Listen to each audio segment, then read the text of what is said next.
Bien, hay cambio de calidades. A los que estén ahí en Twitch que vayan entrando, les aviso que hay cambio de calidades.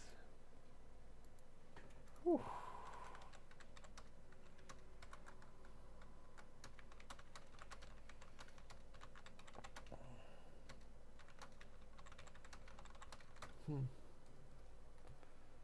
Ahí está.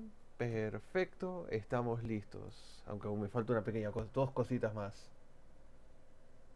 Aquí, que tengo que esperar que cargue.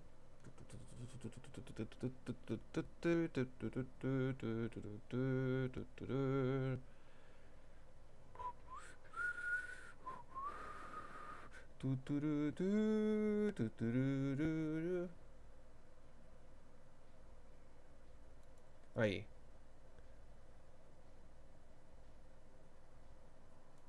Bueno.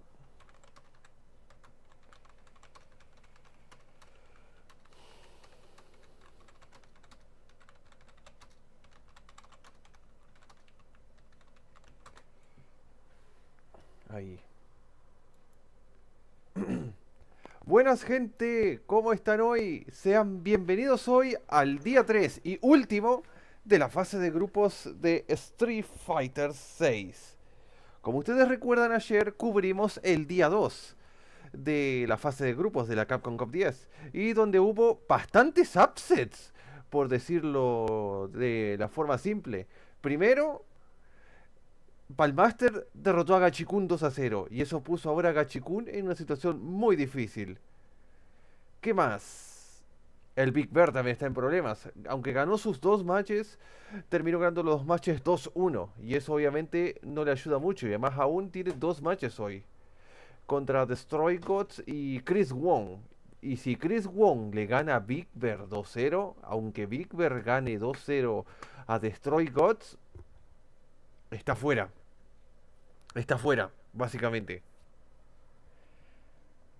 ¿Qué más? El grupo F. Lechar derrotó a Menardi 2-0. Y ahora lo pone en una situación difícil a Menard. Donde justamente hoy Menard tiene que pelear con Kaba. Y si Kaba pierde contra Menard, o si Menard pierde contra Kaba, Menard se queda fuera. Y Angry Bird también. Si Angry Bird pierde contra Lechar, aunque sea 2-1, tanto él y Menard se van para afuera. Y Lechar pasa. Y Ending Walker tiene dos matches hoy. Uno con Lechar y otro con Nero. Nero también está en una suerte situación. Porque si Nero le gana a Walker y después le gana a Menard, ojito. Ojito que Nero se pasa al top 16. Él y Lechar pasan. O sea, es una situación difícil. Lo mismo que el Problem X. Lo mismo que el Problem X. El Problem X está obligado a ganar sus dos matches 2-0 si quiere pasar al top 16. Desde lo que pasó ayer, que perdió su match contra Travis 2-0, ahora está obligado a ganar 2-0 a Ren y a Yavhim. Pase lo que pase ahora con el Problem, tiene que esperar que Dual Kevin pierda su match, su único match que va a tener hoy, y que obviamente el mismo Problem nos gane sus dos matches 2-0. Porque si no, con que gane 2-1 y el Dual Kevin gane ahora su match, su último match 2-0, situación jodida. O sea, el Dual pasa por winners y estará jodido lo de losers. Porque si Travis gana un match y Problem pierde uno de sus matches 2-0, 2-1, y Travis gana su match 2-0, Travis pasa y Problem fuera.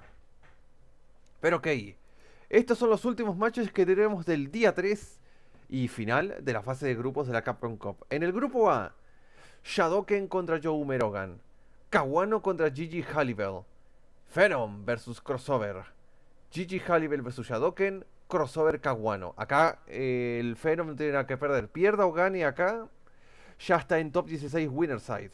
Lo que se va a decidir es el loser side, que es entre Kawano, Halliwell y Joe. Joe solo va a tener un match hoy. Y si este termina 2-1, ya está fuera. Kawano es el que más importa aquí. Kawano y Halliwell.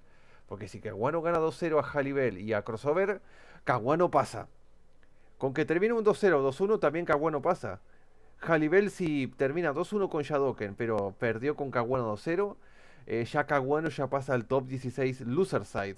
Y aunque Crossover y si Crossover pierde con Phenom 2-0 y pierde con Kawano 2-0, 2-1, Crossover, Jalibel están fuera y Kawano y Phenom pasan. Luego el grupo B, que también es otro bastante interesante. Tenemos Disperking versus Nephew, esto va a ser el Yuri Mirror. Big Birdo versus Destroy Gods. Shaka 22 contra Chris Wong, que acá esto importa bastante, porque si Shaka le gana a Chris Wong, esto podría poner en jaque la situación de Chris Wong, porque Chris Wong justamente uno de sus matches que tiene hoy es contra Big Birdo.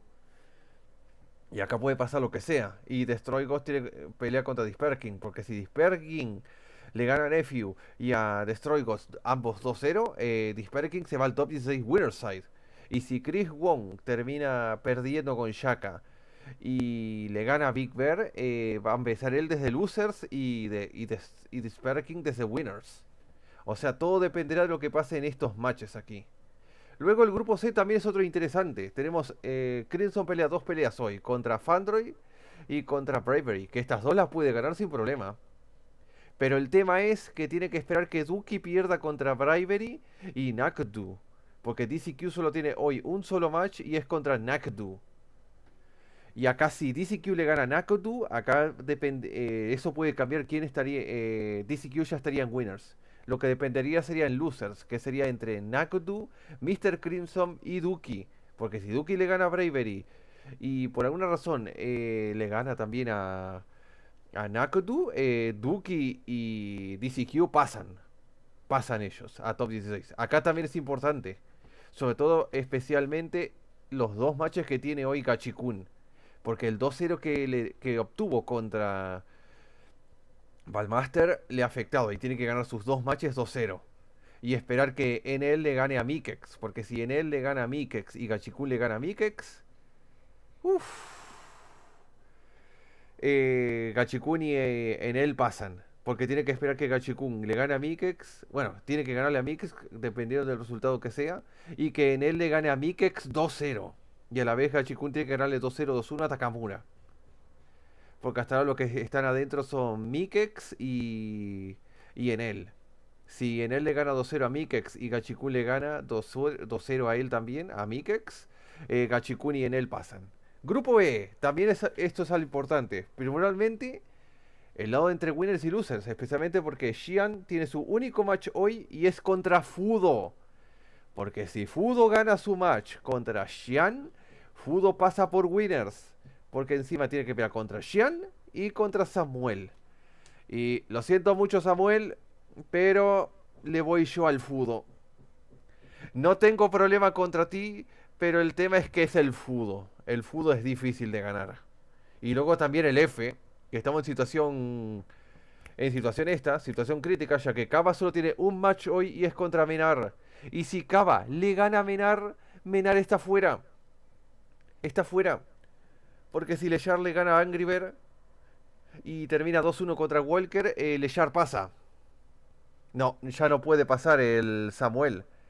Porque para que pueda pasar tiene que ganarle a Snake y a Fudo 2-0. Tiene que ganarle 2-0 a ellos dos. Y eso lo veo como una misión imposible. Ya ahora. Con el Snake posiblemente sí le podría poner 2-0. Pero contra el Fudo... No. No le veo futuro. Ok, matches que vamos a tener en el grupo E. No puedo confiar en él ya. No puedo confiar en un imposible contra un Evo Champion, como lo es el Fudo. Pero ok, matches del grupo E tenemos Namikaze contra Mirken, Samuel contra Snake, Xian versus Fudo, Snake versus Namikaze, Fudo contra Samuel. Joder, lo del Samuel contra Snake porque siento que le podría ganar el Samuel, pero el Snake le va a hacer el ¡Por Sor Javiera! Con los agarrones y lo va a matar. Y luego, grupo F, el grupo de la muerte que ya llega a su último día. Lechar contra Angry Birdo, Nero versus Ending Walker, Kaba versus Menar, Walker versus Lechar, Menardo versus Nero. Uff, de lo que pasa acá. Y lo más seguro que el Menar va a sacar al JP. para enfrentar al Guile de Cava. Grupo G. También esto solo no es mucha importancia, pero la decisión va a ser el del lado de losers. Porque esto es entre Rainpro y Safe. Y justamente Rainpro solo tiene un solo match hoy. Y Safe tiene dos matches. Contra Uma y contra Roth. Si Uma le gana a Safe y Roth le gana. Y Rainpro le gana a Roth, ellos dos ya pasan. Aunque Safe le gane a Roth. Si Rainpro le gana a Roth 2-0. Acá Safe está obligado a ganarle a Roth 2-0. Y si no lo hace, está fuera. O sea, pasarían Uma y Rainpro. Uma por winners, Rainpro por losers. Y además Uma tiene dos matches hoy. Contra Safe y contra Junino. Y el grupo H, que este es el más otro interesante. Porque Problem está en jaque mate. Está obligado a ganar sus dos matches contra Japhim y Ren por 2-0. Y evitar que Kusanagi gane sus dos matches contra Ren y Travis 2-0. Y además que Travis termine con un 2-1 en sus matches contra Du Kevin y Kusanagi. Tiene que ganar o 2-1. Tiene que ganarles el Travis a Dual Kevin y a Kusanagi para que pase Travis y Problem. Pero ok, acá decisión, acá podría pasar Kawano y Phenom. Aquí pueden ser Disper King y Chris Wong. Aquí pueden ser DCQ, Nakudu o Duki. En el Dev pueden ser Enel y Gachikun. O puede ser también Mikex también. El grupo E, ya le veo ya. Y esto va a ser Xian Fudo que van a pasar. O Fudo por winner y Xian por losers. El F, que también es otro importante. Acá puede ser o Leyar Walker, o Leyar Menar, o Leyar Angry Bird. Aunque Angry Bird solo tiene un match. Pero si lo termina ganando, pero por 2-1, Angry Bird queda fuera. Porque Leyar está más 2. Y si pierde 2-1, Leyar quedaría más 1. Y Angry Bird quedaría más 1 también. Y acá también, si Nero le gana a Ending Walker, quedaría más 1. O más 2 si le gana 2-0. Y si le gana a Menar y encima por 2-0, queda más 4 Nero. O 2-1 más 3. O sea que acá el grupo F va a ser difícil de adivinar. Grupo G también. Acá creo que ya le veo que va a ser Uma y Rainpro. Y el H, esto es una batalla cuartal entre Dual Kevin, Travis, Problem X y Ren. No, Ren no. Ren no tiene ya chance. Esto es entre Dual Kevin, Travis y Problem. Problem está obligado a ganar 2-0 sus dos matches. Ren, aunque Ren si le hace 2-1 a Problem aquí y el Yahim 2-1, el Problem queda fuera. Y si Travis termina 2-1 en sus dos matches, Travis y Dual Kevin pasan. Es que, va a ser jodido esto. Pero hay que tener fe con eso. Ok, va a empezar. Así que, vamos ahí.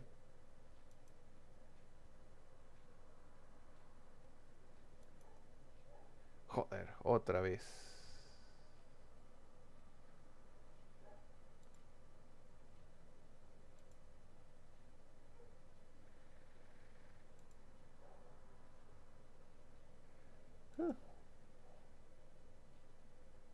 Tengo que cargarlo. ¡Ugh! Así que nos vemos en breve mientras está en la pausa.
Falta poquito para empezar. Menos de un minuto. Ah. Ah.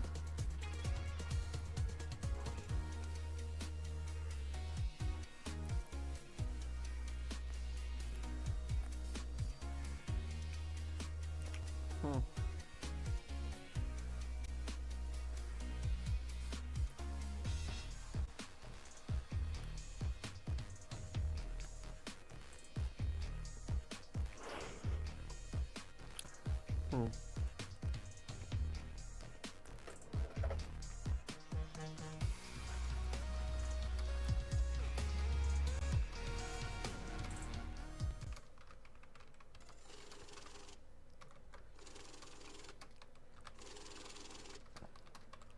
Hmm.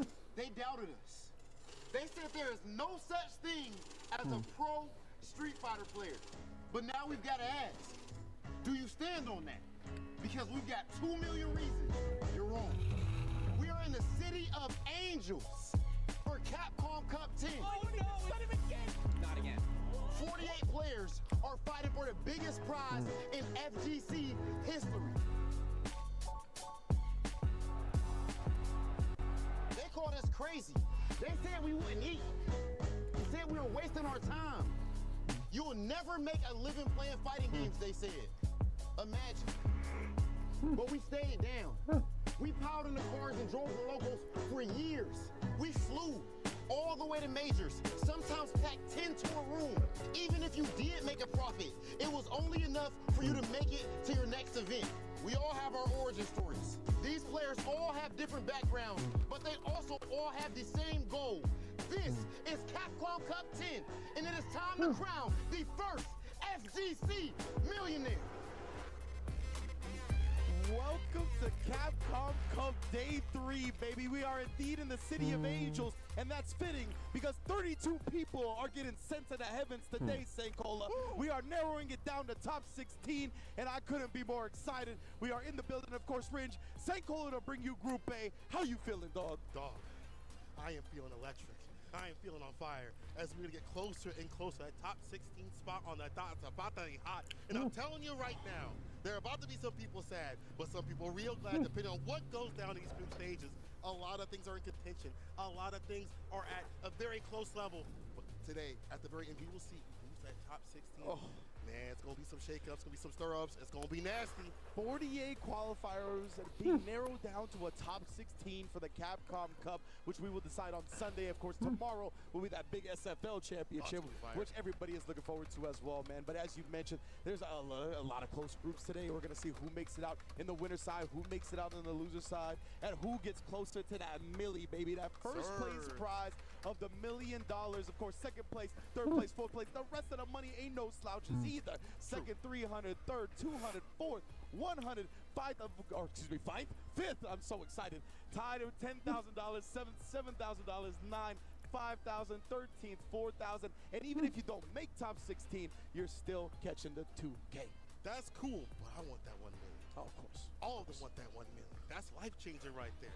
That is, you may not even need to return to the scene, but these are competitors out here, they're definitely playing for more than that guap on the dot, right? They playing for that trophy, become the best for Street Fighter 6, the very first season, to really put their mark and stamp on this game, the very first year of this title. This, dog, you don't get to this level only playing for the money. Exactly. You know what I'm saying? He told me that, bro. You He know was like, ain't nobody up there just playing for that scrap. If it was like that, you'd be seeing new dogs coming up here, only playing for that money and leaving. They're playing for it all. They want it all. These are staples of the scene right here that grind day in and day out to make it to the stage like this. And I can't wait to see how are the groups actually going to shake out, right? Let's take a look at those standings. Ahí vamos, estándares. Going into the final day of groups, of course. Fueron Kawano, Chris Von Vivirdo, Nakutu DCQ, Mike Xenel por ahora, Shia Fudo, lo siento, Lechar Kava, Uma Raimpro, Dual Kevin Travis. But who knows what could happen, of course, on Group A. Group B, we got Chris Wong, with a definitive lead as well. Very similar to Phenom. Lacking a game, lacking a win, but it's still looking good. Big Bird, Nephew, Despair King, all still in the mix as well. Knuckle doing DCQ, running Group C so far. But you see, Mr. Crimson also within striking distance. Fandroid looking a little rough, but I know he's going to be here to upset the bracket. And Group D, of course, Mike X and NL at the top, but Gachi-kun is right there with them with the same win-loss. Just a slight game differential disadvantage. Take me through the bottom, Cola. Of course, Shin and Fudo, the top position, of course, not dropping any games and having the maximum amount so far for the games that they have played. But Snake Eyes, depending on what goes down, could pull Fudo outside of that loser's run. And of course, Merkin, Samuel, and Namikaze could ruin their day as well. Group F, Bashar and Kaba. Group F stand for something I can't say on the stream. Oh, God. Right.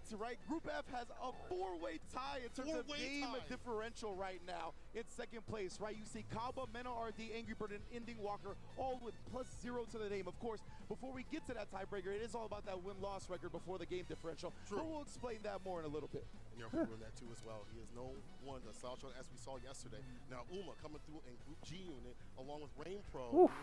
Hello, Anna Holly. Welcome to the stream. Aussie out here. Junino Ross, I am covering the final day of the group phase of the Capcom Cup number 10.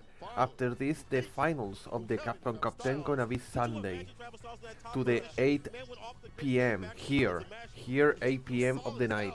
Kusanagi, Jabiem, and Problem X are looking to secure some victories and hope that things fall in their wayside ran out. But again, another player looking to play spoiler to the rest. Most definitely. Okay, So, the match of today. A lot of close groups today, right? So that means there is potential for tiebreakers. So the way we're going to decide how the tiebreakers play out is first we're going to go by the wins, the Aquí. overall wins of that player in addition or in comparison to the Ahí other player está. that's tied with them, right? Para Then tener la if lista de that's tied, matches. we Vamos a go tener to el the primer match classificatorias, ahora que va a ser differential that you Shadoken see at the versus second category Joe difference to Umerogan. that win-loss record. Y If este that's es el also último tied, match de we Joe, are going to que be está obligado a head-to-head ganar. between those two players. Aunque Now, gane va a if quedar it's a con -1, three-way pero tie, tiene que esperar que Kawano pierda contra Halliwell. Si Kawano pierde, quedaría -1, empatado con Joe, pero Kawano tiene 2 matches hoy. So one player is going to get the benefit of a bye, the other two are going to have to play it Wow. out, and if it's for second place, those two players, whoever wins, is going to have to play that person that got the bye. That's a dangerous proposition and not one you want to be at. But unfortunately, the way things have shaken out this Capcom Cup compared to the last one, and maybe it's recency bias, it's going to possibly happen. It could happen. Considering as what we have talked about and how close things have Snake is went down tough. for a lot of these players and players. It comes on the final day. Last Snake year, is toes. you know, the second day we kind of knew it was coming through. But today, for a lot of these groups, even for Group A, there could be a toss-up in the loser side. Pretty obviously has the most.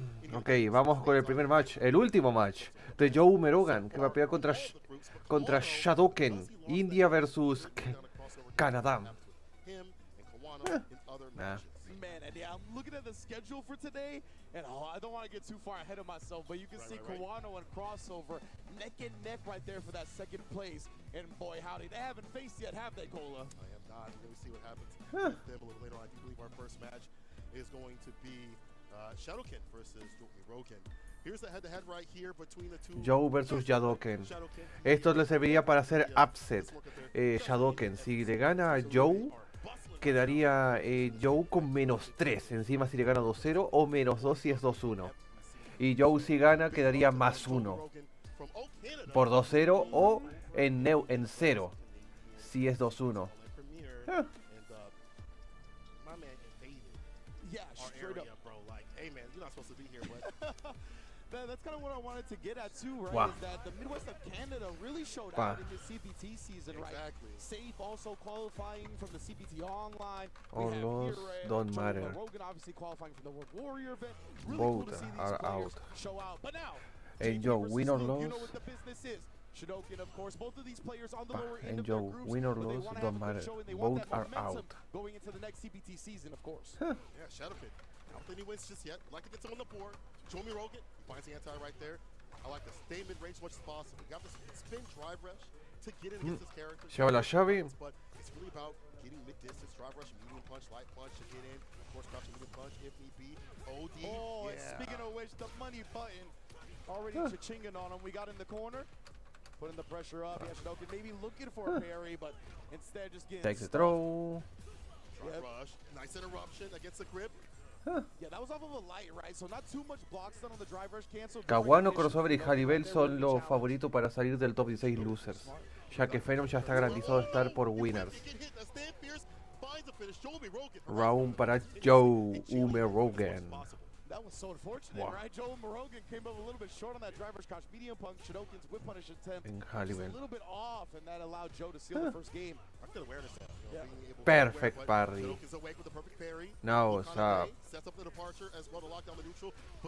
Perfect. Perfect. Throw. Uppercut. El overhead. Lo mata. Lo mata. Muerto. Muerto. 1-0 para Joe. Memphis. ¿Qué? Oh. Con este match, si pierde Shadoken, quedaría 0-4. Pa.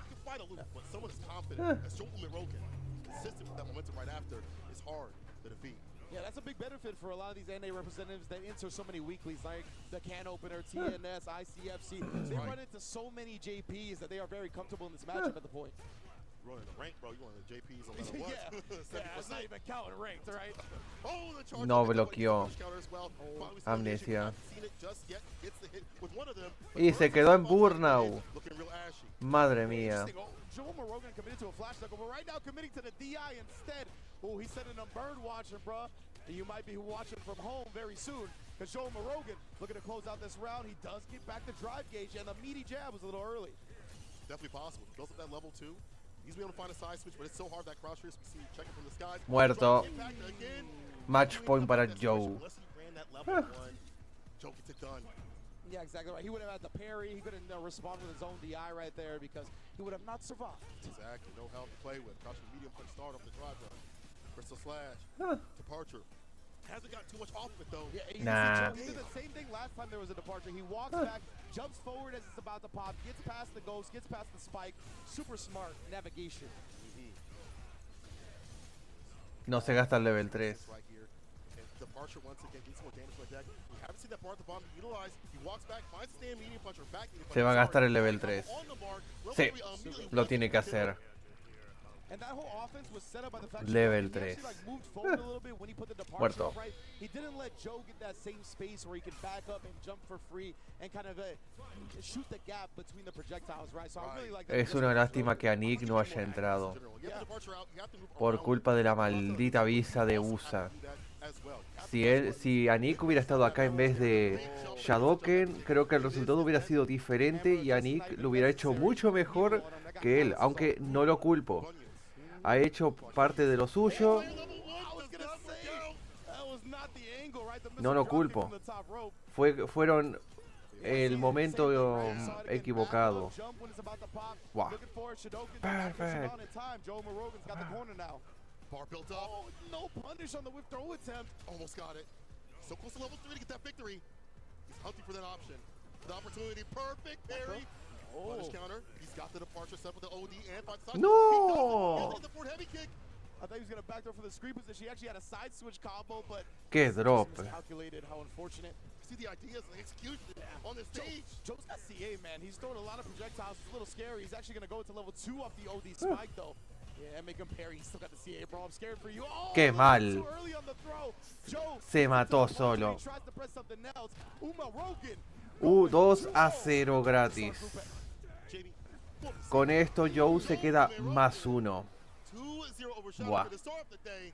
And again, you see the game plan as you pointed out, maneuvering around the departure in the reverse. I would like Shadow to kind of maneuver around that situation as well. That's what the strongest JP players are doing. They're using that to lock down the neutral and have that approach on their own. Be able to leave the corner, find a side switch. That variance puts you on notice. He's It's one of the things, 0-4. too, for JP that he actually has a pretty far-reaching anti-air with the forward heavy kick. I can't always remember. Shadoken is now 0-4. But that range that Joe was jumping Ooh. at, it was a little far for crouch heavy kick or crouch heavy punch, excuse me. But because of that longer range anti-air, Dalsim Shadoken team. definitely could have threatened with that a little bit, and it's a super rewarding anti-air. He gets so much damage off of that. But nonetheless, Joe Umerogan did what he needed to do, right? Mission accomplished, playing neutral, as you mentioned, suffocating the pressure, not letting JP really play this range game that well. That was beautiful, right? He was just so aware that because that didn't connect, Shodokan was probably going to try to whiff punish, and he was just ready to respond. Part built up fantastically from the side of Umerogan, recognizing that Monument Dalsim. actually is able to drive impact with the back fist, getting the pickup, and utilizing that bar at the bottom with utility. That's not going to kill, no big deal. It's one hit. That's absolutely fine. Close to victory, more level 3 for that victory.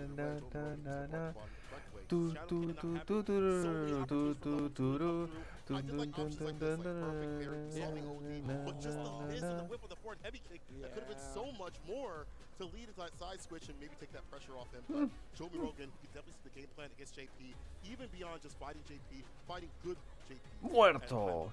Memphis. Good stuff right there from Joe Umerogan showing out. Ahora viene Kawano.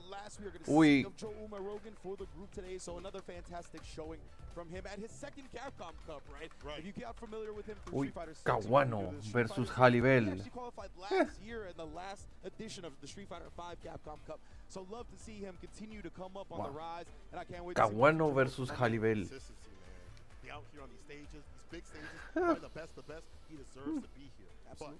But talking about the best, we have to talk about the Evo champion himself. Kawano. Coming up on the stage with that. Kawano versus Halibel. Oh, yeah. GG.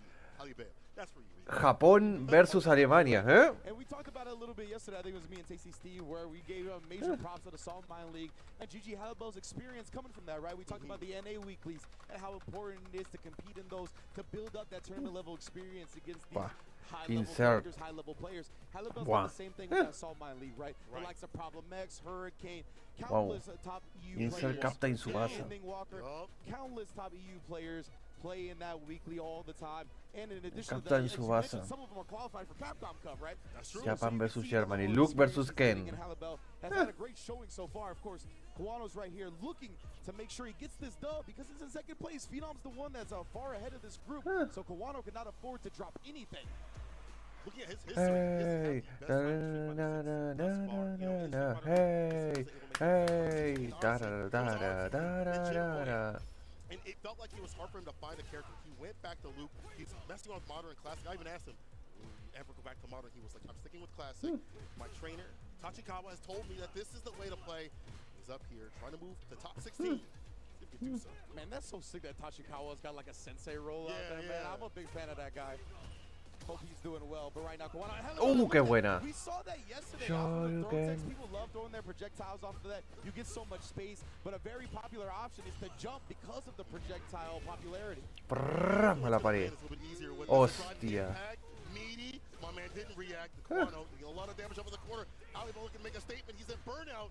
Can harass Katusa with the gen right kicks. No saltar. The DP is there. Kawano alive for a little bit longer.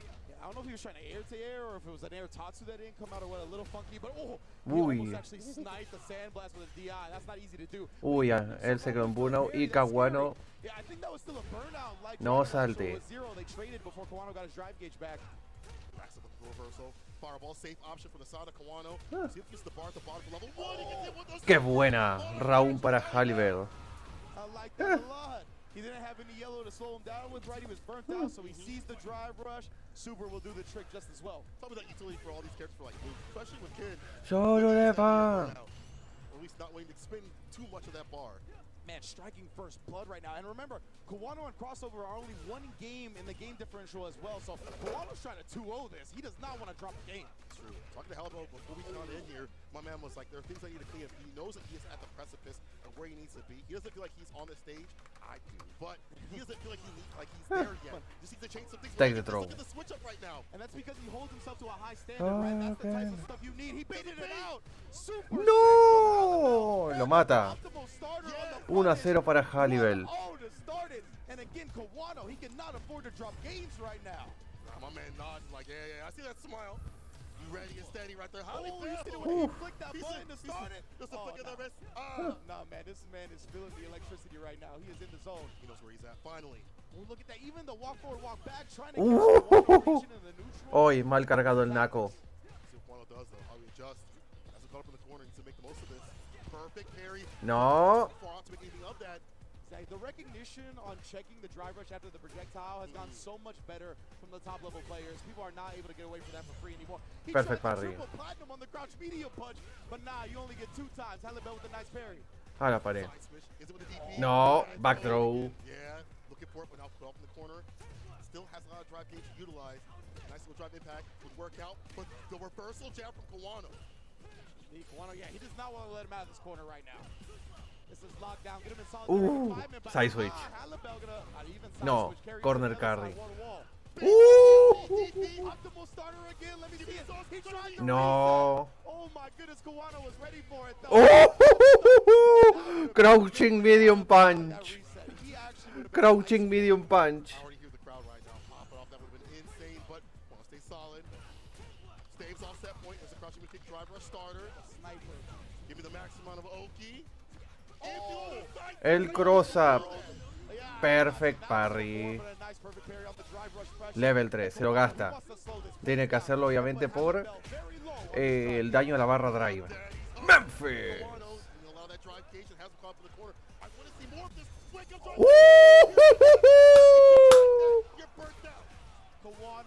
Trae un uppercut. Throw y tiene level 3.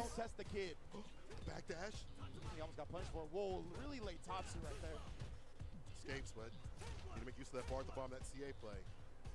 And Halibel, you can see him starting to buffer a little bit as well. He's got his drive gauge back. And Kawano, he can't bully with that flash knuckle anymore. Huh. Oh, he tried to punish right there. Both players respecting the ground game of each other. Halibel, he smells how close he is to victory. And Kawano, like we said, could not afford to drop a set. ¡Uh! The air punish too. Nah, Halibel, you are different, fam. ¡Qué buena del Halibel! ¡Qué buen combo se metió! Pero sigue vivo. Y lo mata. Match point para Halibel. After what he told me, I was like, I don't know, this might be free for Kawano, but the way he is playing right now is a different beast. The dash, oh, and then the perfect parry on the sandblast. Reset with the overhead. Yes, sir. This man is out every piece of damage he can get. I like it. Oh, that was scary. Able to find a jump in here, Throw. bro. Lay him on the mat, drive rush again. Bien. This time. No spine buster party for you. Huh. Oh, yeah, he tried to match it with his own fireball that time. We'll see if Halibel maybe schemes on an OD fireball. Interruption. No follow-up, though. Halibel trying to stay in that right range, get that perfect parry. ¡Qué buena! Se gasta el level 3, tiene que hacerlo. Ventaja de vida. Because right now he's gonna have green gauge and Halibel not so much. But this man, Halibel, feels like he's been thriving in an area like this, right? Back to the wall, no safety net. Kawano, oh, good. No, muerto. 1-1 para Kawano, lo empata. Look, wins. Halibel wants to play. Halibel has to switch up. What he's doing, I feel like he's really hyper-focused. ¿Va a cambiar de escenario? No, personaje, pero se va a quedar con el Ken. Va a seguir con el Ken, ¿eh? ¿Onda? What? Are you good? Yeah. Relax. I wasn't even tripping on the Honda. That man was hovering dynamic controls for a second. I was like, you gonna give him the dynamic? I don't know. Dynamic is banned. Yeah, I was like, is that even Dynamic is Oh, banned. we're good now. Halibel going back to the can, just reset. Ooh, little stutter step. Dynamic nod. Honda. We all tied up for game Dynamic is 3 banned. again. This is all important for Kawano right here. And Halibel, not that far out of it either. If he has an Perfect advantage parry. today, maybe he pulls an upset off. Even taking the game up 1-0. A la pared. Yeah, that's what I'm saying. ¡Oh! ¡No! Oh no, indeed, times 2 now. That's the thing that could happen going for that optimal punish start. You Eh? gotta walk back to make sure that doesn't happen. But Halibel not afraid to let it rip yet again. Be careful now with Birdo. Both whipping. Yo, we are A la pared. slugging now, bro. Waffle House in the parking lot. Shirts off. We playing sluggies. Shout outs to Hook and God. ¡Oh! Side switch. Oh yeah, he does go for the side switch. Goes up to the corner that he wants that position in. Comes away with the super play. Yeah, No saltar. three. You saw it yesterday. Perfect parry. The DP is prepared, but he gets in again. Lo mata. Dogging right now. ¡No! Got this gambit. What a block on the overhead. He just gotta chip him out. Match point para Kawano. Himself out to try to get that last gambit, but Kawano with incredible Momento. defense clutches it out.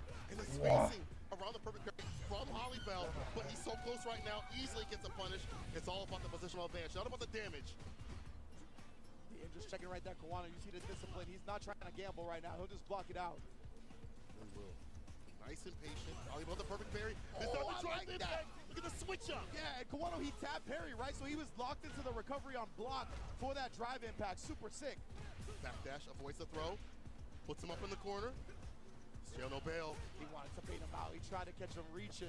Hands and arms inside the vehicle for Halibel. Might lose him, bro. Drop reversal. Too far, yeah. I was going to say, that's going to be very hard to punish, even at -8, just because of the distance. Maybe would have been able to do stand medium kick. Throws the parry attempt, and that burns Halibel out. Look at the yeah, he waits for buffer, level bro. 1. He's pumping, but we just saw it. And Kawano waited, right? He was like, all right, the buffer's over. Now it's time to DI. Beautiful calculation. No lo mata. Damage stuff down right here. Won't kill. ¡Manfe! You have no drive gauge. All you have is the bar to pop behind your name. It's gonna come back. Muerto Kawano. Great recognition right there from Kawano, right? That was the stun combo, so he knew the drive gauge was coming back, and parry was a likely option. Y crossover Just lo- throws it out, and after dropping the first game, he knew He's he out. couldn't afford to drop anything else. Beautiful way to stay alive. Kawano Paz. The way. Y crossover. Oh, yeah. Yeah, But yeah, I like okay, that man. right there, Sorry right to there. the LDP, bro. He was like, damn, son, I was Kawano. I could have taken down I Kawano, could have right? cooked you, but honestly, he was not that far behind. Absolutely. It's just like routing it back a little bit, you know, Ooh. we see the game plan switch up to Sada Kawano what he's doing in terms of like outspacing. When you go for that perfect parry, you try to drive rush up. You have to activate. Kawano was ready. Yeah, absolutely. Kawano really, after that first game, I think maybe he was just, I wouldn't say lackadaisical, but just the first game of the day, you know what I mean? You have to take some Warm time up a to little adjust and get warmed Kawano. up, really get into the mood. No. And that's what we saw, right? Halibel came Kawano. out, did a great job baiting multiple things out, punishing him heavily, even I think going up. Qué buena del after Halibel. that. It was just really sick to see him. Halibel tiene un match explode más off the scene, aún. and Kawano, Tiene que pelear contra he had to Shadoken. adjust, right? He's a champion. He showed off the champion mindset, and that's why he was able to clutch out the set regardless. I mean, yeah, I know Kawano won, but that was a sick punch from Halibel. That jump medium into the OD Tatsu, super sick. You can see the ideas, it's the execution. It's just being able to coalesce everything on those top level stages. And this experience will definitely propel him beyond. You know, I feel like when he goes back for another tournament, whether it be here or in sort of qualification next year, or even like offline tournaments like, you know, where he wants to travel for UFA and things like that. Yeah, I can't Will be a remember threat. if it was game 2 or game 3, but he baited out a DP and he just missed the optimal punish starter, right? It was right here, yeah. Oh, yeah, you're right, yeah. So he missed that. I mean, this could have been completely different in the game 3 if that happens, right? Because then he again tries to pop off with the ODDP. That gives Kawano even more damage. Oh, But yeah, I yeah. love the fierceness, the aggressiveness, the willingness to just punch your opponent in the mouth from Halibel. Definitely a great showing, but Kawano staying alive as he needed to do, as separates the men from the boys. Ese drop le costó demasiado a Halibel. This next match is going to matter yeah. so much, not only for Kawano, but for crossover. Indeed, indeed. So beautiful stuff. Setting them bird watching right there. Kawano with the level 3, and then just, the whiff Wow. dance. So on the light kick as well. I wonder what that tech was about. That was interesting. Sí. Like to be like a reaction. Yeah, I don't know if that was like some visual deception that he tried right there. Like Very maybe interesting tap indeed. parry, and then that's what we saw driver's throw. Maybe It's something like called that. right there. So, we had good drive stuff gauge. from Kawano right there. But before we get into the next match, let's take a look at those standings again, because as we mentioned, Kawano, he's right there in that second place spot. So he's going to be 3-1 right now. But because Halibel got a game, it's only a +2 game differential right now, right? And the next match includes crossover. So if crossover is able to 2-0 his next match, it will be 3-1 +2 for both Kawano and crossover. But this is going to be a mountain Phenom task versus to have crossover. the Si 2-0, crossover pierde because ahora, you're going up against está fuera. Zero Nation's own Phenom, who is 4-0, 8-game plus differential, has not dropped a match yet. Has not dropped one yet. The However, Bruce. if you go to crossover center, my man Bruh. is sitting by the window I think that. with the aura around. Venom the Bruce. Like, bro, who took that picture though? That's like, what, come on, crossover. you know, I was thinking about Venom the that. Bruce. I would say it's Venom the Bruce. Oh, yeah, that's for Yeah, sure. That's a dangerous photo. Venom the He's supposed to be Bruce. different, knowing that his qualification on the line, so he's better No, than va a ir you. con el DJ, el I crossover. was gonna say both of these players, you know, are Ken specialists, but crossover did represent that DJ when he was faced with the mirror match. I think on day 1 against Halibel, Yeah. if I'm not mistaken. Yeah. Now he did lose game 1 when he went to the DJ versus the Ken and ran it back in the Ken mirror. So we're gonna see how it all plays out here again. Phenom, I mean, he cannot not qualify, but winners and losers, he still wants to make sure he shows dominance in Group A. But you know who I am. Aquí vamos. So he said before I was talking to me, he was like, man, I'm here to solidify myself, Yeah. no matter what. Like, even though I'm good, I'll make sure y'all. Hey, Yeah, one of the knocks, not even a knock, but one of the things people talk about with Phenom is that he's underrated. Like, he's just not talked about a lot, He's right? in so many top 8s. We've seen him in top 8.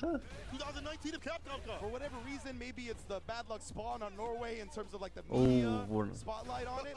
But like, I don't understand why he's not talked about more, right? Because Norway's a great place. That's not what I was getting at. Yeah, I get you, I That's get you. not enough attention as much as like, you know, Japan, US, stuff like that. But crossover, don't care about none of that. He was like, the spotlight's on the DR, the spotlight's on me. We taking this. Again, this dude has played Cadence, he put it out. He knows his character through and through. Phenom drops it low. O sea, why I feel, The Oki. Huh. Jump fierce, gets the why throw I out. feel, Oh, the back dash, and finds the punish, but they go for the right one. Should the O just 1 to lose 2-0. Yeah, would have worked out better. Oh, and that crossover. Hey, sniping out the hey, response hey. with the projectile. I'm gonna say it looked high enough to actually get a true punish on. Nice job from Phenom side switching. Perfect parry. Eh, la It was the heavier ya. slasher, right? So he only perfect parried the first one, regular parried the second one. You gotta actually let go and try to perfect parry both if you want to punish. Perfect Parry parry. from the side of Phenom. Oh, yeah. Caught him ducking. Damage about to be dumped out. We spin at this point. No va a gastarse eso. Now we got the throw, strike throw guess. He tried to bait something out. That's what that forward jump was about. He was like, I can It's avoid from the up kicks, Dominican. the super this way, but either way, crossover ends up having to eat a throw situation either way. Continuously. On the round right now. Bar at the bottom for both players. Drops the knees, but this time the Guay. DP is ready. And that's a shallow jump when he uses that jump 2K, man. to Final show round del Phenom. primer game Phenom's entre reaction is very Phenom on y point. Crossover. The throw cross up DP. Can't leave for free, but you'll take that damage to not be put up in the corner against Ken. But this man, Phenom, is charging him in air attacks, bro. Every time he takes to the sky. Yup. Crossover. not No gonna se see gasta the el ball. level 3. Oh, he actually waited. Interesting. Lo hace. I don't know if that does more damage. Let me know in the Whoa, chat. wake up, I punk! like that. Crossover making sure he comes to the level 3 and now Phenom very low on drive gauge. I believe it's less scaling. I was gonna say because it's a link, less Definitely a scaling. reason. Oh, No, they go with el the combo. drop. Oh, and he tried to parry. He thought he was gonna come with a soul bot or something like that. He ends up burning himself out. Phenom, he got the No. CA. He didn't want to spin it. Not just yet. Sweep off the feet. You're caught up with burnout. Be able to spin the weight up. Avoids the OD. Body chip him out. He goes for the super. And definitely. Oh, nothing. Se mató. Nothing. As Crossover 1-0 para Crossover. punishes. Wait, wait, decimate. Crossover. First game.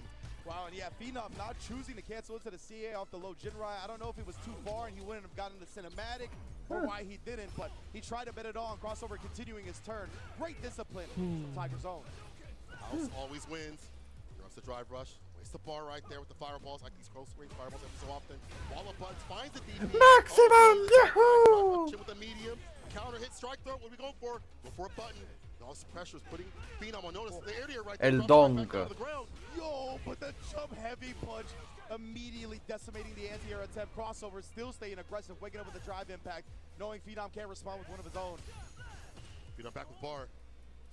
Does mean that Crossover has to be careful. A lot of buttons from DJ R drive impactable. Even that soul bot right there can't get clipped. Did you see the Side walk switch. under? I'm so surprised he didn't Throw. follow that up with a special, because that looked like a deliberate walk Throw. under to a punish on the landing frames. But we have the corner situation regardless. Safe style from the side of Ken. Phenom different with it. Bless Lo with the mata. medium starter. Just cool. Se gasta el Oh, level this is 2. the best season in the sauce. Extra odds Match down for point para Crossover. As he is on set point against Phenom. And remember, it's so important for Crossover to get a Nah. 2-0 right now, so he can tie Kawano in the game differential. That aura man at Crossover head. Try to go for the overhead. Reset this time. Phenom interrupts. Frame kill. Stand Pierce. Hella meaty. Overhead. Perfect parry. Yeah, holds it right there to get the bar and keep going from the corner. Great sweep spacing as well. Crossover willing to pop off with the jackknife now. He's kept it holstered for This- most of this set. That's why it worked here. Oh, but the whip is going to get punished heavily by Phenom. Well, you'll benefit from that button if you get it, but it can be whip punish. He's been that distance, so let him whip, get the hit. You pointed this out previously, that Phenom is a master of whip punishing continuously. Yeah, you cannot whiff a button on this man. He is ready with the reactions. He's so Sí. good on the ground. Ooh, and Crossover knowing the range that Perfect time, but parry. he does stuff that. Big punish right here, too. He did the stand medium punch punish counter into the crouch. Perfect fiercely. parry. That's only Perfect parry. -2, but he's still trying to take his turn, so Crossover got the pod. Also bleeding a little bit. Phenom leading. Backs off, get that bar back just a little bit. Walking back doesn't gain as much bar, but I like him creating some space for just a little bit. Crossover harassment with the fireballs. Try to dog walk into the west side of the screen. Crossover, I mean, he's got the level 2 as well. Oh, Se gasta el level 3. Best believe he's trying to force around 3. But hey, that's an Alpha Academy strat right there. We have baited the meter for the final round. That's true. No. We've seen DJ love to rely upon that level 3. It's a lead to the level 3 for that big 3. Yeah. Thanks so much for the characters. Oh, that was so sick. The drive rush to the OD so bad. You saw Phenom trying to check the drive rush. That's exactly why he did the OD right there. So good. The switch of the trickness of this character. Crossover accessing all the tools of the trade. It's the moves. For the shimmy. Great starter. Enhanced Tatsu. It's the moose. So back rise perfect. Barabubo a la pared. The monkey flip right there, able to put him in the corner. Oh, and he punished the landing frames of the OD Tatsu. Not easy to actually It's the moose dodge that tactic. move. He might burn Phenom out. I think he's not quite. I didn't Burn see when out. it started. Oh, indeed. This is a great day, all right. Interruption against the So drive you rush. can. Had to get the momentum back in his hands. Oh man, crossover, this is huge right now. Again, remember the 2-0 is so important. And he gets the counter hit. ¿Lo mata? He has to close it out here. Another Lo drive, mata. another machine 2-0. gun. Crossover wins 2-0. This was imperative for crossover to move on in this bracket. Ya. No. Está planeado esto. Take the seat from Kawano. But if I am not mistaken, that means the standings are Kawano and crossover. And man, He's our out next match in is winners GG Halo anyway. Shidoken, but our last match of the day is crossover versus Kawano. And El that que could gane really de decide Kawano who versus makes it out of crossover the pasa, side el of otro the se va group. para afuera. This is what we want. This is the ideal outcome for the group stage. But let's talk about how crossover got there. This amazing skill set on Phenom, and we talked about it, right? You can't whip buttons against this guy, and he rarely ever did. Yeah. I mean, we saw this heavy kick get whip punished once, and then it was Bueno, out the se thing. viene Shadowken Also ahora. with other things. We saw the OD Sobot coming through, the catch, Phenom's reactions, a lot of perfect pairs from both sides. Sí, Phenom quería esto a propósito para poner obviamente a Kawano en una situación de jaque ahora. Which helps out his general strats were just so good in this set, right? Like you abuse the end, right? He does the drive rush. Phenom's getting used to checking it. He's getting used to the timing. Drive rush, immediate OD Sobot. Punish counters the attempted check. In addition to the jackknife maximum, we hadn't seen that a lot as a reversal attempt, right? True. But in the clutch moment, crossover pulled it out literally, I think, one time. So it was just such a good balance. Look and the at that cool, calm, punish. collected composure to know he was going to whiff on the OD Tatsu and punish the landing frames. My goodness, bro, I couldn't be more impressed with crossover. We see him develop that character. El último match, el penúltimo match del grupo A. Shadowken contra Halliwell. Y después de eso se viene un match super crítico para comprobar quién pasa por losers. Que va a ser crossover contra Kawano. Kawano tiene que ganar o 2-0 o 2-1. Le sirve cualquier match.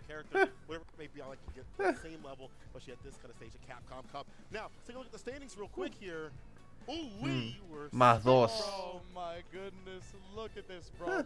Phenom at 4-1 plus 6 game differential after falling to crossover. But as I mentioned, right, crossover, he needed the 2-0 to tie Kawano outright. That means our last match of the day is indeed deciding who moves on in the top 16 between Kawano and crossover. Kawano tiene que ganar sí o sí. We do want to celebrate the rest of the players in this bracket. So next up is going to be GG Halliwell versus Shidoken. These two have been Sí. out here. Absolutely. Scores be damned. Yeah. Seeing how they've been playing when the lights are on them, when they're Respect facing match. champions, players, killers that have traveled around the world, shows that they deserve to be here. It's just that this bracket is always so Es doesn't matter where respect it's match. at, right? Exactly, right? These are 48 qualified players at the top level of the game. They're all going for the millie. They're trying to change their lives. So everybody is out here grinding tooth and nail. And players like this, Halliwell, Shidoken, players that don't get as much limelight and spotlight as the rest of the players, they have made everybody earn anything they got, right? Shidoken has made the best of the best sweat. We saw Halliwell take the first game off Kawano and make it go down to the final round. Like, both of these players are very worthy of what they're at. And I can't wait to see them duke it out. On this stage. Germany versus India. With more victories earning their belt. You know, for Shadowken, he needs it a lot more. He hasn't had one just yet. He's been close, but he needs to be able to capture that moment. Halliwell has had some great moments. He's had a few victories, but he wants to live with more, even more experience. Ken versus JP. Not so good for Ken as the meta has developed, and that's not just Angry Bird downplaying. It's literally the fact that we've seen his characters mid-range be more developed, more deadly inside of JP. Yeah, for sure. The JP players got used to playing at a mid-range and using his great buttons. Definitely has become more of a frustrating character to fight against, right? Because it's not just about getting past the projectiles anymore. And they're getting great at utilizing that. The ghost fade, baiting out the parry, drive rushing and throwing you. Good or not reaching for Shodoken, though. You saw that disciplined defense. Definitely was one of those situations where he could have tried to throw, but stayed disciplined. Shodoken, diligent to get in, toe tap, only able to find a follow-up, does get the sweep off the feet. That was a clean whip punish right there. That crouch medium kick. It's a great button for JP, but yeah, you got to be careful with the spacing. No escape from the corner here. You locked down. I'm your PO. And look again, just making sure he maintains his range, right? Oh my goodness! ¡Qué buena! The run tots, or excuse me, the run a dragon. Aún para Hallibel. Just gonna let that rip. Got the hit. Maybe it was OD Dragon Lash because he burned him out. I don't know. Either one. I was just so surprised to see that bust out from Hallibel from that distance, and it actually punished. We've seen Shodoken down back for down back continuously, like trying to block his toes as much as he can because you don't get hit with drive rush. So I get the idea, but the call to hit the button. First game to Hallibel, but he's getting caught up in the corner. Has to be careful. Punish cover. Gonna take some of that drive bar. Stand fierce trade. You'll take that if you're Shodoken. Because I think he drive rushed before that last Dragon Lash at the end of the last round. So very surprising to me. Oh, Shodoken no anti-air that time. Fierce would have worked out. So it burned up, but it doesn't matter. Hallibel, get nasty up in the corner. Stand fierce, OD, fireball. She's gonna hold on to the bar.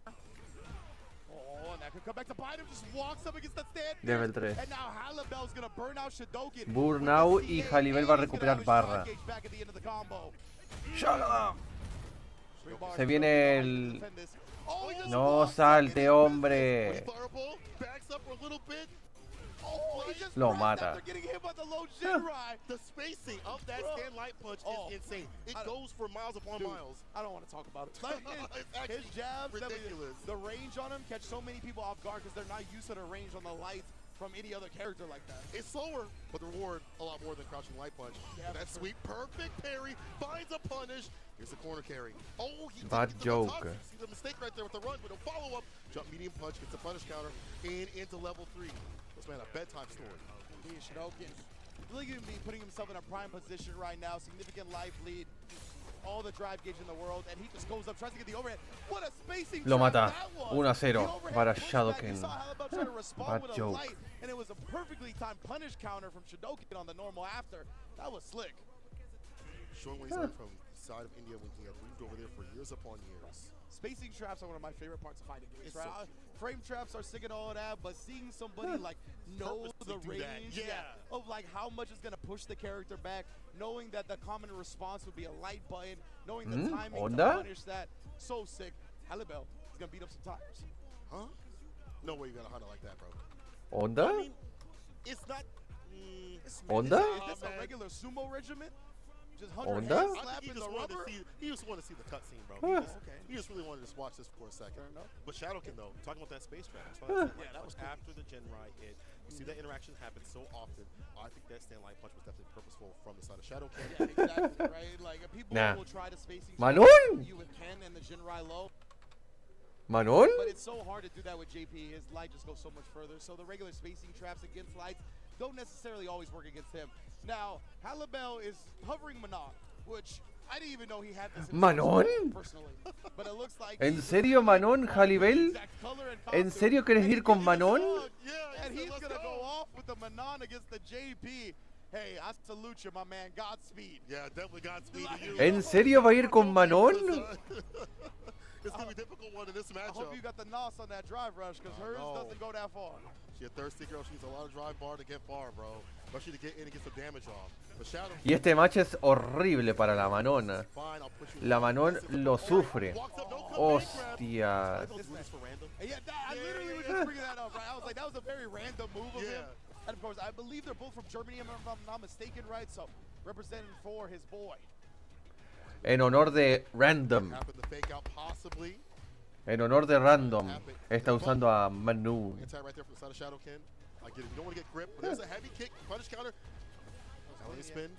Yeah, you can see the distance on her drive rush, right? That's one of the big weaknesses of the character. Tried to get in there, but it's so difficult to close the distance right now. Now, she does have the twirl, it's projectile invul, but Not even right now. Oh, as he Level 2. 2 medals. 2 stars. Alabama maneuvered around, try to avoid chip, try to make sure he gets his drive gauge back more than anything else, but that's the anti-air I was talking about. That's what I wanted to see from Shadokin before. That forward heavy kick. Perfectly spaced, perfectly timed. She can't get in again, as you keep pointing out. There's no range on that drive rush. It's tough for It's sure. real tough. She's got some good distance on her buttons. The crouch medium kick is standing. Someone's move her forward, but La mata. Match point para Shadoken. Shadoken is on set point. Was this the big Holly-Bell? Was this the right pick? The perfect parry, the command grab. Yeah, skill damage, but you want those 3 medals. Or more. And Shadokin's like, bro, all the damage you've got is command grabs. I'm holding up. Yeah. Yo, actually busted out the sweep though. Level 3. Special move, but nonetheless, not scared of it. ¡No! El rango. ¡Qué asco! El rango. As a Manon player, like a high level, you have to know. That's why the anti right there. El amnesia. Doesn't get grip. No fierce follow. Dropeo. Possibly. And that's another big reason why Se gasta el level 3 y lo va a dejar en burnout. Because you don't have to guess between strike throw. You're just gonna do your reversal and it beats both. Must be nice. That kind of reversal. This is very bad. This had brought the ball for reversal. There it is. Punish counter grave. Lo mata. Lo mata porque esto es punish counter grave. Por lo que va a hacer más daño. No, no lo mata.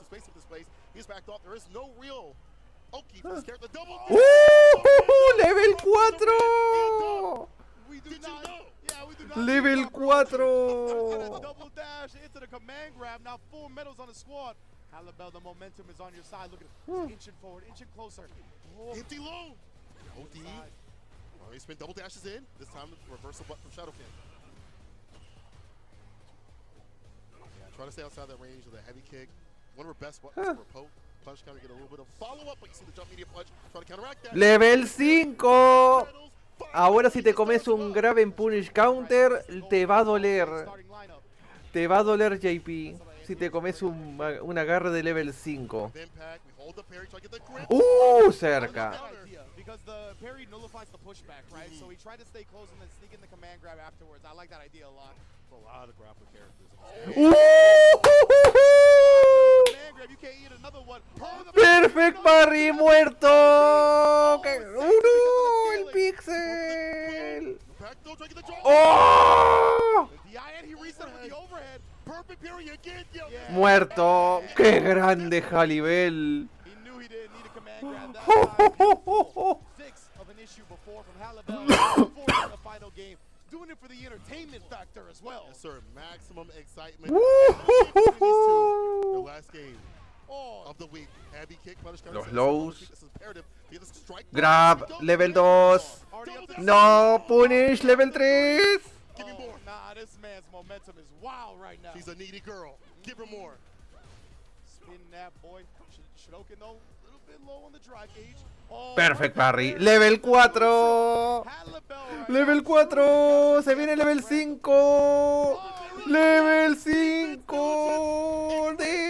Match point Halibel. Level 5, round 1. Está perdido. Reset. Oh. No, no llegó. Hubiera estado épico si hubiera llegado el agarre de level 5. Perfect parry. Level 5 punish counter, aunque tiene escalado. Dead, is dead, dead.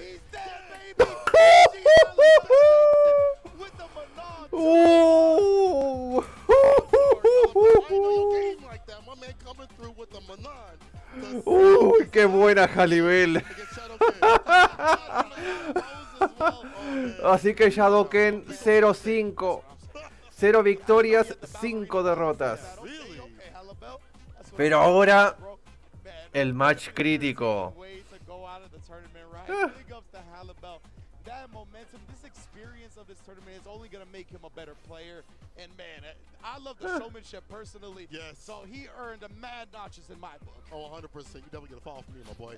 But one of the things I really want to point out is not even the character choice. In these last two games, Forget the Manon. It's the defense overall against JP. It wouldn't have mattered what character he picked. He definitely had the defense on the deck. Listen, the Ken, I see it. I see the game plan, but he wasn't able to get what he wanted. Space traps are too Momento. much. You see Shadowkin very aware what to do against this character. Jump, needed punch into the Fueron top, bastantes cositas. things like that, and getting the lead and keeping it was continuous. But then he hit the Manon, and Yeah. things changed. Yeah, it was funny because sometimes, like, on the character that Me olvidé you know the best, since you achicar know it esto. so well, Ah, no, ahí you veía know el Sharin. option that Solo you que se feel cambió foto. overwhelmed in your mental stacks, right? Trying to pick which option's the Y el best at any given Tibet. moment. When he went to the Manon, he was like, I am going to parry and I'm going to command grab, Yes. right? Simple game plan, and it worked to perfection. And that allowed him, I Pero think, to ahora dissect the game in se a more acabó lo clear and divertido. understandable way. Yeah. Se viene el match más importante, que decidirá quién pasa y quién no pasa. Kawano versus Crossover. With the super. Oh man, this was just Ken versus Luke. I just love seeing players when they have their back against the wall, when they have no more safety net, show out like this. I think Buah, it really lo que se shows viene. the grit and determination of the player. Again, those perfect parries. Key point now, being able to defeat this character's buttons at ranges where you think it's going to come through, and then being able to establish in a very uncomfortable game to get those double dashes Yeah. into the command grabs. And look at that. To seal the deal, yeah. And then he does dash parry, right? 'Cause he's like, oh yeah, you don't want to get double dashed on again. So the way Halabel just adjusted his gameplay, kept Bueno. it simple, but at the same time still cycled through the options, still conditioned his opponent to think about Bueno. certain things and use that against them. Look at that, right? And then because he saw the parry got baited out last time, he's like, oh, maybe I'll try to OD amnesia. Try to switch it up. And then just the weight from Halabel as well, right? The discipline. There's another perfect parry. So many in this last set. I've not seen so much blue Wow. in a long time. But then again, this Time shows to the the fate mindset. match. Mindset. Kawano versus How to go against that. Crossover. I'll tell you Stop what. that. I bet you Rickman's Barnett saw a lot of blue when he walked to the LA venue last year. You know? Time to the And fate not match. since then have we seen so much blue in a single area. Halabel taking it 2-1, man. Yeah, a beautiful celebration as Yeah. well. Well deserved, Con well esto, deserved. Jalibel incluso está fuera ya. Jalibel y Shadowken están fuera. Y Joe también está fuera. Esto ahora es entre Crossover y Kawano. Just getting to be a part of this atmosphere, this electricity, and you know, Talented Halabel, players and stuff. That practice. man, Halabel's gonna hold this for a long time, close to his heart. So beautiful stuff now. Before we get into this final game, let me see. El match crítico se viene. Kawano versus Crossover. Tie for second place right there that you see on the screen. Kawano versus Crossover. Both 3-1, both with a 2-game plus-minus differential, and they have not faced each other yet. Este match. Whoever wins right now is Right getting now. into top 16. This is it. The final game determines who moves on to top 60 after a grueling week of battles. We couldn't have asked for anything better. We really Literally. could not. Kawano versus Crossover. El match más importante de todos. Ideal Uf. to say the least. Este match va a ser crítico y crucial para decidir quién pasa por top 16 losers. Just want to make him bleed. In a 2-0 in which he needed because of the plus game differential to tie Kawano. And then again, that's why we talked about it. It was so important that Kawano didn't drop a game to Halibel, which he did. That gives Crossover that little buffer to where if he 2-0'd, he would tie. And that's where we're at right now. If Kawano 2-0 Halibel, then he'll still have the one game differential advantage, right? Exactly, where now Crossover would kind of have the 2-0 Kawano. But regardless of that, we got whoever wins right now is making it in the top 16. The storyline for this, for both players, is insane. For Crossover, finally able to reach that stage. Shouts to Sherry Jennings. Shouts to Sherry Jennings. Getting him here, man. He had qualified, wasn't able to come to Capcom Cup years ago. This is his time now. But for Kawano, an EVO champion, imagine if he secures a Capcom Cup underneath his belt for Street Fighter 6. That would be super sick. Absolutely. You know, that is one of the holy grails of this scene that I think we have yet to see be accomplished on the Street Fighter stage, right? Where the player can win the World Tour Finals and EVO. We And obviously have the two-time Capcom Cup champion, Mena. He was in grand finals of EVO last year, very close to doing so, but I don't believe any player has accomplished both as of yet. I don't think so either. Yeah, he might be making history this week, bro. So we're Along with getting trying. that milli, man. Yeah, we're trying, right? Of course, Angry Bird's still alive in that Group F as well. He's one of the players that can accomplish it. That's but true. I mean, he's the only one technically that can accomplish it for Street Fighter 6, right? Because that's he a is good our point. first EVO champion. But of course, we're looking at crown champions left and right here. 32 body bags are getting stacked up today. As we up, narrow it shipped down out. to a top 16, one of these players is looking to join the living, the other is looking to join the grave. Bro, we'll be digging ditches all damn day. But we're going to play real soon. Again, final match of this group stage. Crossover, I'm telling y'all, go to his Twitter. That man had the aura, He bro. did, bro. My man hit the He was Zen standing in the boost. sliding door, all Yeah, just, just dark like, because of the outline of the sun. I was like, okay, bro. Yeah, you ready? Yeah. You a killer. I I see like that mentality in the Kawano side.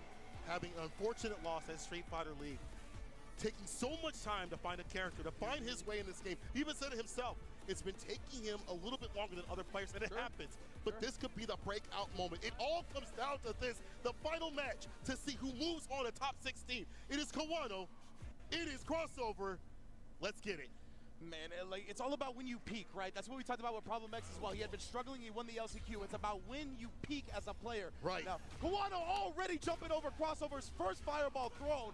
Man, it's gonna be a good one. Thank you all for tuning in to Capcom Cup Day 3. This is such a good way to end the first group. Celebration of fists. I love it. Oh. Interrupts the only fireball, the back throw. I like this Crossover. positional advantage, right? Precisely, man. Taking the screen space for himself. And yeah, still not afraid to throw the fireball, but you see the feints being worked in now after getting jumped on early. At that variation right now, make it really overthink what's going to happen. I And love- that sway play, like the empty sway. I love Kawano's willingness to jump so far, right? Like a lot of the times players are too content with staying on the ground against these players that are willing to throw fireball. The hezzy on the jab, blowing up the defensive timings, that was real good. Crouching medium punch right after. Here's the back throw once again. Positional advantage for Kawano. Perfect parry. Gets hit with a drive impact suppressor. Double up with a follow-up. It looked like Crossover tapped the parry, right? That's a popular strat. Because people like to respond with drive rush normals with parry, so because of that, you usually tap the parry. So when people drive rush drive impact, if you tap parry, you're locked into block after that parry recovery. So the drive impact is almost guaranteed. First game to Kawano. As you said, after getting active, finds a whip punch against that Sobot. Light knuckle, heavy knuckle, up in the corner you go. Meet with the heavy kick. Crossover, striking back, drive rush, right at that back throw. Kawano knew what he wanted. No go, bozo. Put me up in that corner. Wow, what a trade that was. Gonna interrupt that fireball with that heavy kick, huh? Kawano inching forward right there, catching the recovery, getting the punish counter throw. Oh, spine buster party. Not even. Great discipline from Crossover, man. Not flinching in the face of that walk back. Instead, crouch medium punch to the level 3. He's back in this round. Yes, sir. That bar can take him down, and we've seen DJ be able to dump out damage. Has to find the axis, and there it is. Drive rush, whip punish, using the bar at the bottom to catch that crouching medium kick. Crossover, evening things out. Crossover, what timing on that? That slight walk back, baiting Kawano into a button and timing the drive rush to where he gets the clean punish. Incredible. I hear the DR crowd already popping off, yeah, baby. Let's go. Early in the morning, we getting loud. Kawano able to get the back throw though, switch the sides. But yeah, you got to be careful about your pressure because you can get back thrown just as well. Punish counter throw, extra damage on top. Very attempt from Crossover, no good. Wow, another throw, punish counter. He's getting active. He might wake up with a button. He actually backdashes this time. Trying to avoid the throws. He doesn't want to keep getting his back broken. Oh, stand medium kick, gets a little bit of a hit. Kawano he doesn't have to overextend to get the win. You're in the proper position to cross up DP. Oh, and Crossover, he at least got out, but Kawano staying solid, just throwing over and over and over again, right?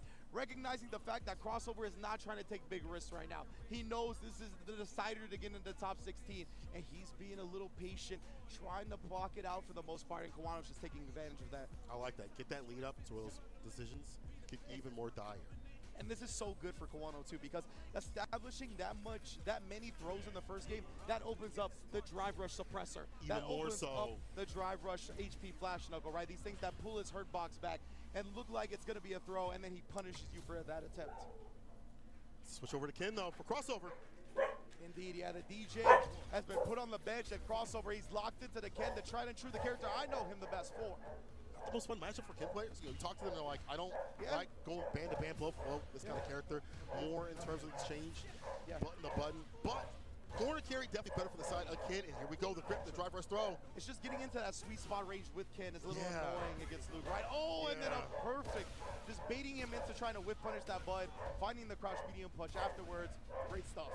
To act with that drive impact. Kawano with the punish after jumping over fireballs every so often. wall buttons too as well. This is what you don't want to have, is Luke to have a lead. You have to kind of break down that wall, fireballs and buttons. If you get blessed with them, it's going to hurt. He'll take that trade, actually. Not bad for Kawano. That was an extended hurt box on Ken's fireball, bro. Oh, and he actually recovered in time. Now trying to catch a flinching right there. Crossover has been really good at not walking back and getting sniped by crouch medium kicks. And then he uses the OD. He knew Kawano didn't have that available. So spark the bottom. Oh, he actually got that and no punish. I mean, he wasn't burned out, so it was going to be not an actual punish. It's true, but it might be chip though, dip. There he is, chip. Yeah. Good stuff from Crossover, recognizing the OD. Shinrai all the way to the level 2. Crossover, back in business with a character that took him here. You see him develop that DJ, but this is what got him in the Capcom Cup. And the crowd starting to get rowdy again, the loudness. The DR representatives, I want to hear them. Oh yeah, they standing up, baby. And they get, perfect parry. That simple stuff, get that out of here. Kawano ready for it. Man, we're trying to do a whole lot of bullying right now. He's going to continue to try that in the corner. Drive rush, great discipline and jump out timing from Crossover though. The parry after the minus frames, ODDP. Burns himself up, but he's got the bar at the bottom. Yeah, he'd love you to drive impact right back. Exactly. Hit you with the Noah. Good stuff from Crossover right there, recognizing that the 3 bars were there. Jinrai, oh, the counter hit, but no commitment. Not much off of it just yet.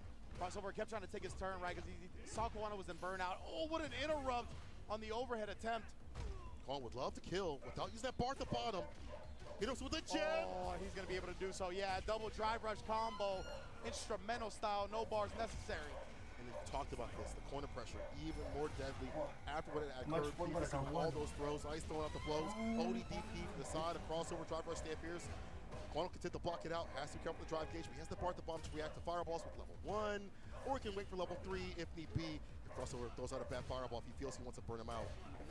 Crossover, you can see from this range, right? He's trying to decide what to do, but Kawano instead takes that advantage to back throw him, and here we go, establishing the throw again. Oh man, I'm so scared for Crossover right now. Just jumps out. No Kawano, salte. not committing to anything wild, but Back he puts throw. him back there again with another throw. It's time to pay rent, Look at baby. this. Throw. It's one touch, one hit. Oh no, he waits for the crouch kick to catch the shimmy and hit him with that CA amount of damage. Kawano finally, he saw that Crossover was in lethal range, right? And he ended up reaching on the shimmy attempt. So great stuff for Crossover. No He matter, shot he the said, kick, but Dead reached the Kawano! and Kawano is in top 16 of Capcom Cup 10. Moving on in the bracket, moving to top 16 on Sunday is the Evo champion himself, Kawano. Good 8 spots own. Kawano taking down Crossover.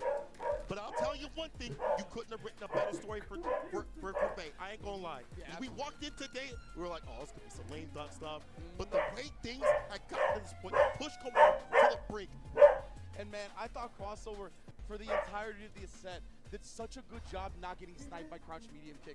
And that was the thing that ended up killing him off. He even punished one of those two. He even backed up, personally looking for the driver slide punch punish. And that's just a fundamental part. Yeah, that's what I was talking about earlier, right? Holding the parry. You look to parry when the drive rush button's coming towards you, but because you tap it, you're locked into blocking during the recovery of the parry. So the drive impact can bully you that way. When you're in the corner, obviously you get a combo because of the wall splat. Definite great just scouting from Kawano on that one.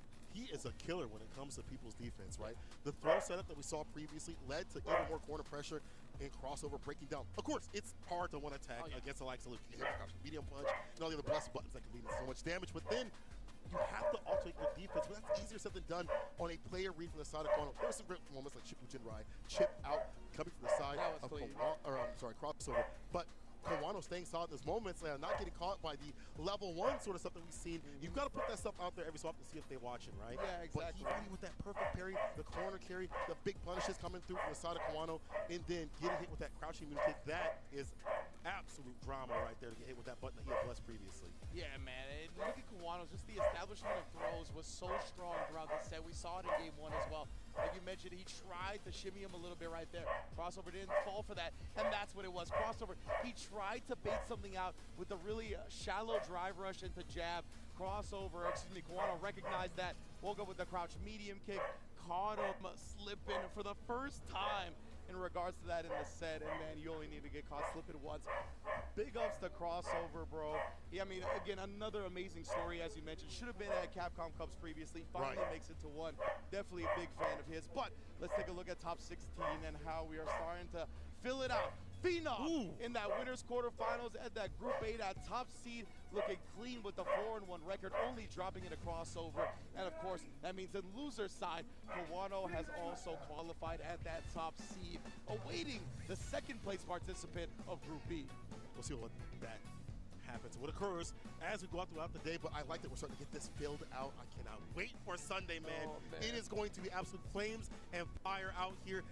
I'm glad they got to stand it up because I've been having to move around quite a bit. The excitement, man, I can't keep me seated for this. Like it ain't happening. The group next, you got to tie me to the railing, bro, so I don't know. Yeah, so you're We've almost fell a couple of times. Yeah. But we're good indeed. I cannot believe the way Group A played out. I'm so glad that the last match of the group was one of the deciders. Yes. Yeah, man, we already have our first 2 qualified participants for top 16. And of course, Capcom Cup 10 wouldn't be possible without Pagoda. They've been holding us down, sets the LCQ, put the eggs rolls in, enjoy your cravings, satisfy your cravings. They've been holding it down with the LCQ players. They've been here, they got egg rolls at the bar. They're making sure everybody is fed and satisfied while they watch this Street Fighter 6 action. Also, shout outs to Mess Away. Some collectibles have brought classic and iconic gaming characters. Ok, estoy de vuelta. Por lo que parece ser, Kawano y Phenom clasifican. Phenom por winners, Kawano por losers. Así que haciendo los cálculos ahora. Breaking the bank, but definitely for a good cause. Yeah, incredible figurine details from Storm Collectibles. I love the fact that they're out Ahí está. supporting Capcom. Ya tenemos a los 2 primeros clasificados. That's just a genre that people love out here, and it's great for your background decor on your stream as well, just saying. Yeah. But man, what a way to start Capcom Cup Day 3, bro, of the group stage. So Así que el grupo A ha terminado. this next group, because not only are the players fire, but you're getting a commentary pairing that I know a lot of you want to see. Oh, yeah. So we'll be back very soon. Don't go anywhere. Lo siento por eso, el perro. Ahora corte de 4 minutos y nos vemos ahora con el grupo B. Dios, por Dios, perro.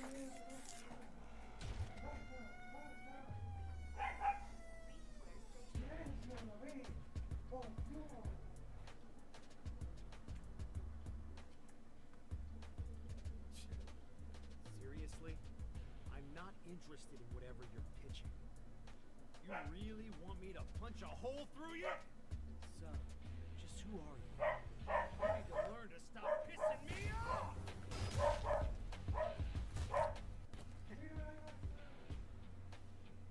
I knew there'd be more of you.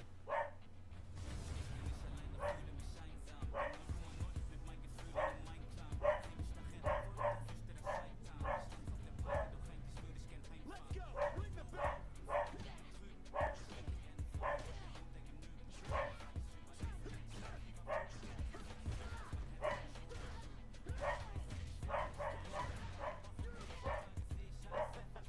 I'd be scared too.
You could say I have potential.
This is beautiful Los Angeles, California, and we are at the Avalon, and it's about to get crazy. And hopefully you guys are in building and getting an opportunity to try out the Ed build here for Street Fighter 6. He's been all around the venue, and we have only been talking about how cool Ed is, how cool he is to play, how cool he looks, and hopefully you guys get some time with some hands-on. And of course, a bunch of the people have been out there streaming, and I got one of my favorite streamers out there. I think he's out here forming IRL will it kill submissions in real life, and one of my favorite people in the world. Say Jam, how's it going, Brody?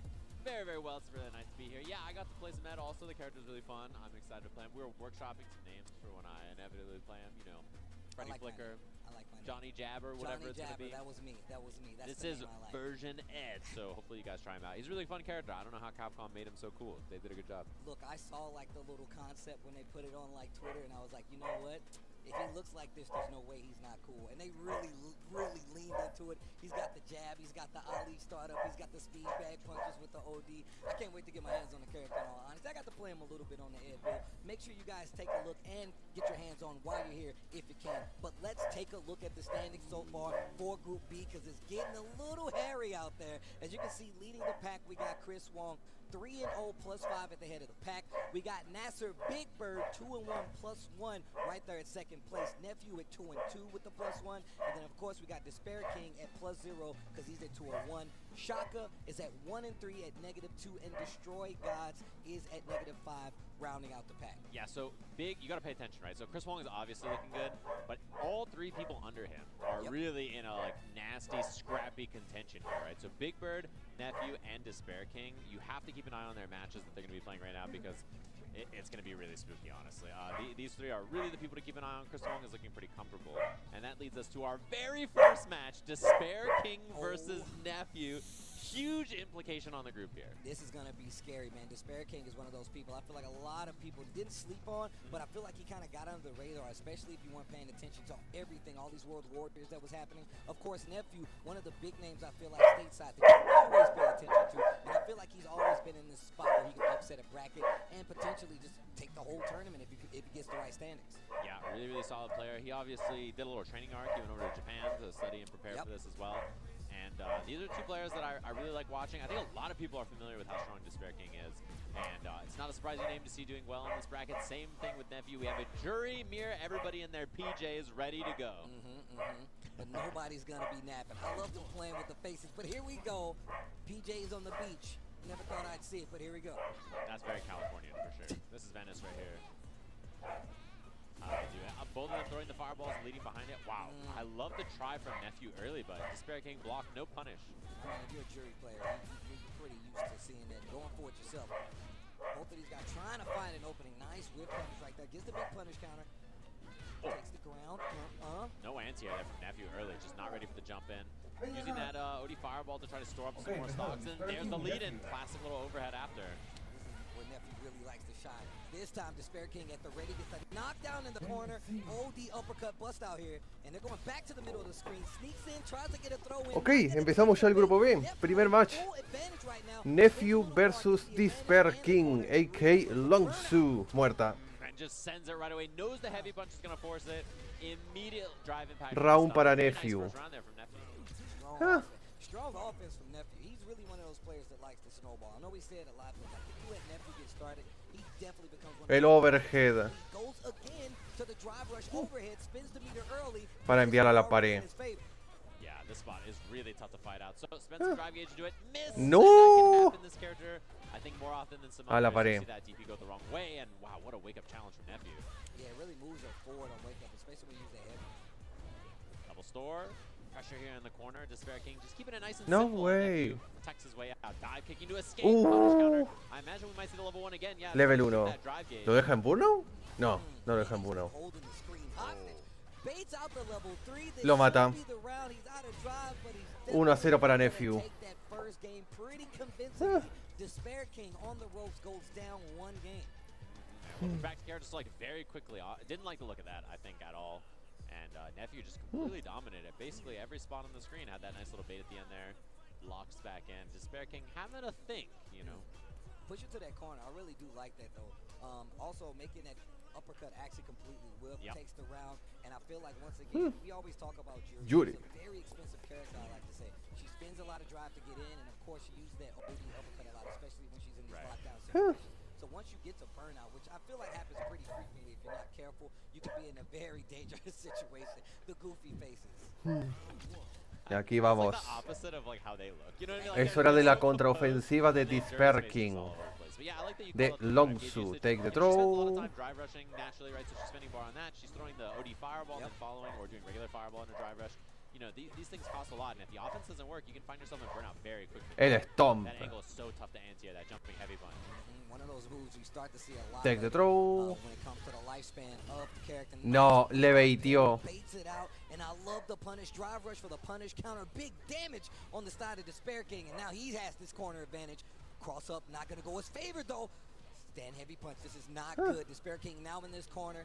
Nephew working on one bar. Now he has him in burnout. Despair King in trouble. Tries to jump. El Tang sí. Oh man, no drive gauge there for Nephew either, so chooses to burn himself out on his own terms. Lo mató. Finds the Match counter. point para Bit Nephew. of a scramble after that whiff dive kick. Oh my god. All right, here we go. Scrappy, you say? Yeah.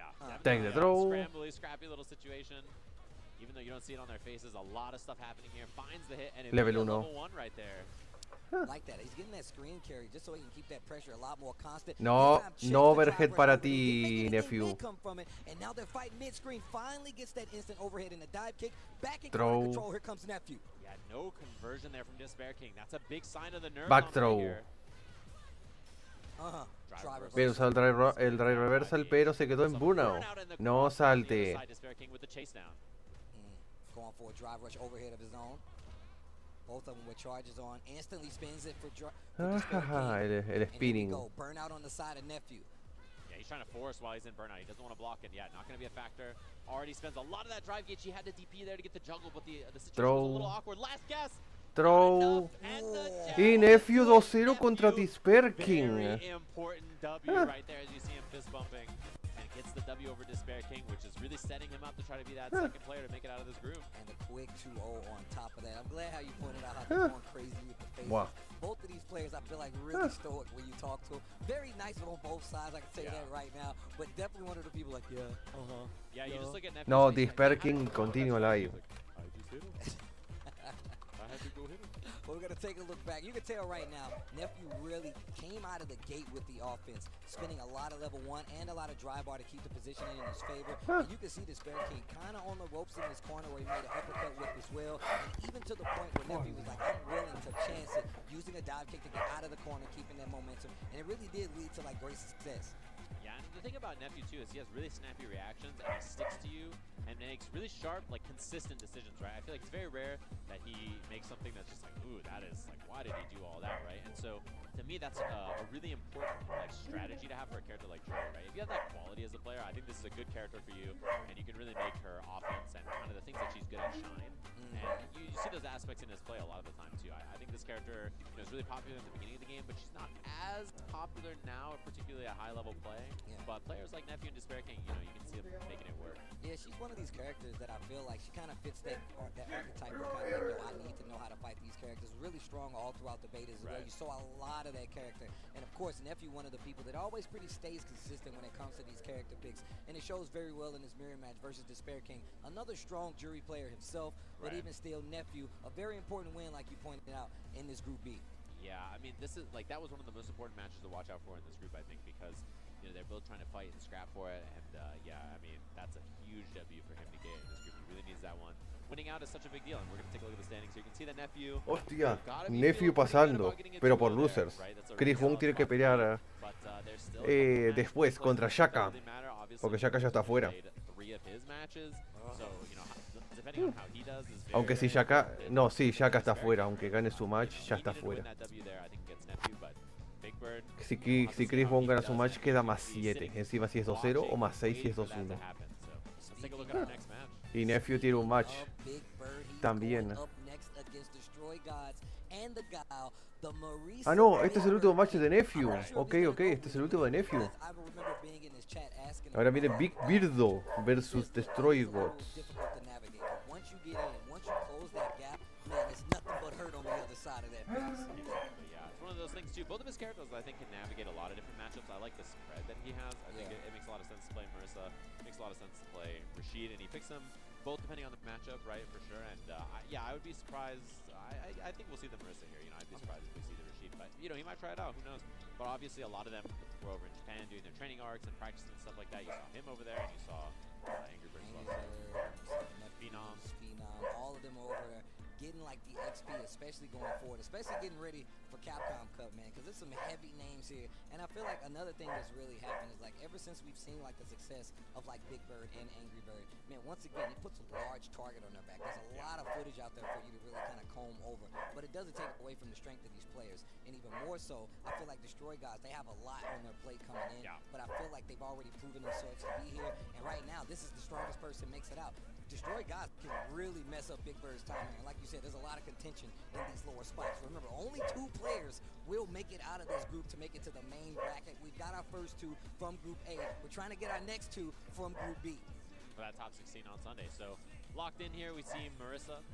That'll be the pick, it looks like, for Big Bird. Looking pretty solid here.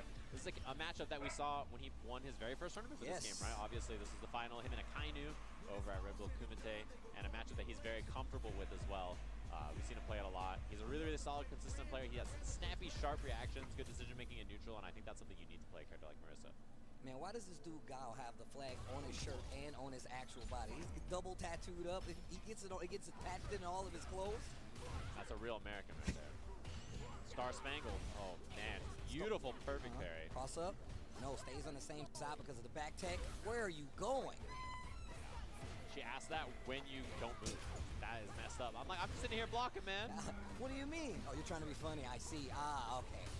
I love the armor on the Gladius. Yeah, representing that option early, saying, hey, you can't just pull up in this space. Just raw Gladius goes for the overhead and a quick first round for Big Bird to make the lead really evident. Yeah, he needs this kind of gameplay. Today, he's got a steamroll. If he really wants to make it out of this group, you know, he made a tweet basically that was like, hey man, you know, I'm not that good at Capcom Cup, so we'll see if I can clean it up this year. This is my time. We'll have to see. And today is the day if he wants to make it happen. I literally asked him earlier. I was like, hey man, you focused? You in? He was like, I'm locked in. I was like, stay locked in. Nice anti-air with the crouch heavy. Reset with the forward medium punch. I love to see it in the burnout. Oh no, this is gonna hurt. Mommy muscle in the building. The first game under his belt. Big Bird with the Marissa. That's when put him to sleep. He's on his stream and he takes a hit of the vape and goes, someone clip that. Instantly, somebody clip that. He just yells it right away. With a big smile on his face. That's how you know he's evil. Oh, I love that little pickup right after. If you don't have charge, take the forward heavy kick. And it's a nice little reset too. Whiffing throws, missing hugs. Oh my, scary couple of lips here. And look at how active Destroy Gods has gotten with his guile. Placement on the Gladius has really been something he has to question, especially Hostia, lo está destruyendo. Oh, air flip out, yeah, classic. A big back throw. In situations like that. He just holds up forward and says, Throw. I'm out of here. Drive impact up, big threat. Does have super, jumps out again. Lo mata. That's gonna be a stun. Oh, night. Lo mata. Ah, Match point para Big Birdo. Put their whole back into it to get that level 1. 3 straight rounds, Big Bird, very quick. I like the ideas that we're seeing represented from Destroy Gods. It just has not paid off so far. And I think it's all about contention in the neutral, right? We haven't seen many flash kicks, and when we have, Big Bird has had quite the read on him. And now, once again, you're in the corner, and this has not been your friend. Great jump out right there with the jump light. Actually switches the position, and now Destroy Gods with the lead. Puts out the Sonic Blade, backs up. Oh, and the empty No, back throw punish counter encima. Right? You jump in that angle and people go for the perfect parry. Se gasta level 3, lo tiene que hacer. Ser eso.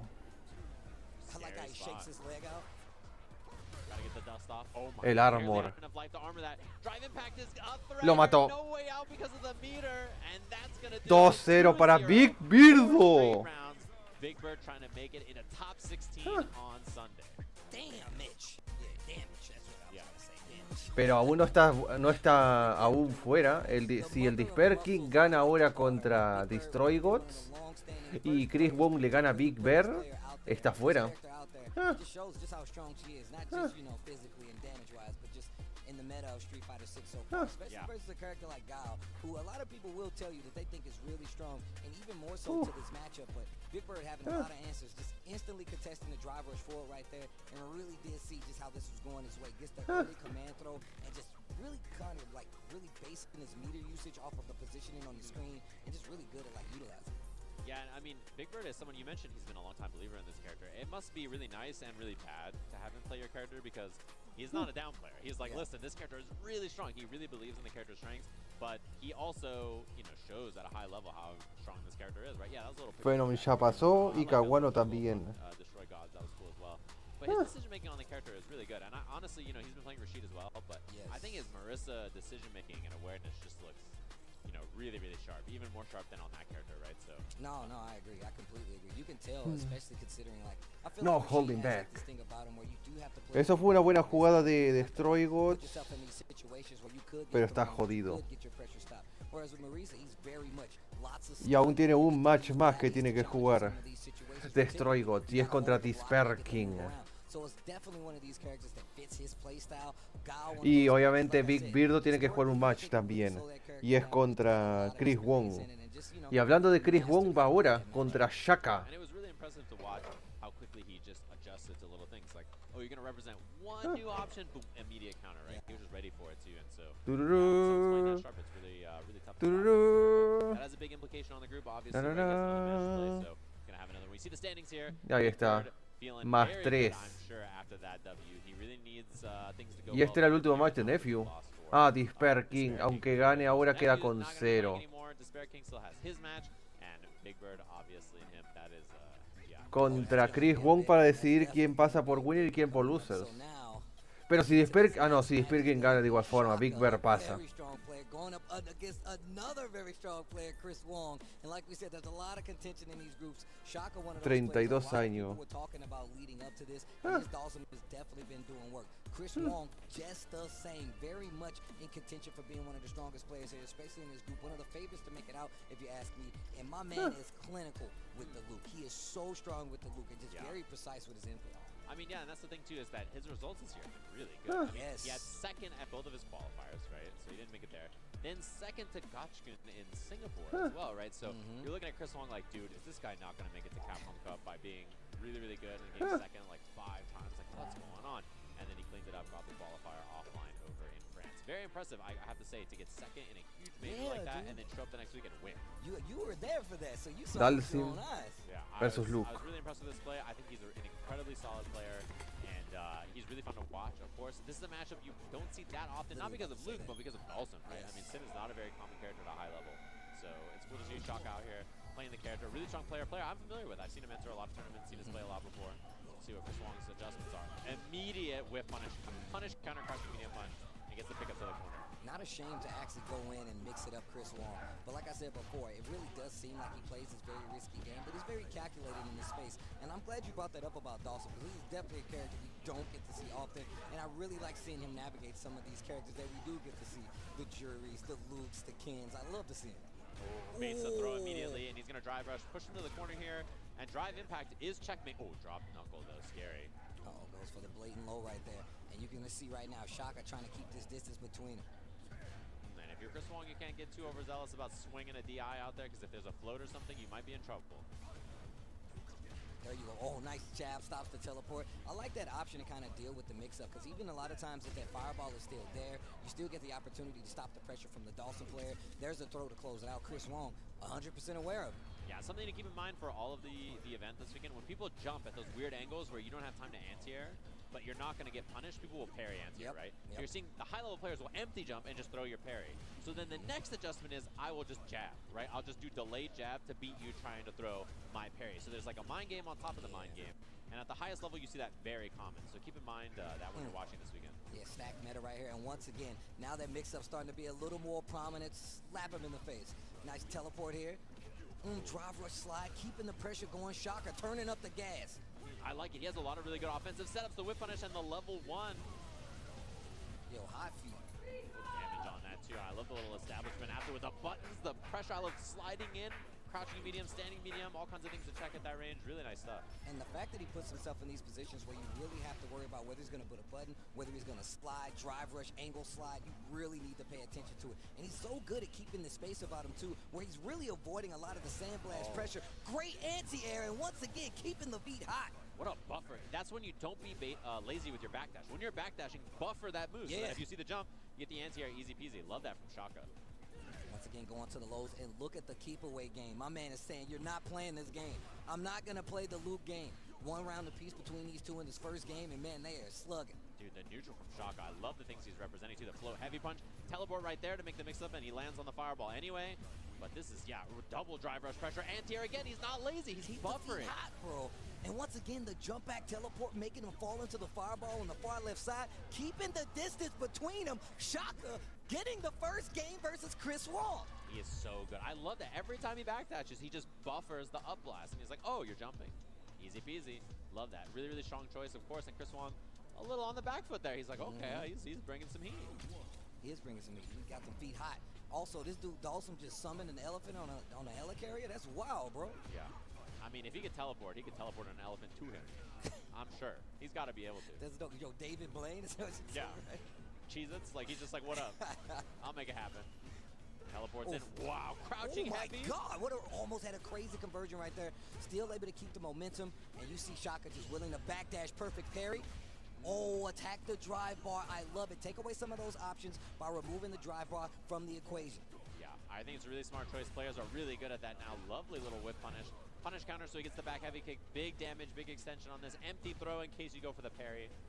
Pressure's looking fantastic for Chris Wong, and the spacing trap as well. Gonna have to dump.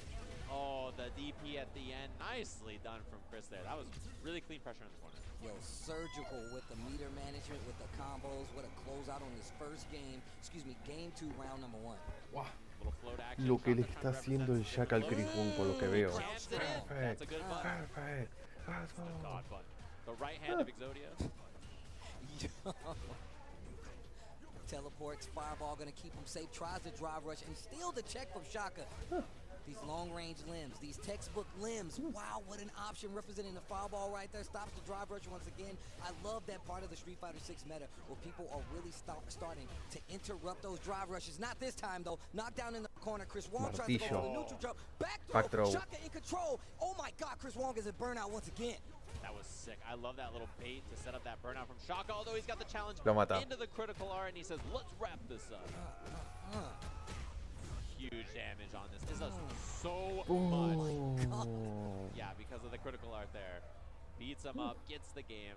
And I have to say, Shaka's decision making there was so clever. He had the anti-air, and then he didn't do the real blast, and then Chris Wong tried to parry to get out of it, and then did drive rush throw to punish that. So really cool setup there, but then Chris Wong just finds the hit, gets the job done, one apiece. I like these mid-screen fights. It seems like Chris Wong really started to turn up the neutral game right here. Whether it comes down to a scramble, he just does not want Dawson and Shaka to get away from the situation where he does have this control, or at least he can make these big conversions happen.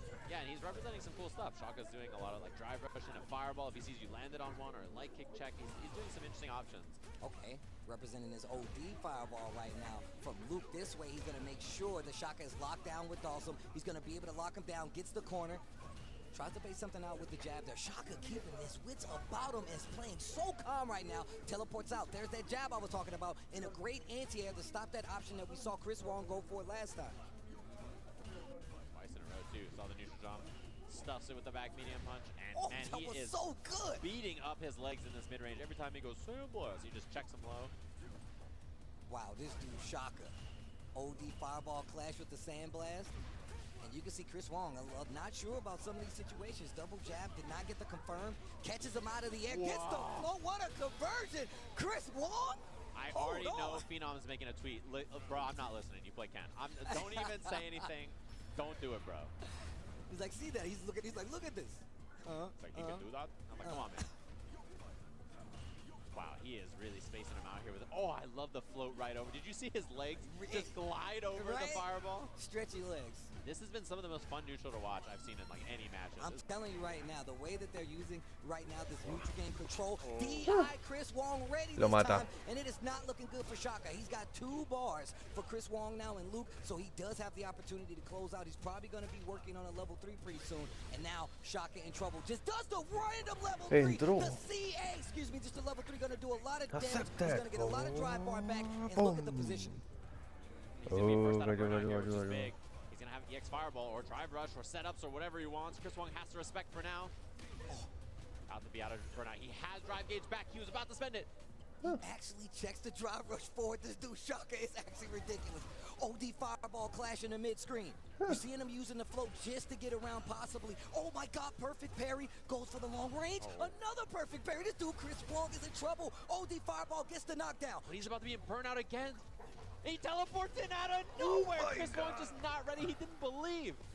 Gajo, gajo, gajo, gajo. My man Gal got out of the ship. He was like, hold on, bro. Yeah, look at Gal Gajo, back there is gajo, us right gajo. now. He's like, bro, what is happening on this helicarrier? What's even going on? Teleports in, trade. Good for Chris Wong though. Good defense again from Shaka. Not biting on these throws. Left arm of Exodia doing some work right now. Once again, go straight back to that neutral. Shaka just playing so great in this position, but not in a great position now because he's in the corner. Great tech on the throw, the fireball too far to actually interrupt. Oh, Big jump in. Goes for the back throw. Not going to work out. Lo Number mata. 3 is on the table. Chris Wong is going to cash out. It's time to go to work, or it's actually time to clock out. Chris Wong takes it 2-1 over Shaka. But No, man, sí. that was a really entertaining set, man. Like you said, that was some of the most fun neutral I've seen, especially versus a character like Luke with Dawson, which we typically don't get to see, and just well played Shaka está all fuera. around, man. Una victoria, I was 4 really derrotas. confused. I was like, Chris Wong is getting beat up there. I was like, this is a sick match. And that was really well played. I mean, that just shows you the strength of Shaka as well, because Chris Wong obviously done really, really well. Yeah, Shaka. Can you guys make some noise for Make Shaka? some noise by for the way? Shaka, bro. My man is actually ridiculous.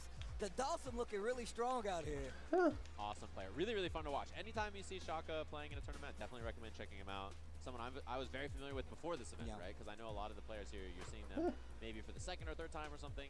Really, really fun player to watch. And that was a sick set. I think one of the most fun sets I've seen this weekend. Of course, man. And it all started with just the way he approached the neutral. Because you were very much afraid a lot of times when you fight Luke. We talk about that crouch strong, talk about how fast that sandblast is, but being able to check a lot of the drive rushes, as well as kind of negate just how strong that Luke fireball is with the just blatant lows, whether just be the float over, Right. it really did change how this matchup was played. A lot of clashes with fireballs and instance, perfect spacing right here for Yeah. Shaka. Great usage of meter. I mean, what he played so good, and still just was not enough to close out the set.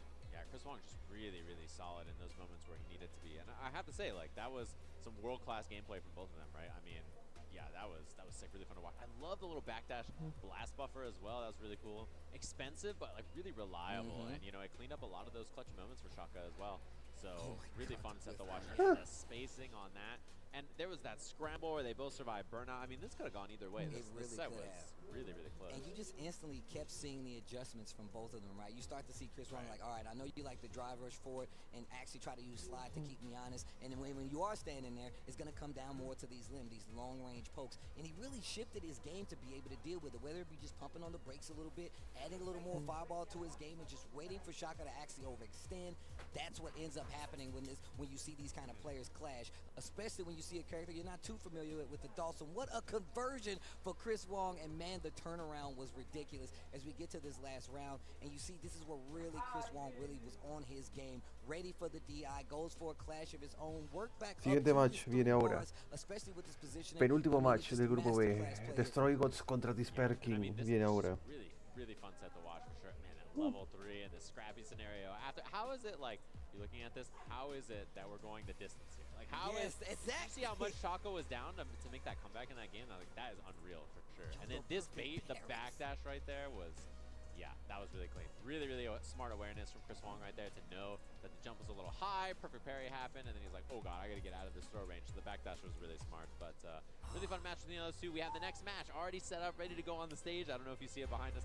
We are just moving, cruising right Destroy along. Gods contra Despair King. Set up, get everything established for this Sunday, so I'm excited for it. Destroy God and Despair King, another very important match for the standings here. I don't know if we're gonna end up with some kind of weird tiebreaker situation in this I group. like it. It might end up happening with how things are shaken down. We'll have to see, and particularly the next match will have a big impact on that as well. So yeah, here we go. We're right into it here.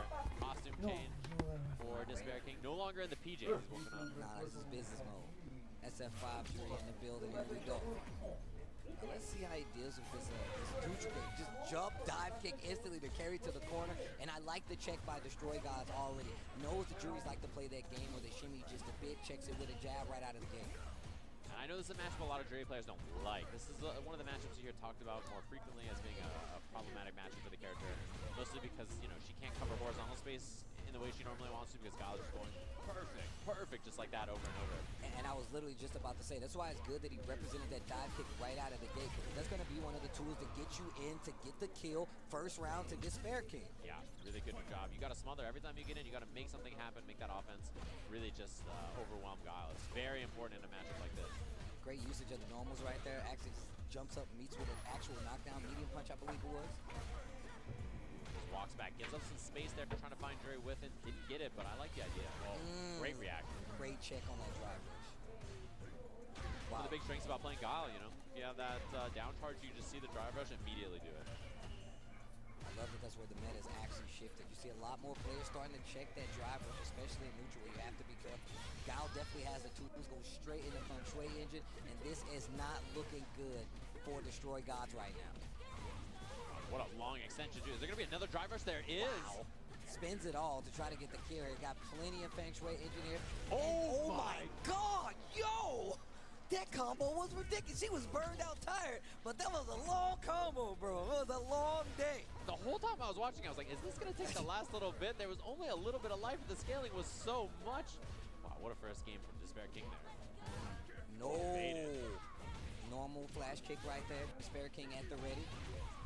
To the DP, chooses not to take the store and then just drive rushes in for the pressure. Yeah, opting for that just to keep the momentum, get the screen positioning, and now has that corner. And look at Despair King go. We saw how he ended the last round with a long combo. No feng shui this time, but the combo just is nice neutral jump to bait the throw. And Despair King is on a run right now. You see the confidence too. Just knew, like, I'm not even going to spend the level 1 to kill. I don't need it. I'll just save it for the next round. Oh, a little too confident maybe. Okay. Goes for that OD uppercut. This time Destroy God's ready. Perfect parry, gets the store afterwards. So now Despair King locked and loaded. A lot of drive gauge, but a big challenge. Oh, what a check. Punch jab. It's the knockdown dash up again. Wants the space back. The jump heavy punch. He's buffered. It's going to be a combo off of it too. No level 3 confirmed, but next hit could do it here. Destroy Gods has to be very careful. Pops the level 2 instead. I like that. Goes straight for the pressure, goes for the burnout, and this is not a good situation to be in. No reaction at all by Destroy Gods. Despair King put himself in burnout. My man is holding down back for his life, but he's got a level 3, so you better be careful. I can tell you that right now. Bro, he's gonna get this bar back just completely blocking. Help, man, I'm just Please, stuck. somebody help me. Don't sell your fruit, help me. Help me. The person in the background's doing nothing. Just watch that all happen. Sitting on the ground, you see me down backing for my life? Destroy Gods. Gets the round. I like even Guile popped up like, yeah, jeez. Looking like Luigi on defense, just sitting right? there, help. Please. Oh, set up. This is a rough spot in the corner. Classic Guile spacing spot, but then chooses to take some approach action instead. Ooh, backs away. No confirm. Burns himself out here. Goes straight for the level 3.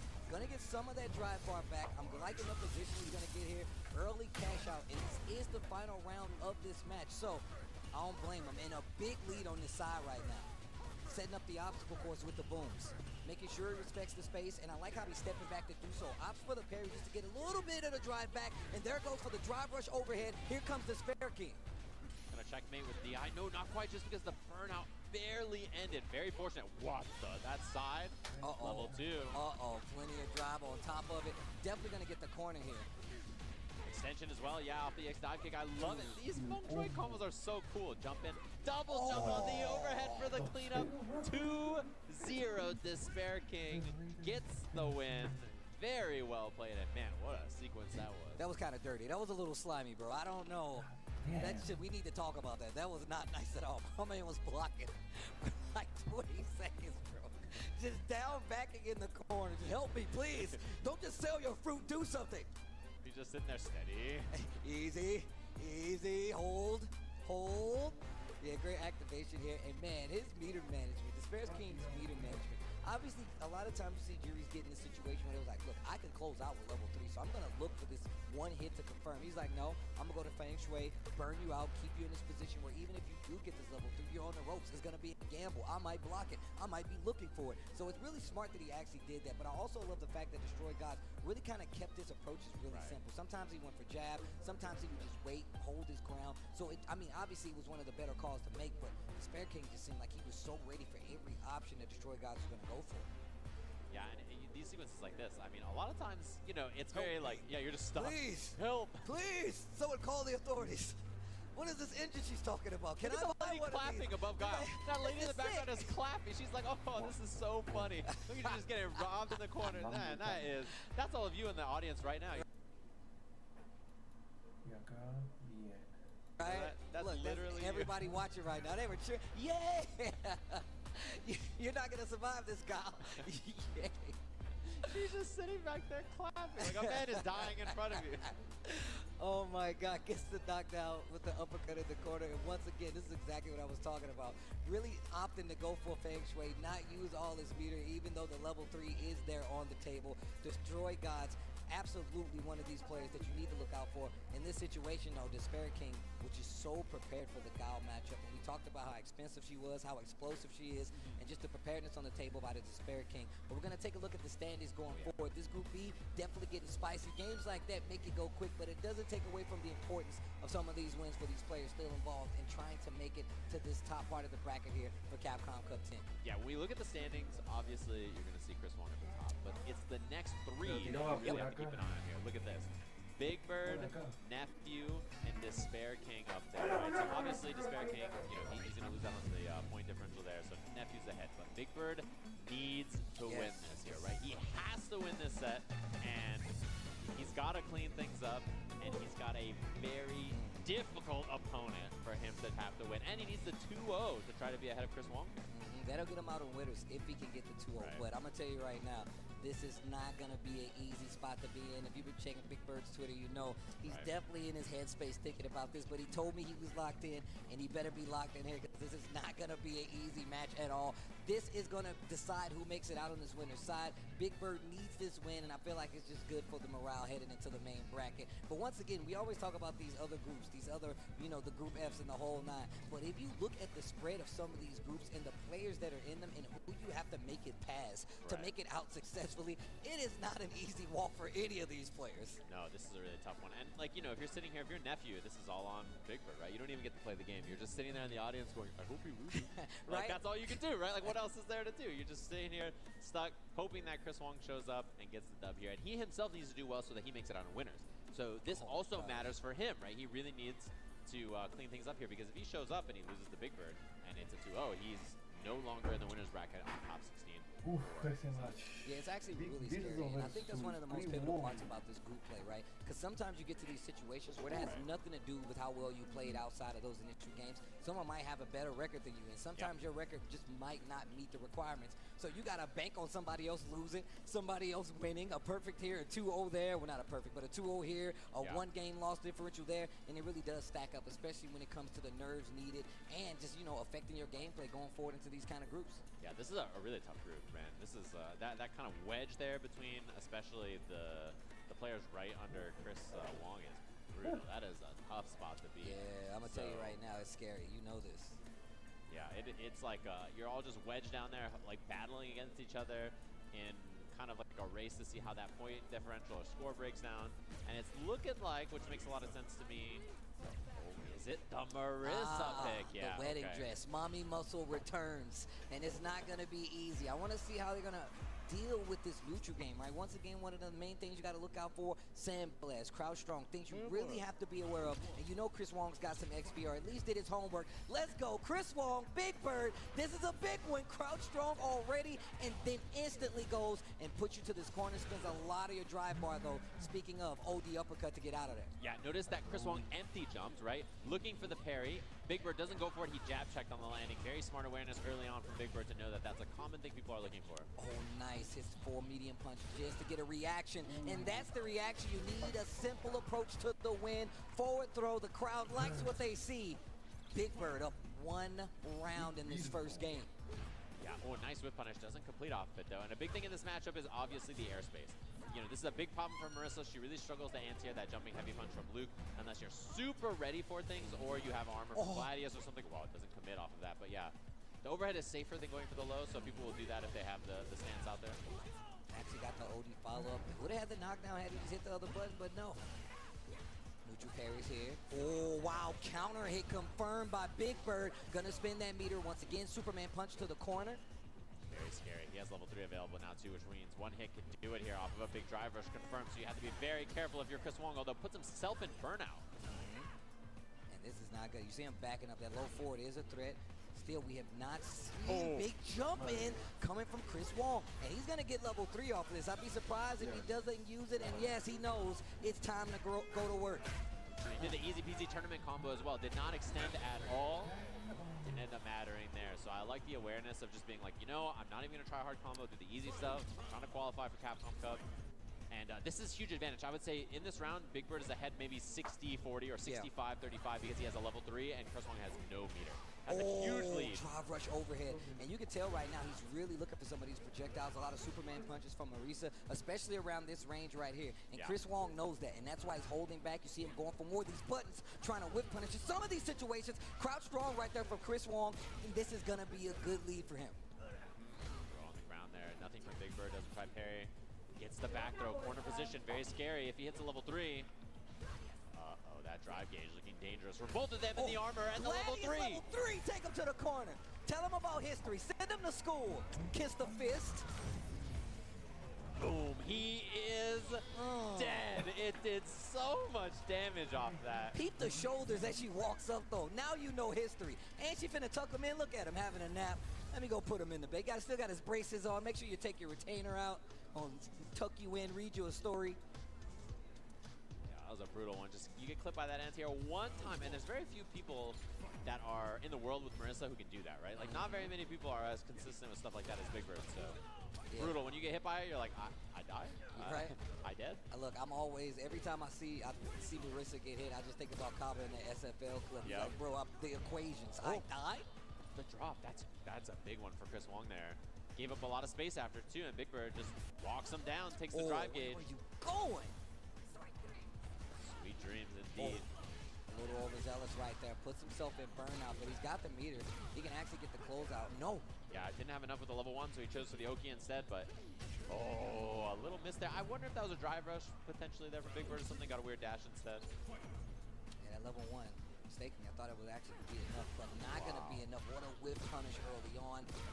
Big Bird on the ropes right now. Nice. Calls out the armor. Big damage on the table. Puts him in burnout as well. Has 2 bars. Going to go for the cross up. The back tech's going to save him. Where are you going? And still in burnout right now. Big Bird with a lead. Level 3 is there. You got to be careful with this offense. Yeah, I mean, this spot sucks. Like, you are in such a bad spot if you're Chris Wong. I don't even think he's going to want to spend meter, really, because unless he gets another hit or something. Okay, now this is scary. Very winnable round all of a sudden for Chris Wong. CA's a threat. One good hit could do it. Where are you going? Big damage, and I mean big damage.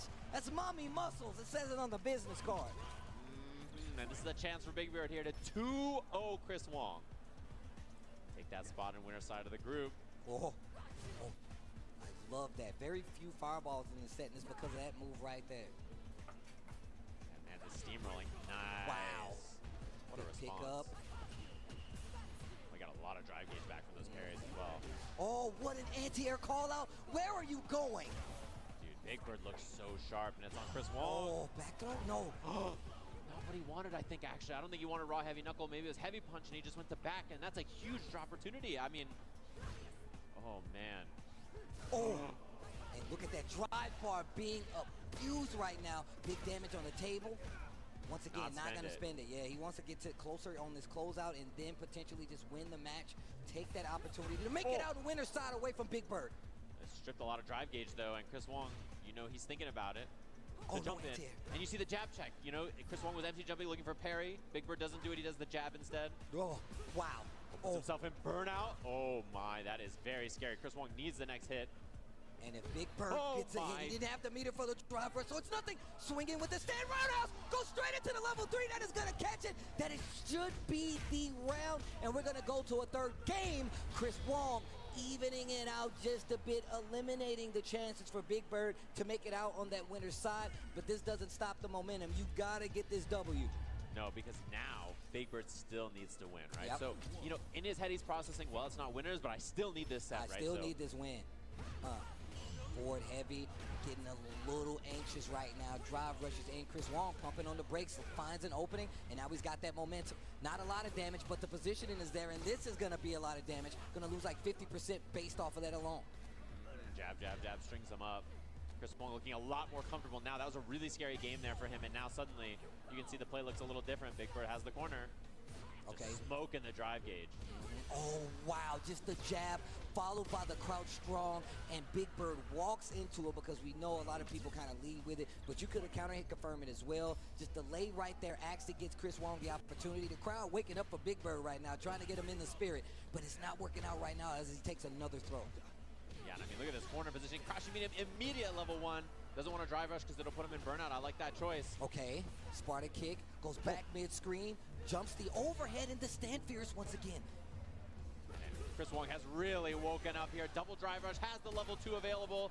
Air knuckle combo right into it. Beast mode, baby, to clean things up. Headphones coming off. 2-1 for Chris Wong here over Big Bird. And still an electric set right there, man. Big Bird, an amazing player, guys. Make some noise for Big Bird right there, man. One of my favorite players to watch. You know I'm a fan of Mommy Muscles, and I'm just a big fan of Big Bird. Chris Wong gonna take the set, though, and he is definitely gonna be moving on in that winner's side. And this is a scary group to be in just the same. As you can see our other competitors down there Hey, watching. it's nephew. He's like, Hey, "He it's did nephew. it." He's like, he did it. I saw him. Nice job. Love that for him. Moving on by process of not playing. Sometimes that's how it goes in these groups, man. You know, the scariest place to be is where you don't have the impact anymore, and you just got to sit there and watch. That is a dangerous spot. You know, you're just a spectator at that point. But very well played. I have to say, Chris Wong, a lot of people would fold and lose that 2-0. I think it was very, very likely that he loses 2-0 to Big Bird right there, and the whole group gets shaken up. But nerves of steel. There's a reason this dude got second at a bunch of tournaments and then showed up and won one of the 3 offline qualifiers for the year. Incredibly impressive steel right there in your nerves to just be like, okay, I'm fine.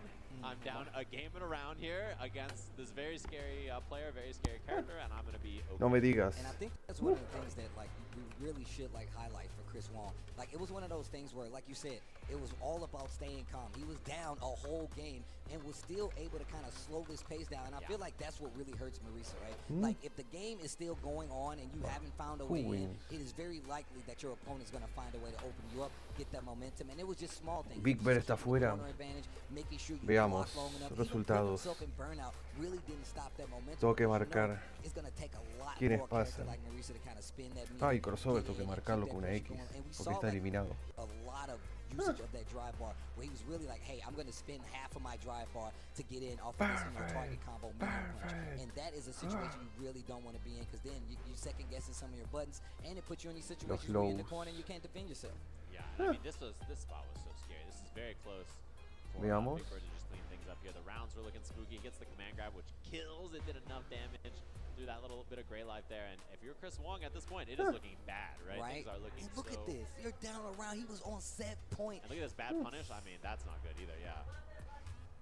Goes back to it, gets the round under his belt, double level 3 on both No me sides. digas que Chris Wong le ganó a Big Bird y con eso ahora when he saw him go for that Gladius combo as well either, and still puts himself in burnout and still manages to hold it down the entire Qué time. buena. The armor is eating on the Superman punch and the level 3 is gonna close it out. And man, what a way to bring it back and put yourself back in contention to take this set. I love that as soon as he got that, Chris Wong took off the headphones and clapped to himself. Because he knew as soon as he got that game, he's like, okay, I'm cool.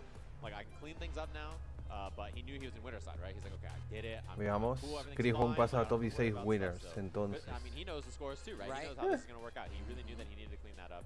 And yeah, he was very close to just losing right there in a pretty rough spot. Look at how much slower he started to play these games. in the later half. He was like, you know what? I'm just gonna stay calm. I'm just gonna wait to get these big openings. The meter usage was perfect right there as well. Y veamos just the amount of resultado. times that Chris Wong puts himself in burnout in these situations and still has great fundamentals. He doesn't go crazy. He doesn't start jumping. He doesn't even overextend. He literally just Y ahí holds va. his ground. Chris Wong y He Nephew. holds his ground as he moves into winner's Nephew side pasa. here of Capcom Nephew Cup. losers. Nephew, by the graces of the fact Y that Big Bird Chris went down to Wong Chris Wong, winners. and him doing a great job, Big is Bird going to stay eliminado, alive Longsu on the eliminado, loser side, but Shaka unfortunately, eliminado, that sends Destroy home Gods Big Bird, eliminado. Despair King, Shaka, and Destroy Gods from Group B. We have our two from Group B moving on, and still an electric group to be a part of. You're going to see the spread here on Match Results for day 3, and you can just see basically the tail of the tape and how it all kind of went down. Yeah, very, very scary stuff there for sure. And I mean, 3 players in the group at 3 and 2, right? This is a really contentious group in the middle there. And I have to call out Chris Wong, 5-0ing this group. Ahí está. That Más guy is 7, a Nephew más beast. 3, Big That Bird guy más is 2. a beast, right? I mean, Phenom very contra Chris he's up Wong. against Uf, Phenom. este Of course, match. Phenom, a big fan of Luke, so I'm sure he's really happy to see that match. Y entonces va a ser Nephew, hostia, Nephew versus Kawano. Uf. So losers top 8, so Nephew versus Kawano is going to be our match from that group. Buah, Nephew versus Kawano. And this is just the beginning Wow. of the cake that's going to be this main bracket for Capcom Cup. We have our first 2 losers. We got our first 2 winners. Obviously, all of these guys right here still in contention to be that big $1 million winner, to be that big 2nd place winner, that 3rd place winner. I say that because there's still 6 O's attached to those bad boys. So you're still winning no matter what, but obviously you want the big dub to go home with. And of course, these guys are still in the running. Right, and you know, it's really fun to watch. Obviously, top 16 is going to be on Sunday. Tomorrow's SFL finals, which should be really fun to watch as well. Some of the players down there, Bonchan, Tokito from Japan, a bunch of really strong players from Europe, all over the world. It's going to be really, really cool to watch. But that does it for you and I on Group B. We're going to be back later for what group, Steve? Which group? Which group are we doing later? Is it E? You know me, bro. I can't. It's F. We're coming back for F later. We got that one, F, dude. that's the one. We got that one, dude. Ok, se viene corte y vamos a ir con el grupo C. No está que se decide entre DCQ, Duki y Nakdu. Y o Crimson también, pero Crimson creo que no tiene matches. Crimson tiene 2 matches, contra Fandroid y contra Bravery. Y tiene que esperar que Duki pierda contra Bravery y Nakdu. Y Nakdu tiene 2 matches contra DCQ y Duki. And they're not the only partner we're working with as well, so thanks of course to Nerds for making this happen. You've probably seen some of these shirts. People have been wearing them all week. I saw people wearing them just earlier today. I think the Jamie one in particular, the art on this is super dope. So they made a bunch of amazing jackets. They made for Se the viene el dev grupo team C. and stuff. They also did a bunch of amazing shirts. You can see the designs here. You can check them out at nerdsclothing.com. And enter code Capcom Cup in all caps to receive 10% off your purchase, which is really, really dope. They have a bunch of stuff that they're selling as well. They made, like, we have some cool jackets too, which is really dope. That's true. They hooked us up one. I actually bought the Chun-Li shirt. I'm waiting for my official size Marisa shirt because I definitely have it. I got to go check that bad boy out right after this block. But guess what? We got more blocks for you guys, especially if you want to find out who's going to make it to the big dance. The big group is coming up right after this. Don't go anywhere.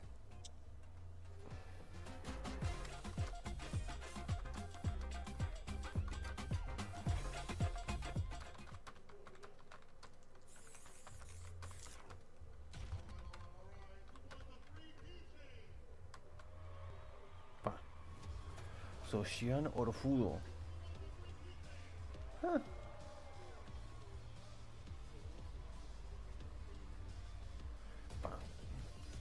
Orfudo.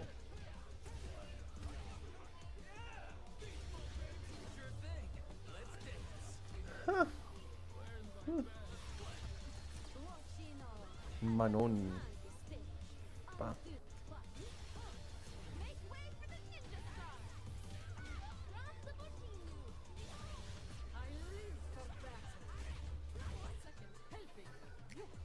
Ah, no ways. Lily.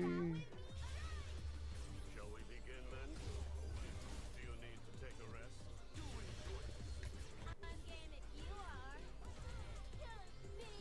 God sing, let's fight, yeah.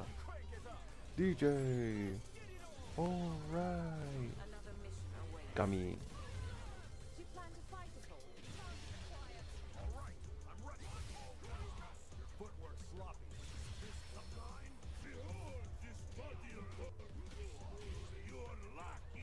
Get ready.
foto, estatuita.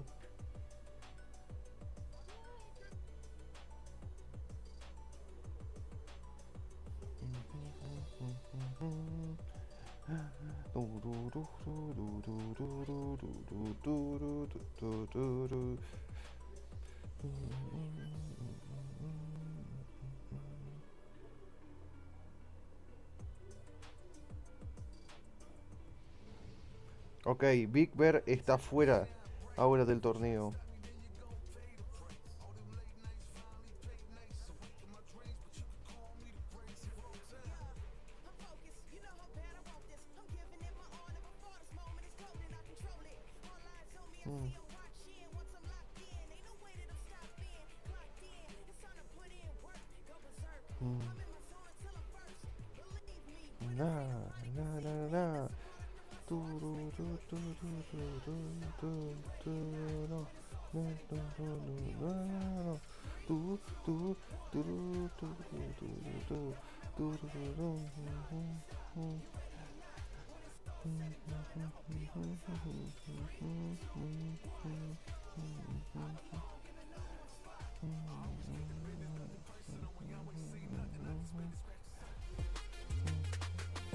El tema de Kimberly. Welcome back. Wait, huh? We're ready to go. Yeah, We're Capcom ready to Cup go. That is beautiful Santa Monica Pier right there. I live right by there, honestly. So it's a great place there, and we are here, however, in the downtown LA area for some amazing Hollywood. For some amazing Street Fighter 6 action to continue forward here. It is time for Group C. Oh, C. Wait. C.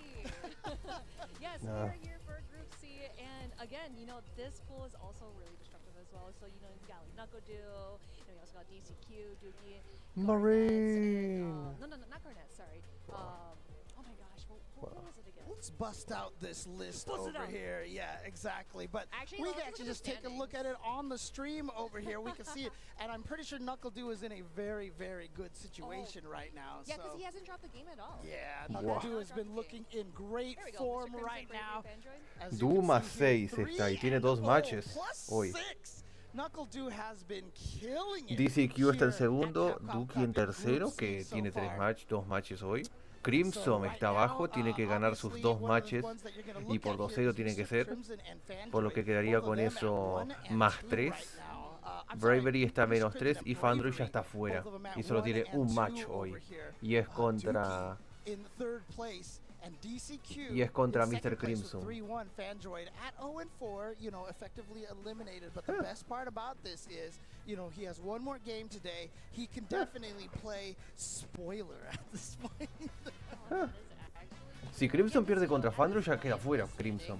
I feel like Knuckle-Do is kind of like, you know, he secured that spot, right? He is so up there, hasn't dropped the game whatsoever, so Y Knuckle-Do tiene que pegar contra Dookie y contra Mr. y contra DCQ.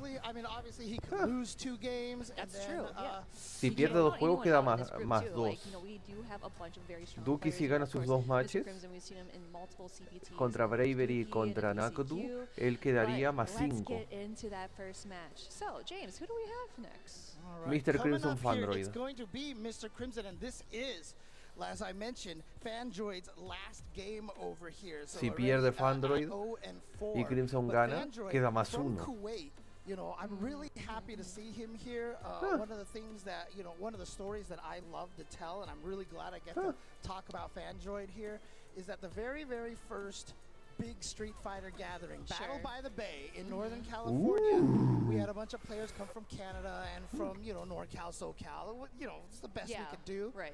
The only real foreign players who came out there were 3 players from Kuwait. That's actually really sick. Yeah, shoutouts to Marwan, by the way. I don't know if he's still playing or anything like that. Or maybe he's watching. Yeah, exactly. If you're know. watching and rooting for some Hey, Fandroid. But again, Kuwait's always had a fighting game scene out there. So again, really awesome to see Fandroid out Hostel here Crimson. and being able to show up here. Yeah, and he's already starting out super strong. Mr. Crimson finding that punish counter just to capitalize off of Android. Yes. Yep, onto the other side. Nice with the sweep.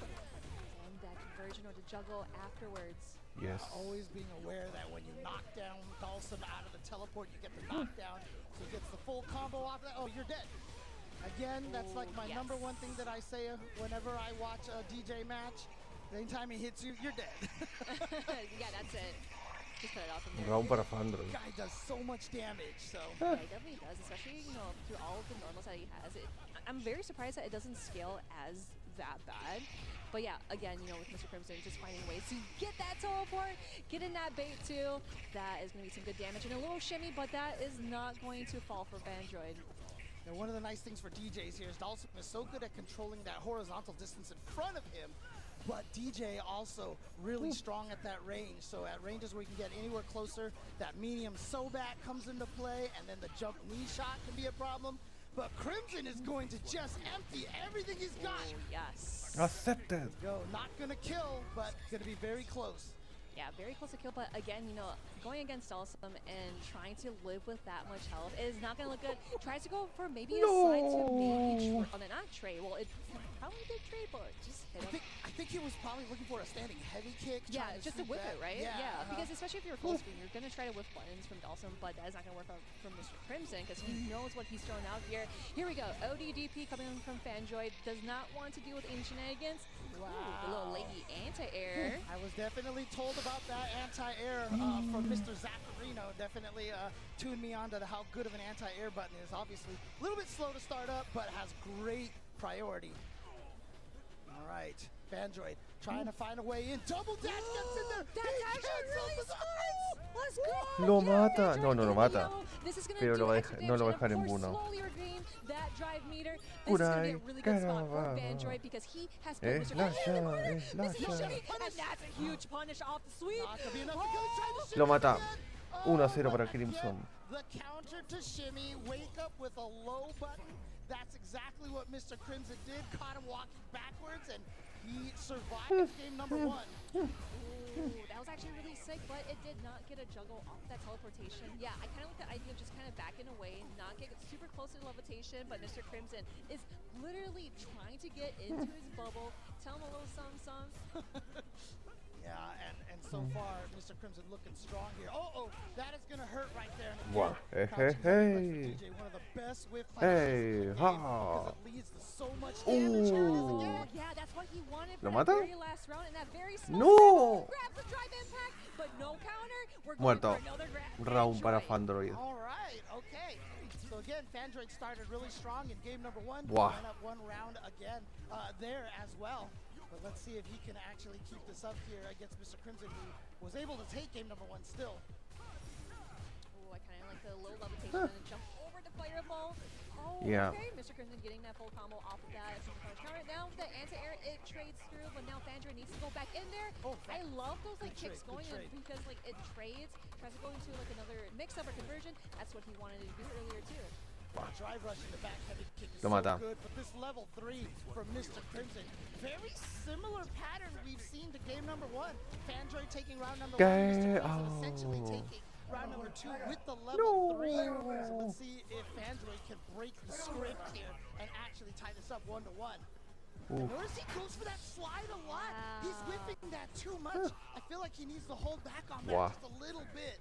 Yeah, I think he's just being very wishful. Just Wow. hoping that Mr. Esto Crimson se le ve negro a Fandroid. Normal, but Y tiene el level 3. finding that way in, goes for the grab by Mr. Crimson, jumping right up ahead, going for that drill. And such patience from Mr. Boom. Crimson. He is reading Fandroid like a bug. Oh, like you mentioned before, that slide, that Yoa, speed, he yoa, is doing that. yoa. Mr. Crimson is downloading him as we Yo, speak. yo, Just needs yo, one more hit lo after this siento. point. Yo, There muerto. There's that 2-0. Oops. And not whipping a slide in front of it, masking the throw loop 2-0. a little bit more.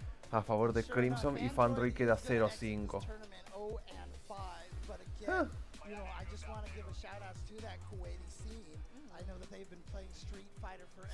0-5. Awesome to see him come out here and to be Crimson able tiene to oportunidad. Aún tiene que pelear contra Bravery, su really último kinda match. show that scene out there is still in existence, and they're still putting in work out there. But again, Mr. Crimson, he's one of the 2-2. best in the world. So Yes, definitely. You know, like I mentioned before, we've seen it in multiple CBTs and in Fandroid coming in from the Kuwait FGC. It's also nice to kind of get that representation and just show what you can do on the big stage. And, you know, actually, watching Fandroid play throughout the group here, he has been playing so fierce in a very different way of DJ players, you know, where we didn't really see how he utilized the drive rush to kind of like close that gap. But especially with Dalsum, it's kind of hard to do that, you know, because he has those normals to stop you.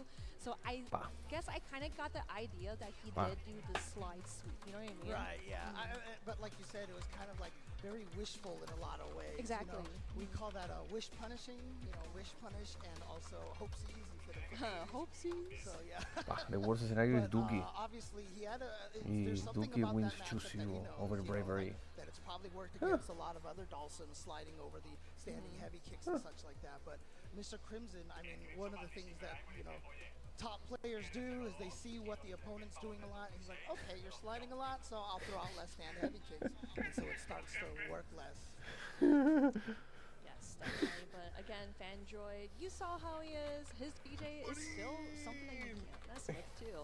And of course, you know, playing on the big stage is very nerve-wracking because, you know, you have like those other tournaments such as like Combo Breakers, Evo, etc. But just playing up here is literally like the Super Bowl of all like Street Fighter games. Yeah, trying to check over here. Yeah, so this is his first CPT here. He did qualify last year, but he couldn't go because of visa issues. Yeah. So this is El his de first Gouchen. lights and everything like that. Gonna be tough to deal with, but Más uno quedó Crimson. Si Dookie le gana a Bravery, queda más 3. Queda más 3. Y tiene que esperar que DCQ pierda contra Nakdu para que DCQ quede más 2. Now we're moving on to Dookie versus Bravery. Oh man, this is actually gonna be really good because we've seen Dookie play Rashid and then alternating with JP as well, and then Bravery. Más After uno. watching it, I'm just like, dude, I just love that his name says all. He has been doing so many dive kicks in all of his matches. JP versus Like, Kami. I won't do it again. Tell me I won't do it again. And then he actually does it again. So actually, Dookie is going to play JP against Bravery, which is how should I Aquí put it? I vamos. think it kinda makes Kami sense in a versus way JP. because I feel like Cammy versus Rashid, it just seems that they both match that same energy. But with JP, he is going to try his best to keep Cammy out. So let's see to it. Dookie versus Bravery. Yeah, right now Bravery 1 and 2. I have mentioned that I was actually surprised by this. I felt like Bravery was such a good dark horse because Cammy is a very good Perfect character parry. against, you know, the JPs and Váyalo. La paré. also. But he's only 1 and 2 right now. But this is a great start for Bravery here. And interestingly enough, one of the only Cammys here at Capcom Cup. Yeah, I bet you're pretty excited about that, James. Vaya. My Cammy pin and everything. So. Yeah, Cammy stand over here. Exactly. Perfect parry. And the perfect parry and attacking drive Oh, gauge. that's, oh no, not a big punish, but going for the regular amnesia. You know, all right, getting that jump off the slag. Qué buena. Going in for that ODDP, but Dookie has read him like a book. Going in for the level 2 super as well. This is so tough to deal with. He just Lo mata. There it He is. got hit. Here we go. Opportunity now for Dookie. Can just chip him out at this point. It's so hard to Qué deal with. buena de Prediction of Dookie. the forward movement on Bravery. You saw the ground spike come. Madre in front mía, of el Cammy, Dookie. And Bravery dashed right into it. Great prediction by Dookie. La die kick. Yeah, it's actually super unfortunate because Uy, le you know, baitió la Bravery definitely amnesia. had that, but I wonder if he took two Level that 3 he se lo missed. gasta. But it's okay. In this round, you see those mistakes. I'm probably not going to do it again besides dive kicks. Lock Here we go. on. With that level 3 super, that is going to put Dookie at that much health. Yep, and Back now the throw. back throw. This is very important here for Dookie. Take the JP, throw. You know, the quote zoner, unquote, has some of the best corner pressure No me in toques. the game. As long as he Oh, can get the see? right setup, Yeah, but Dookie tried to meet him in the skies, trying Váyalo. to get him out of there. And that pressure is crazy. But with that regular amnesia, but no anti-air as he did the neutral jump back. But in the La air, we patada, see la that, jumping the heavy trade, kick. Bravery, getting that round back. Just like you said, living up to his moniker right now. This guy will not stop jumping, will not stop pressing. Wow, goes into a level 2 right away. He should be able to parry that. And yeah, if you take that 2,000 damage, that's actually better than getting It hit is by better whatever. because the thing is that if you try to guess for it, you're actually going to get more damage to you and you're going to regret it. Yeah, and you're going to lose a lot more drive gauge. Yes, you lose drive gauge for getting punish counter thrown, but still, 2001 block compared to like losing a ton of your life and even more blocks than that. Oh, but here what a comes tricky Dookie. string. Yeah, That that was was actually really up. tricky because, you know, Oh. you kind of see those normals pushing JP away, so Bravery thought that maybe Perfect we might parry. have the time to punish, but Pero no Dookie is conformó el keeping it so castigo. solid with the ground moves here. Oh yeah, you see that crouching strong. Lo mata. But then that 1-0 para throw Dookie. What? That wasn't even a punish counter. What? I was not expecting that throw to kill, but Punish counter Dookie throw. taking game number 1 1-0 over para Bravery, Dookie. and Si gana Duki 2-0, Bravery ya está fuera. Pa. We need to study this match. And this match has definitely gone much more even than it was at the start of this game. Sure. Ooh, nice. Going in for that drive rush. No check from Bravery. Oh, going for the drill. Okay. Oh my god. I feel like Duki definitely called that, but that's actually really smart to do the ODDP. ¡Qué buena! I don't know. I feel like it traded both ways very well for both players. But now Bravery putting himself in the corner, going in for the dive kicks over and over again. Duki getting hit by that perfect parry. Yeah, now he's in there. Whoa, what a neutral jump decision by Duki over there. He's going to catch. Oh, that wasn't even a true combo. It just caught him with the heavy kick afterwards like a frame trap. Oh, Lo mata. That low forward, and that is going to close out that round for Bravery. Still staying alive in this. Yeah, Duki's like, okay, all right, I see what you're doing here. Yeah, great range on that Le agarró. No. But obviously the dive kick with a giant hurt box on it got smacked out of the air by that standing heavy punch. But look at this Bravery. Se va a gastar el level 3. He's going to go for the level 3. Wants to build back some of his drive gauge and drain as much of Duki's as he can. Yes, for sure. Because the thing is that I saw that counter hit where he was able to kind of, transfer Lo mata. that hit overboards. But here we go. Bravery, get in Uno a that uno. match to him. Let's go. 1-1. Okay. Again, this is really, really important for both players here. As we said, Duki was in 3rd place in the standings. He's 2-1. He's switching to the Rashid. He's switching to the Rashid. Okay. Interesting. Wants to throw a different look all of a sudden. Rashido. All right, here we go. Rashid versus Cammy. So let's say that, this might be the best choice here. But Bravery starting out really strong. He is not phased by the character switch, but Duki looking very strong. And of course, getting that side switch too is very, very crucial. Yeah, so important. Kai, bien, le paró la body dive kick. The heavy spinning mixer, and here's the corner Kai, pressure now. Peao. One of Cammy's biggest strengths, her ODDP switches sides. Perfect parry. Punish counter back throw. Ooh, okay, yep, with the punish counter. Another Round punish it counter, up. trying to go for that parry just to see if Duki will press a button. But here we go with that juggle. No kill though. He drops it. Duki getting that tech throw. Bravery. He does have that drive meter just in time. Oh, he burns himself. Lo mata. Match point para Duki. Yeah. So at that point in time, Bravery was noticing Duki was trying to walk backwards, trying to gain back his drive gauge, and so Duki Bien, el antiaéreo. all of a sudden burst of offense caught Bravery off guard. So good decision right there. And now look at this setup. Yep, there we go. Bravery definitely calls for those grabs too because he's been getting grabbed so many times. Does not want to guess the mixies. No, here we go. I'm surprised he went for the heavy. El side switch. Okay. Oh, Mimi in the skies. Nice. Duki was able to find a jab out of the air here. That tech throw as well. Back to this neutral. You see Bravery trying to find his way in. He actually landed in time from that dive kick to be able to get the DP, but I think he was a little too scared. Yep, Bravery called out that small button and going in for that dive kick as he's always good at that. Tries to go for another one, but Duki definitely called it out with another tornado fireball. Both players in chip, but Duki almost in the green. He is in the green, especially in the corner. Oh my gosh, that was actually really sick. Get out of there. But he burns himself out again. What a bait! What is happening? No!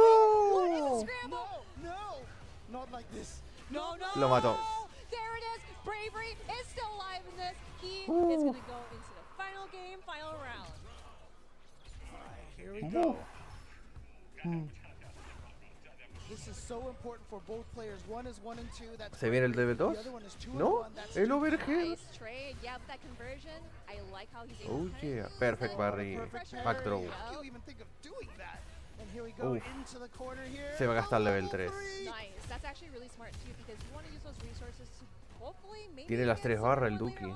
But again, put Duki in the mental standpoint that, oh crap, like this is the last round. I gotta figure something out. Peremexa. OD spinning mixer gets Greatest Duki out of there, star. and guess what? Isara is on deck, and we've got the sandwich. Here we go. Both of them basically with no meter now. Duki still has the level 1 for a super Rashid kick. Checks for Bravery. Great call out for Bravery, and now he has put himself in burnout, catching him in the skies. That's what Rashid is supposed to do. And he does do it. Hey, here we go. Wow, Uy, qué buena. Going 2-1 against Duki. Unfortunately, Duki Wow. is getting eliminated. Of course, he's still in it's this, 2-2 but now. Oh my gosh, it's like, I want to see more of this. But we will Duki see. ahora ha quedado The -1. hardest part about that was, again, you know, Rashid coming from Street Fighter 5 to Street Fighter 6, he lost a lot of range on his button, Wow. in particular that standing No se medium esperó punch. eso. You saw the drive rush, the standing medium punch just didn't even hit meaty at all. Yep. And Bravery, with his bravery, woke up with that stand light punch, confirmed light kick into drill, was able to take it. And Bravery is going to be 2-2, 2-2, and Dookie are 2-2. So they're both right there. They need DCQ and NuckleDu to start dropping some games now if they want any hope to make it out of this group. No, you definitely gotta feel relieved, especially going against Dookie, because you are fighting against Dookie. You are fighting against Rashid, and he is so good with all those arsenal characters in his pocket. But again, Bravery, he kept with his game plan, and of course, he kind of took it a little bit too, right? We didn't see a whole lot of dive kicks in the very last round against Dookie, so he was able to kind of like check them with his buttons or check for the loads, because for most of the time, I saw Dookie just kind of like walking forward or just mostly stand blocking. Yeah, I mean, honestly, Cammy's a dive kick is not something, well, I mean, the thing is, you'll see a lot of players abuse it, but, you know, you see players like Punk, etc., you know, when they use Cammy, it's really about the very careful neutral and then using that dive kick in unexpected situations. And so it's kind of like a little bit of a surprise attack for Cammy. Yeah, nice finish right there. No, And that's then- definitely gotta feel good. You gotta feel relieved, you know. Yeah, but like I said, right now, a little bit of their fate is not in their hands because that's the worst feeling. Since Street Fighter 4 jumping into No, ese coconut drop fireballs le is costó just- demasiado a Oh yeah, Dookie. I know what you're Eso era la man. victoria. Oh, Ese drop le va a costar demasiado. Oh man. But again, both of these players, their fates are kind of not in their hands right now. They're both 2-2, so they both have one more game to play. But again, if NuckleDu and DCQ get up to 4 wins, that's it at that point. That is the end of their run right there. NuckleDu, of course, has 2 matches to play against. He's 3-0. DCQ is 3-1. So DCQ has only 1 game, and he has to lose it. If not, then they need NuckleDu to lose 2 games, and I don't know if that's going to happen with the way that he's been playing this weekend. Yeah, of course. He is super locked. Crimson adentro por ahora y te gana la Bravery. So yeah, again, we mentioned that. Si pierde DCQ quedaría más 2 y si Dookie gana queda +2 y Crimson quedaría +3. Whew, man, yeah, this is definitely a close one. Although, like I said, it doesn't even matter what Crimson, Dookie, and Bravery do. Because the best they can do right now is 3-2.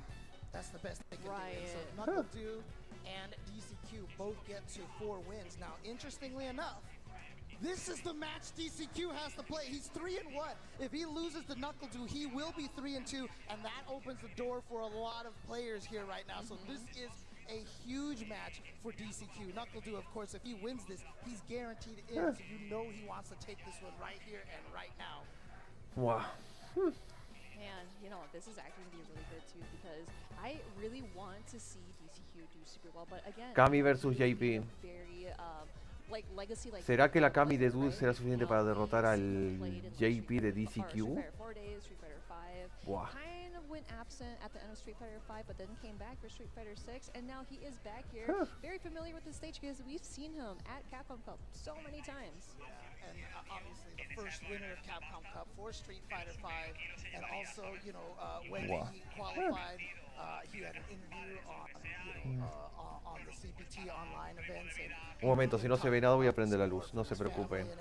I love it. It's so wholesome. And like, you know, people here in the US, like, obviously we're rooting for our boy Duo, but you can't count out DCQ. I've seen him play so many times, and his play style is like so scary, right? It's kind of like the werewolf in the midnight of just like looking at you with those red eyes. Ow! No, I'm just playing. But anyway, style over here but we go. DCQ versus NuckleDu. This is actually really good. I hope you guys will enjoy this. I know you will. I do want to give a little bit of shout outs to Team China over there with their, I think they're all part of the Sgt. Pepper's Lonely Hearts Club band. I don't know of how many people out there can actually get that reference because I'm old. What are you talking about, James? Okay, never mind. Match, continue. Let's go. Here we go. Upside down kick from NuckleDu, and he is going with the guile. Interesting. Obviously, this is not a matchup that they prefer, but this is a matchup that NuckleDu has played a lot of. When he took out Banana Ken, he was using Cammy, but he's deciding to go with the guile here versus DCQ. Oh, I Buah. definitely felt that, like, he missed that flash. Perfect. He definitely saw that the first hit really went through, but then afterwards it kind of fell off. So DCQ is sitting at a very good spot here. Trey with that anti-air and trading in with that drive rush just to check him out of there. Tech throw, DCQ taking his time because he wants Bien, to antiaéreo. savor this moment here. And here we go, rushing in there. Oh, Try. that beats the strike throw. Makes it Uy, work burnout. itself Yo out. enjoy So this. Lavushka's coming out here. No and Knuckle saltar. knew he had to do something because as soon as he blocked Round the para first Lavushka, DCQ. the first ghost from there, Ah. he was dead. And so he tried jumping. DCQ read that, had the anti-air all ready to go. Yep, anti-air. Yep, going in for the grab. You just want to make things up because Throw. again, Pero JP parry, has, like, no me Asia toques. or, of course, Oh. the super, but it doesn't have any super at the moment. So Knuckle Duo, this is a really good spot for him. And DCQ going for that drive impact, going Side that switch OD combo. portal. Let's go.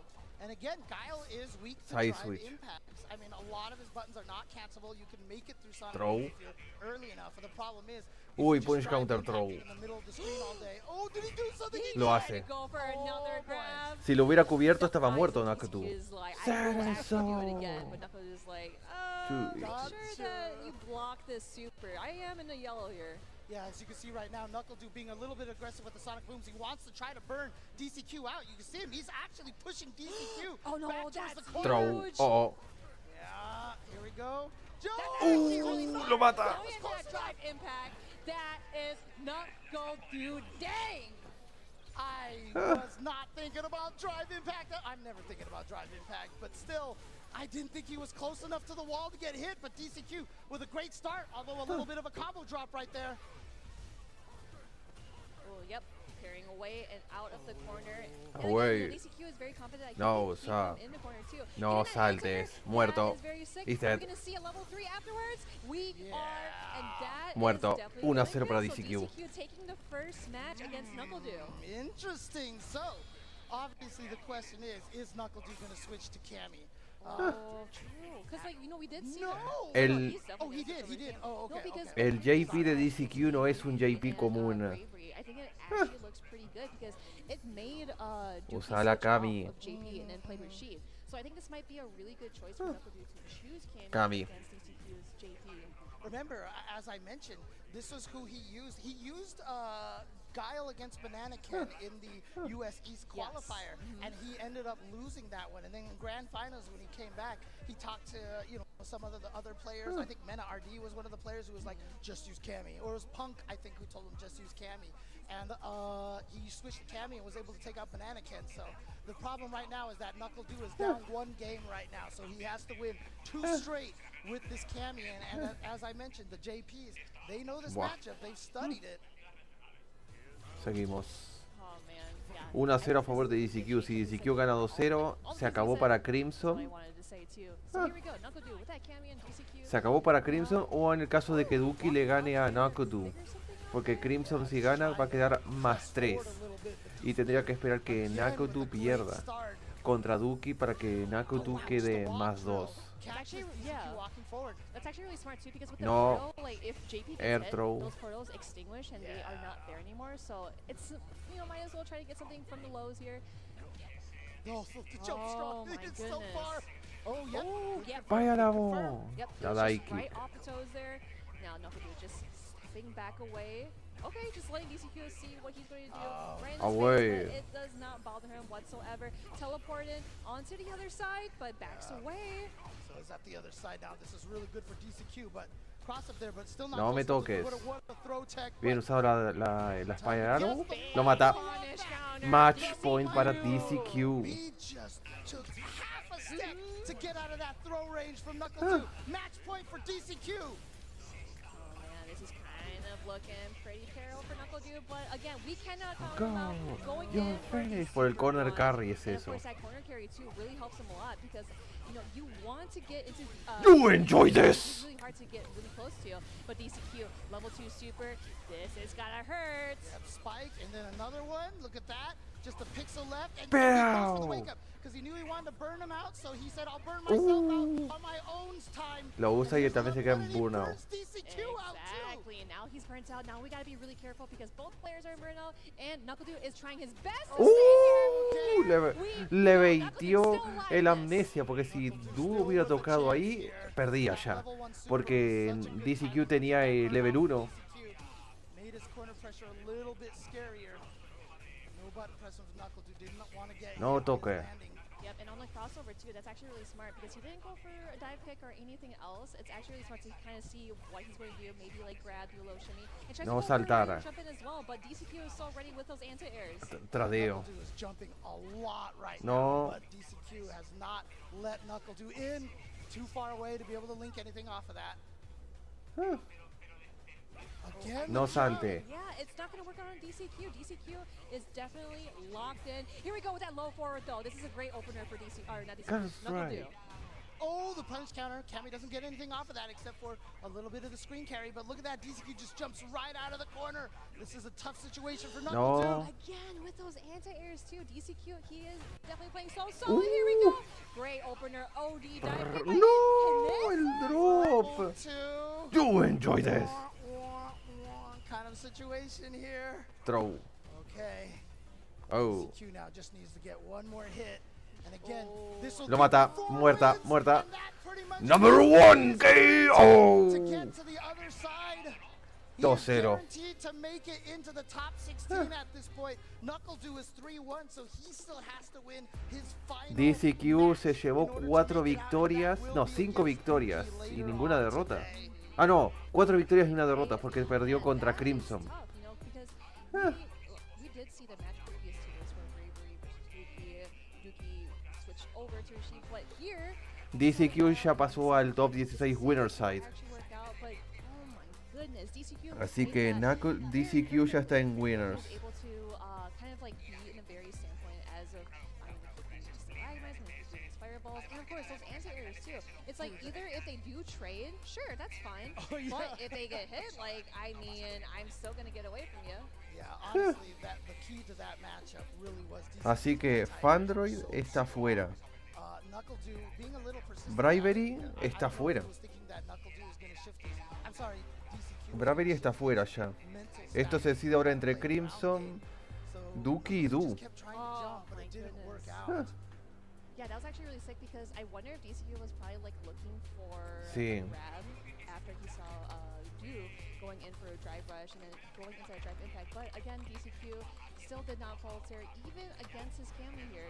So yeah, there were so many times Gonna where be he a did miracle. throw out the fireball or like Duki, the slack hand defeat portals, Du. going in for that drive rush because it's like, hey, I'm gonna do your homework for you.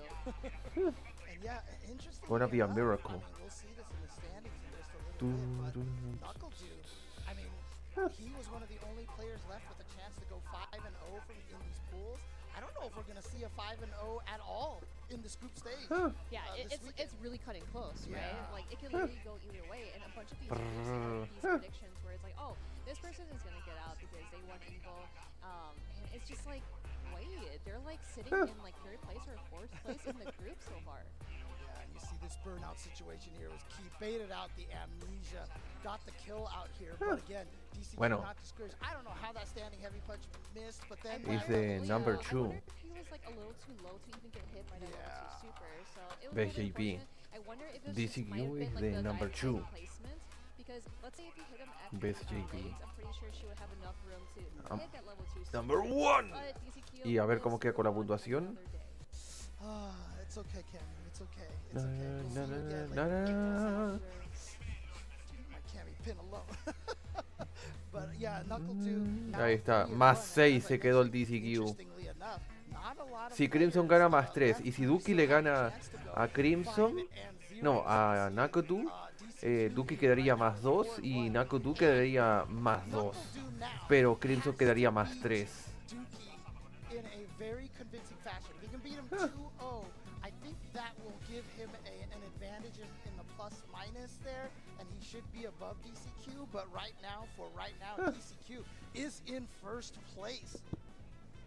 All right, here we go. Bravery Crimson and versus Mr. Mr. Crimson. Okay, this is actually gonna be a little bit difficult because I've seen all the stuff that Crimson would do, where it's like teleportation and just like float in a bunch.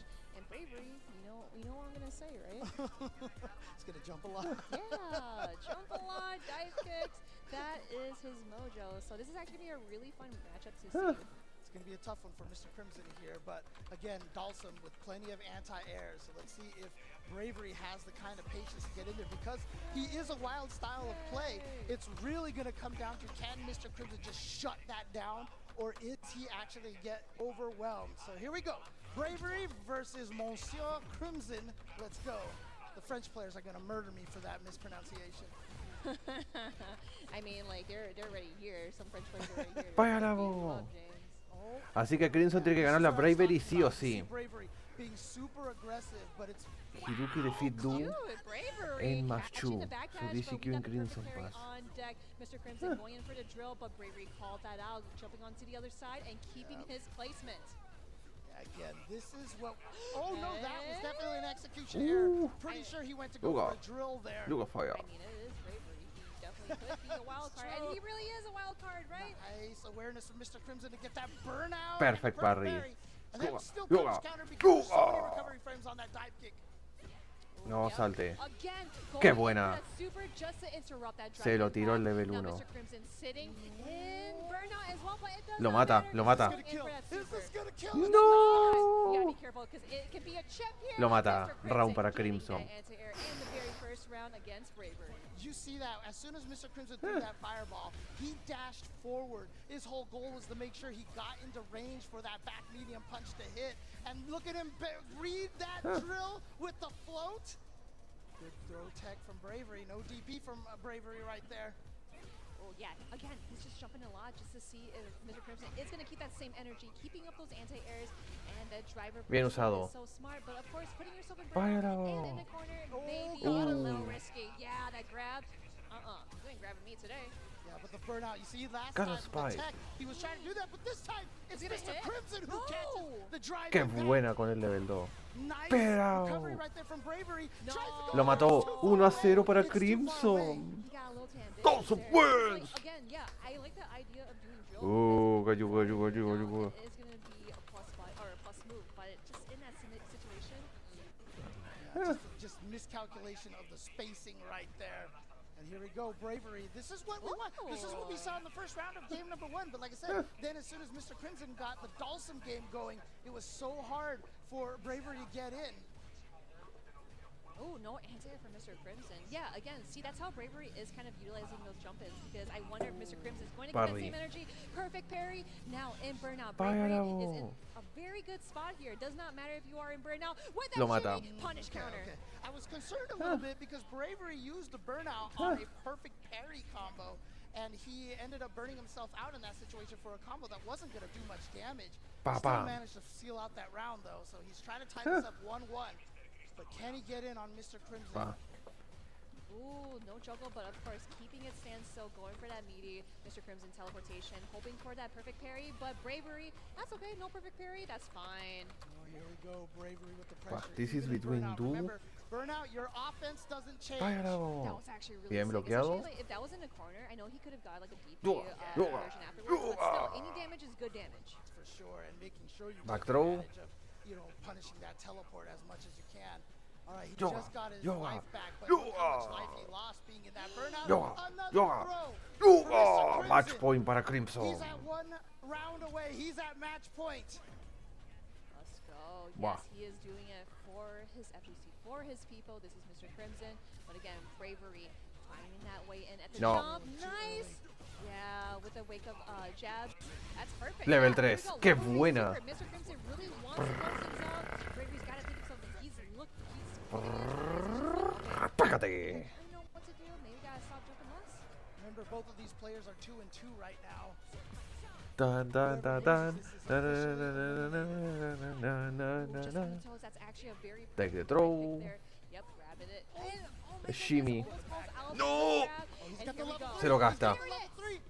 He's going to try to gain back some of that drive gauge. Going to put Mr. Crimson on the verge of burnout, but more importantly, on the verge of death. Yeah, the meaty Lo mata. spiral. There it is. Bravery still in this. I knew perfect. And when he Crimson closed is his eyes, out he was now. like, "All right, I know what I need to do. I know it. Crimson is out. Now. Bravery does tie it up. You see these raw drills The raw drills are very effective. They can be, you know, safe on block. Hardest part is obviously there's no proximity guard in this game. I like that idea because Mr. Crimson, he blocked it and grabbed them afterwards. Yeah. But here we go, Bravery is not scared to do those DPs. Dude, he is not scared at all. Gets away because that wasn't a true frame trap string right there. It was only a lighter button. I think it was a medium into the drive impact. So enough room to jump out of that one. Oh, there we go. That's actually really huge. Going Duki in for wins the super, over but that is not Duki gonna pass. kill. Just a very pixel-like help. But onto Match point para Bravery. Match point against Mr. Crimson. What did Mr. Crimson try? Did he try sliding out of there and it was just too late? Maybe I'm it's not like a little sure. too slow. Maybe it's a little too slow. Ooh, No you are saltes. getting toasted. Here we go. Oh, perfect parry. Man, so many perfect parries in this match. It just kind of tells us like, okay, I got it down, but it might be your turn soon. So here we go. Bravery just blocking all these hits. He saw that fireball going off the screen. It was his opportunity, but what are we doing here? Definitely though, didn't mean to do a yoga arch there. And this one he meant to do. Yes. Oh, Pero. right out of here, Bravery. One of the hard things about Cammy though is that she has to spend a lot of meter to Lo get mata. damage. Oh no, No, el Oh no, drop. drops the dive kick, Bravery! That is so unfortunate. Now both players are sitting at the final round for this match. Who will be here or who will go home? Final game, final round. This is to be officially eliminated at this point. This is such a crucial round. Old stuff. Nice check on that spin knuckle, going in for that super as well, just to kind of a get off of me tool. And of course, trying to regain all that drive meter back. Dive kick, Bravery returning the favor here. Here we go in the corner. Yep, good. I mean, I'm surprised Mr. Crimson didn't teleport to escape that DP.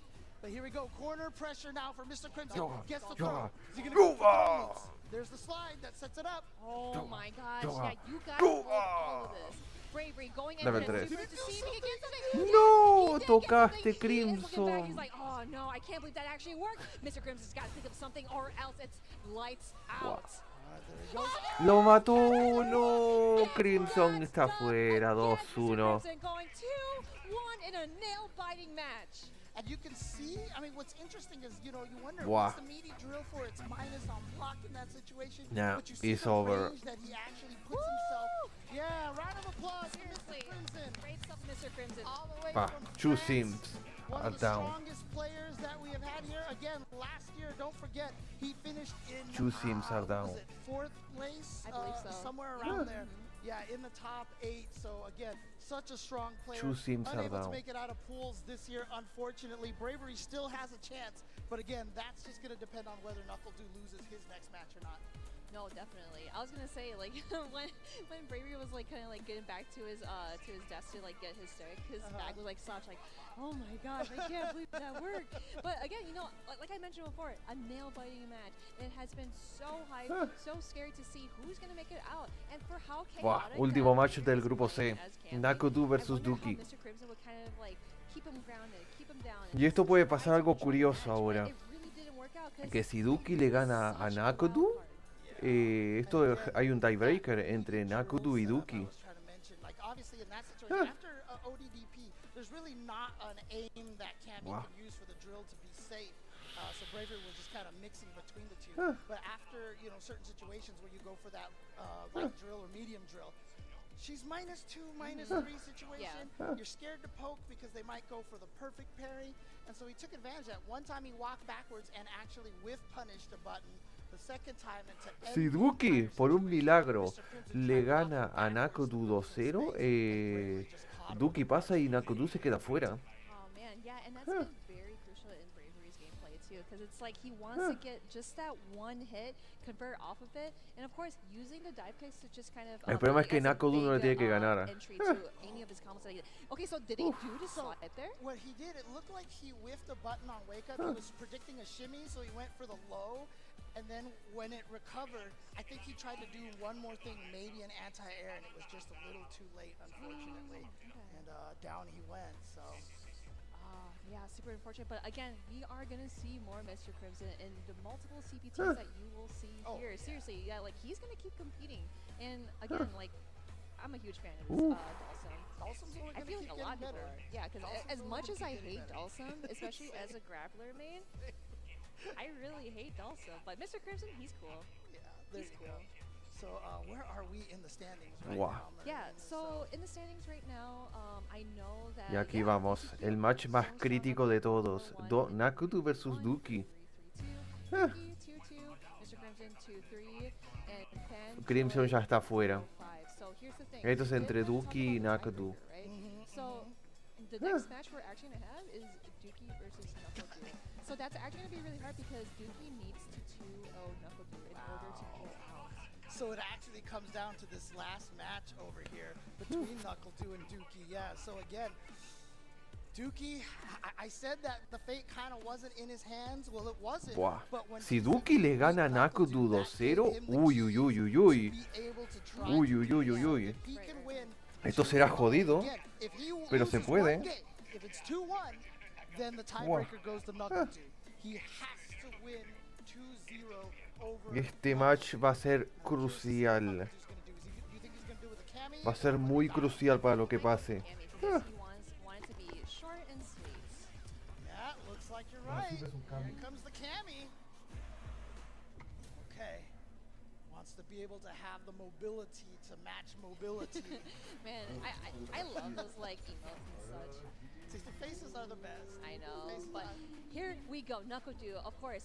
Like we mentioned before, Dookie needs to get that 2-0 against Knuckle to be able to make it out of Group C. But Knuckle, you gotta get through him.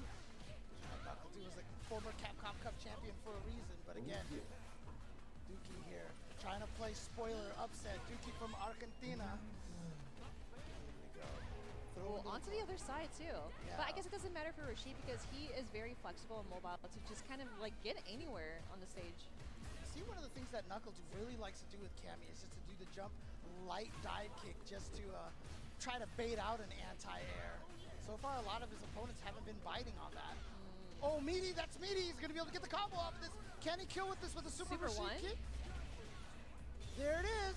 That's actually very good. That's actually very good. Because again, I love utilizing the resources, right? You want to be able to use it to secure that kill. You do not want to risk it because, again, you don't want to drop anything against Knuckle because he's like, ooh, piece of candy, huh? Starts to fly over there off of the Arabian wind. And here we go, the back throw again. Knuckle with the wake up DP actually puts himself into the corner. Oh, what a whiff punish. That's actually really smart. We've been seeing Duke utilizing that button so many times because it also pushes him a little forward. So I saw that Dookie, he did a neutral jump, and then he went ahead and do DP. Yeah. Because it pushed him a little forward. So here we go. Dookie throwing in that fireball just to get something out of there. Knuckle finding that spin knuckle, and then into the DP. Yeah, the good patience there to empty jump right there. If you had to hit a button, you would have gotten landing frame punished. Great spacing on that dive kick. And you see right there, again, lack of proximity guard means that it's easier for them to walk out of range. Here comes Isar.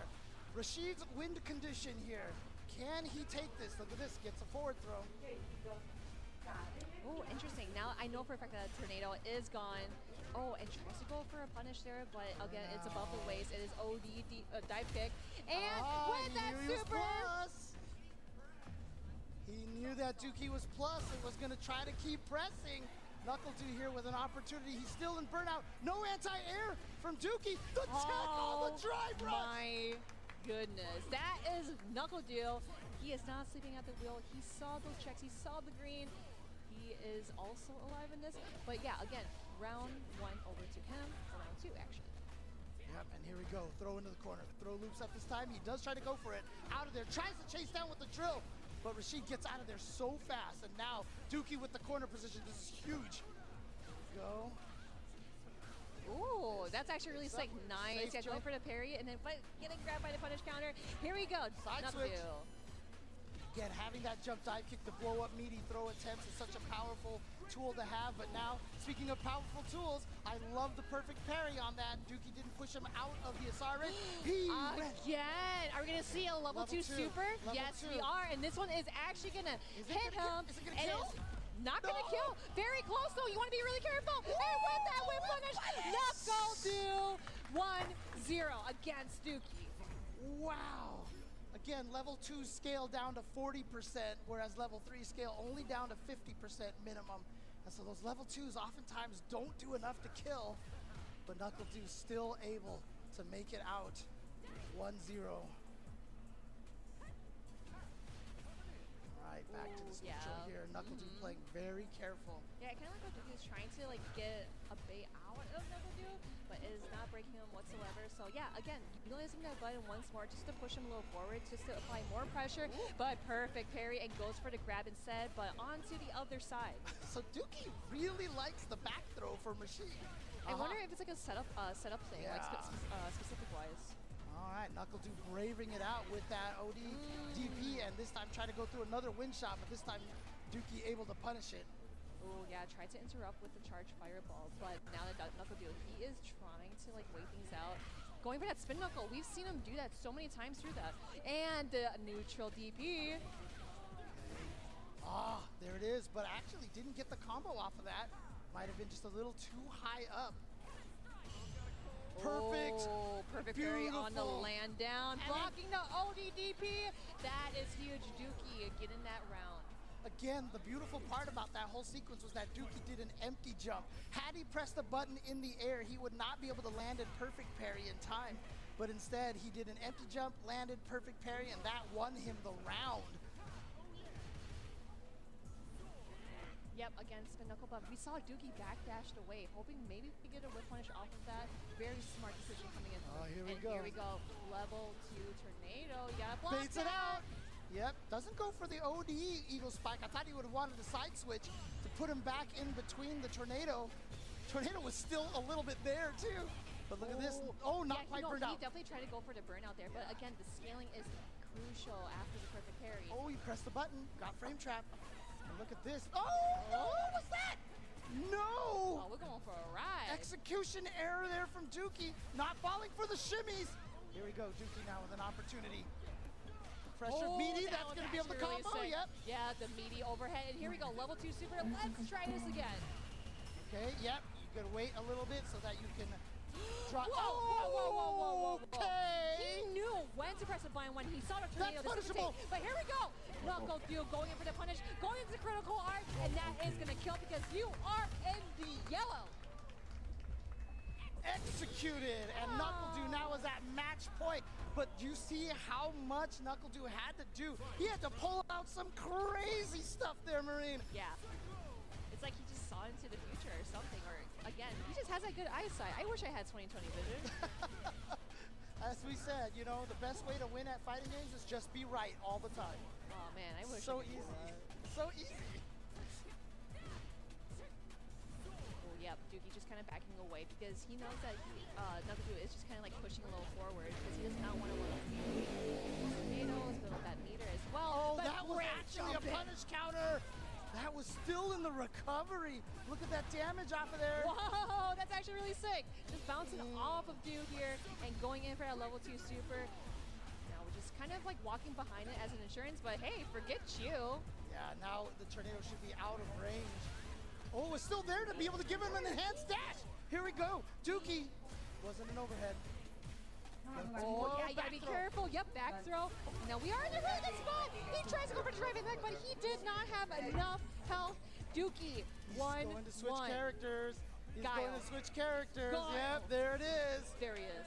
Yeah, NuckleDu drive rushed forward. As soon as he saw that tornado, he's like, the only thing I can do is try to get through that. Try the drive impact, didn't have enough health. But now giving Dookie a look at that Cammy for 2 games, gonna switch to Guile and try to play the Fortress instead. Yes, this is what we've all been waiting for. Guile's NuckleDu. But just keep in mind here, obviously because NuckleDu has already won a game, he cannot be eliminated at this point. So switching to the Guile at this point right now could just be, you know, test it out, see how well he does against the Rashid in case he has to face someone like Gachikun later on. Oh, that's actually really sick. Here we go. NuckleDu is trying to close things out. Oh, just one more with that meaty. And here we go. The OD mixer. Dookie is still alive in this.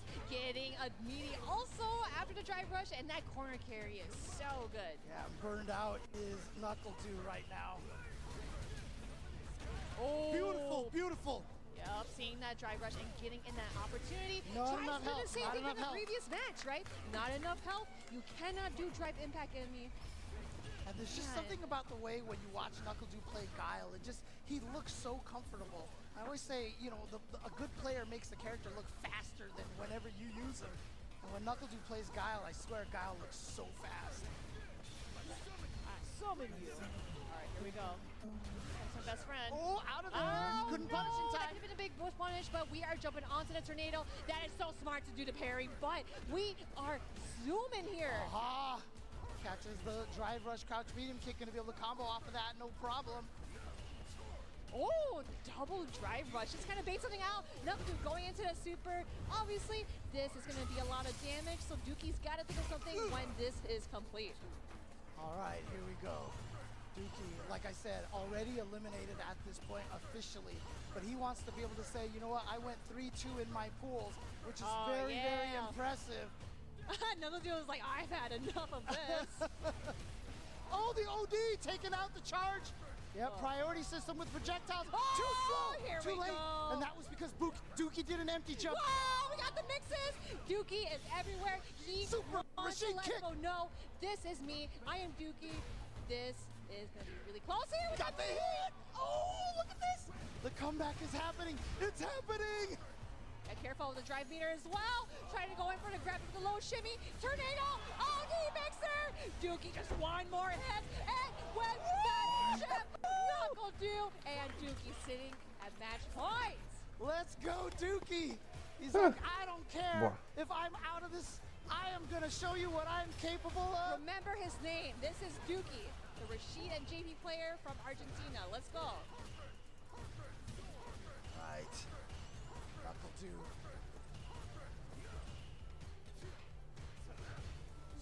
Sticking with this guy obviously can't change here. Trying to play this projectile game with it. But you can see one of the reasons why that NuckleDu kind of wanted to go away from Guile in the first place. Why he went with Cammy.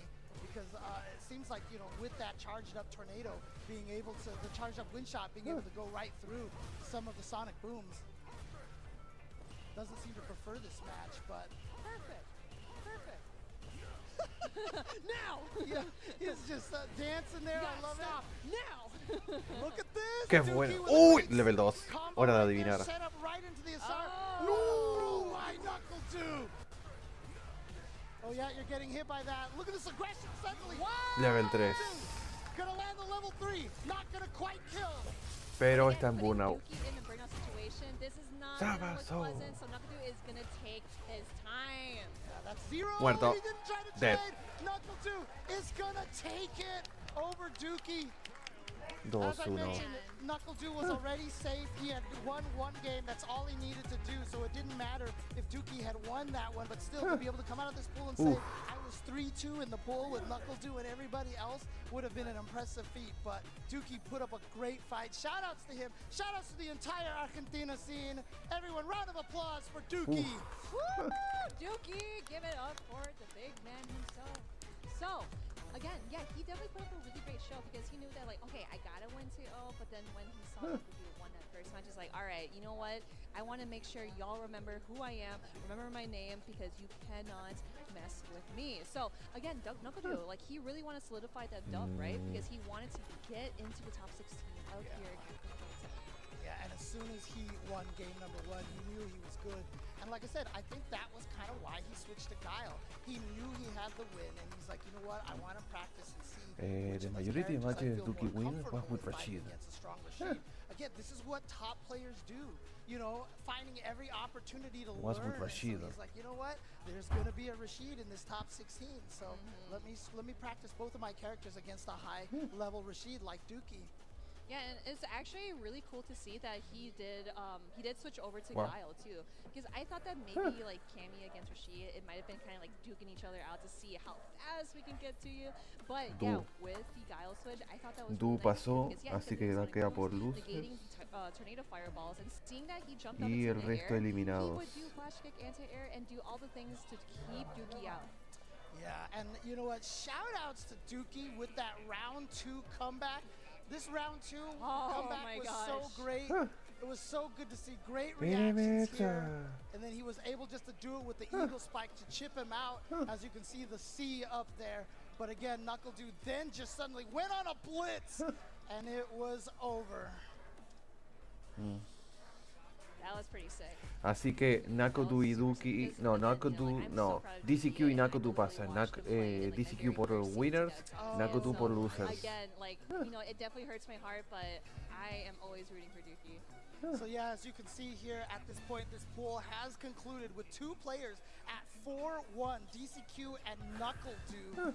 Knuckle Dude only losing to DCQ and DCQ only losing to Mr. Crimson.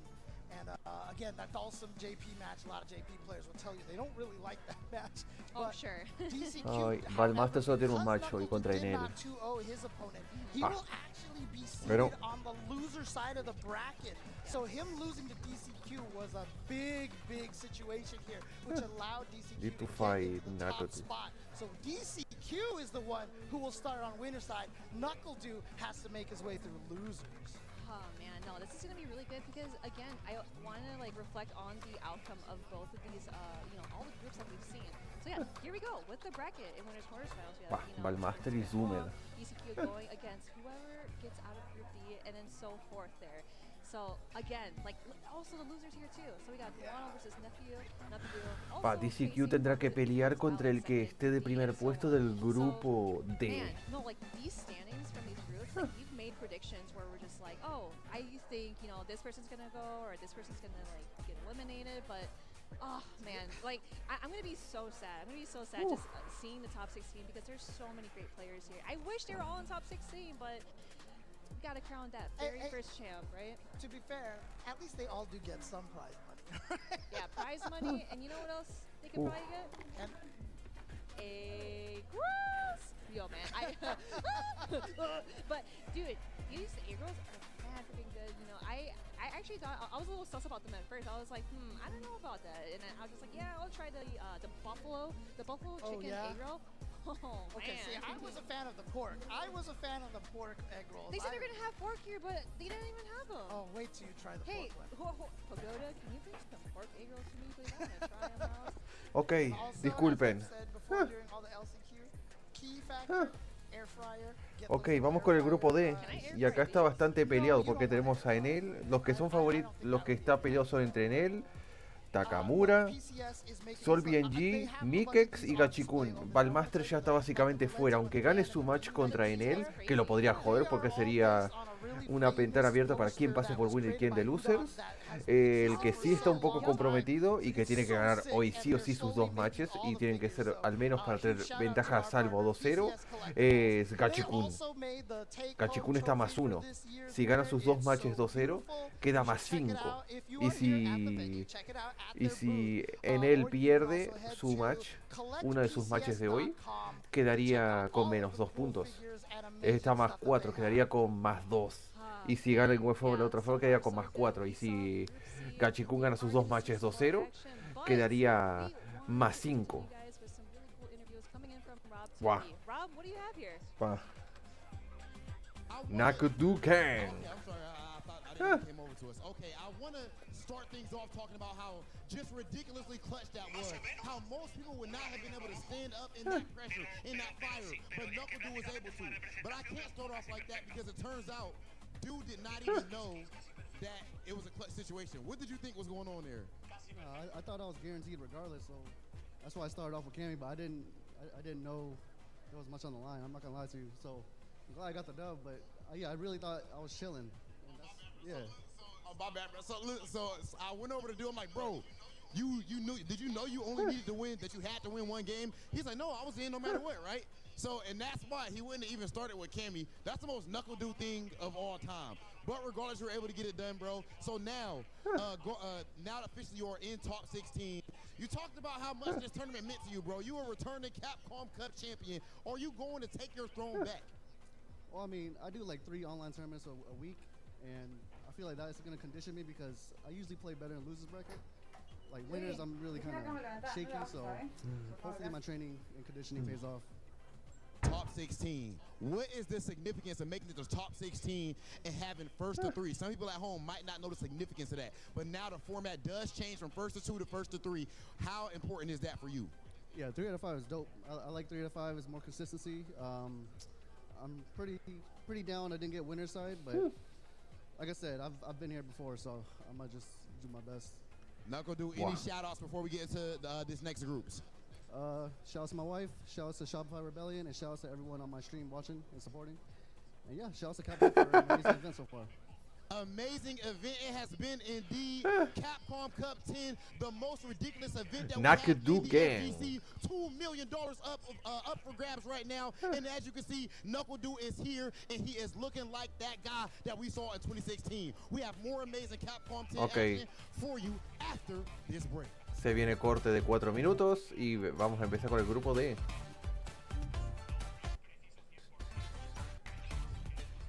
Ok. Ok. Bueno.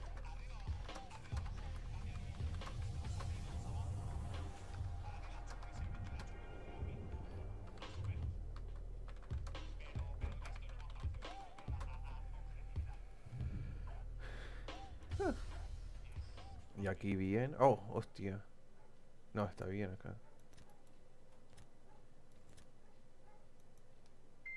Ok. Ahí, perfecto.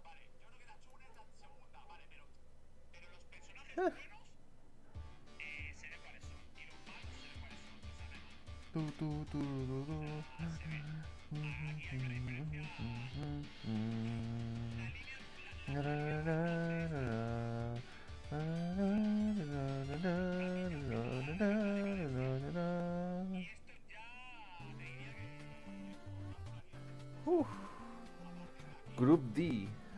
Uf.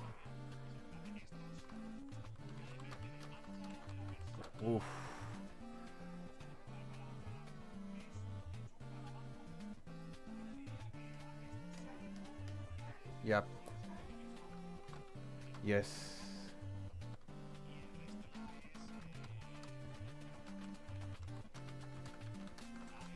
Endurusas. Huh.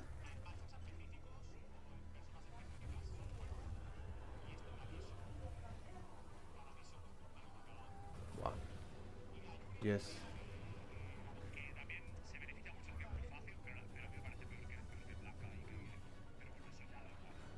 Huh.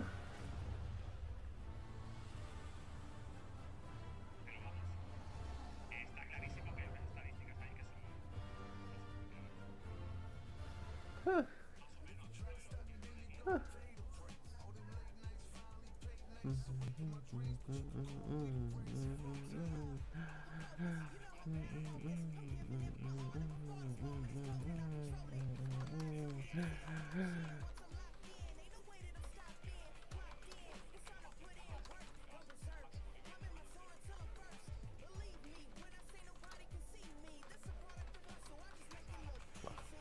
En puro. Ta-da-da-da, na-da-da-da, na-da-da-da, da-na-na-na-na-na-na-na-na-na-na, ta-ta-ta-na, na-na-na-na-na-na-na, tu-tu-tu, na-na-na-na-na-na-na-na-na-na.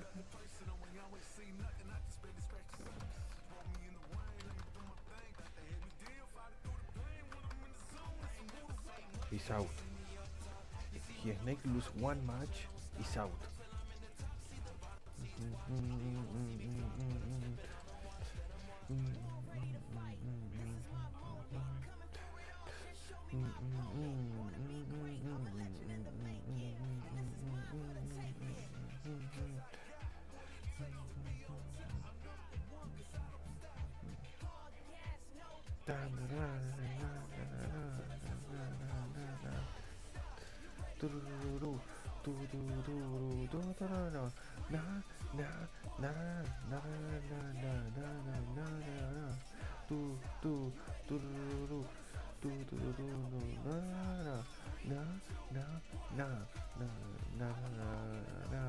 I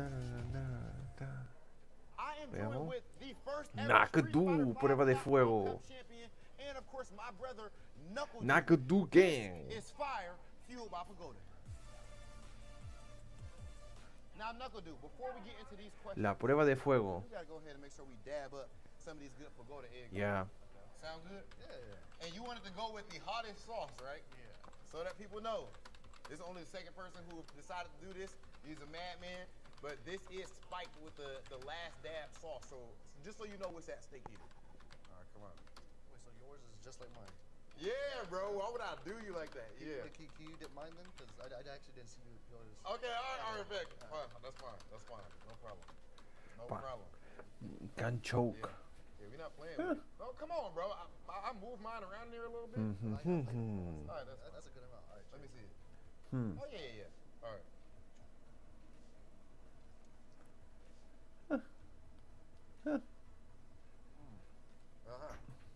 Hijo, papá va a llevarme hasta ahí hasta el tablao al culminacion y ya viene, ¿está? Did you just dip it again? Oh, okay. Situación chunga para el Snake, por las dudas. Oh, yeah. Please, indulge. So that's definitely hitting there. Where's my breakfast too today? Yeah, that's hot. Knuckle Dude. As I brought up, you are, of course, the first ever Street Fighter 5 Capcom. El primer Evo Now Champion. you got the potential to do the same thing with Street Fighter 6. Yeah, I mean, obviously I'm gonna try to be the first one of this spicy product. I've never done this. Uf, Yeah, I'm gonna try to win. the hot first year food. of Capcom Cup. Cuando estaba en Liquid, el I think I Nakadu. got lucky with this game because Hot food. Yeah. and he's really similar to Street Fighter 5. So CPT NA East. That's where you qualified through. Bro, that grand finals with Banana Kid, I ain't gonna lie, I was worried because Banana Kid was looking nasty. yeah, in a game like this, and I feel like because I watch boxing a lot, so when I hear boxing coaches say like you gotta let Yes. your hands go, I feel like we run into the same situation in tournaments where like we're just so scared to press anything because we're scared of the consequences. Yes. The game's so volatile. But you had to fight. You had to run your plays. You had to throw Like GP. 2 matches. And yeah, that's how champions are made. You gotta fight even though you're scared. Dude, couldn't be more proud of you, dog. You've been absolutely killing it in Street Fighter 6. Been a pleasure watching you play, and good luck in Capcom Cup X. I've been Ok, with vamos Big con el Brother grupo D. Rob TV with Knuckle Dude, and this is fire. This is fire. What a beautiful view of Vicious. Hollywood.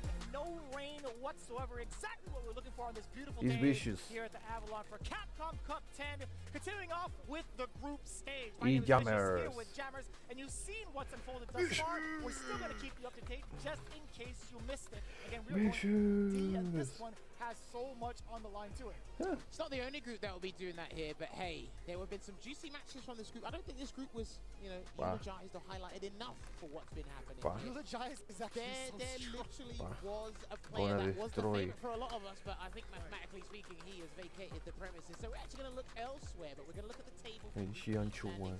Right Y now, aquí está. Mike X is sitting pretty Gachikun si gana sus 2 matches, 2-0, queda más 5. Y si en él pierde contra Valmaster queda más 0. Y aunque gane después su otro match, y si pierde con una quedaría más 1. El Gachikun. Si Gachikun gana sus 2 matches 2-0, ya pasa. Garantizado va a winners. So you're looking at it, El just based off the scores Gachikun. alone, you have to be a mathematician, right? You got to see Mike X facing off in his 2 games today. He has to face off against Gachikun, he has to face off against NL, and we already see that what could potentially be in terms of a maybe time. But Wow. as it stands right now, Mike X, he's looking so dominant.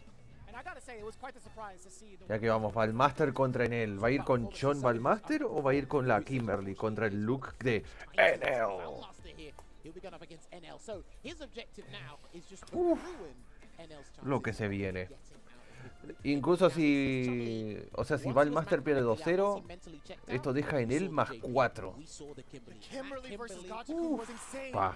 And he's picked the Kimberly again. So he knows Sí, the Kimberly va a objective usar. here. And that's it. That's what you need, that kind of side objective, not the main objective. You need that side one here. It looks like that's what he's going to do. He might try and kick Pa, things off Samuel with Kimberly and then Encian. switch back to the Chun-Li, see what happens. But hey, If you're gonna go out with a bang. Bang indeed, and we're gonna see a couple of those mix-ups. We'll see how NL plays against some of the things that Valmaster has been putting up on Y this aquí stage vamos, thus far. Kimberly versus Luke.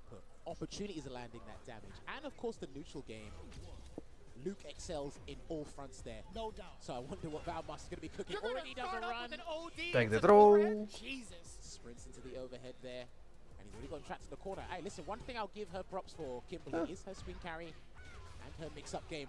A la pared. Run in there. He might settle the canister early. There it is. And the bait. And then firing the strike throw game. NL taking the immediate risk. Going for the throw now. Does have the defense proper down below, but didn't get to continue off the light barrage. Wow. There you go. This is a man playing with no fear right now. Does the sprint into the slide there. Try to go for a throw there. Uy, se enojó el en el perfect parry. No, el drop. Catch an airborne opponent. Take again. Oh, trying to be sneaky with it. NL trying to stay within range. Does get the target combo. Flash knuckle drive up. No sir. Valmaster is not going to be pressing any buttons, but he is close to the corner. Does have 2 bars to his name. Gets the back Qué throw. buena. The Lo mata. reaction to the drive impact. Valmaster. Round para Valmaster. That was literally framed. Y este es el último match de Valmaster, por las dudas. He was going to get stunned and lose the round there, but there is a buffer from the Perfect. Perfect. Vamos acá. Into the corner. Qué buena. That's gonna be Perfect. a fast round if he decides to Wow. Okay. Lo mató. Level 1. No. Baseball, baby. To play it safe. Okay. Oh. This is it, man. NL has to Baseball, baby. He can't afford to make that many mistakes. That's why that was a great rebuttal to that first round. Valmaster is literally playing with no fear. Baseball, He's got the baby. level ready and waiting, so he needs that damage buff to even get closer, a slither, to Luke's damage output. Oh, what a tremendous whiff punish too. The punish No, started to no se bring gasta el all level the 3. OD uppercut, another risk being taken from NL. Oh. Again, that's 2 times straight. Looks like he doesn't want to deal with that airborne mixer after being anti-air from the crouch. No, nada de humito para ti. I think NL's got some of the best sand blaster usage any Luke player I see at high level, to be honest with you. Uy, qué buena. Perfect. What? That didn't combo. Oh, wow, okay. Still Nada, da igual, lo mata. 1-0 para NL. NL. And game 1 goes to NL. A little bit of a scramble from both ends, really. NL dropping that last perfect flash knuckle. On top of that, taking the big risks from the OD uppercut. Valmaster, I don't know, maybe he's going to be a little bit shaken. We talk about what his mental state has been like these last couple of games. But I feel like some of the Desde que Kimberly perdió el OD Tatsu, que era invencible antes, que era su reversal, la Kimberly sufre en la esquina. Porque no tiene forma, no tiene reversal. Try to wake up crouch media kick for a conversion of some sort there, but it didn't quite work out. So he's going to be burnt out here, and it can be an early stun if he closes this out correctly. No la paré. Wake up, and the second No, hits it. proyectil, There it is, muerta, and that will be the muerta. round. He can get 1 dry brush cancel and close it out. This is looking like a walk Tiger in the uppercut. park for NL Nah. to boost his chances of emerging out. Love one soup. I did hear a couple of people in the stand going, what? Yeah, that does not grant her projectile invulnerability with her level 1 super arts. An excellent choice from NL, but again, the elbow drop to start things off. Valmaster has been very keen on taking that air approach, and NL has just not been ready for it thus far. Another Bien bloqueado. this time, not finding the mark. Valmaster gets to set up a can if he wants to. O He's sea, out one in the tank. lost to projectiles en él. Yeah, El donk. OD rising up each and every time. Baseball, baby! Eraser, and it's actually going to send Ba, down ba, ba, ba, ba. here to allow a little bit ¿Qué? extra time for Oh. that dry gauge replenishment there. This is Y el fine for rango. NL. Doesn't even have to be super risky with the approach, but it looks like he's going for the gusto. Backs away there, yeah. We're looking for the recovery of the drive gauge. That's NL, but the load down below doesn't. Lo mata. Lo mata. Lo mata. Dead. Level 1 is all that's needed, but just in case, a little bit of River a break. bang. Brrr. Muerta. 2-0 Solid 2 para overperformance there. Enel. Actually puts ¡Corea! literally the 4-1 ha quedado Valmaster. playing the Kimberly there. I believe that is 4-1. Una victoria, 4 derrotas para Valmaster. Uf. needs one more victory to cement Wow. it, but we will talk about that Bueno. when we cross that bridge there.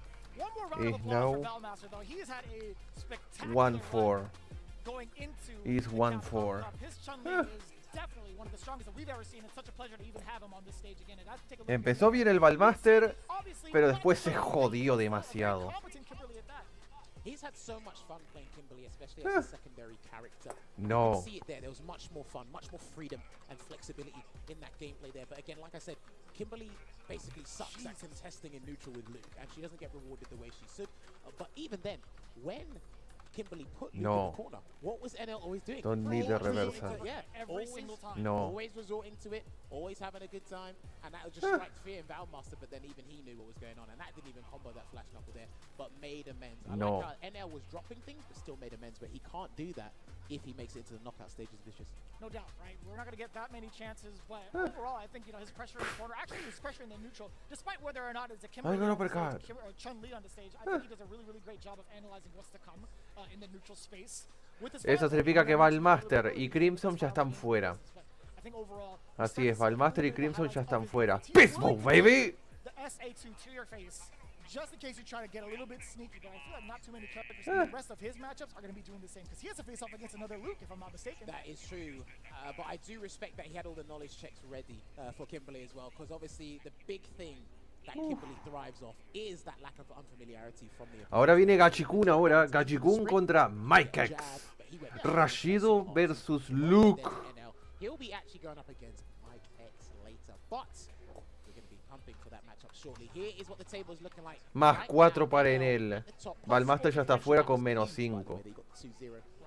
Mike X is sick behind him with a 2-1. So that means whatever NL does, Mike X has to reciprocate. Si Enel pierde su último match, que es con Mikex, esto abre apertura para que Gachikun pase por winner siempre y cuando él gane sus 2 matches 2-0. Chikun.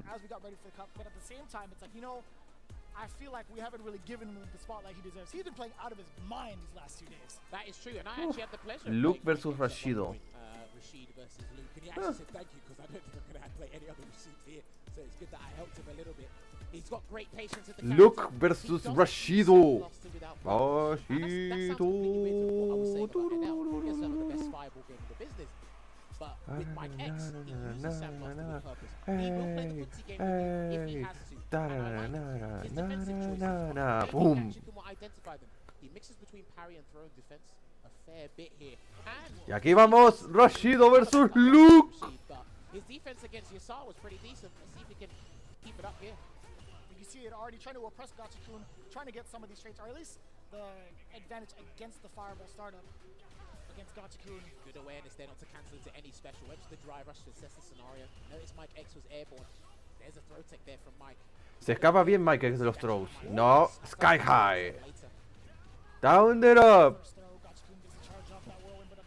And I love it when that usage of the OD fireball, the sandblast, just keeping Gachikun in place. But even then, once he sees him charge, you just do that to get the projectile priority system in place. And perfect parry. I was talking about. He converted to the shoulder tackle. Oh, no counter hit conversion. He didn't immediately go into the crouching meeting kick after that jab. And this is what he goes spike! Be careful with his delay tech there, Mike. And on the other side as well. Otra vez. Perfect. Take an uppercut. Damage on that, possibly a throw. Delayed the crouching medium punch. Throw. Layering the throw. The strike throw game is going to be that much more difficult to call. But the back throw. Oh, I summon!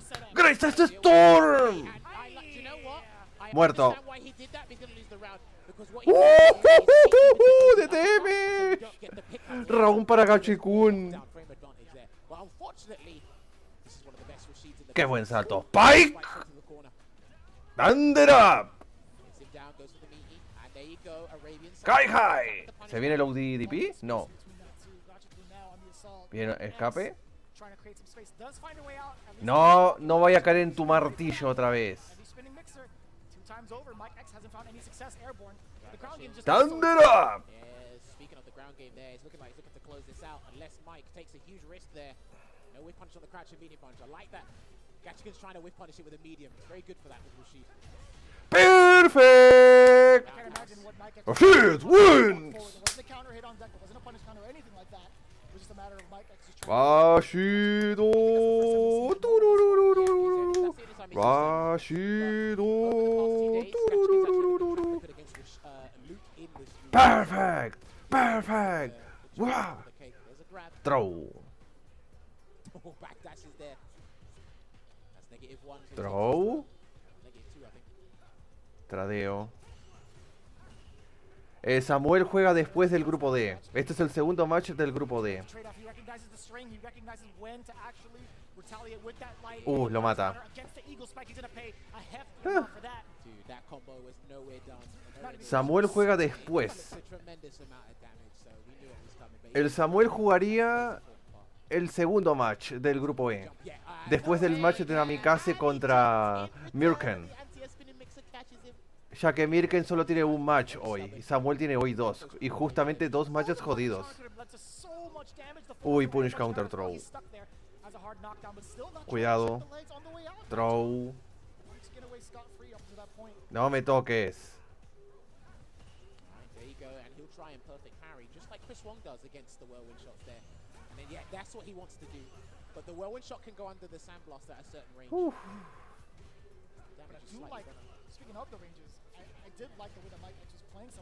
Thunder up se viene.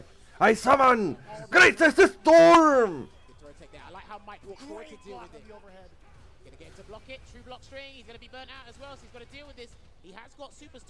Thunder up. Thunder up. El martillo. Lo mata.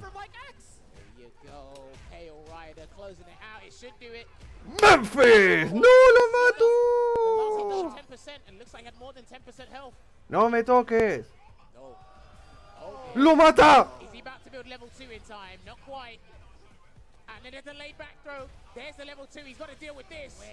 Y GG. ¡Lo mató! ¡Match point para Gachi-kun! Rashido, match point para Gachi-kun. ¡Pike! No saltar, hombre. ¿Qué te dije no saltar? ¡Thunder up! ¡Thunder up! No saltar, te dije. Lo mató. 2-0 Gachi-kun. Qué grande es el Gachi-kun. 2-0. Esto pone a Gachi-kun más 3. Y aún tiene un último match el Gachi-kun, que va a ser contra el Takamura. Buah.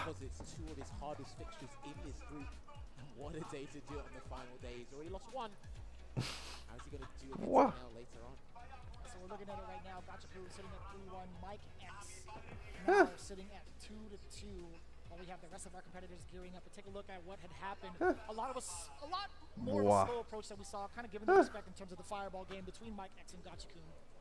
To start things off. One thing's got to the corner. We got to see exactly the big strengths of both characters. Being able to harass in the corner so consistently. Yeah. Again, with this matchup, I play a bit of Rashid, so I've got personal experience, and I had first-hand experience fighting Mike X, so it was a little bit easier to snuff out different scenarios. And like I said, Mike had to be very careful with his delay text. Ay, lo siento por los perros. Disculpen. Obviamente pueden entrar en el enlace que sale ahí en el Nightspot, que muestra los grupos y los matches que hay hoy en este último día de fase de grupos. And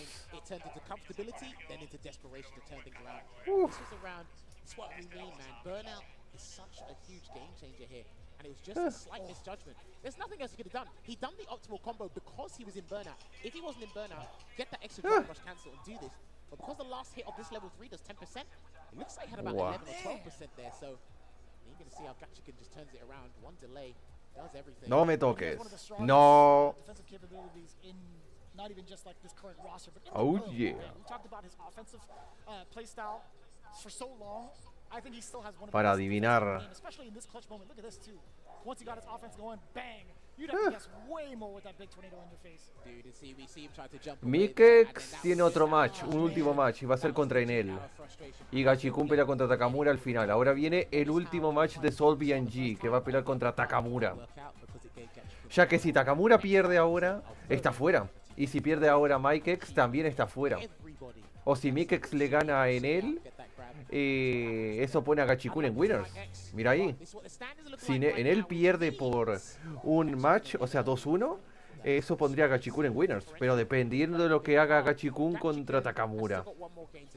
Porque ganas 2 partidas, 2-0, ganas 2 puntos. 2-1, ganas 1 punto. Perdés 2-0, perdés 2 puntos. Perdés 2-1, perdés 1 punto.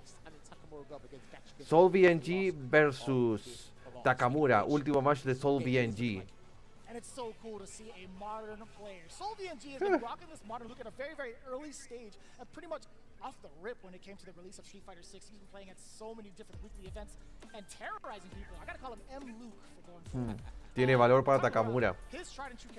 Takamura tiene que ganar 2-0 a Soul VNG y a Gachikun si quiere tener oportunidad. He's currently sitting at 1-2 right now. Well, the thing is, with Takamura, what I've noticed by watching his replays and studying him, I had a long chat with him as well. He's using Ken right now because obviously that's the other character, his sub-character in Street Fighter 5. His name was Akuma, which will be coming soon, later down the line. But Ken lacks the creativity, but all the efficiency is there. It will get the job done, so he tries to be creative with the drive gauge and how to do certain things. And we saw that beautiful combo from Alibel earlier today. Shouts to Alibel with that combo. I'm gonna do that. Kind of sick. What was it? OD no, it was jump medium punch, OD Tatsu, then the Dragon Lash. I'm gonna practice that in lab later.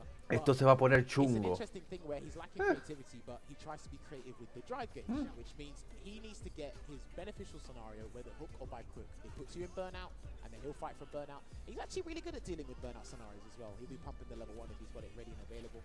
But he's gone up against a modern Luke now, and we've seen it. Valmaster unfortunately was Ken versus Luke moderno. because he did lose to that.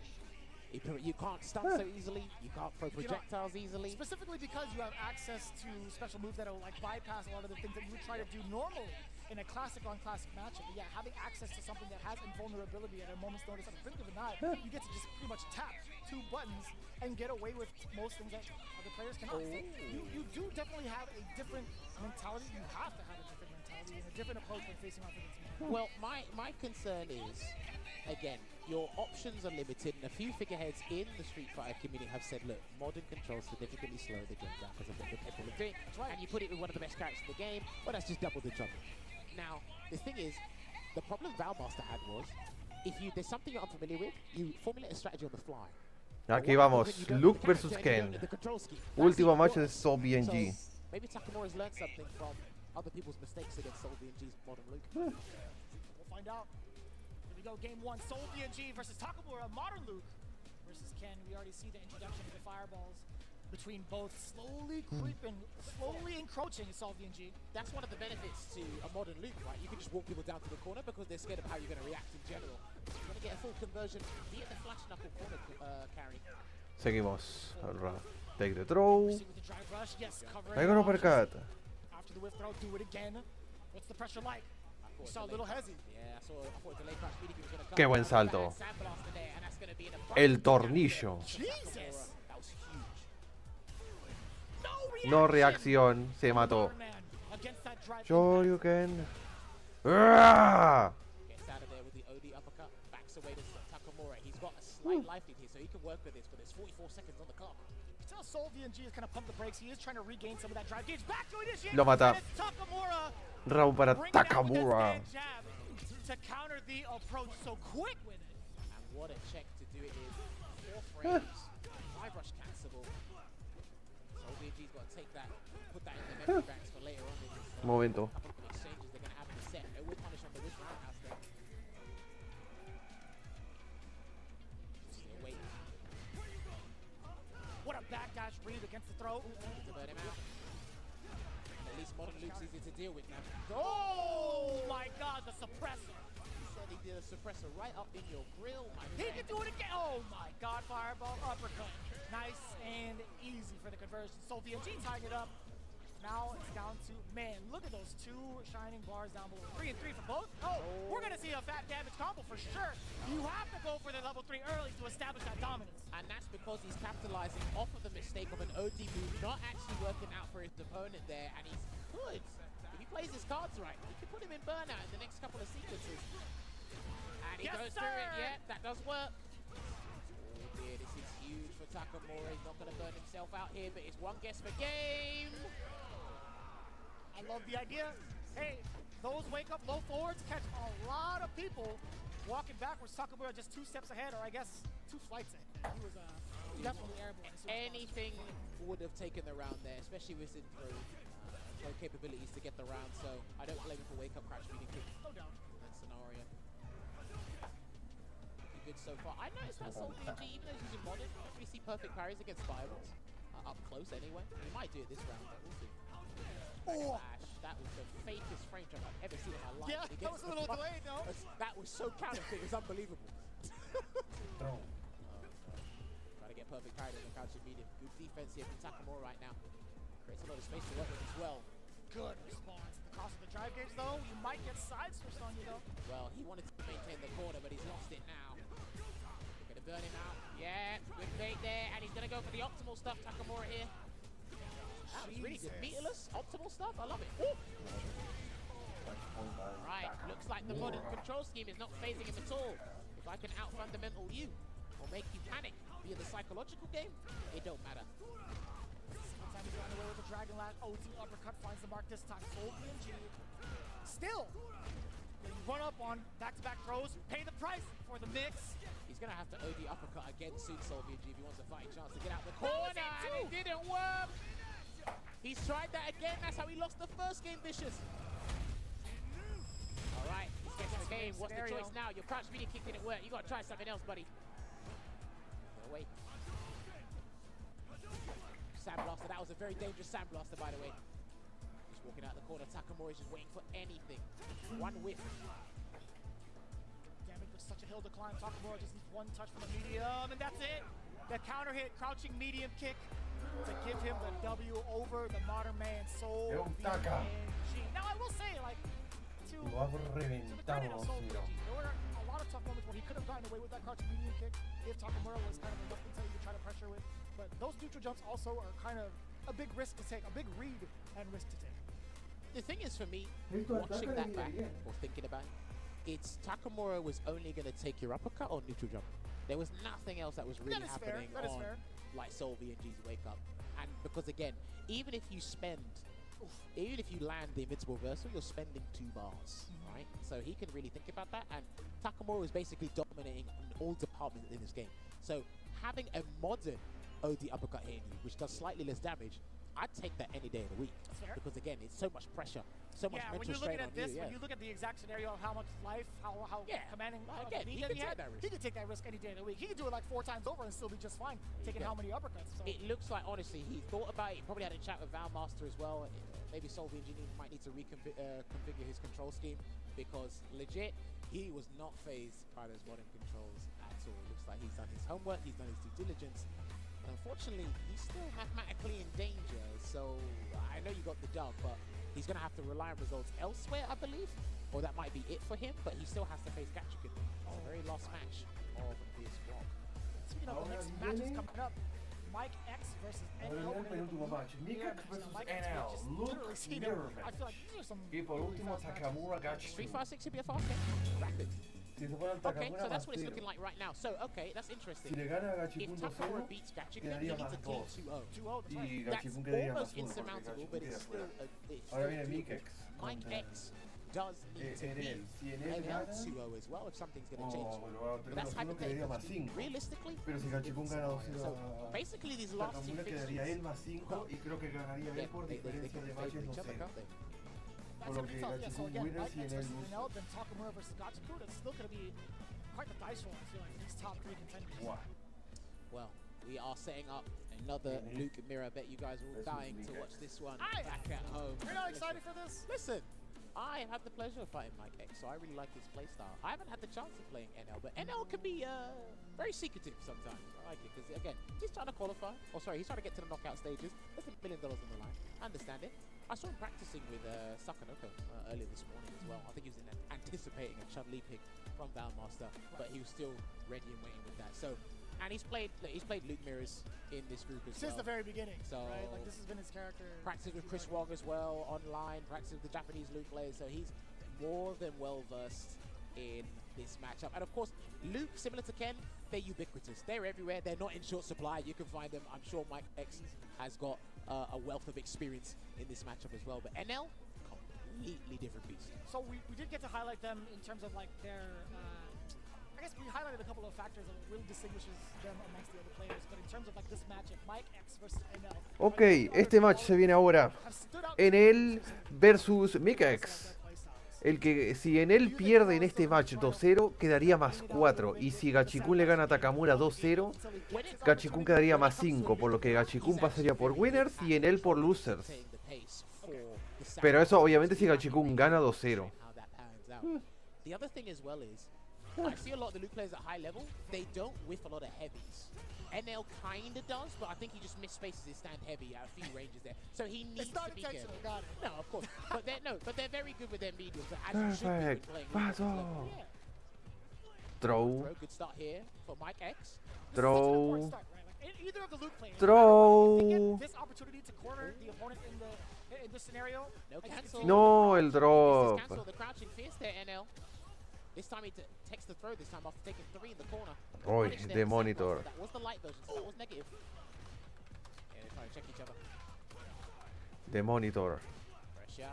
There you go. Low on drive gauges. Mike X, so he needs to just parry everything. De monitor. Yeah, there you go. Got perfect parry, but no drive rush cancel. I think he wasn't confident that he was going to get the kill for that game. Lo mata. Hey, that's fine. That's more than enough. Round para Mika X. Sending it out with the crouching medium punch.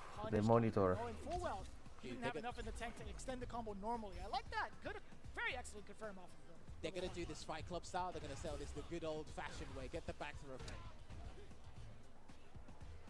Just waiting out there.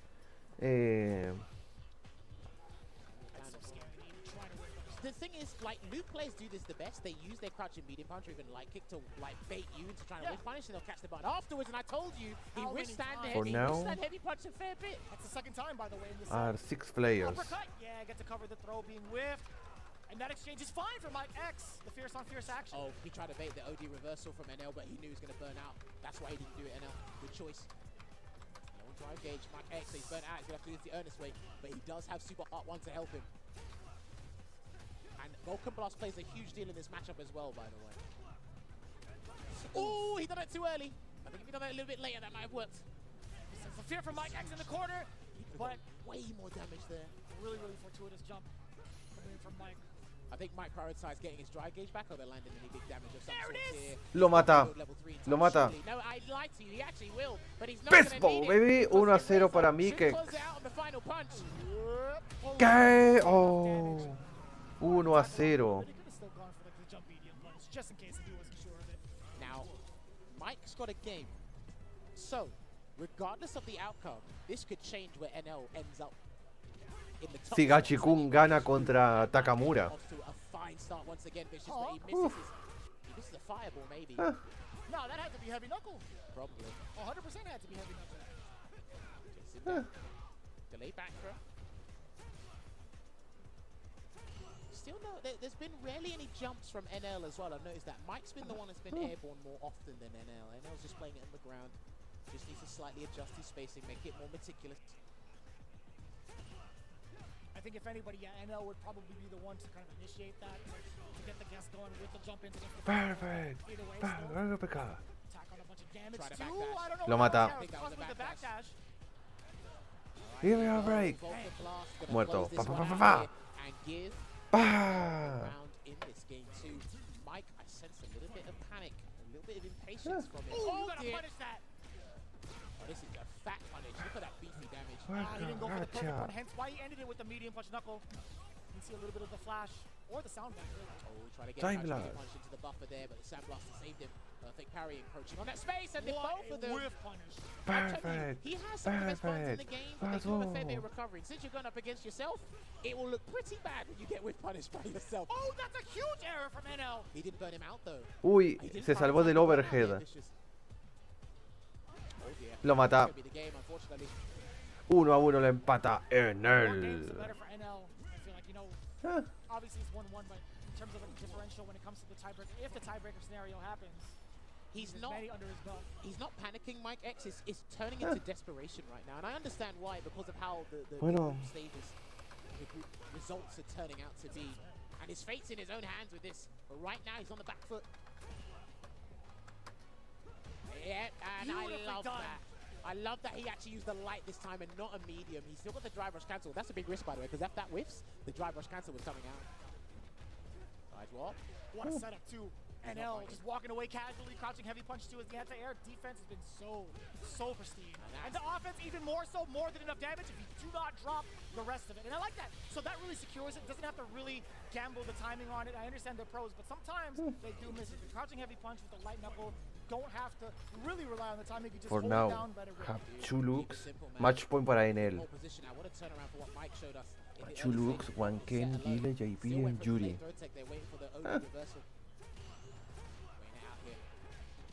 Qué buena, le paró con el target combo. ODDB. When NL lands those, he always looks for the Oki, but he backed off this time in respect. Ooh, heavy uppercut. Wait, time to interrupt. That was 2 crouching medium punches in a row from Mike X, thinking NL was going to sit still. But then NL challenged when he was near burnout as well. NL's choices when he's near burnout Lo mata. very interesting. Perfect. He has to throw him. He has to throw him. Continue Throw. to do it. Wait for it. Lo mata. Huge cancel 2 off of the standing light kick. Bang! Level 1. He gets to save the meter. Final round. This is as neck and neck as it can get. 2 bars to both their names. Down to the final Y tiene 2 barras, ambos con 2 barras. And patience and belief in landing that combo in that circumstances. Huge respect to Mike X there. No level 3 for NL just yet. Good defense. You can block lights. We'll take away that much drive gauge when you're defending. But the heavies on the other hand are different. Level 3. Immediately for it. Super Art 3 doing its work. And Mike, you got a choice to make. What's the Memphis decision going to be? He's going to be wild. He's going to be reserved. It's the parry. We'll take that. No, sir. No se lo escapó. Air like that. He's not letting him Back out. throw. He's got to let his drive gauge come back, surely. Oh no! Se mató solo. 2-1 para Enel. Enel ya está clasificado, pero ahora dependerá en qué posición estará, dependiendo de lo que pase entre Takamura y Gachikun. Ahora todo depende de lo que pase entre Gachikun y Takamura. Si Gachikun gana 2-1, Enel garantizado top 16 winners. Pero si Gachikun gana 2-0 contra Takamura, Gachikun empieza desde winners y Enel desde losers. Yes. Obviously, when it comes to the strike throw game in the corner, it becomes a really big guess majority of the time. But seeing what the defensive capabilities are and what the choices are actually the most He's interesting +5. Well, Mike, he illustrated a very good start for us, right? Everything I was saying about NL's gameplay from what I've noticed, and obviously having that personal experience against Mike X, he actually showed that NL, slowly but surely, listen, the top level players know how to learn and adapt on the fly and formulate the correct game plan. +4. And I did say within game 2, I could sense a little bit of desperation in a couple of interactions, especially in the corner from Mike X. And again, you're looking at yourself in the mirror, you're going up against yourself, so you know how deadly and fearsome your character could be. So it's like, okay, how would I try to escape this scenario? And it just comes to Over Takamura is +5. Who's more resilient? Enel and with +4. Barely anyone even tries that, only because if the light whiffs, the drive rush cancel will come. Free looks. And you'll basically waste 3 bars, 3 valuable drive Have stocks. free looks. Like this, so I've got to say, phenomenal adaptation there from NL. We see the damage output being put down really by both of Mike X again. Very explosive rounds that he had. Would net him the Yes, round most of the so time. have free looks. But when it came down to having to play defense against NL, he was just prepared for like Free looks in top 16. Pase lo que pase, aunque Gachikun pierda, ya es garantizado top 16. The problem is in a match No. like this, or sorry, in mirror matches in general. There you go. That was such an audacious. Enel es +4. The thing is, in mirror matches, when it comes to defending, you assume that the opponent is going to do what you would do in that scenario in terms of offense. So let me try and shake it up with the defensive option. So where Mike X, Ah, no, he +5. assumed that, oh, NL would do this as well. And it's like, no, that's completely wrong, because I'm going to be a bit more patient and watch you capitulate. Ah, es verdad, And I take es advantage of true. that. So well played to NL. That leaves him 4-1. So he should be fine, but there's still one more game to Hostia. Yeah, if Gachikun gets a 2-0 here, yeah, okay. That's crazy. Apparently Gachikun needs a 2-0 to be in first here, so Need to. let's see if Kawano can be the ripple in the waves here. So as we can guarantee it right now, NL, or sorry, Valdosta no longer in the equation. Soul VNG as well as Mike X. Hostia, pero the winner of Group D Big upset here. need to fight DCQ in top 16. And he's changed this whole. Y aquí vamos, Gachikun versus Takamura. El duelo del destino por el grupo D. ¿Quién pasa por winners? Gachikun gane o pierda ya está clasificado. He's out. No. And in Europe, we basically don't have any Rashid players. I know Killsy, shouts to Killsy, he dabbles with Rashid. I know Marsky the Beast, another French player, he plays a bit of Rashid as well, but he's not on that level. We've got people dabbling with the character, but not to the level that Takamura needs to be practicing on. Continue. This is your boy. It's your I'm a cheerleader. Don't No. put me in this equation. Come on, man. I can press crouch medium kick with Rashid. He's out in losers. I don't know. You're pretty good. You're pretty good at whip punishing, but it's not about. No, Higachikun lost continue in. Fight of his life, Gachikun. Let's see if he Ken versus Rashido. I do like the Throw. way that Gachikun does use whirlwind shot, but he's got to be careful of the placements, only because of how Takamura parried, and he's No. the counter DI. Counter. No, he's going to go straight to the corner. Spike equals Spike. to countering with that driving back over himself. But that's an easier way to see it, to be honest. The more buttons you use, No. No Dry Impact para ti, señor Takamura. Uy, lo que le hizo. I love how Gachi can set up the burnout in that scenario, not go for the typical meaty setup, but here comes the safe jump. Lo mató. ¡Qué grande es el Gachikun! ¡Joder! Listen, he's probably tried to block low, and because of the low altitude of the, Arabian Cyclone follow-up there, Buah. it gets everyone, man, especially if you're not used to it. Here comes the I summon you! Greatest storm! No parry! Oh, you got me back! That's why this is what I was talking to you about off camera! That's not bad though, it was only one hit! You're lucky, because he would have got the light eagle spike. I was literally explaining that scenario to Vicious off camera.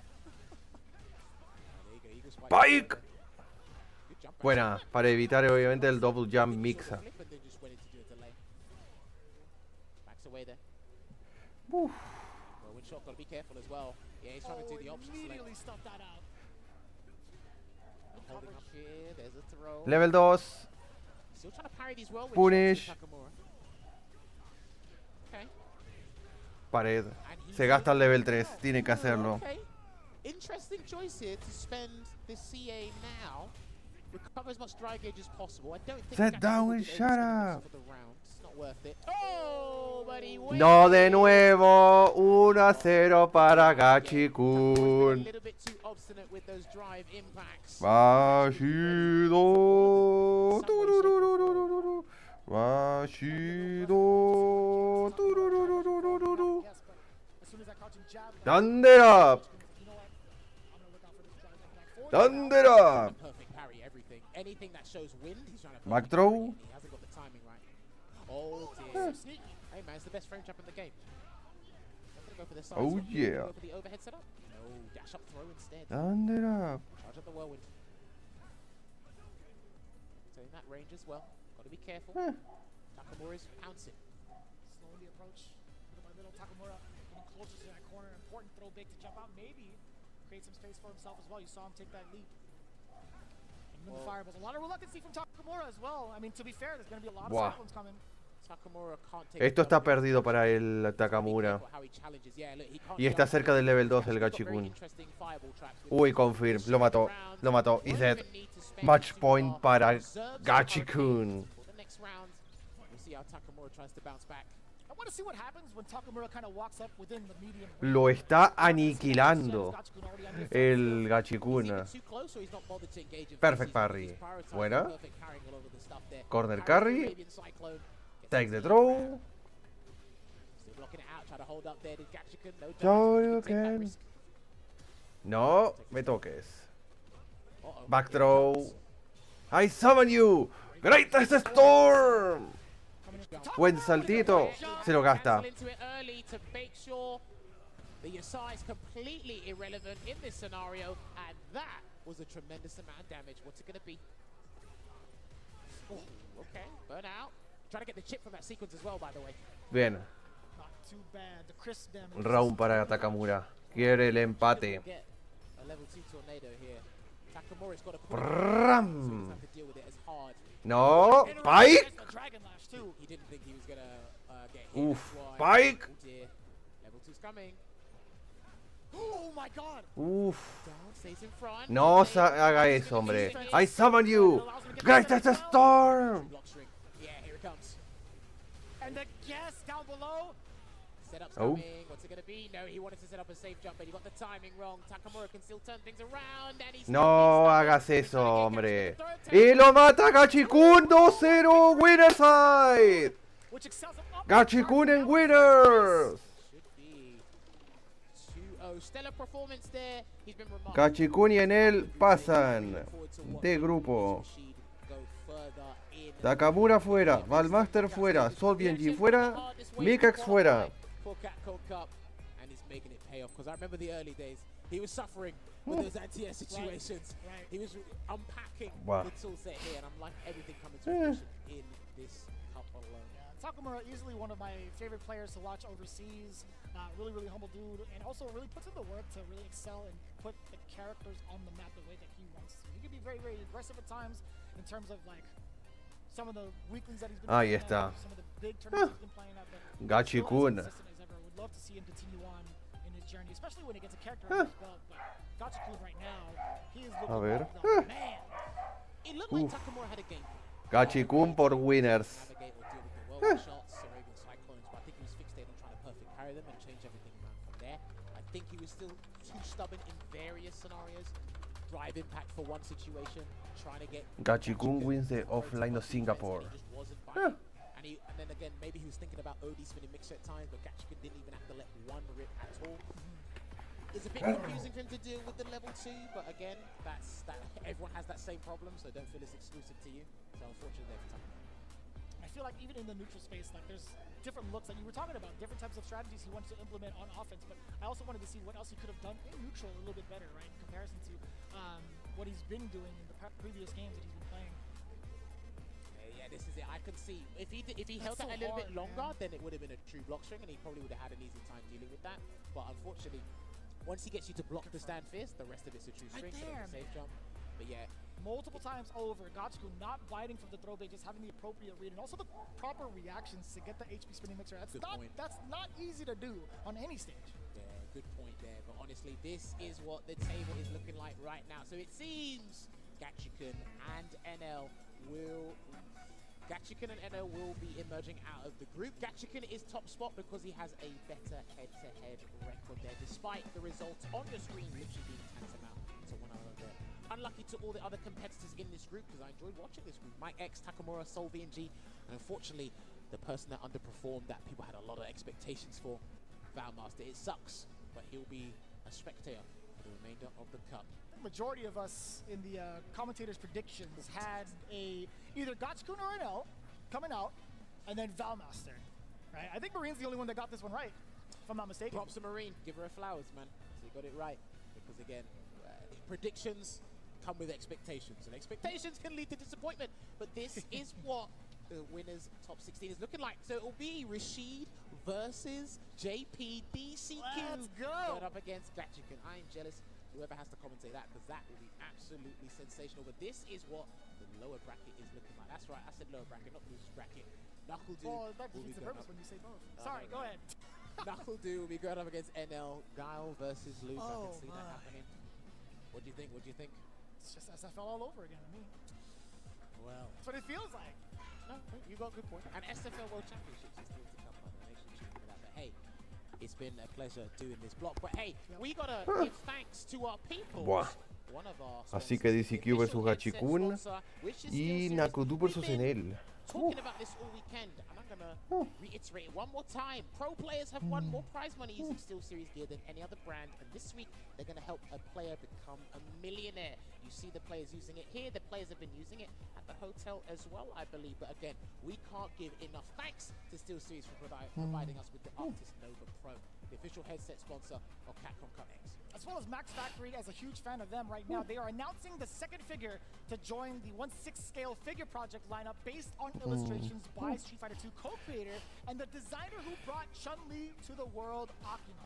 The figure is based on an illustration by Akiman at the request of Momo Chihama, chose Eye Pharmacy, originally published in 2022. With a new full-body version of the illustration, it shows Chun-Li's beautiful and dignified standing pose from head to toe. It was created specifically for this project. It will be faithfully brought into figure form by Japanese figure manufacturer Max Factory. The figure is set to stand at an impressive 300 millimeters in height. That is actually pretty dang cool, showcasing all the highly detailed modeling throughout. So again, be sure to check them out with Max Factory to check out the fully detailed models. I know a lot of you guys are fans of the figures that have been coming out and that we've seen throughout Capcom Cup. You can check it out, especially if you're at the venue this weekend. Well, momento. That is Group D complete. Congratulations to all the players that made it through. Commiserations to everyone that got knocked out. However, there's still more to come. Let's hand it over to our host, Rob TV.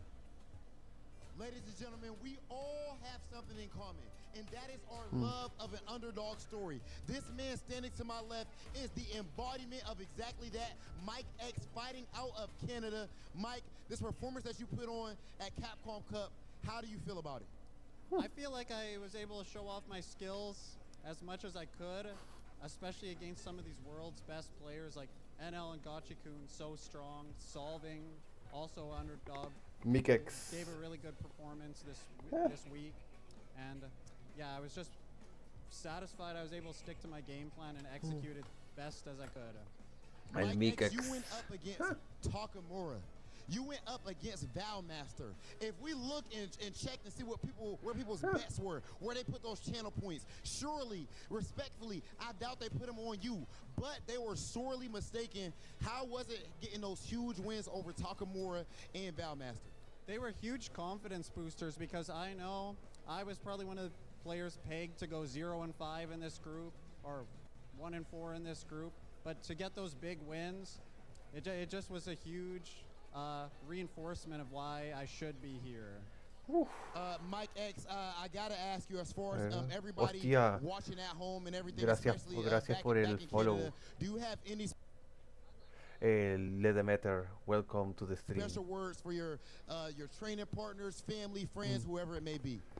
I'd like to Sorry si no estoy thank leyendo my mucho el chat, fiancée, Brienne, and her al estar family for bastante más watching and concentrado. supporting me throughout Y this gracias a los super 10 process of practicing seguidores, and o mejor dicho, a los traveling 10 out here, and then to my participantes que parents están acá en el directo de hoy. Sean todos bienvenidos hoy al tercer y último día de la fase de grupos de la Capcom Cup X. Ya estamos ahora en el grupo D, en el grupo D que ya ha terminado. Ya confirmamos ya 8 de los 16 players clasificados.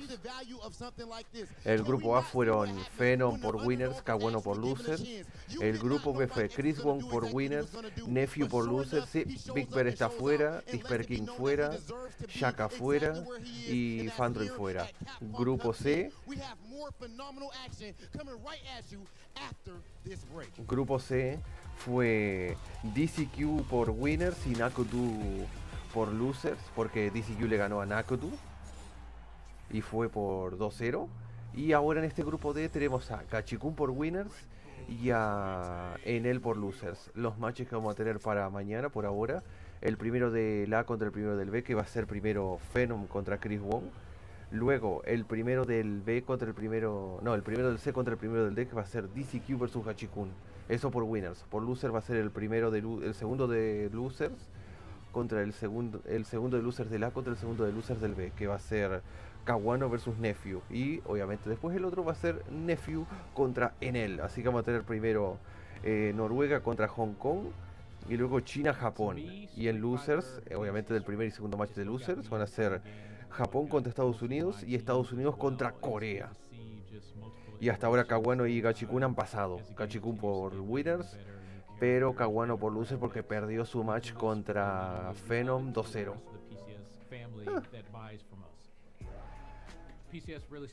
Lo siento si hablé demasiado, pero ok, con esto hecho, vamos con el grupo E, vamos con el quinto grupo ahora, grupo E, que algunos de estos matches van a ser cruciales en algunos lados, especialmente para Samuel, que tiene que pelear dos matches, uno contra Snake Eyes y el otro contra Fudo, o sea, GIF y DJ tiene que pelear el Samuel. Primer match va a ser Namikaze contra Merken y es el último match de Merken. Merken ya está fuera. Luego Samuel contra Snake Eyes, que ese match puede ser muy importante porque si Samuel le gana a Snake Eyes fuera, está fuera. Xian contra Fudo, este match va a decidir quién va a ir por winner y quién por losers. Además porque Fudo tiene otro match después. Si Fudo gana 2-1 o 2-0, él pasa a winners, sin importar lo que pase con el match contra Samuel, que incluso aunque termine 2-1 a su favor, él pasa por winners y Xian por losers. Y Snake Eyes Namikaze. Incluso si Snake Eyes gana por 2-0, ya está fuera. Así que serían Fudo y Xian los que pasarían. El primer match que viene ahora va a ser Namikaze contra Merken. Después Samuel contra Snake Eyes. O sea que vamos a tener DJ contra Luke y después Luke versus GIF. Bueno. Uf.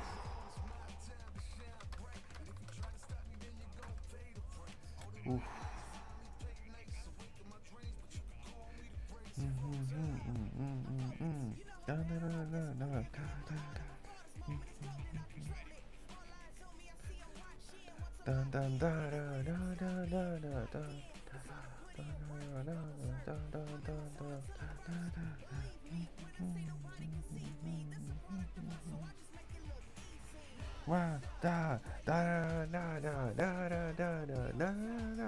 Three, two, one,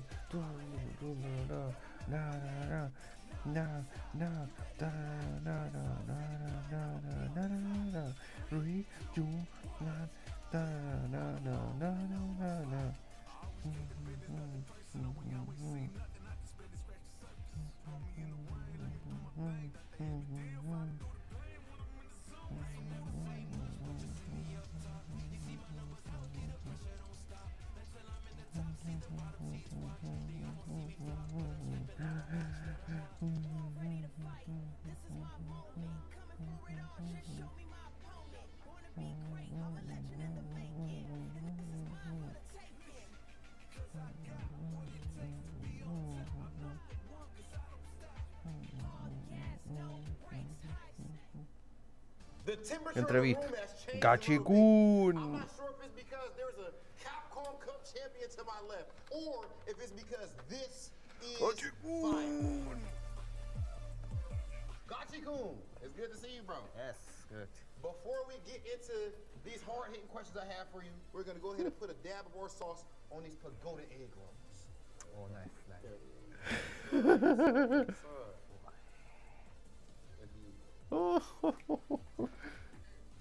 Good at your hog.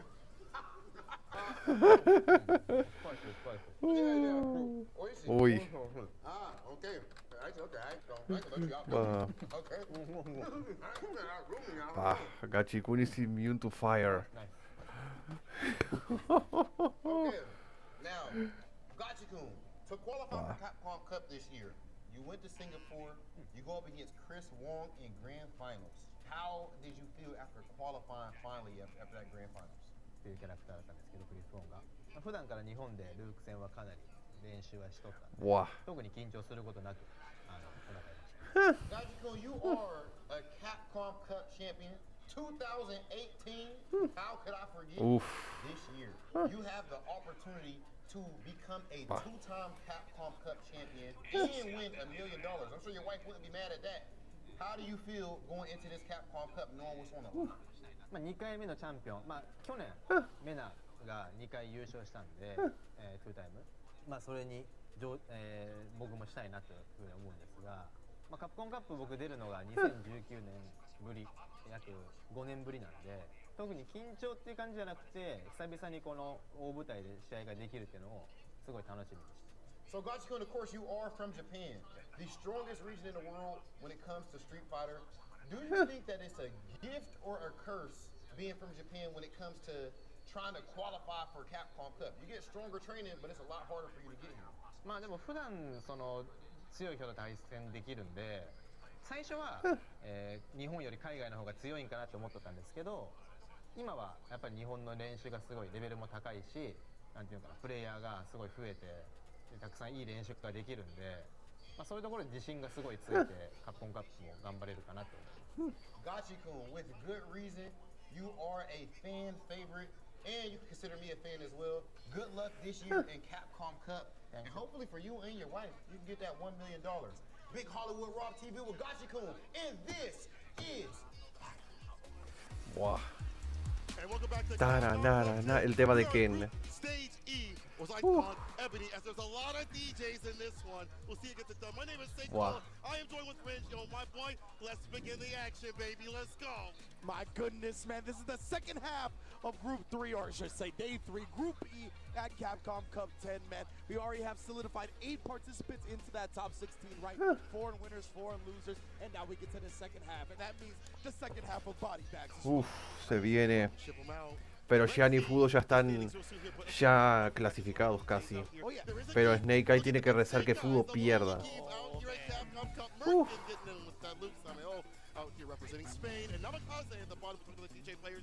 He has been one to really put a dent in people's plans. Maybe hard to make it out at this point, but good play, spoil it. We talked about how important that is. We've seen it happen and progress throughout this tournament. We'll see what happens in this stage.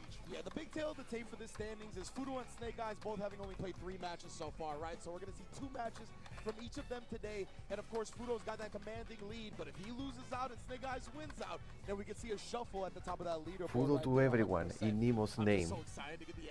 Give them the Serbia in top 16. As well. And we're going to see him in a little bit because we're going to start with Namikaze versus Mirkin. Mirkin contra Namikaze. DJ play from Brazil, representing a very, very big scene, a very populated scene, having their own special kumite, local kumite, things like that. Also Mirkin on that side of things, Northeast representative from the EU. I know that Mr. Saltmine himself is down there cheering for his boy. You'll probably be able to hear that German accent from down here.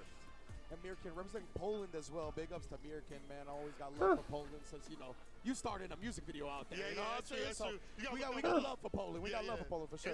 DJ versus Luke. We can do a whole podcast on that. But anyway, Namikaze versus Mirkin. I'm very much looking forward to this one. DJ versus Luke. I want to see who shows out right here, right? Because it's all about only Phenom. You're able to perform at the top level on a stage like Capcom Cup 10. You know that going forward, only Phenom is going to be small potatoes compared to this. Right? You'll be able to go into whatever is the only EU player qualifier. Offline, and you're going to be like, bro, I've been higher than this. I've been at the pinnacle. This is nothing to me. So both of these players looking to build that confidence. Let's get it. Namikaze Mirkin. Namikaze trying to initiate with the driver's jab. Anti-air's ready against the knee drop, just allowing that approach. I like that, showcasing that he has the anti-airs ready, backing up to make sure he's steady. But don't get caught in the corner against like the DJ. Nice interruption against the drive rush. Crouching knee punch, always got me. Yeah, Namikaze, he's trying to get real aggressive after that air. Gold Cola. Drive rush in, Mirkin ready with the check. Players have In gotten the so league. good at checking the raw drive Gold rushes. Cola. Very difficult to pull off nowadays. Gold Cola. Medium kick, and you see. Oh yeah. Follow up for the strike throw. Mirkin backs off, defensive style. Has to be careful when caught up in the corner. Almost got that no hizo bien el antiaéreo. El sway. Hey. Perfect time to sway as well on that stand. Fierce moved him right out of the way. Manipulation of the hurt box, baby. Both of these characters have that in spades. Dagger uppercut. Definitely been a point. Just allowing that entry point. Qué buena, el martillo. And owns this man's soul with the jump here, blessing the dome. Mirkin with the first win. That air slash into yourself, fam. Gotta be careful about O sea, he es Snake and with put the team on my back real quick. This is a nice lead. 2-1 is out. Is out. Medium punch.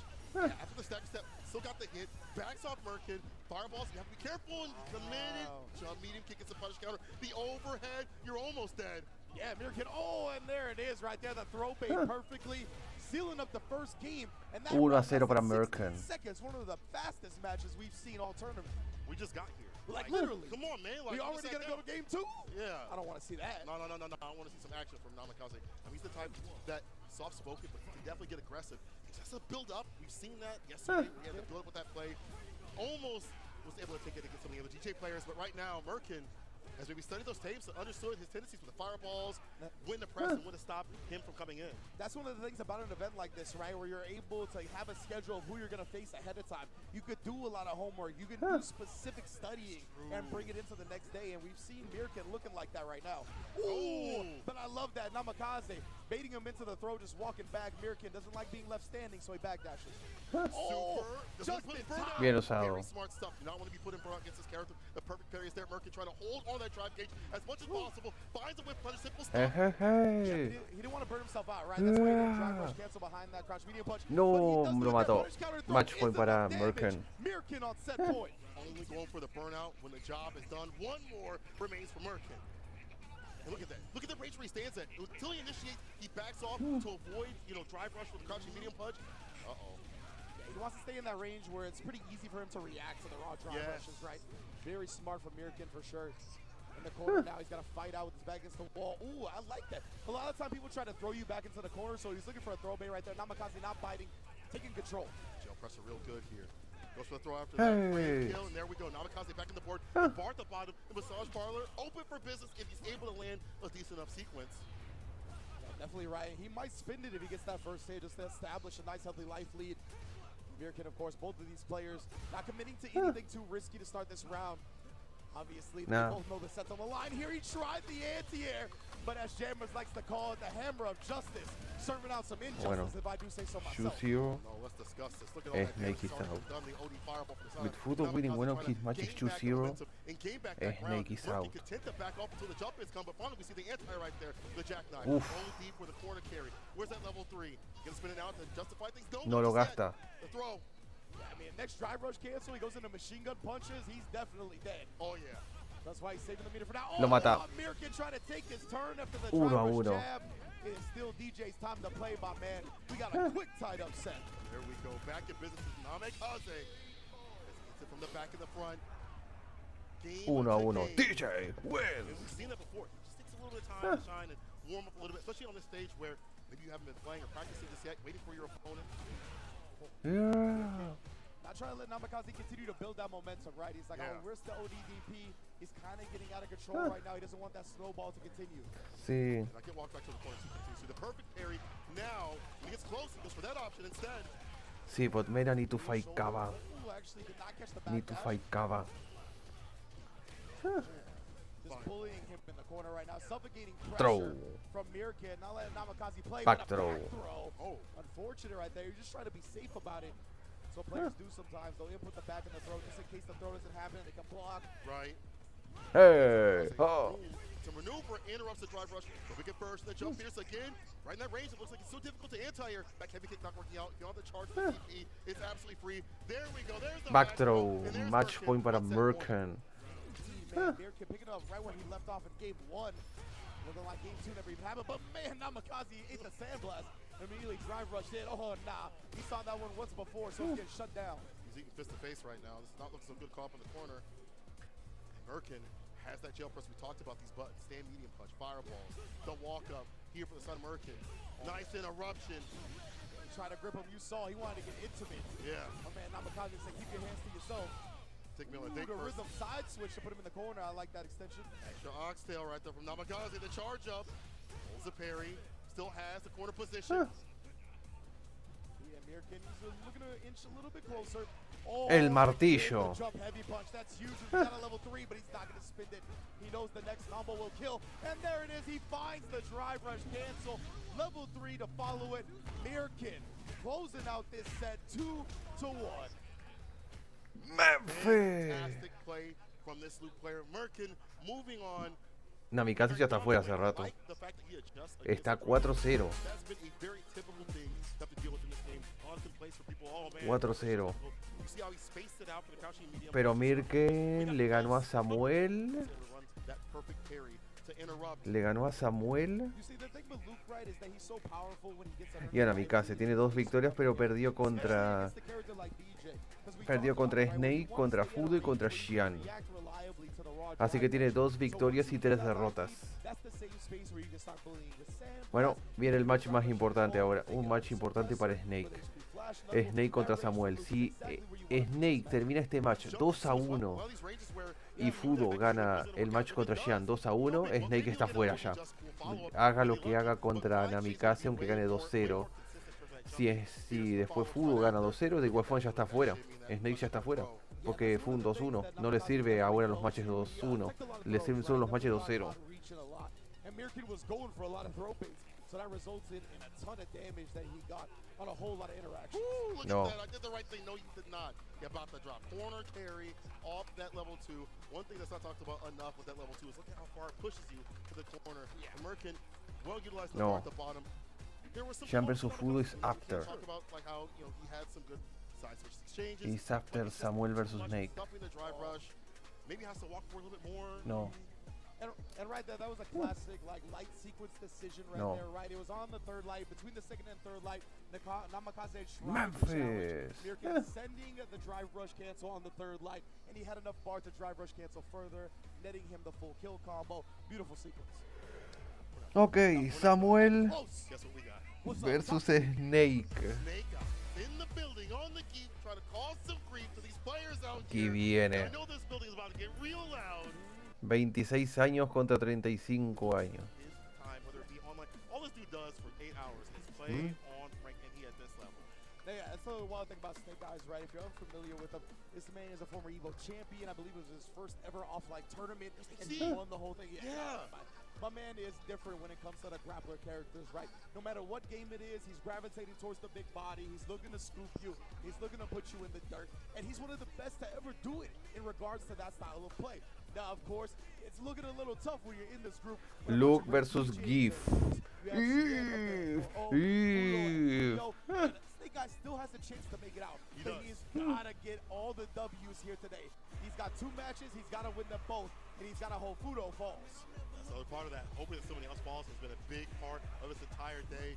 We'll see what happens here, though. He has to focus on what's in front of him. That's Samuel, who is definitely not anyone lacking and slacking out here on the Luke. We've seen his story previously, but he's going. I take over you. And that's the thing, right, with Snake Eyes. Definitely cannot afford to drop any games right now, as we said.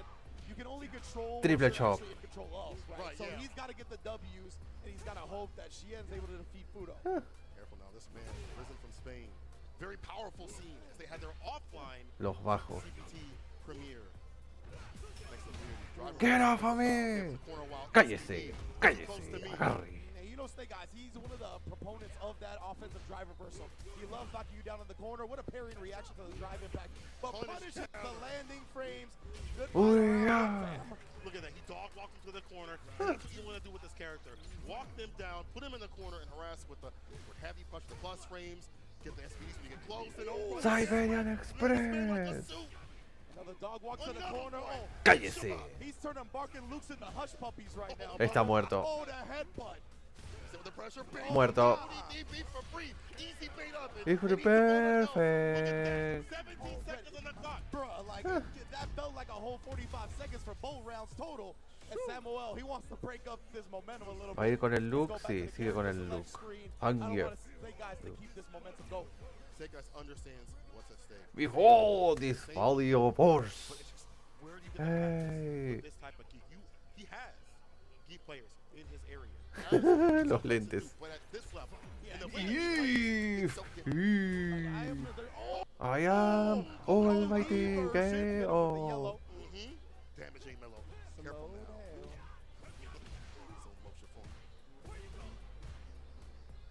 Trying to challenge after that. Whoop. Not scared of the plus frames from the crouch medium punch. Snake Eyes, he's one of the best in the business at picking when to challenge and how to do it. He's so good about not using the bar to drive rush. He knows that the distance isn't so good. He's content with Snake lo sabe muy bien que el nivel de Mirken, de Samuel como Luke es inferior al de los Luke de USA, por lo que él no tiene problema en irse a lo modo asesino. Throw. Lo mata. Match point para Snake. Samuel, when he air teched out, he knew that the SPD was coming, but it wasn't. Snake Eyes going for the legs. It's the fear. You know that the SPD is going to do the most amount of damage. You want to avoid that situation. Now, No, que drop. And the fact that Snake went for the non-throw when he knew that combo would still kill, right? Like, Cállese. Págate. He's just so good at maximizing his opportunities, and that's what you got to do on the key. Yeah, because you don't have the Oki like you used to off the SPDs. You have to walk him down. Oh, you get the punish counter. Oh, kept on top of the corner. Line kick. Lo mata. 2-0. Qué rapidito. I'm coming for you. Y Samuel está afuera ya. My goodness. This dude, Snake Eyes, is insane. He has Gracias. kept out of tournaments. He has stayed on his stream. So if you want to watch me play, nerd, you gotta sub up, baby. Straight up. I love that, bro. We talked about it before coming into this tournament. Snake Eyes really approached the preparation, I think, in the best way possible, right? He's avoiding all these players that are here.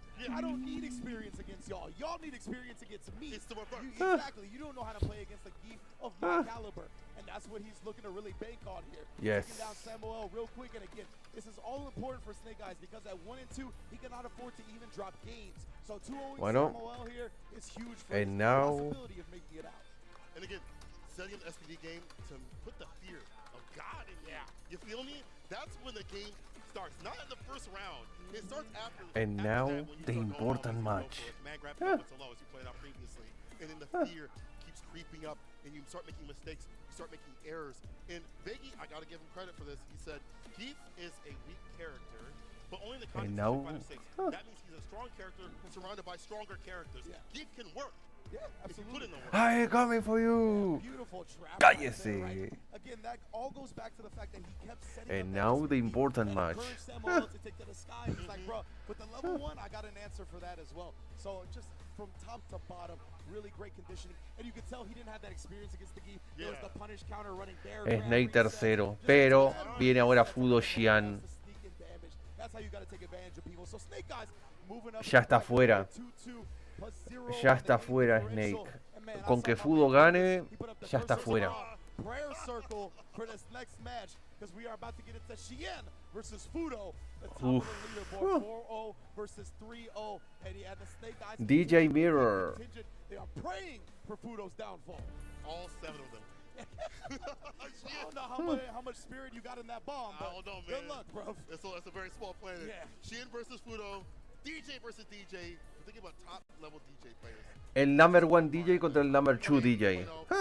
Very few reach that level where they understand how to play this character. We know that DJ is powerful, but to be able to have the meter to back it up, to be able to explode certain sequences, to be able to eke out everything about this character, his trickiness, his damage, his hit confirms.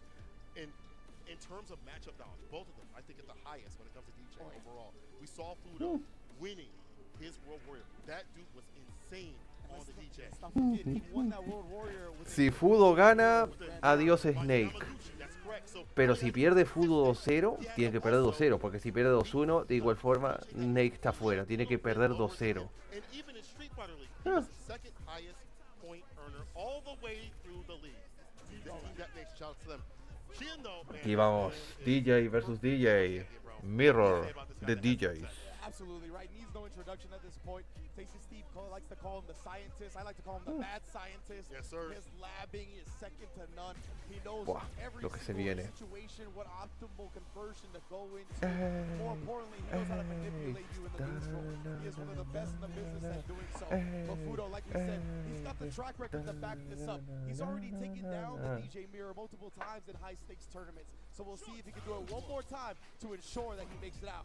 Now, of course, mirror matches. Y aquí vamos. No. But there are a little bit small things in terms Hey, of oh. knee drop is very dangerous. There's a trait conversion you can get with the back heavy kick and the OD just Perfect parry. Perfect parry is there with the follow-up. Hey. Down with the jackknife on point. Thing right already threatening Hey. after the minus frames. A very popular strategy, 5 to 6. Oh, he tried to bait him out right El Sway lo mató. No, otro pego ahí. Sharing the brain cell. Hey, oh. Drive rush up again for the plus rate support medium kick. Oh, he didn't commit to the crouching medium punch after that counter hit. It's fine though, Fudo with a big lead. Hey. We know the damage output on DJ. That big lead can No, se mató. Lo mata. like a little bit misspaced or mistimed on that slide, unfortunately. Muerto. Allows Fudo to pick it up and punish for the kill. Fudo with the first victory. Bar the I've seen DJs do that. I never know if it's intentional or not. Like if they slide into the throw or if they mistimed it. But right there, it looked like it was mistimed. Yeah. No. Rather have it be the plus for him. Buah. For sure. Yeah. Fudo shimming him, Shin working out. Level 2. Level 2. With that extra oxtail. Dang. Oh, no damage just with the forward area. You know what? That's not damage what he does. At least get the lead. Drop rushes up. No. Pressure again. No. So many resets. Yeah, definitely strange right Level 3. Y lo va a dejar en burno. Wow. Se viene el maximum. ¿No?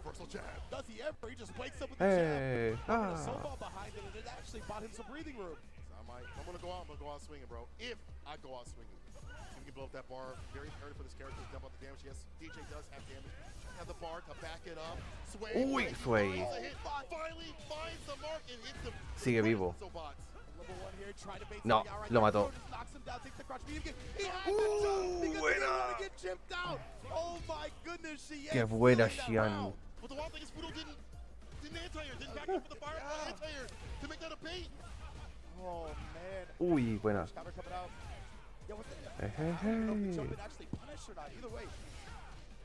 Here cooking him in the corner. He's riding that momentum from stealing that last round. Fudo on life support now, real quick. Lo mata. 1-0 para Xian. Just to set up the throw. Got him. And that's how you ride momentum, my man. Xian 4-0 right now. He's on the verge going Uy. Cursor Raw really hit. That's wild. Ya Samuel peleó contra Snake y terminó perdiendo 2-0.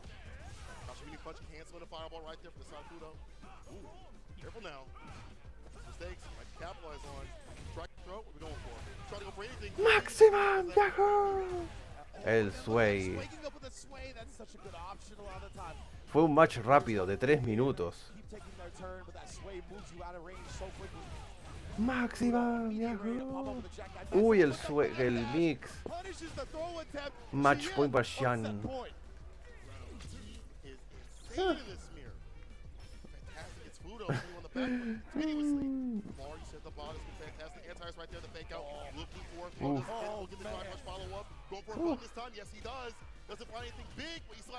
Hey.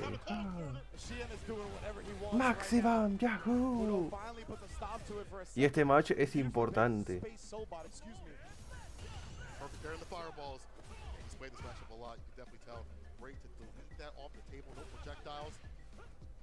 He didn't even stick his hand in the blender right there. He was just walking back in response to the drive rush.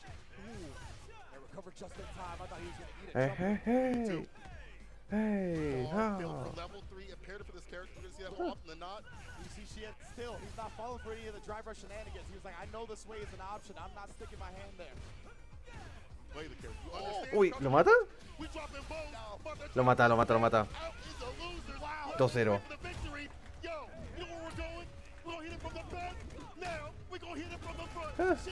Xian pasa por winners.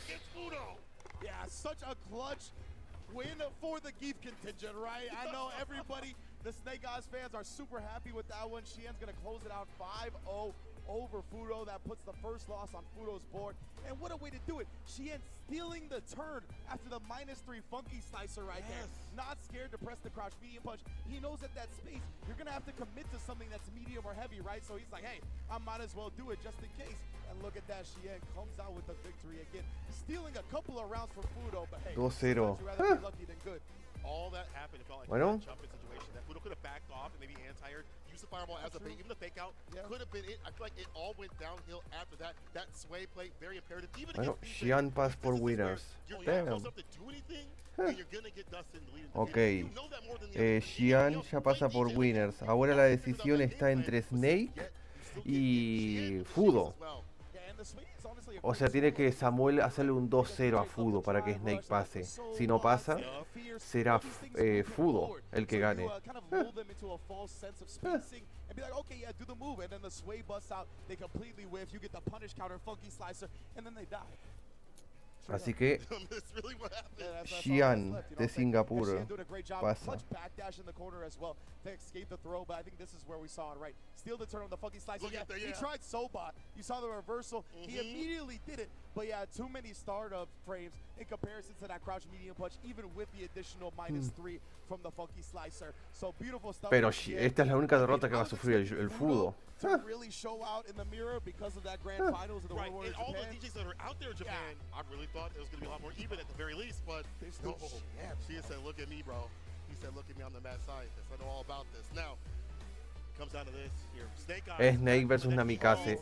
W. Look at the scoreboard, Sheehan. Fudo with his first loss. Snake Eyes, it needs a W, and it needs Fudo to go down to Samael. Yes, indeed. So the next match is going to be Snake Eyes versus Namikaze, right? So again, for Snake Eyes to stay alive, he's got to get that W. And you know he wants to do it in a 2-0 fashion. Right now, he is at a 2-game deficit to Fudo, excuse me. So because of that, he can't afford to even drop a game. And we're going to have a decider if Snake Eyes wins this one 2-0 in that last game between Fudo and Samuel. Oh my God, things going down to the wire again. Si Snake termina 2-1, está fuera ya. Like this morning, I was like, it's already written. It's already destined. These people are going to get out. These other people, you know, they're going to be cooked, whatever. It's not like that, baby. It's not like that. Last year, as we mentioned previously at the start of the show, things felt like they're way more written than they were. This year, it's not so clear. Definitely not. I want to see who plays spoiler. Of course, Snake Eyes always has the underdog advantage, but he's also hometown hero. Right? We are in LA. He's from Southern California, so he's got the crowd behind him as much as he's never had. Gotta go up against Namikaze on the DJ. And yo, word on the street going into this tournament was that he would kind of fight DJ, but I don't think it's played out that way. Shout out to Veggie, who was like, nah, I don't know who you heard that from, but he struggles against DJ. Oh, headbutt into the SPD, but it's looking like the DJ that's struggling now. Namikaze did say that, I'm going to get this name wrong, Zangief Bolado trained him for this match. Oh, really? That was actually a dude that dusted up demo in Street Fighter 5. Bien bloqueado el sway. Yeah. So he had a little bit of, you know, that key practice with him, as we said before. You may have key in your area, but is it to the level of Snake Eyes? I said Snake Eyes is one of the best grappler players to ever do it. You know what I mean? Like, it really is levels to this. And he's on at the top when it comes to the grapplers. But right now, Namikaze, what a stand heavy kick. That's a very, very important. Hey. This matchup saying outside that this is for like the same medium punch and clipping it preemptively with the punish counter. Yeah, he tried to sneak in a little reset right there with a throw off the OD. The Snake Eyes will aware he's got two as well, so Namikaze can't throw Lo mata. free, and he's not Round para. Just getting in Geef's grill and going with the throw. Round para Namikaze. Snake Eyes and send heavy kick to establish the punish counter. Follows right after it. Now outside the space where he'd like to jab and get in, and while he does so, there could be anti-airs, could be stoppage of, you know, the drive rush, but it's not happening right now. Snake Eyes with all the reads. Ooh, there's the headbutt this time. Yeah, looking for the reset. Namikaze, I was going to say, he's not afraid to duck back. And now Snake Eyes reading that, picking up on the SPD. Ooh. This is fantastic strike though. Back though, the back heavy kick actually. Indeed. Namikaze's bought himself some breathing room, but the air tag immediately after deal with the headbutt again. That shaves off so much drive. Lo mata. Caught him trying to take his turn. Snake Eyes sent the drive rush. Ya acaba. KO. Come, look at this for the mayors. Snake Eyes only had to spit 2 bars, right? So he's still got a bar. Hey, We've seen him make that level 1 work before. Not the best level 1, but if people try to escape through the air, he might shut it down.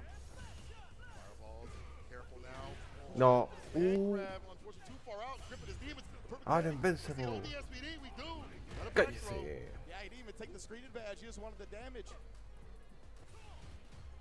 Snake, not trying to parry or put his hand in the blender when it comes to the drive rush. Like that back heavy kick you back right after doing it close to the take that room. Oh no, counter hit. Siberian Express. We've seen that already, right? He loves that. Sticking out the button, resetting into the running bear grab, and getting him big damage in these sets. Lo mata? He's got another drive rush here. No. I don't know if he wanted the level 2 and it didn't come out or what. The bar to utilize. Yeah, I was gonna say that's burnout. The OD Sobot. Except the level 2 gets through the fireballs, but the fake outs are there from the side of Namikaze. He's got CA. He's got CA. I told you.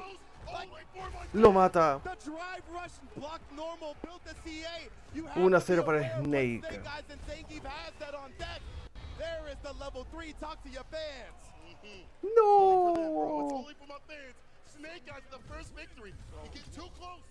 I can show your breath. I seen it, bro. He was a pixel away from the 3 bars. As soon as that drive rush came in, I was like, no, bro, run. Run. Like a horror movie. Hey. Almighty.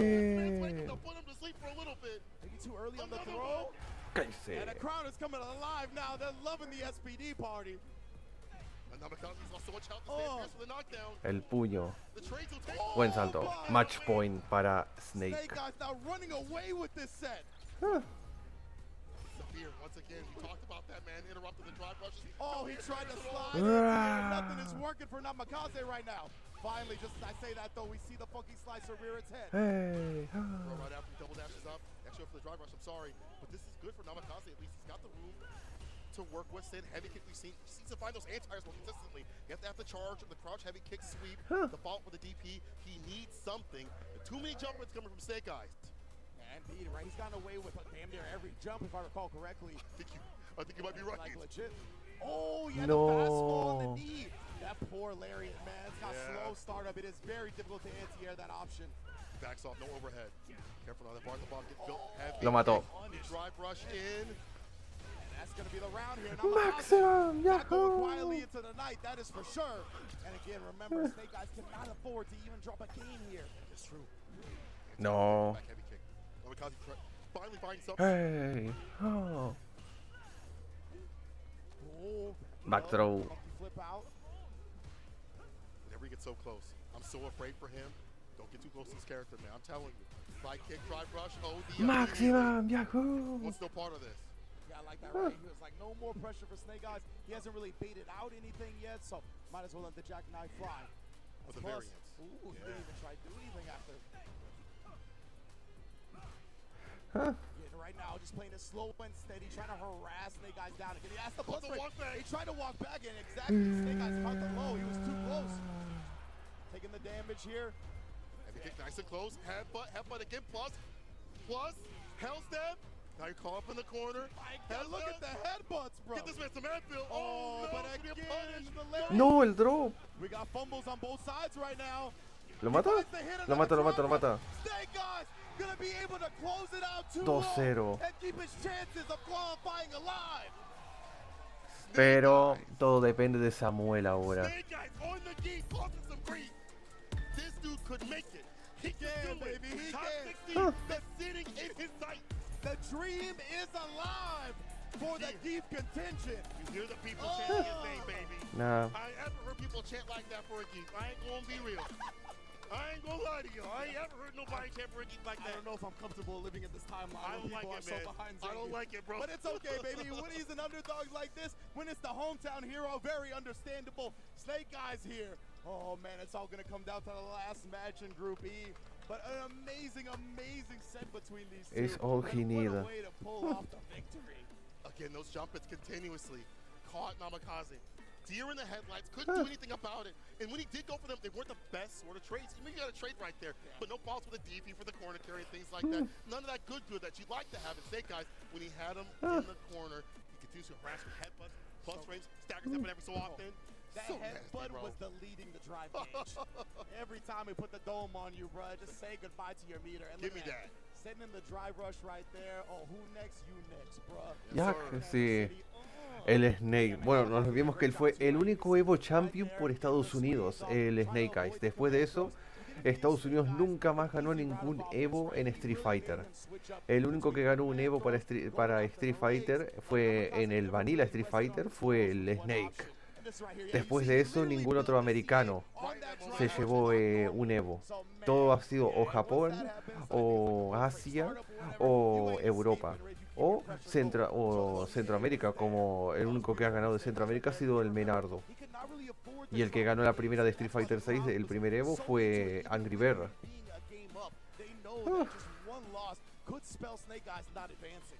Could have been cooked, but he is still in and could get his win. It all comes down to this final match for him and Fudo as well. Fudo, Samuel is our last match. Yeah. And again, just like just like many of these groups, it is so hard to call. It could be anybody. Ese drop que tuvo el Namikaze le costó irse al 1-1. Así que el señor Mirken está afuera y Namikaze está afuera. Todo esto se depende entre Fudo y Snake Eyes. This is our last match, and again we get another ideal finish, right? Where this last match is Ahí está, más 2. Si gana Fudo, he's 3-1 right now. The +2 game differential. Snake Eyes 3-2 with the +2 game differential. So it's going to be very close. Samuel, if he's able to upset Fudo 2 straight, then Snake Eyes is in. I think if he's able to upset Fudo at all, then Snake Eyes should be Or for free. differential. Please Snake correct me is if I'm out. wrong on that with Mother Face, but this is going to be a great 2-0 or 2-1 Guys, I need you to go. And if you is get that top between 16 spot, +4 get or a portion most of free. to Spain. Your hopes are riding on Samuel out here with that Luke. But if you're Fudo, you better fight this character like you hate him, like you got some ancestral violence against him. You feel me? Like you gotta go down, bro. Most definitely harness the ancestors, harness the anger of Street Fighter protagonists past, and be like, why were we not as good as Luke? This ain't Right? fair, You know what I'm bro. saying? Like Ryu's like, I ain't been as good as Luke since mom, bro. What's going on with this? Here we go. Final game of this group stage. Fudo and Samuel. Let's get it. Oh yeah, the funky slicer. I believe that's -2 in OD. But both players not trying to overcommit early. No. Backs up perfectly, resets the pressure with the crouching medium punch. Front of one entry Perfect point, but parry. that's done. No. Oh, and look at that. Mala Fudo idea. made quick recognition, right? As soon as he sees that it wasn't an actual punish, goes into the DI to punish the flash. Nah. Baits out the OD. He said. This is looking tough for the Geef contingent right now. This ain't looking too good, OD. Oh my, your life for what? Muerto.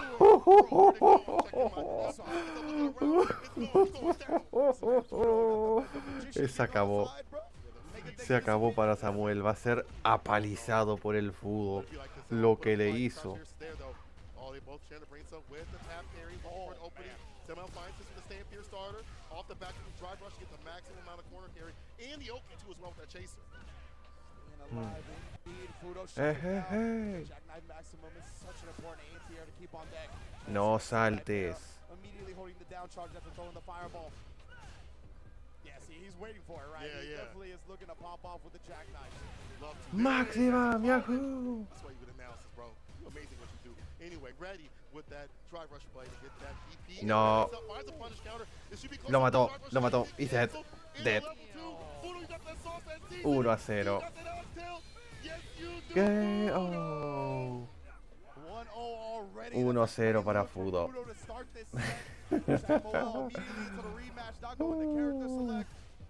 The prayer circle is strong right now, Brutus. I don't know what Bueno. languages you're chanting right now, but you better be chanting loud. Bro, it's demonic, bro. It's mechanic. I ain't gonna lie. He gonna have to reach down the demons. He's got to bust out the Ouija board in a second. Oh, a little bit too late. That should be a little bit too shallow. Fireball interruption. There's the soul pod. Trying to find an opening somewhere. Has to be careful with that drive gauge. Getting hit, actually not that bad for the reset. Not so good. So he caught up in the corner after that back rise. He interrupts with the crouching medium punch, but no follow-up though. And Samuel, he can't let those chances go. A player the caliber of Fudo is going to make you pay dearly. Hey, Oh, yeah. Muerto. Fierce into the drive impact right there. Can't do nothing Match about it. point. Match point para Fudo. Fudo sitting on set point. Seal the deal. He drive rushes in with the medium starter. OD just cool. Lo mató. He's dead. Dead. And Fudo Dead. playing complete spoiler. You may have gotten hype, but you need to get hype from me, baby. Beast comes home. I shouldn't say Beast comes home. Beast straight up from 2-0. El Fudo es un monstruo.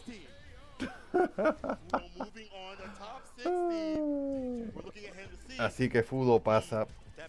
Samuel está fuera.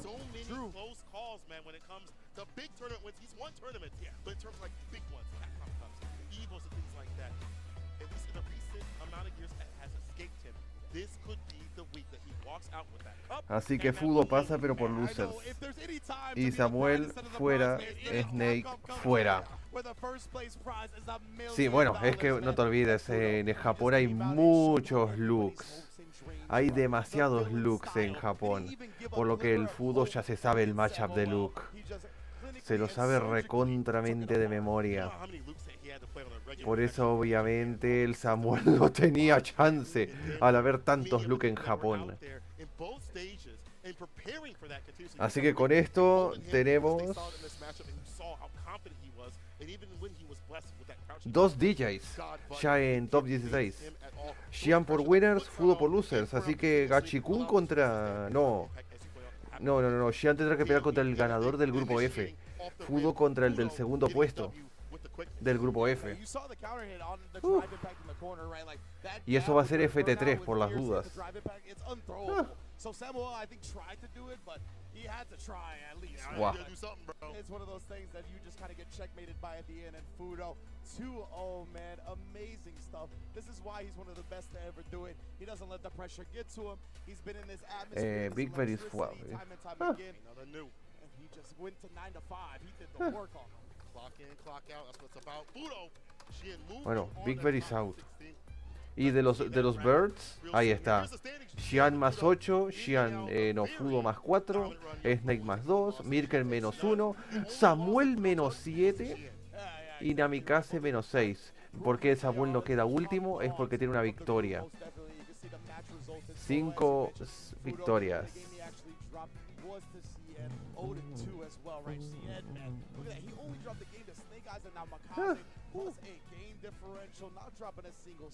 Wow. This man is making Game and Gladiators proud. Fantastic job out here. I can't wait to see what they do in terms of top 16 on Sunday. And this is already getting Xian tiene que esperar el primero del F.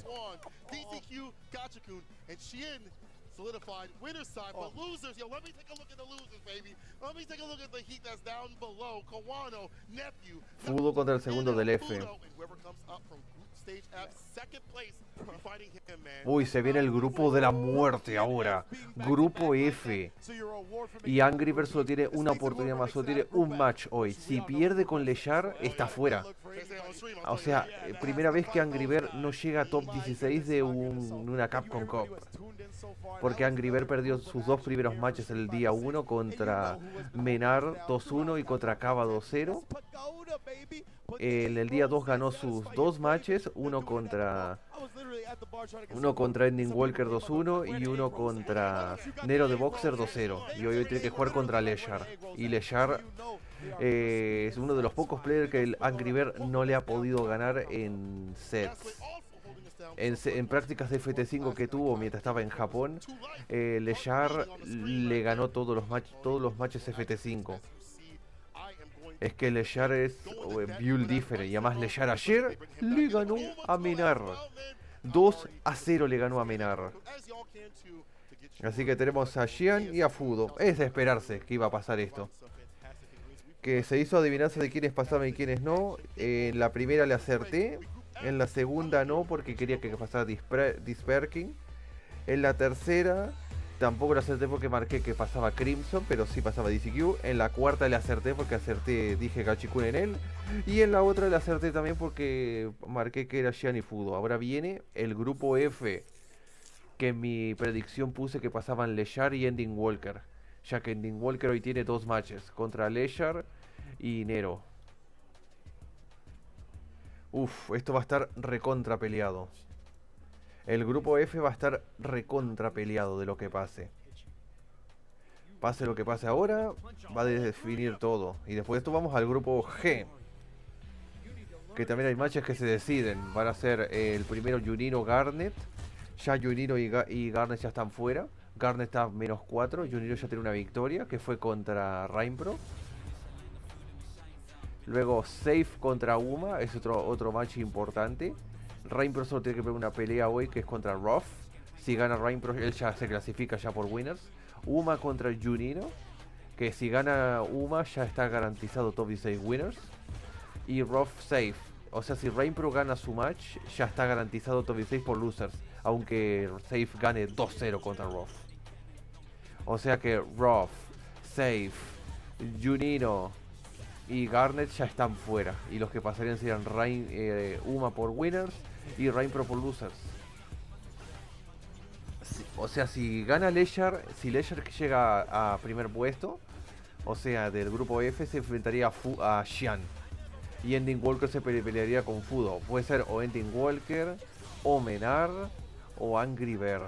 Pero depende de lo que pase entre Lechar y Angry Bird. Porque si Lechar le gana 2-0 a Angry Bird, todo dependerá entre Ending Walker y Menar. Si Menar pierde contra Kava y termina 2-1 contra Nero, Menar queda fuera y pasan Ending Walker y Lechar.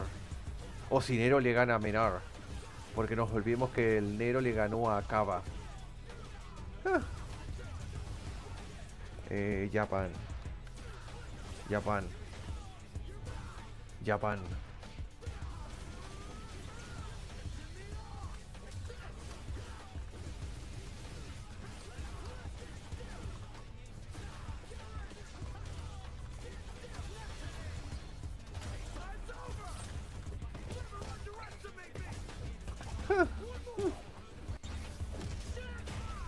Jackpot, ¿qué? Oh. Ah.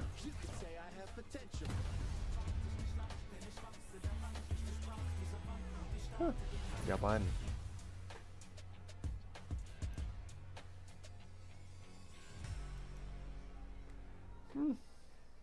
Ok, un minuto.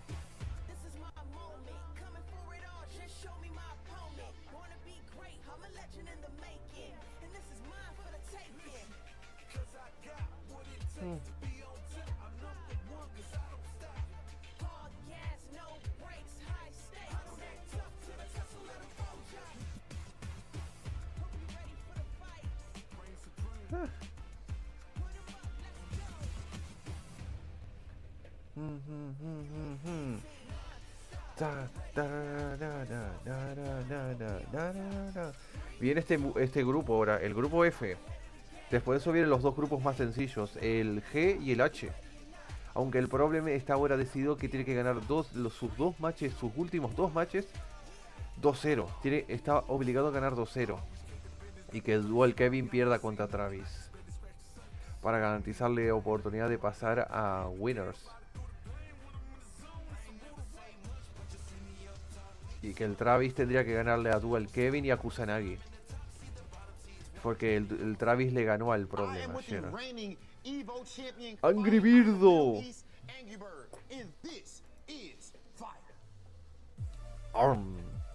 Comida. Angry Bird, as I said right there in the intro, Evo Champion, biggest tournament in the history of Street Fighter, 7,000 plus entries. What was your journey to winning that Evo? To be honest, I've done nothing special. Yes. Kept there, kept believing, kept doing my best, kept practicing. I always believed yes, keep Gachikun is in winners. No. And that was yours. Yeah, I kept believing that. Yes, Gachikun doesn't matter how long is in it winners. takes, 1 year, 5 years, 10 years, maybe 20 years, one day is coming. And you deserved it, bro. And now, with you being the Evo champion, being right here in Capcom Cup, you know what you have the potential to do, right? Yeah, the first player to ever have an Evo championship and a Capcom Cup championship. Is that something that you've thought about? Just like how cool that would be? No, to be honest, I didn't think about it. I just want to go and play, have fun. When you think about this, in my opinion, when you keep thinking about how I will be Evo and Capcom Cup, it will add so much pressure on yourself. Unnecessary pressure. You got such a strong mentality, bro. I love talking to these interviews, and I feel like that strong mentality, of course, it had to be built somewhere in your origins, man. Coming up in the FGC over there in the Middle East, in a lesser-known region as far as the fighting game community is concerned, right?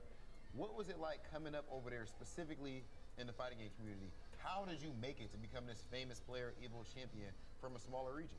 To be honest, big shout-outs of this goes to Nasser Esports for sponsoring me since now I've been with them 7-6 years now. It has been really a great journey with Nasser Esports. But El Angry Verde joven. Play with Big Bird most of the time. So if someone has to get the shout-out, it's definitely Big Bird, to be honest. Because if he wasn't there, who would I been practice with? That's fire. Yeah. That's actually dope. What would you say was the hardest part about getting to this point? It's because I studied in university, I studied business administration accounting. Ay, los mosquitos. It was a hard decision. Los últimos tres grupos que nos quedan, grupo F, grupo G y grupo H.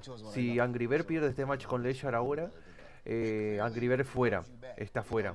Por lo que esto se decidiría entre Leyar, Ending Walker, Menar o incluso Nero.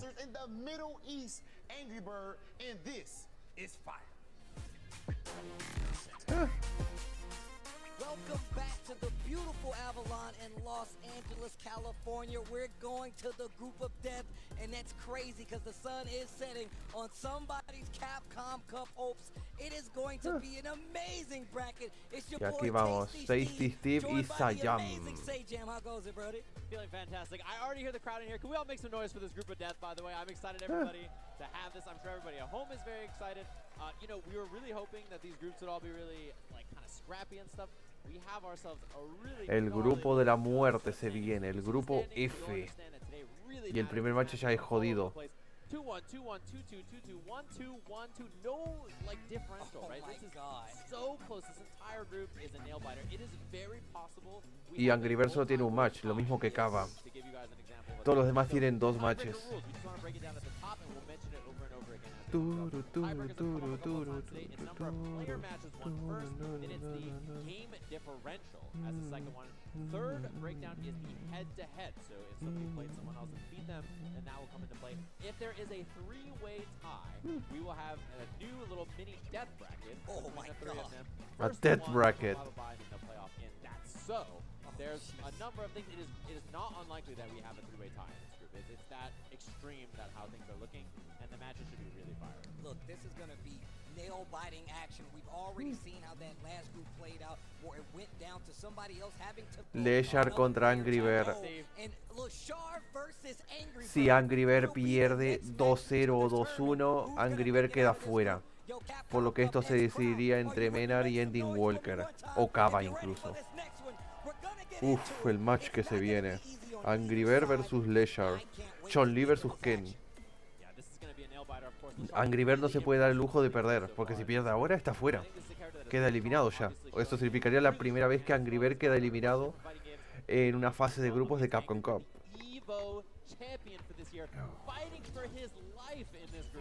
Tournament life on the line, trying to get to that main bracket is going to be decided right now, and let's get into it. Already, Leshar has already made his presence known. A lot of the players were talking about just how strong and how much sleeper of a hit player that he is and how much he can upset those brackets. It's on the line right now. He can do it right here. Yeah, and Angry Bird, somebody we typically talk about as very aggressive playstyle, right? Something that I associate with the region. They tend to be very aggressive, very snappy reactions, really push you to the corner early as we see here. Confirm it to the top two, take the DP for the knockdown, and I love walk back and then walk in throw. Just in case you wake up and hits the OD just to get out of there. Leshar gets back to the middle of the screen. Great whip punish with the low forward into chin right. Heavy kick follow up to get the knockdown. He's back at corner control. Let me get over the fireball. Yeah. He didn't make it quite far enough with the drive rush, but like that sequence in the corner. Angry Bird delaying his options because of the drive gauge earlier. And look at it again, he's not going right away, so he doesn't get hit by the parry. And there it is, the stun. Easy peasy kill. I love the delay times. He's adding little delays to each of these hits, so if you want a perfect parry right away, it's going to whip. And even more so, once again, it's a great way to bait out some of those retaliations on wake up, some of those OD options to make sure if you do it, I'm going to punish you. So those delays do go a long way, especially when it comes to the meta. Drive reversal to stop the pressure from Angry Bird early on. Yeah, and if you're Leshar, you see that, you start hitting buttons right away, right? Snappy, really immediate, and then Angry Bird will start to frame trap you, right? So interesting little mind games back and forth. Drive rush forward, the back throw to the corner. Walking him down. A whole lot of nothing from Angry Bird for a little while there, and then he explodes with that crouching kick. I like it. Oh, straight into the level 3. That's going to be big damage on the board. He's going to get drive back as well, so this is really good. And he's got that corner right there. Yeah, he wins in one good hit here. And Heavy Punch is very scary because of that. He just pulls up forward out of there, swaps the drive gauge again. I love not spending any drive gauge, doing the level 2, so he builds tons of meter for this next combo. Leshar in great position right here in the corner. Jump heavy, gets the low forward into the OD fireball. Small combo, meaty heavy punch right there. And Leshar trying to close it out. He's got 2 bars on his side, and he's going to cash out on them both to close out this second round. Game number 1. They're both at 0. Angry Bird has 1 bar in the bank about to be. And let's see how this first game goes down. Man, they are slugging. Perfect parry. And the drive rush for the punish, so she gets big damage, and the corner carry. Very small drive rush. Oh my God, so ready. Love this stagger pressure. Chun-Li built a lot of meter, by the way. Very likely she's going to have another level 2 in this round. If she doesn't get run over here as Angry Bird's on offense. Gets that jab. Stand fierce to keep the pressure on. Angry Bird. Little jab to try to bait something out. Perfect parry once again. And drive rush just to make sure it really counts. Side switch, wake up, OD uppercut coming from Angry Bird. He's on level 3 here. Burns himself out, but he has so much meter he wins in 1 hit anyway. That level 3 can really make a difference. Overhead could have been an option there. Leshar was ready for it. There's the level 3, and that's going to be the first game for Angry Bird. Drag the fist, start the fire, Shinryuken to close it out. I love the challenge, right? Because he knows Leshar is likely to want to back throw him into the corner, get that pressure, set up DI threat, stuff like that. So immediately just says, nope, I'm hitting the button. Man, Leshar's corner awareness, the fact that he's willing to spin bar on that drive reversal to get back the momentum, so smart versus a player like Angry Bird, who's very much known for his aggression in some of these situations. That time Leshar respects the parry. Oh, that's going to be a punish jab. Maybe he thought it hit. Something like that. Side swap. Oh, didn't hit it, and actually that's a big deal.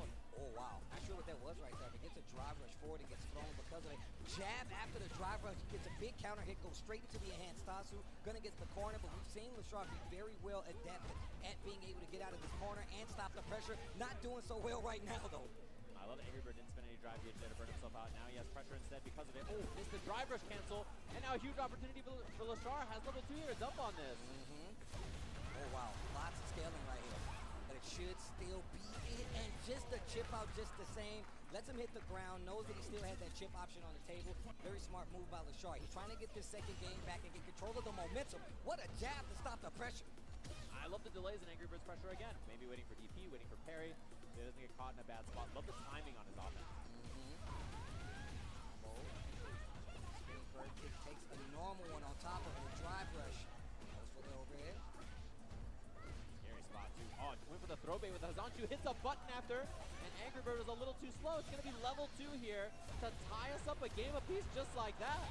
Oh my gosh. And what an answer by Lashar in the second game versus Angry Bird. Group F, the big F for fate. That's what's on the line right now. You got to be control. I see. Okay, I was doing the math in my own head as we see a challenge early from Lashar. Late on that crouching heavy punch. Weird timing. Angry Bird probably not ready for what's coming after. And they're really starting to stagger their offense even more so. You see Lashar starting to slowly adapt to a big bet on that low forward into uppercut. Lashar making him pay for it. Stance, and then she goes for safe pressure. Wow, aggressive drive rush out on block from Angry Bird, but Lashar is all over him here. Oh, did you see the walk forward to get away from a jump like DI? That's not going to be enough. Lashar is on set point versus Angry Bird. Evo champion in trouble here. It's kind of what we expected from this group. Walk back. Look at the big delays. So much of Angry Bird's pressure has been like this. I wonder if they'll start to tighten up here and keep things on normal timing too. The light kick, DI follow-up, actually gets a small combo. Here comes Lashar after the perfect parry. Fights back to the middle of the screen. And right now, Angry Bird is on the ropes, even though Lashar is working with very little drive. What a jump back. Tex Fusion, Night Child gets to level 2, back to the middle of the screen. Lashar and Burnout now. Nitro cold brew Raijin to get the knockdown here. And sweep, he just lands it. Burnout's huge. Looking for something on wake up, tries to go off the wall, could have had a full combo conversion. The crouching heavy punch will be enough though, takes back the momentum. Final round of this set, oh my God. Final game, final round. And Lashar with all kinds of offense and huge meter lead, by the way. That level 3 is a big deal for this drive gauge situation. Drive reversal once again, Lashar making sure he stays on the offensive with the pressure. Perfect parry, has a lot of meter right here. Not gonna use it, but this next hit might be something big, especially considering what's on the line. He has the positioning, stand roundhouse, tries to drive rush forward. Knows that he has the momentum when it comes to the drive bar, so he's okay with spinning it in this situation. Lashar, that is, but Angry Bird in trouble with his. Yeah, I mean, next hit, wow, puts himself in Burnout here. Does have level 3 available, but potentially very scary. Yeah, you see Lashar giving up space now, afraid. The range tries to go for a parry. That is a level 3 Soul 10 ranker. Definitely gonna be big damage, and he's gonna get a huge chunk of that drive bar back right here. And puts Angry Bird in Burnout. This is not looking good for the champ. And he baited the throw. That will be that. Lashar 2-1 over Angry Bird in our first match of this group of death. And that says a lot about what can happen in this group right here. A lot of people said it, man. Lashar, the players said it, and the people said it too. Lashar is somebody you really need to look at. I mean, he is so willing to spend these resources to keep momentum in his favor. And it really was that, like, I'm going to push you off of me. I'm going to reestablish the pressure, whether it's drive rush forward, whether it's drive rush forward, low forward, drive rush forward, jab. He really does try to keep that momentum in his favor. But what an amazing read by Angry Bird to jump back after the flip over. Yeah, that was really sick. I mean, these two, you know, you expect that level of play from these two, right? I think definitely both world-class players. Lashar, I think a lot of people before this maybe not familiar with him, but he is extremely good. Someone that I've seen play a lot, really, really solid in a bunch of different fighting games, including this one. And you can see that Angry Bird, I think it almost looked like he overthought his offense a little bit, right? Yes. It felt like he really was trying to be extra tricky to throw him off, but Lashar was just so ready on defense, making so many smart decisions in a lot of these moments. And I have to say, I was very impressed with this play. Look, I'm glad that you pointed out the fact that, you know, we saw these big delays between Angry Bird's strings, but also the fact that Lashar literally delayed his game even more so. Right. He saw the delay from Angry Bird. He was like, you know what, I'm going to wait even more so, and really started to look for these big openings, and it really started to help out because that's when Angry Bird started whipping. That's when you saw Lashar start to take that momentum back, and situations like this happen. That amazingly deep stand heavy punch in the corner coming from Chun-Li, especially to make this setup happen, and comes back in this first round, this first game, to tie up the round set as they go into the third. Yeah, I mean, man, that combo in the corner was so cool as well. Yeah. Perfect knowledge on this punish that she can do that. You see a lot of Chun-Li players do this in Lashar. Just incredibly evasive on defense. Just played really solid on offense as well. And it's one of those things where, like, Angry Bird is a world-class player, Evo champion, and you saw him just like, how do I open this guy up? Like, how am I supposed to make my offense matter? Which is a really, you know, kind of testament to how good Lashar is and how smart his decision-making was on defense. One of the things that he did was very noticeable, and I think it's just a thing to point out, is Chun-Li's walk speed. He did a jump out of the corner, jump light. Lashar recognized it, walked forward just a little bit, got the whip punish on the recovery. I mean, what else can you expect from somebody like this who's playing so offensively and just keeping that defensive mind in as well versus the Evo champion nonetheless. And like I said before, Angry Bird is known for how he approaches these matchups on the aggression side. Waiting for whip punishes versus a player like him is something you can only expect from somebody who's definitely studied the matchup and is ready to make it to this main bracket of Capcom Cup. Yeah, and I love some of the adjustments. That head confirm was sick too. You mentioned the walk under punish. We just saw that in the last replay. Really clean as well. And this is, yeah, you know, you have to do something if you're Angry Bird there to try to make it out. I think the idea of the Dragon Lash was cool, expecting Lashar to take it easy a little bit. You know, maybe you just expect a jump out or something, but man, really well played from him. Oh man, it's already getting sweaty in this group, man. Hopefully you guys out there are enjoying it. We're gonna take one more look to let you know how the standings are gonna fall. 3-1, 2-1, 2-2, 2-3, 1-2, and 1-2 to close it out. Still very close, as you can see, Kaba at 2-2. He's got one, and then of course Mena coming up on that loser side. But then we go on to Nero the Boxer versus Ending Walker. Now I talked to Nero the Boxer a little early, and he said, "You're really about to see what I can do, especially in this spot when it comes to your life being on the line." But I gotta say, and I'm just such a big fan of Ending Walker. Yeah. The fact that his character choices are you, the fact that he has such a big heart when it comes to just being a competitor and understanding the stakes that are on the line, I will never take it away from him, and I'm always a fan. He came all the way across the stage for the handshake before the match too. That's real life for you. I'm telling you, man, that's real life for you. Let's have a good fight. My favorite thing, yeah. That's him. And you know, what I love about Ryu is that the people who play him are either 16 or 45. Like, there's no in between, right? Just such a unique thing about that character, and he's just really showing up, representing him here. I don't imagine we'll see the DJ mirror, but I guess maybe it could be a thing. But his Ryu play has been really impressive this week. Well, look, I got a question for you, Capcom Cup. Let me know if you would like Nero the Boxer to take it. Make some noise out there for me. Okay, all right, okay. What about the young legend, Ending Walker? If you like Ending Walker to take it, make some noise out there. All right. They're a fan of Ryu, Steve. Yeah, everybody likes Ryu. And not only 16 that, to 45. his character is sitting there waiting for him at home. You know, he's going to be able to play Ed once Edward is out. So, you know, he's been waiting in the meantime playing Ryu and playing some DJ as well, and found himself in a difficult little group. Look how small he is in that player camp. It's a little human, man. He's doing his best. And we get the Ryu theme as we go to the Coliseum here. Oh, man. OD. The air slashing. That does happen quite a bit with DJ if you're a little too close or the time's a little off. It's easy to make that whip. Oh, what a chase right here. Gets the throw after the reset. Nero the Boxer on a run. Drive rush, gets the slide. Oof. Oof, what a confirm. Another reset. This time you see the test there from Ending Walker. Neutral jump to make sure there was no air slash. Oh. Big. We'll see if he opts for a side swap. Yep, that's the plan. Ending Walker still has a great chance here, actually. This corner pressure is very scary. It can add up very quickly in the corner. Backs it up. Plays it nice and slow. Just lots of defensive plays so far from Ending Walker. And we've seen how he's done this before. Oh, nice. Catches the startup of something right there. But gets the punish counter on the throw. That's a hard knockdown, of course. Round number 1, Nero the Boxer. Yeah, he tried to parry once he saw the drive rush come out, but of course throws a really good response to that. Turning on the whip offense punish. Himself. Oh, baited. Big damage on the table right now. Ryu hits like a truck on the reset. Cheeky, did you see that sneaks in an overhead right there? I love it. Ending Walker not wanting to spend the bar. A little greedy, but goes a long way sometimes. One round apiece in his first game. A lot on the line, so I don't blame him. Man, Nero the Boxer's usage of the stand medium kick just in general is so strong. Yeah. Perfect range placement on it, and it really does set up his offense and just resetting the neutral in a lot of these situations. I like the jump forward on the minus frames there. Nero the Boxer not ready with an anti-air. Regular Tatsu combo ender right there from Ending Walker, and he's fighting back towards this corner. This dance in the mid-range does not find the whip punish. A lot of drive gauge on that. Ending Walker very low now, so you see him backing up, right? He's waiting for the drive gauge to come back. Not ready for the jump in. We know he has a clean anti-air like that. Just with that jackknife, what a jab to get it started. Go straight to the level 3. Watch the flex. Big damage on the table. Ending Walker with the lead in his first game. And CA now available for Nero the Boxer, 1 hit away. Oh, caught you peeking, but he wasn't ready for the crouch strong. Oh, scary. It could have been the opportunity. Ending Walker had a kill there, but now instead Nero the Boxer on another chance. Yeah, counter hit standing jab would have worked, but late the snipe on the jump back. CA, let's go. Huge damage on this. And man, you already know Ending Walker is so sad he gave away his chance to get this first game. And just the bing for the kill.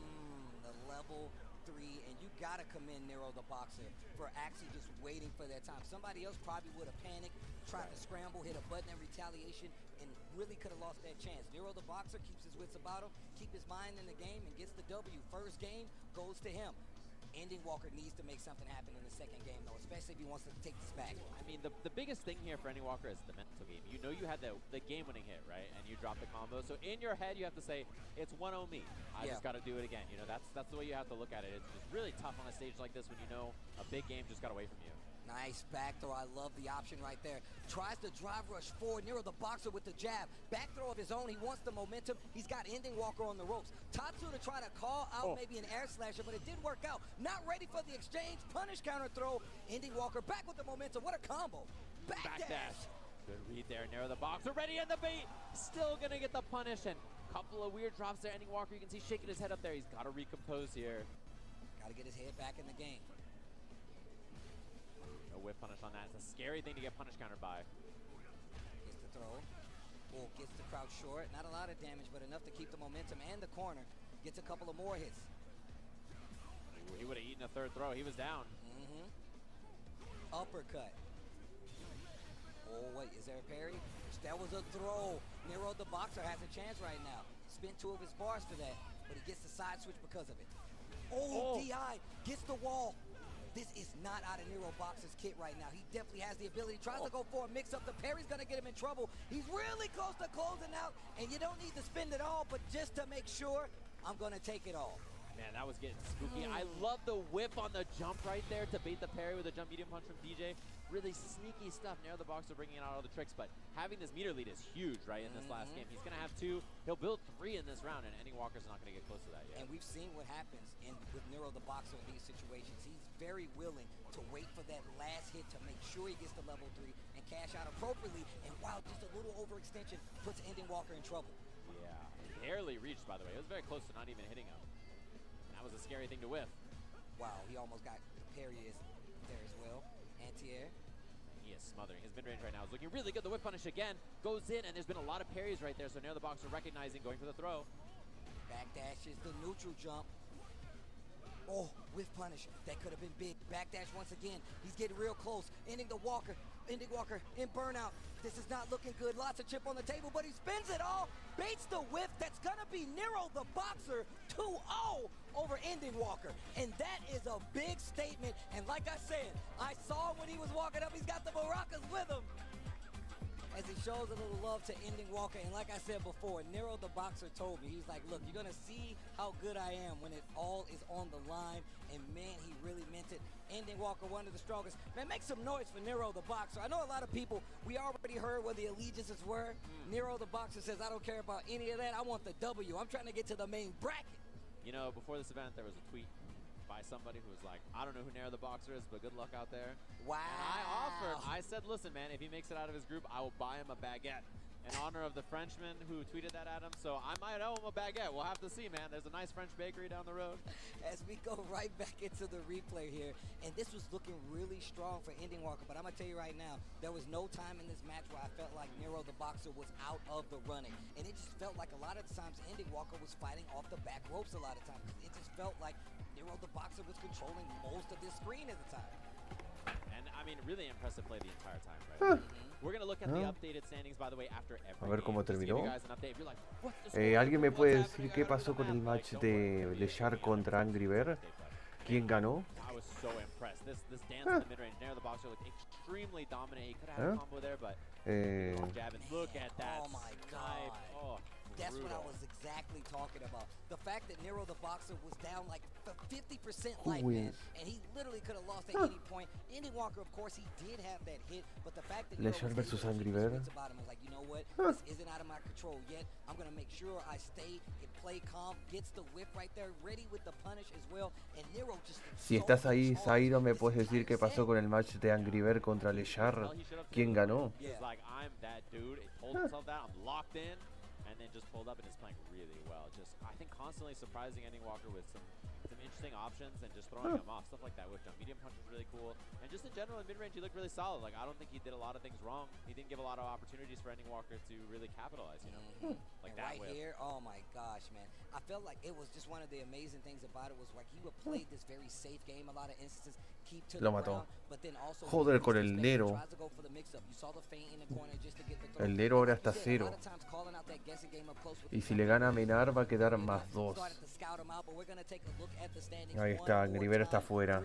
Y Walker, aunque gane, va a quedar en 0. O sea que Walker ya está fuera. 2-2. So now, Mena needs this, if he wants a chance to make it out, he needs this next victory. Of course, Kava already at 2-2. That's one of the matches we got to look at. Angry Bird at 2 and 3. Uy, uy, uy, este match. At the bottom of the group at 1 and 3 right now. And that lets you know just how Bueno. intense this is.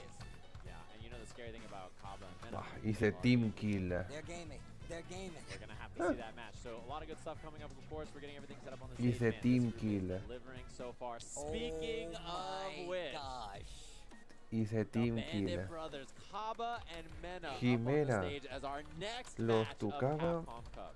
Wow, Mena hey crowd, out. I'm gonna make you guys real divisive right now. I got a really big question for you guys. If you would like Kaba to take the set over Mena RD, make some noise out there! Pa, Jimena nos tocaba. Strongest bull, a two-time Capcom Mena Cup out. champion to take it. I raised his hand myself at the first one. Jimena Make nos some tocaba. noise for Y Mena out. RD! Oh, that's kind of that's right there on the line. If I had one of the noise thingies, bro, I'm pretty sure it'd be right there Buah, on the si line. Mena pierde ahora con Kaba, Menar queda fuera, aunque le gane a Nero. Y si Nero gana, Nero y Lechar pasan. Si Nero le gana a Menar, Lechar y él pasan. Aunque sea 2-0, 2-1. Uf. Wishing him the best of luck. Look, I'm going to tell you right now, man, it can't be a better feeling to know that obviously it's heartbreaking to know you have to fight your brother in arms, one of your training partners.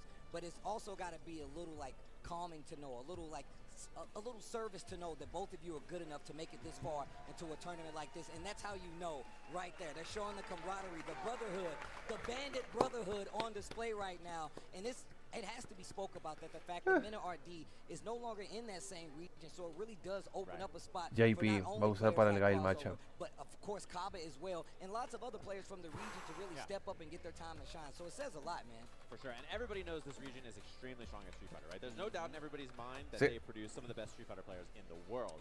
So Mena no, making it out, Mena making it JP out. wash People expect guy. it from both of them. They're both extremely strong players. We saw Crossover have an awesome performance this weekend as well. And this is a region known for Street Fighter. They're very, very good at this game, and you can see that they are both here in the Group of Death. They are part of the reason it's called the Group of Death. Incredible players, and they're locked and loaded here. Guile versus JP. That says a lot. This is a strong counter pick coming from Mena RD right now, but we're going to get into it. It's the first of two, the best of three, but Listo. only two can move on. Let's go. And this is a Dominican counter pick, as you mentioned. A lot Republic. of Guile players really don't like this matchup, and so you can see that Dominican Mena going to Republic. it. This is something that's JP talked about a versus few times. Gail, This is Sonic bringing this matchup. character as an option. I mean, if we just talk about how Mena has played his Perfect. entire Street Fighter 6 Buena and ahí. Street Fighter 5 career, he is willing to counterpick you at whatever turn he has. And look at the combos on display. Gets this drop there, but he does get the positioning corner in his favor. And a lot of, you can see a lot of the stuff that he likes to do with his other characters very present here, right? Just strong, kind of mid-range options. He's very safe. He's not going to overcommit to things. Uy, and just buena. like that, he suddenly has a surprise. Same thing with the drive impact before. His timing is incredibly good. Oh, big damage here in the corner. Goes for the big jump in. Kaba at the ready though. Takes the throw. Gravity defying kick. Great anti-air. Just the tail end of that jab to get the full combo. And now he's got Mena on the ropes. That departure not going to be part of the Se viene el anymore because he gets the hit in. Pushing to lo the mata. drive rush forward. That's going to be Round para Menar. to Mena RD. Is JP looking very solid. He did a whole lot of nothing that round, right? Like, very few moments he committed to things, and every time he did, he was right, and he got big offense besides one jump, but, you know, that'll happen sometimes. I like that. Great anti-air. Buen salto. Mena does not leave the air. No quiere gastar el level 3. ¿Lo va a gastar el level 3? And now he's got that No. departure set Será. up in the corner. Teleport. Uh-oh. Side switch on this side. Kaba. Throw. Se viene la amnesia. Punish counter throw. Misses flash kick right there, I believe. Level 3. Could have been a drive rush for another extension off of that, actually, but instead, Mena just takes the damage. That purple stuff, big damage on the side. Kaba needs to make something happen. OD goes for the parry. Smart tech there on the throw, especially in that spot. That would have been the first game. So much neutral jump in Mena's play so far too. We haven't seen an answer. 1-0 para and a clinical Mena. grind of a first game there from Mena. Counter pick looking real strong right now. Once again, Mena known for his counter picks, especially when it comes to these high pressure situations, right? We've seen it ever since Street Fighter V. It's no different here for Street Fighter 6. Big pickup with the drive rush. Once again, Kaba in the corner, on the ropes. What's going to be his decision here, especially with that departure setup? Nice. I like that Kaba Back fought throw. back, and then he knew he needed to parry the spike, right?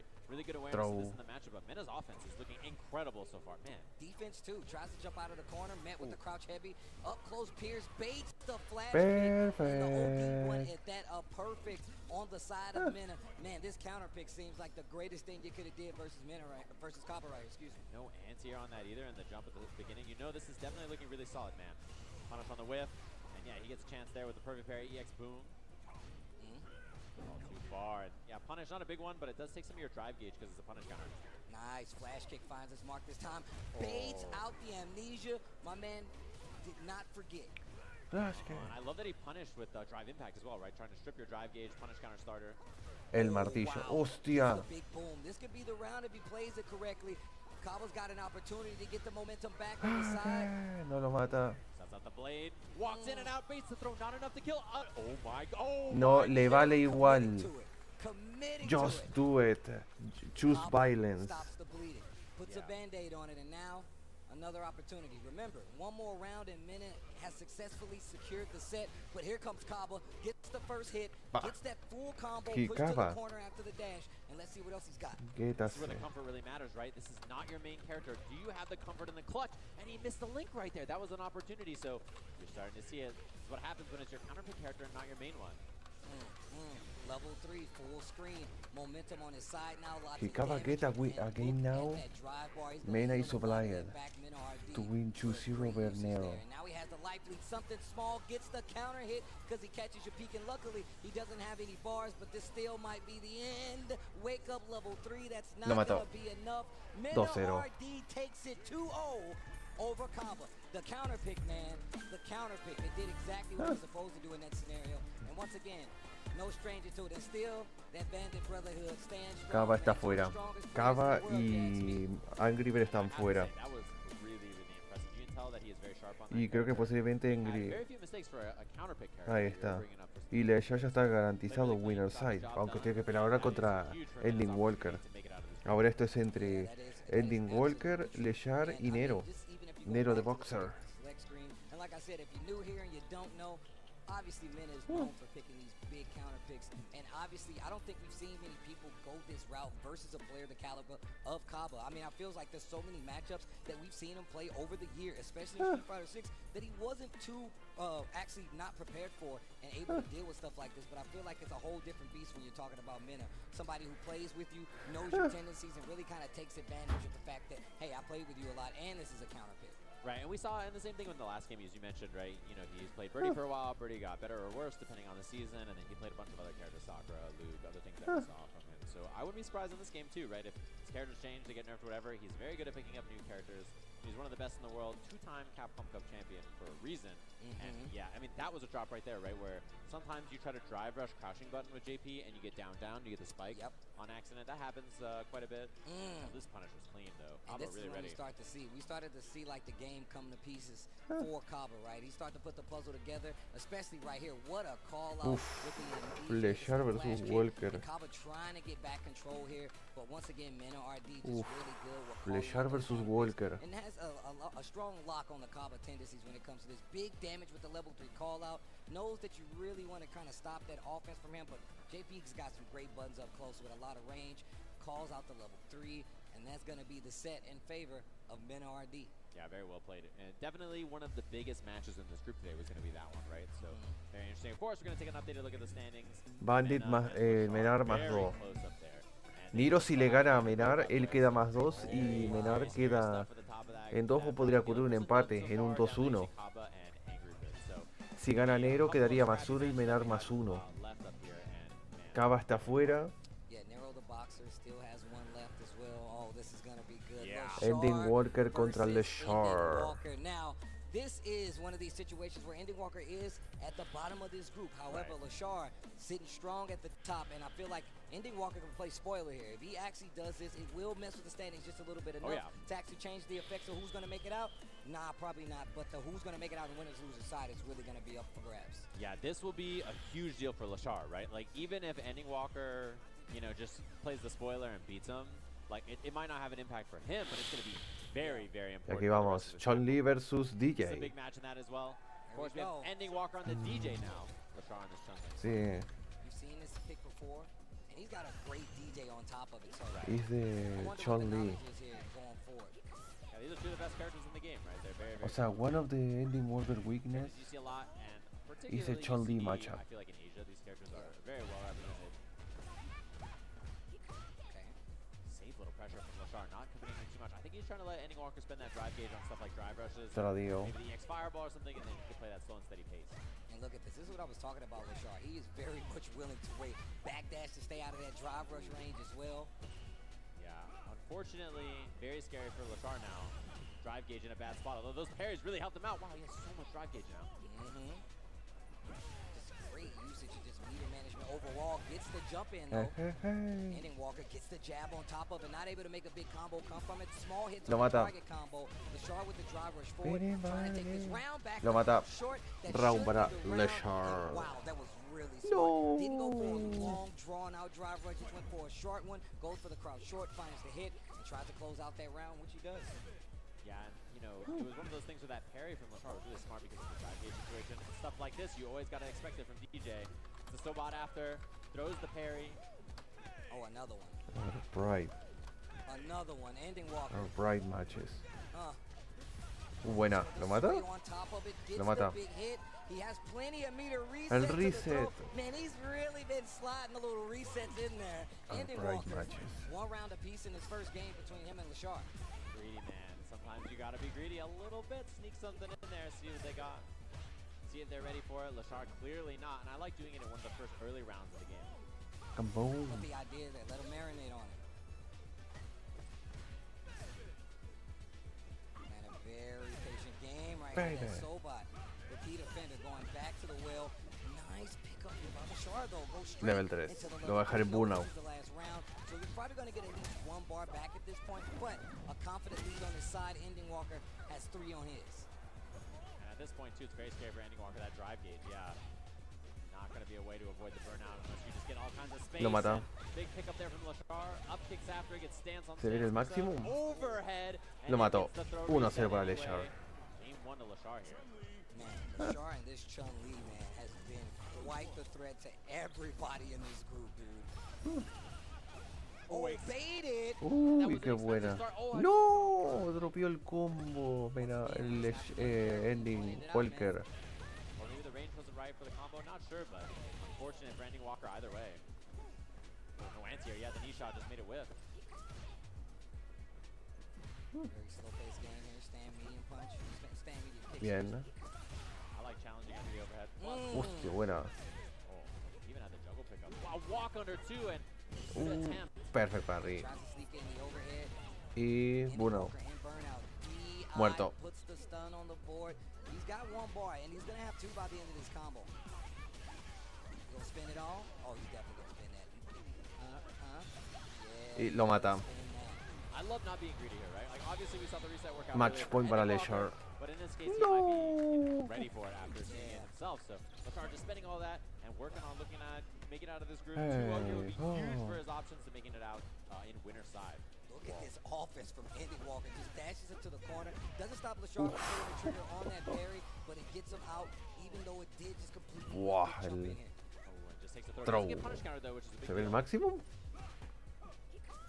Man, LeChar loves going to those parries in some of these close situations. The jacket. Really good at playing that RPS around like I'm minus and I'm gonna perfect parry or press a button to try to catch your throw. So. Oh, got him. Big counter hit here. Side switch combo from Ending Walker. Let's see if he can make something happen. The jacket With the OD from LeChar. Ooh, big bait on that throw there. Burnout. Oof, got him. Big counter hit. Lo mata. Around. You gotta spin it. I think W level 3 here makes a lot of sense. There it is, link 6 so that it does a little bit Lo more mata. damage instead of going for the cancel. Very smart awareness there from Ending Walker. Look at the damage DJ just dished out right there. Oh my gosh. Ending Walker gets around on Pero the se board. gastó todas las barras. Point for LeChar, who has 3 bars going at this potential last round. Gets the jab and a counter hit, but didn't believe Throw. in it. LeChar takes a throw for it. Having 3 meters is a huge advantage here for LeChar, by the way. No, el sway. The Sobot has been a really common option. Lo que hace con el piquito. Just sending it over and over and saying, "What's up? Are you gonna do something about this?" Wow. Back throw, punish counter. That was maybe a button. Gets the sweep. Out of the air. That's very scary. Had the counter hit, didn't believe in the hit. LeChar, one hit. I mean, burnout's a big factor here. Ending Walker got to fight out. No. Bien, se bloqueó el overhead. Looking for it. Goes with a parry and a Sobot in retaliation. Man, this has been so scrambly. It's been very hard for LeChar to find a clean hit and make something happen. I mean, Perfect save parry. and go for Ending Walker, but he gets a big hit right here. Goes straight to the level 2. And look, burnout for LeChar, but he's still No. got all 3 Reset. bars. No. The damage wasn't going to be that much. The reaction No, was se murió Leshar The winner. minute he saw the green, he was more than ready. That's it. And Leshar that's the kill. winner LeChar looking side. fantastic to make it out of Y this group Ending in Walker winner's eliminado. side. Así que esto es entre enero y Menar. Level 3 rock. The minute he saw the chest go up, Buah. he was like, yo, take me now. Buah. Goes for the level 3 LeChar. Making a very strong statement. Ending Walker, another one of these Bah, players. Leshar the versus destined Xian. Group F to actually say, like, hey, man, I could possibly make it out. But LeChar, once again, came up on a lot of these Leshar players' versus radars Xian and in definitely top one of the favorites to 16. make it out on his winner's side. Now, as we look back at this replay. Yeah, I'd love to see Ah, LeChar's the second controller place. look like some custom Chun-Li situation going on there. Con a Buttons Faifudo. or anything like that, but very well played, I have to say. Not a lot of moments where LeChar didn't look in control. I think the last round was the best that Ending Walker made the match kind of uneasy for him. I think if things were too slow and steady, he was very comfortable controlling the pace of the round. I mean, if you look at how LeChar has been playing it, like his pace is very, very calm. Right? What a He's fight. definitely trying to always get into this range where low forward is a threat, and really doesn't take these big gambles until he gets to the later rounds. Sí, para abrirles la puerta. And some of those things is him using the parry, the way he was using parry. El Leshar es una bestia. With short, not just with these bigger buttons, not committing so hard to the throws when it's going to get him in trouble. Like right here, little shimmy, goes for it, and then puts the DI in there just to get the stun on the wall. So it really does say a lot about his process and his mindset going into these big games versus some big names in the world of Street Fighter 6, man. This dude is ridiculous. Yeah, LeChar's super, super good. Definitely somebody, even when this group came out, everybody was like, man, this guy's real good. You know, it's one of those players that you knew he was going to be a threat. It's part of why this group is so hard. It's stacked from top to bottom with really strong players. And yeah, this is what we're talking about. Ending Walker making things kind of scramble. You see the link on this? He doesn't cancel. To keep in mind. I will say the thing about Ending Walker too, like trying to like kind of slide those resets in right mid combo. We saw it like you pointed out in that first game where he goes for a cheeky reset, looking for. I mean, the character was in burnout, tries to go for sway just to find a hit, but the defense on the side of LeChar is ridiculous, and the reactions are even more so. Go straight into the level 3 to stop Ending Walker's run short right now. And man, I'm telling you right now, this guy LeChar is actually a threat. Yeah, that reaction was so wild too. The best part is he hit the level 3 and Ending Walker was like, oh, you got me. Like, that was pretty wild. So very impressive stuff as we come up to our next match. Of course, our final match here, Mena is in a must-win scenario to make it out of the group with none other then narrow the boxer. And I'm, oh my God. The way you looked at me told me everything, bro. I'm about to go get a baguette, Steve. I'm Like, what's gonna going on, go man? buy a baguette. You gotta get the big one too, man. The one they used to leave on the doors on the nail back in the day. That's the one you gotta Wow. get. But Lo look, que se Nero viene. the boxer, he bought the maracas with him. He's ready for a celebration.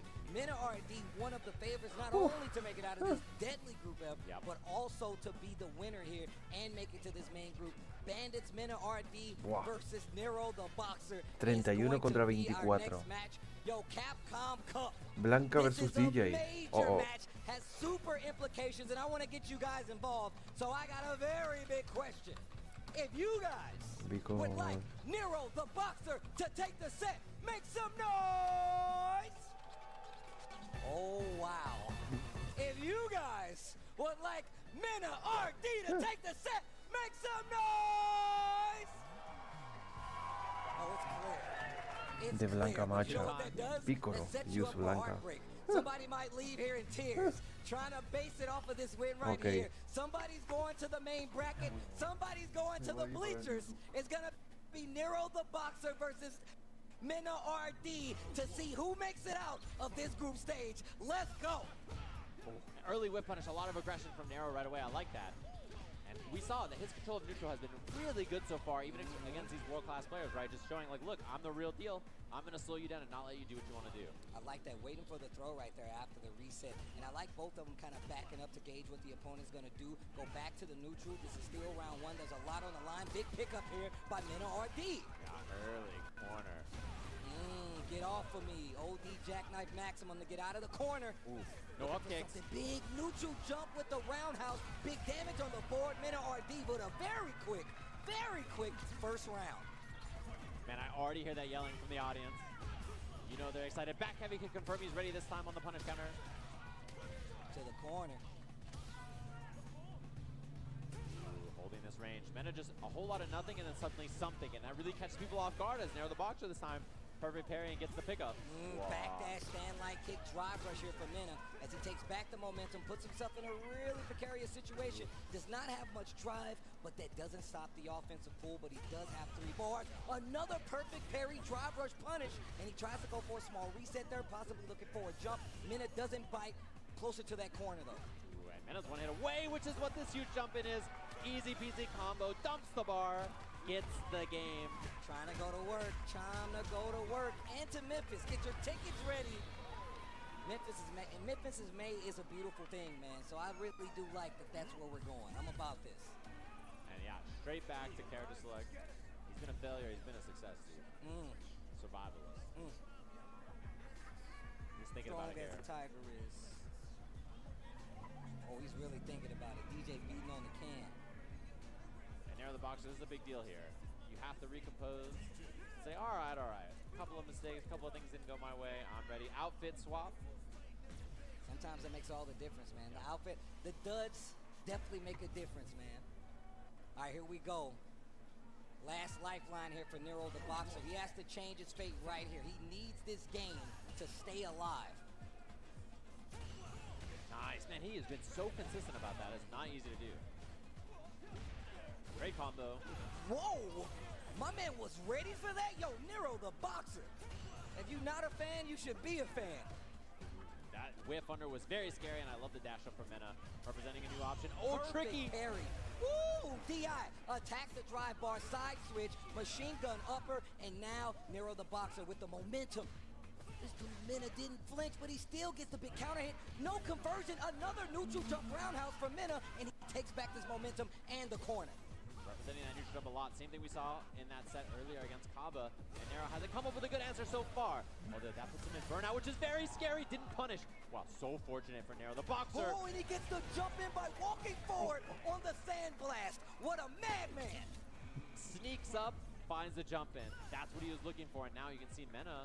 These options are starting not to work. Trying to represent some new stuff. Drive rush for the punish. That was so good. Decent damage there with the uppercut ender, but he does get the position in the corner.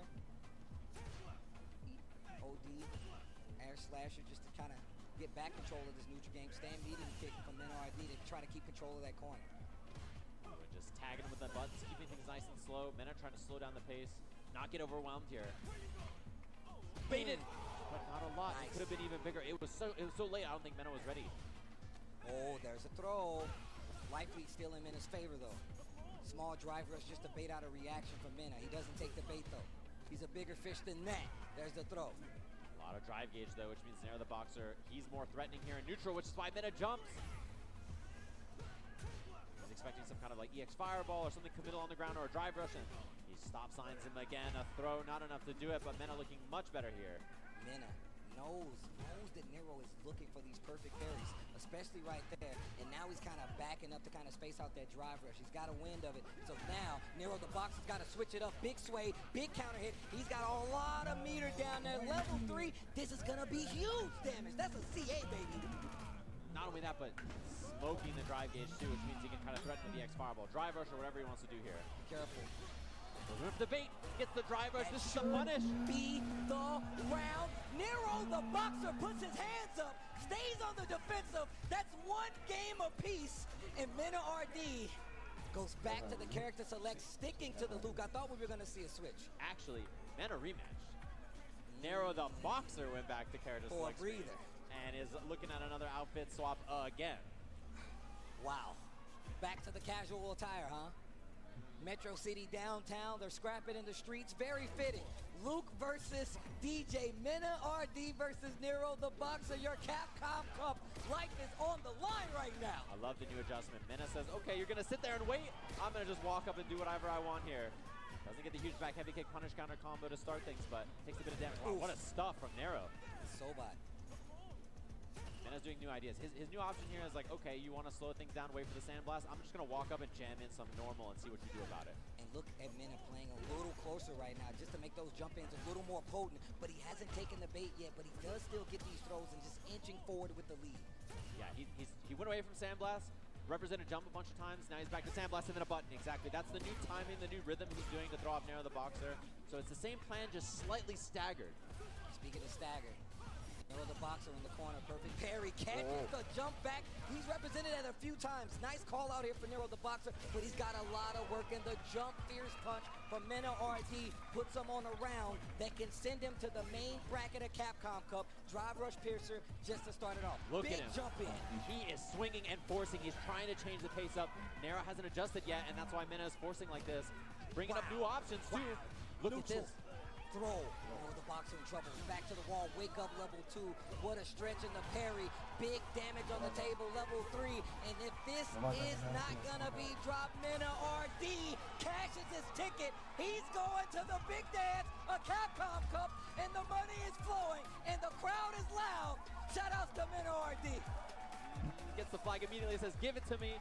I'll see you all on Sunday for my third attempt, another Capcom Cup championship he is fighting for. Could be the first not only 2-time, but 3-time Capcom Cup champ. For the 3rd time, thrice. Making it rain? Damn, making it rain again? Yo, and my man said I want that money. He points to the cup. My man Mena making a show of it. Let's go. But yo, wait. Capcom Cup. Capcom Cup, do me a big favor. Please, make some noise for Nero the Boxer! My man had his hands up the whole time. He never went down. I'm such a big fan, bro. Yeah, I was going to say, if you were not a fan before, you better be a fan now. If you haven't seen him play, incredible player. Look, he was neck and neck with all these players. Everybody was like, dang, you know, this super depth group, blah, blah, blah. But like, Nero the Boxer was that close to qualifying out of this group. So put some respect on that man's name. If we go back to this, and it never really seemed like it was a chance, and it was out of this, especially just how we contested, right? Nero the Boxer had some amazing reads, and he was calling them out with the OD jackknife. Had some big pickups when it came to those drive rush counter punches. But then you saw Mena RD say, oh, that's the space you want to control. I can't use my sandblast. I'll back up, start adding the jumps to it. And then you see the big jump in start to actually work out a little bit. Big cash out on the level 3. Mena really changed up his timing, right? So the biggest thing was we saw in that 3rd game, he was just like, okay, cool. I noticed you're ready for the timing on this. You're ready for the timing on these sandblasts. You're looking for this. I'm going to change up my game plan. He immediately went to lots of jump, lots of jamming buttons out there, way less sandblast, right? And then he switched it up. He's like, oh, cool, I'm back to sandblast now. A couple of sandblasts. What do you think about this? Sandblast. And then immediately switched back to the jump, back to jamming buttons. he kind of overwhelmed the senses, right? He threw in so many different looks, and I think that he was so overwhelming there. Love the bait from there, the boxer to clean this up. So some really smart adjustments from Mena. You can tell that this is an experienced player, right? He's a multi-time world champion, so he has a level 1. And then a level 2 and a level 3 and a level 4. He has so many different ways that he can make variants in his own gameplay so that you are just like, I'm not sure how to adjust and adapt before the match is already over and you can't make these counter adjustments. I mean, and look, I would gotta say once again, Hero the Boxer finally scouting that jump back. We saw it work 2 times over with the jump back roundhouse, but this time Mena on retaliation just jumps forward, calls out the level 2. That is a panic move on wake up. Maybe a sandblast coming, or maybe just Menar está clasificado pero por losers y justamente su primer match va a ser contra Fudo. It doesn't always work out in your favor, but Mena trying to make it work out in his favor as he goes to the main bracket and make sure he gets another shot at being a 3-time Capcom Cup champion. Mena RD looking great so far. Yeah, what a wild group that was, right? I think it really delivered on. Así que con esto Menar queda más 3. That was definitely group F. That was definitely a wild. Y Nero menos 1. The breakdown here, of course, Lashar out in winners. Más 5. Performance in this group. Mena as well out in Más loser 3. side top 16 for that Sunday bracket, which is looking really gnarly. We're filling that thing in. We have a couple of slots left to get checked in there so we can see who it is, and we'll see what players are going to be up against each other on that. This is our final standings on Group F. Very close in the middle there, especially as we see winner side Xian versus Lashar. Obviously, Xian had a very Xian versus Lashar. Send Fudo down there. Fudo was looking good, potentially making it in the winner Y side. Fudo versus Menar. Now we have Fudo versus Mena. I think personally, my top 2 picks to win the tournament. Oh my god. Round 1 of losers bracket here in top 6. This is some of the most nail-biting action, and what a way to start the legacy that's going to be Street Fighter 6. We got years to play this game. We got a new character right around the corner, and still you get these kind of matches from the very first, the inaugural Street Fighter 6 Capcom Cup. You couldn't ask for better action. You couldn't ask for better matches, and I'm glad you guys are here joining us. We got a lot of people in the building, so I want to ask y'all right now, y'all enjoying this Capcom Cup 10? Make some noise for me one time. That was Group F. It was amazing, and I'm so happy to be here to call the action, especially with the guy Sejan, bro. It's been such a pleasure, and it's been way too long, dude. Yeah, it definitely has been a while. So hopefully you all have been enjoying the action. And also, thanks to all of our lovely partners who make Capcom Cup happen and help put this thing on. So, of course, thanks to our first sponsor here, Steel Series. Which you guys Ok, corte de 4 minutos. Vamos a ver con el grupo G. All the pros players up here have been wearing Hasta ahora Uma ya está casi garantizado la clasificación por winners, porque Rain Pro solo tiene un match hoy, pero Safe tiene 2 matches hoy. A millionaire. Somebody's going to be a millionaire. Yeah. For Street Fighter, really big shout outs to Steel Series. They definitely have been holding us down, and once again, that's what our players are using here. That's how they're keeping the sound. Madre mía, ahora vienen los grupos G y H. Momento. Not the end of what we have for you guys here at Capcom Cup. Remember, this is only day 3. We still got SFL, and then we got the main bracket coming up. So we're going to take a quick break, get snacks, come back, and join us for more Capcom Cup. It's been a pleasure. Peace. To the big dance of Capcom. Shout out to Mena RD. Gets the flag immediately, says, give it to me. Our 3rd attempt, another Capcom Cup champion. 3-time Capcom Cup champion. For the 3rd time. Third again? Yo, my man said I want that money. He points to the cup. My man Mena making a show of it. Let's go. But yo.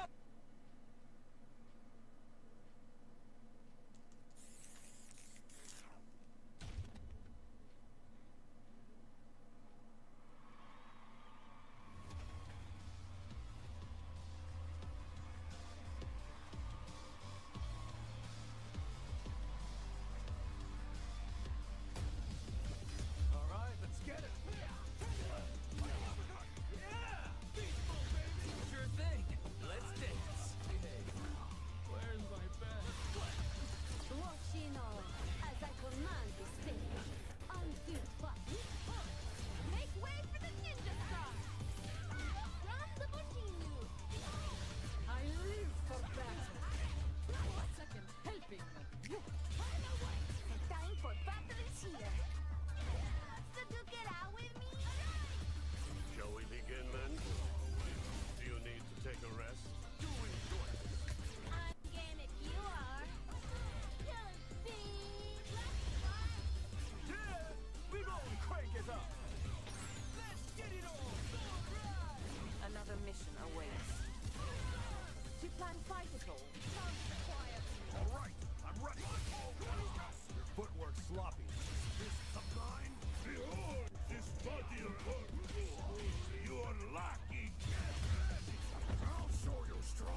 defending Capcom Cup champion, Mena RD, and Team Bandits. Can we make some noise for your champion?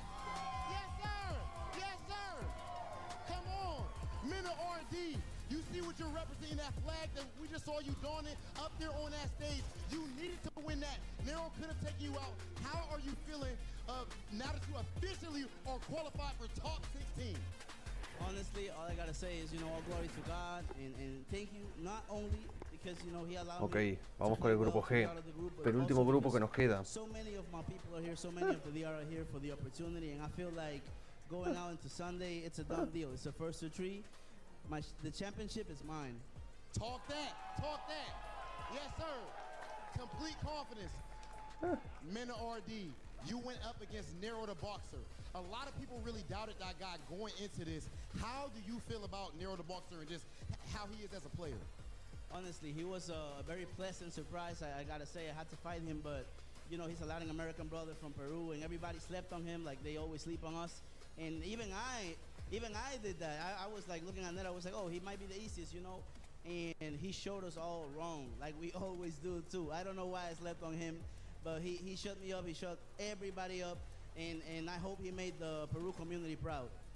Okay, and Mena RD, we even have Mama RD back here. Of course, your sister and everybody. A beautiful thing to see. And bro, I don't know if we have seen this level of support from a community, this many people traveling to another country to support their player at Capcom Cup, man. What does having them here mean to you, and how do you play with what some people will probably assume is some type of added pressure, man? You're such an inspiration for everybody back home. Rob, let me tell you something, man. There's no way a kid playing Street Fighter or a kid playing video games from a small neighborhood called Maria Auxiliadora was gonna think about seeing not only him in LA fighting a world championship, but also his family, his friends, mad people supporting him. My mother is watching me play Street Fighter, and when I started this, Es que none of us Ending even Walker dreamed tuvo la about mala watching suerte que le USA or tocara touching este USA, and now grupo, we're el here grupo together F. as a family, fighting for a world championship and doing what I love. I feel like this blessing is the biggest blessing I can ever receive in my life, honestly. Okay. And last but not least, Mena RD, of course we know where you're from as far as the Dominican Republic, but you are also from the FGC in general. This tournament right here, so many of us could not have imagined somebody playing for $1 million. It's unbelievable. What has, can you just speak to the significance of this for the FGC in general? It's beautiful to see. This is our, part of a big team working, and me being here, it's not only about the VR anymore. When I came out, it felt like that. I had that chip on my shoulder, and I realized, if I want to keep growing, I need to accept everyone that I meet, and that's the best thing I could have ever done. So many amazing people, so many people that I will not be here if it's not because of them, and it's all around the world. At the end of the day, FGC is one big family, and the reason I am who I am is because I'm part of it. Mena RD, much love and respect to you, brother. One more time, if we can make some noise, guys, hype it up and everything. Yo, hey. Menardo. Capcom making sure that we have a $2 million prize pool. This is amazing to see just how far we've come. We know where we started, and now the group of death, Group F, we know who made it out. LaShore and Mena RD. It's a movie, and we have more phenomenal Capcom Cup X action, Capcom Cup 10 specifically, going on right now. Let's go ahead and send it up to our commentators. Vamos con el grupo G. Marines va. Else here in FGC, seriously, it makes me, how should I put it, very different. I know, I try not to cry, because I remember when I was talking to Mena, practicing Street Fighter, thinking about it, he's like, you know what, you gotta breathe, think, sleep, be obsessed with Street Fighter, then you'll probably get to where he is right now. And that's all you really have to do. You gotta love the game from the core, and I'm so glad to see that Mena will continue to this day on.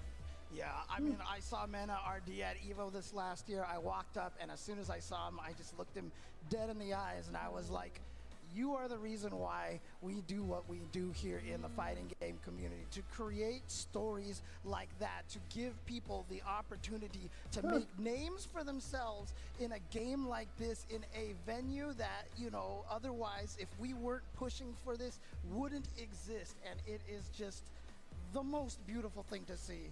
Honestly, Yeah, seriously. shout outs to Capcom for giving us such a great game in season 1. Thank you so much. Yeah, and again, you know, like all the legacy games that have brought us together, right? We are super excited to even be here, right? Without Capcom, we wouldn't even be here. So, we are going to get Grupo to it. G, penúltimo grupo que nos queda. So, here is the standings. Uma y Rainpro, pero está safe también, o Rock. Pero Garnet ya está fuera. Así que ya marco lo del G para que Garnet está fuera ya. Y hoy tiene solo un solo match y es el que va a jugar ahora contra Junino Raz. Y si Junino gana sus 2 matches, porque tiene que jugar contra Uma y Garnet, quedaría más 3. Pero si es 2-0. Brazil, Hong Kong, worldwide, baby. Italy over here, and you know the stories that Mena are talking. Another one of these guys here could absolutely be the next Mena RD, bringing back the trophy back to their home. And so we are going to be getting to the first match here of Group G. Let's go. So we Junino got versus Junino Garnet. Ross and Garnet. So yesterday we were actually watching how Garnet plays more of a very risky kind of like Dawson, but he plays it so well where it's just like, you know what, that was actually calculated. But again, everyone at home, do you know Junino Ross? I hope you know Junino Ross, James. Do you know Junino Do you Ross? know the Junino Ross? That is him. So of course, he was actually here last year for Capcom Cup, so he is back at it, hoping to get, you know, a couple of dubs here and there. But again, you know, the day 3 of the group stages is just so crucial because you gotta be on your game, you gotta be locked in, hoping to get out of your group. Yeah, and again, Junino Ross coming into this at 1 and 2. If he can win 2 games, his last 2 games here today, he will be 3 and 2, and he'll actually be in a really good position to try to make it out of here. Really, right now, it's only Uma that seems to be in a position that he is very kind of comfortable. Bueno, all Dalsims are out. He is coming here with 0 All and 4. Dalsims He is are out. technically out of the running to make it into the top 16, but again, one of the coolest things to do is to come here and ruin some other people's days. Exactly, I totally All agree. Dalsims are Because out. again, Con you esto know, tenemos, in a ver, he was able to kind of like leave his mark, leave his treadings, and of course, I am Dookie. I am from this 4 region that looks we have en top Garnet. 16. Seriously, remember Garnet. Así es, because 4 his looks. is one of the deadliest you'll ever see. So here we go. Junino Ross and Garnet. And remember, we just came from Group F, where I don't think anybody picked Lashar to make it out of there. No way. He is out of the I don't pool. think anyone picked it like in the commentator Yeah. predictions. We didn't pick up. I kind of feel bad in a way. Like, I mean, you know what? That was great for him because he could prove a lot of people wrong, and that's what we're going to try to see here. Now, I always feel like Dalsum, you know, because of the way that he floats, he's right over the sandblast, like perfectly height. So it makes it a little bit harder for Luke to control the neutral with that. El martillo lo mata. no, that jumping or the neutral jump, fierce, is such a hard button to anti-air because it goes in so deep, like the hurt box, right? It goes in so deep, you can either trade with it or you're just gonna get hit by it. That thing is just so good. I mean, there's a reason why He's David and I plus call it free. a dive kick. Because it just hits so far down. And now So have we're going chance. for throw loops here. Yep, gonna teleport back, try to keep himself safe, but then... Lo mata. No, that's it. That's gonna go into Super 3. Junino Ross easily taking the first match. Oh, just going into Super 2. Okay. He's like, we don't need to watch that whole animation. We just go It's for 2 the matches, eraser. 2-0, it's I mean, plus free. like, that's actually really smart too because it's like, no, we're gonna go into the next match. Like, I'm just trying to get through this, try to play other players. But Garnet really needs to think of something into the next match here. Going for the drill. Ouch. And El spends dong. the extra bar too, even on the follow-up, just to get a little bit extra damage. All right, back to this neutral here. Can Garnet keep Luke out? I've definitely seen some, you know, Luke versus Dalsum strategies from the West Coast of the United States. I've seen like Akita go up against a bunch of, from Arizona, go up against a bunch of the West Coast Lukes. Lo mata. Very strong, but Garnet Match point. has just not had a chance to get anything started here. Exactly. Yeah, Junino Ross hasn't let him breathe one bit. Thrown out a fireball because, you know, we see Garnet just kind of like walking forward just a tad bit and just throwing out something. Because in previous games, we've seen him throw fireballs, we've seen him throw normals, but here is that perfect parry that we've seen previously. And out of the corner with that teleport, so there we go. Gets out of the situation, and now, but the wild drive rush from Juninho Ross has just Level 3 lo mata. absolutely unstoppable, perfectly timed. Is this going to kill? It is. There we go. Juninho Ross going 0-5 2-0 over Garnet. Garnet. I actually didn't Y con esto Juninho se pone +1. I mean, you gotta say like your iconic line, right? Yeah. If you knew it was gonna kill, it was definitely gonna kill. So Oh yes. my goodness. Oh my goodness. Yeah, that was just actually just a speed run, you know? I know that Juninho Ross really wanted to just kind of like get over it, but like Garnet just like, you know what? I did the best that I can. See, look at that. But I just also want to give a chance to shout out SYG, Save Your Game. Yes. The guy who has created that group was also here. I ran into him and Wow. talked to him. Again, shout out to the entire Italian fighting game community.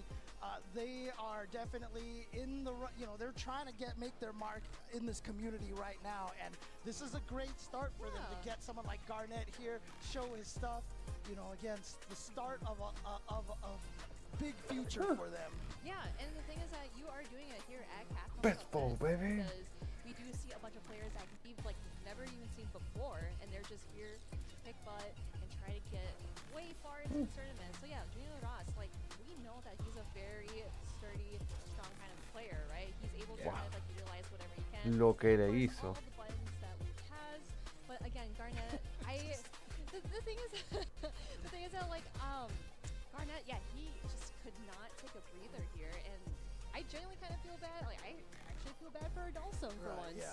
Sí, todos los Dalsin están fuera. Todos los Dalsin han quedado eliminados. Just drive rushing in there all day, and now he's 2-2. So this is very, very important for him because he's looking to try to get in here and get to 3-2. Because if he can get the 3-2, has been kind of like one of the magic numbers here in a lot of the sets Más over here. tres. So if we can take a look at the current standings over here, you can see 2-2 right now. So, he is, like right now, Rain Pro is also 2-2. Rain Pro, a player who I thought would be doing a little bit stronger than this, but they're both tied at 2-2. So Juninho Ross and Rain Pro both have a great chance of making out of here. But again, if ROF, if Safe wins their next matchup, they'll be 2-2 as well. So a lot of this is just going to come down to how they do up against Uma. Garnet Yeah, menos I think, 7. again, like it's being tied up really quick here, but let's get to our next match. So we have Safe and Uma versus Safe. So we've been watching how Safe has been playing as Canino, and I always like to capitalize his mentality where like he literally studies the matchup. I know it's kind of like, oh, I'm just gonna go to the lab or just look up something on Twitter or on YouTube, just find some videos to lab with. But then it's Safe, like he literally sits there very studious and finds ways to kind of combat against the hardest matchups for Ken or any other characters really. But then we have Uma. We've seen his jury, it's so destructive, and he plays in such a way TV, where, how do I get TW, around him? Like, Taiwan. I just literally cannot touch him. Same region. Yeah, I mean, one of And he's not even playing his owner. One of the, like with Safe, for example, we talked about that CPT Online Midwest, US, Ken Canada, versus Midwest, Judy. right? And none of the US players actually got into the grand finals, right? Safe was one of them that was there, and showing just how strong he is, because we have so many strong players from the US Midwest. But like I said, Uma is just a crazy jury. Yes. Very, very aggressive and very hard to stop. But as I was mentioning, Uma's kind of in the position here to crush some dreams right now. Because if he beats Safe will be 1-3, I believe, and then that might spell the end of his hopes for making it out. Exactly, and just remember that Uma hasn't dropped any matches whatsoever, so I think Uma is in a very comfortable spot here. Bien. So going in for that drive reversal against Safe, nice parry, because he saw that green coming Throw through, but y encima Uma is push ready for the counter. grab, Uy. and the whip punish off the grab. He read that so well.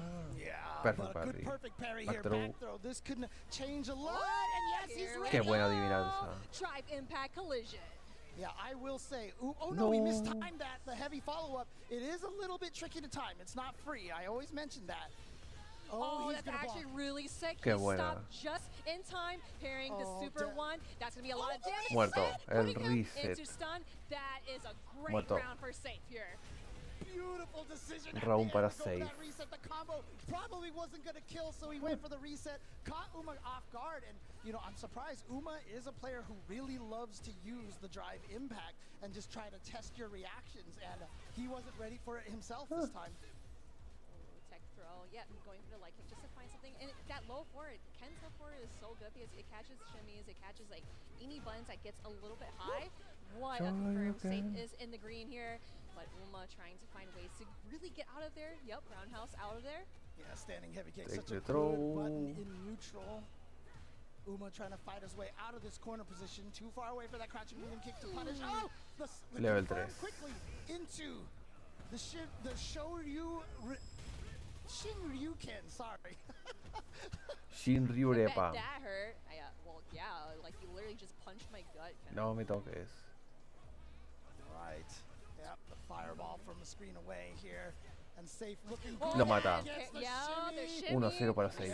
He was like, yes. Can He win. definitely read that right, and he fooled Uma. Uma just needs to kind of like chill, think about what he needs to do to slow down his game plan. But Safe, he's just gonna go trucking on. Y because Safe that's tiene how que he pelear plays, después right? contra Dragon Lashes, going for Rough. generous, but we actually didn't see a whole lot of them with Safe here. He's playing really solid. Yeah, absolutely. Really, really nicely played by Safe right now. Alright, we definitely got it here. So Uma, yep, of course, going back to kind of take a breather. Now let's see how Uma can turn things around. Let's see if he can turn things around here. Safe playing so solid right now. I love the way that he's been playing, really kind of preventing Uma from getting anything started here. Oh no, Back throw. mistimed it. He wasn't expecting him to get hit. So I think, yeah, it was just a hit stun where like he grabbed a little too early. Yeah. Here we go, Safe going for that ODDP, get off Back of me, throw. punish counter, grab to the other side, which is super smart because Uma is going to pressure him non-stop while he's in burnout. Ooh, he didn't have the Fuha charge. Throw. The fireball didn't actually travel. Uses the OD to Such get, patience! Nice. Side switch. Here we go. This is important now. Oh, the perfect parry is, yep, here we go. And Lo going to mata. super one just to catch him off guard. Uma taking that round, learning from his mistakes. Really, really Round para Umer. What a great conversion right there. I love watching what Uma does with Jury. Oh, no, that definitely might have been a punish. Throw. Maybe Uma wasn't expecting for him to do a second one. Right. Like, trying to grab either way. Going in for the drive impact. Otra That vez, is not going qué to work buena out. Safe. He is reacción de returning the Safe. favor, jumping in, and Side getting that switch. side switch. Look at that damage, too. So optimal. Yeah, it's so great for Ken because he can get the side switch and the damage Perfect at no meter parry. cost. It's one of Ken's biggest strengths. Here we Oh, go. I kind of like the Throw. fireball as an insurance because it's like, are you going to block low, are you Ooh. going to block high, or will I get there in time to grab? And it worked out so well. And again, here we go. Take the throw Uma and pull grabbing up, counter. going for the Feng low Shui into bok Shine. All right, what kind of mix-up is Uma going to set up over here? That's yeah, he's so just smart. burning out the double Lo overhead. mata. He wasn't ready for No it. way. Uma. Oh, madre Oh mía, my Uma. goodness, that was actually really sick because he was Buah, able el to kind Uma. of just use drive impact to put him Uma in de burnout, and he asesino. literally has to hold that. He has to hold all those block stuns, and it worked out so well. Uma also 1-1. Yeah, so here we go, tied it up. Now, one thing I have noticed from Safe, I feel like as a Ken player, he uses the run kick more than that thing right there, more than any other Ken. And look at that, it got the burnout on Uma, so that's really important. Oh, what a trade. Trying to go for Qué that baiteo. ODDP, but Uma is not going to fall for it whatsoever. He thought that he was going to keep pressing buttons, but that fireball saved him from the whip grab and the sweep. Both of them having trouble Bien punishing each usado. other's sweeps over here. Towards heavy punch. Such a nice button, it's hard to... El martillo. Raw jump! And maximizing the damage with the side switch using the OD. That was so mean, Lo and mató. that was actually super smart from Safe side. He is in the safe side. Hopefully Match getting point that para match point, and Safe. he does. Here we go. Definitely staying very safe right now. Can Yeah. Uma take this? Oh, okay. Starting out really strong with Uma. He was like, oh man, that kind of sucked, but let me try to get this round too. Oh, you see just a little bit of the patience right there. And again, I was talking about that jury forward heavy kick. The Uy, start le of the baitió animation is el kinda hard agarre. to see, so it feels like she just jumps out No and te vas a catches ningún the lado, OD hombre. Tatsu away from the corner. Nice block from the overhead. Safe is still trying his way in. Here we go. More pressure and the overhead. Yeah, What are you gonna can't do, link Uma? off of that one. And yeah, just this burnout situation. Watch out for the drive impact. But he Lo got the mata. with the light, Final, converts it final into round. the TP into the pinwheel. Uma and Safe. Final game. Final round. Buah. Oh yeah, trying to go for that low forward because he saw Lo that que Uma pasa was acá. kinda walking low forward, using that fireball Lo as que an está insurance, but pasando. he knew that Bien usado timing ahí el frame critical. reversal. So now here we go, drive rush. Trying to apply more pressure, but Safe is not taking anything from him. Uma has just been spending everything. He's so low on drive gauge. Managed to get a couple of blocks back though, so this is very good for him. Safe, however, still sitting on the 4. No drive rush cancel off of that. Oh, just a regular anti-air. We've been seeing Safe do Take the throw. many crosscuts or DPs, but I think it's just Throw. thick of the moment here. Yeah. Now corner the oh, there it is! Se lo There we go gasta. with Super 3. Obviously, that is not going to kill, but that is going to give Safe some time to rethink, get his driving mirror back, and see what El he can do. daño. But Uma, he is in the yellow, has critical art. I feel like if Uma wants to come back, it's going to have to be a feng shui engine comeback here. Yes, he's got to go for the mix-up, but it's on block. So can he open him up? Unfortunately, the overheads. Trade. You got to be careful. Go for that top two for the chip. Let's go Safe. Más 2 queda 6. Uma, his first loss of the weekend. Uma now at 3-1, and you see the look on Uma's face there. He was just like. He was hoping to like have a winning streak, right? Oh, yeah. But Safe Más just 2 y tiene otro stops match on his aún tracks. He Safe definitely contra not regret Roth. winning. Very, Si very pierde happy with that. 2-0 queda 0. Man, no, that was actually super good. Like, I was hoping that Uma might have kind of rushed him down in a way. Yeah, look at it. Good job, Safe. Look at you. I want to ask Safe. I don't know if he can hear this or not, but is his name Safe or does he pronounce it Saif? I'm not 100% sure. But I feel like a lot of people call him Safe. But Okay, I mean, okay. he probably knows that you're calling out for him. Saif? But well done to him again, showing what the Canadian players can do, showing that there's more than just the U.S. in North America. Safe here with the Ken. Oh man, yeah, and the driver reversal really came in clutch for Uma. But right here, yeah, that whip punish. I feel like Uma was on a roll, right? He was getting so many things straight, but here with Safe, yeah, you can't do that drive impact because he will react just on time and try to turn things around. Oh. Yeah, and then he blocked this super here and got a bunch of damage. But like I said, what's interesting about it is that Safe, he was using, like I said, that run step kick so much, more than any of the other Ken players that I've seen. I think the reason why he kept doing that is because he was trying to take more meter off of Uma's drive meter. Right. Because as he like keeps blocking that and blocking that, he will try to get himself that meter and put him more kind of like, how should I put it, like push him back, right? Right. Trying to push him back and get some more meter off of that. And we've seen Uma, he would always do parry all the time, and it really worked out for him. But again, he read him so freaking well. Yeah, that step kick is -4, so obviously at nice. Con esto Uma queda más 3 y Safe más 1. No, más 2 queda. Por lo que ahora Rainpro está obligado a ganar su match 2-0 para quedar más 3.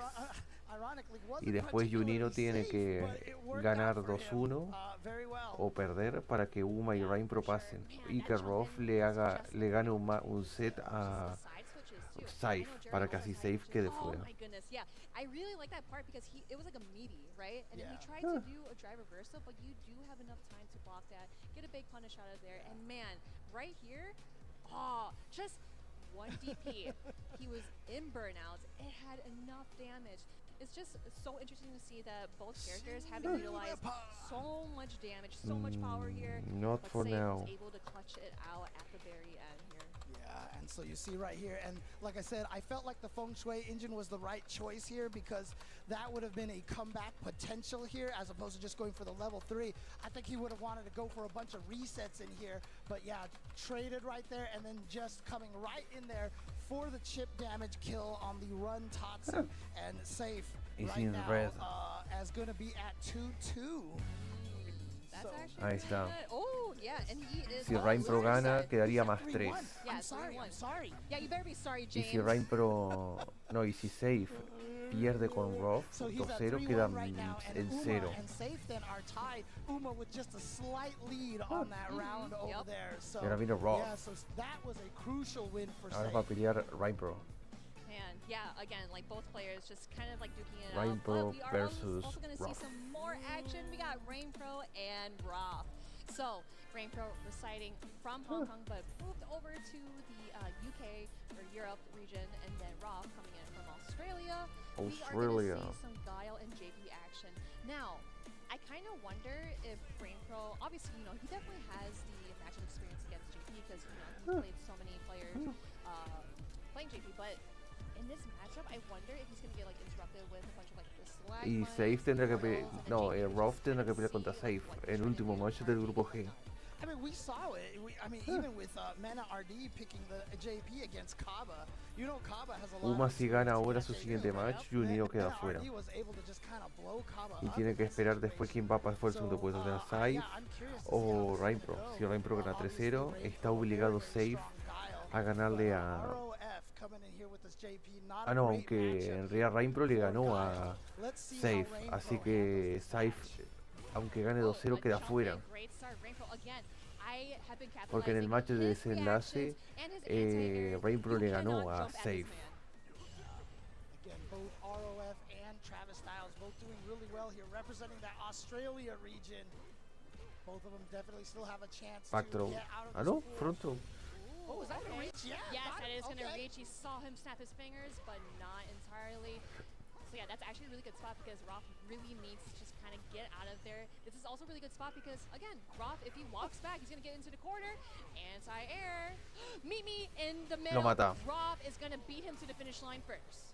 That was just like playing chicken right there. Both of them charging right at each other. Yeah. Those drive rushes, but ROF comes out victorious in that exchange. Ooh, little sneaky low Perfect Yup, parry. there we go with the perfect parry. That's actually And the El reset. Oh!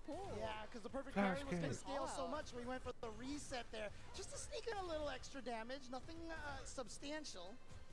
Oh my gosh, he dashes in. Like, Rain Pro isn't getting checked by those. Roth is just trying to find ways to just keep Wifió. staggered here. But, oh, the ODM Reseteo. Rain Pro getting that Perfect. Okay.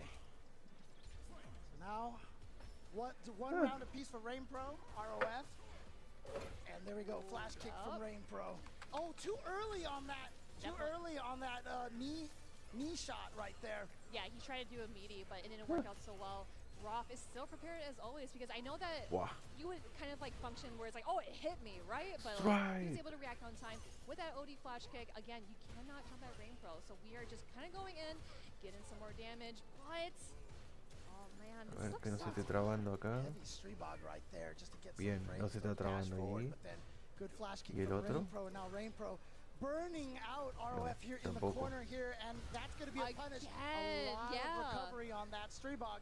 Yeah, that very first round, we did see that great punish. Lo mató. Rob is in a very scary situation because we Ah, love that super oh. punish. Rain Qué buen Pro, punish, 1-0. 1-0 You know, I don't para think we Rain have Pro. to even try to ask if Rain Pro knows this matchup. Clearly has he knows all it, of the for matchup sure. knowledge here. Punishing Streebog every time ROF has gone for it. Sí. Right. Now throw. Oh, gosh, that is so far his cane. But that was actually a really good punish too because he's able to kind of push Guile back and doing the portals. That's what I mentioned before. Doing the portals, closing the gap. Again, behind him. Oh, man. Remember, DPs cannot hit No, behind you. So dropeó even ahí. if they go one pixel past you, they just Tradeo. becomes unhittable.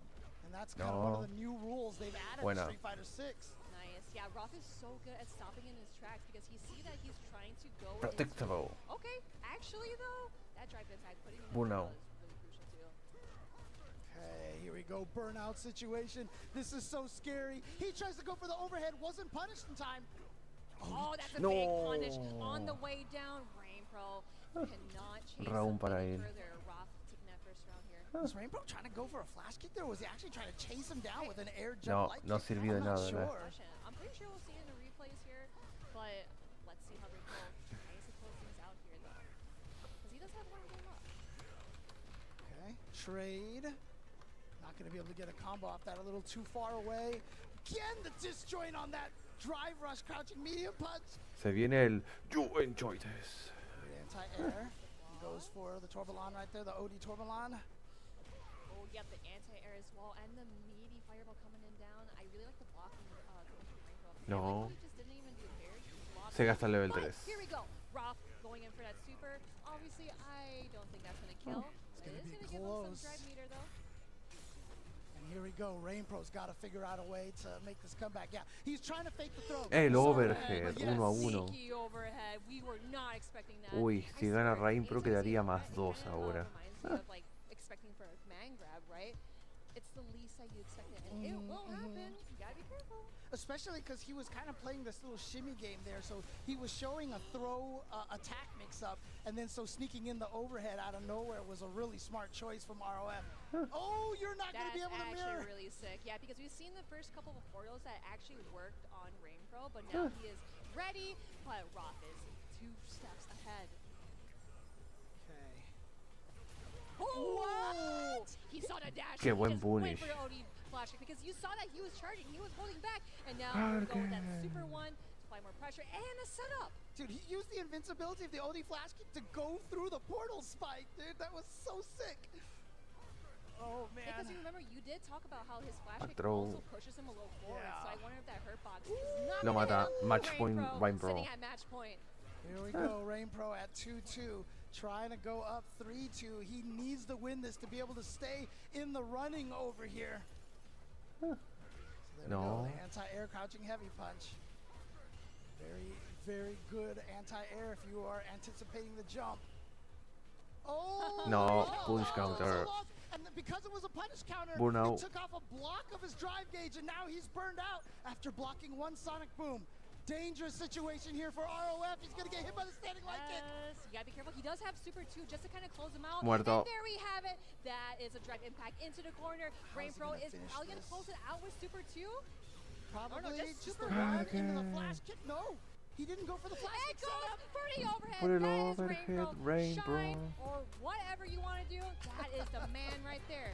Throwing out that sonic blade right in front of your face, and it just sits there RainPro and is it más floats there, dos. and it taunts Yeah, you. because like it kind of reminds me when like you see that fireball, it kind of maybe like puts you in a block stun or RainPro is más dos. oh man, I really want to like go for the low forward, go for the sweep, but just how close you are, and of course being in burnout, it is such a scary situation to be in. So again, RainPro played that so freaking well. Again, RainPro, currently living in the UK for school right now, qualified from the UK, Ireland. However, still representing, you know, his Hong home Kong. From Hong Kong. Yes. I gotta imagine a lot of the Hong Kong players Bueno. back at home cheering for him. I know in Street Fighter 5, like Hot Dog was one of the main Hong He Kong literally players. told people, he warned people, like, hey, you gotta be careful of RainPro. Oh, okay. Hot Dog even gave us the warning then. But yeah, I think Roth really played that super well. You know, he was able to kind of like Roth. tag along how RainPro is trying to do all these setups, all these mechanisms, and of course, he did really well with like One poking game. his dash-ins, drive-ins, and whatnot in between. And yeah, again, when he sees green, he's gonna do OD flash kick. He's always charging that. I mean, the funny thing about OD flash kick, a lot of Peace people out. don't kind of think about this, Safe but if is you're out. charged, flash kick motions that are actually invul were like the first existence of modern controls. Because like it's just up and button. You can do it in one frame, and so To take it's one very game from safe. much In the harder contrary, to safe is out. surprise flash kick characters. It's so much easier to anti-air and react to the green because all you have to do is hit up and 2 kicks.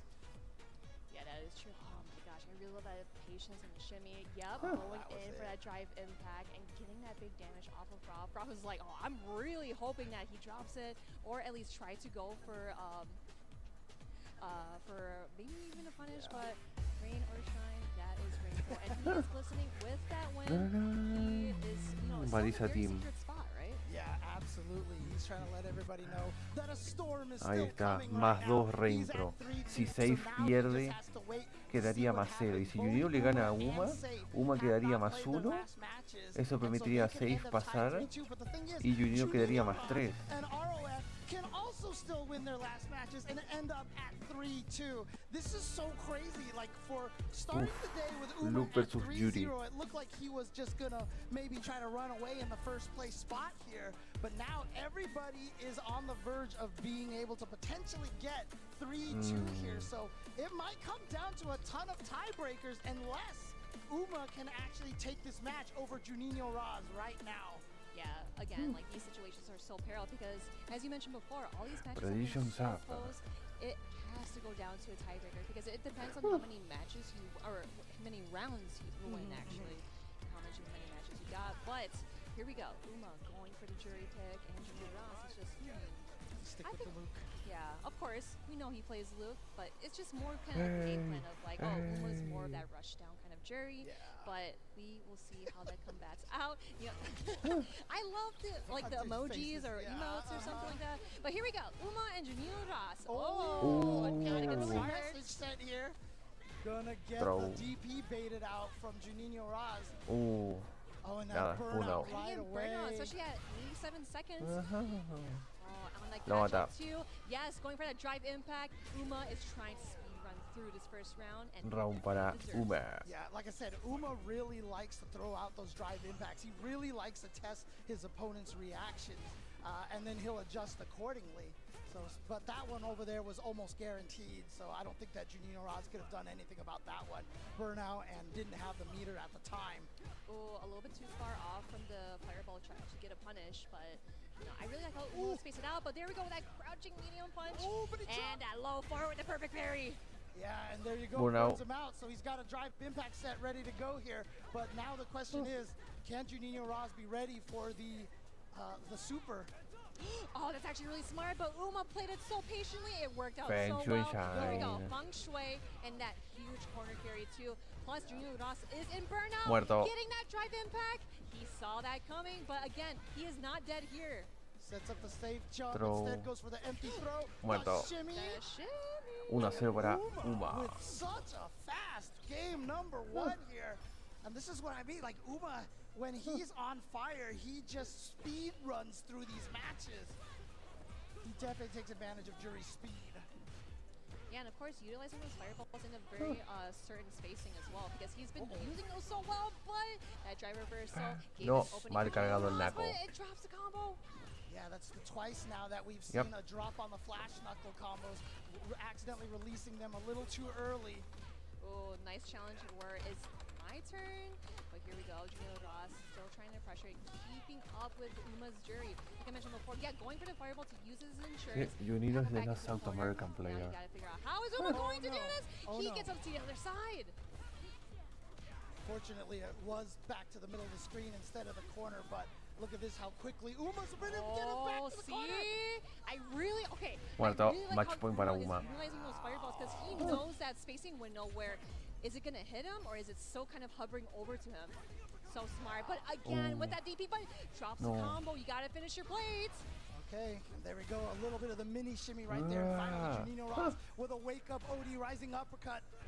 Oh, I wonder if he might want to do that just to see that drive rush, just to stop him. Okay, here we go. No. But he burned himself out. I thought he was going to go for the level 1, perhaps. I'm trying to burn Uma out as well, but instead now you got to deal with all this extra blocks then and the shimmies.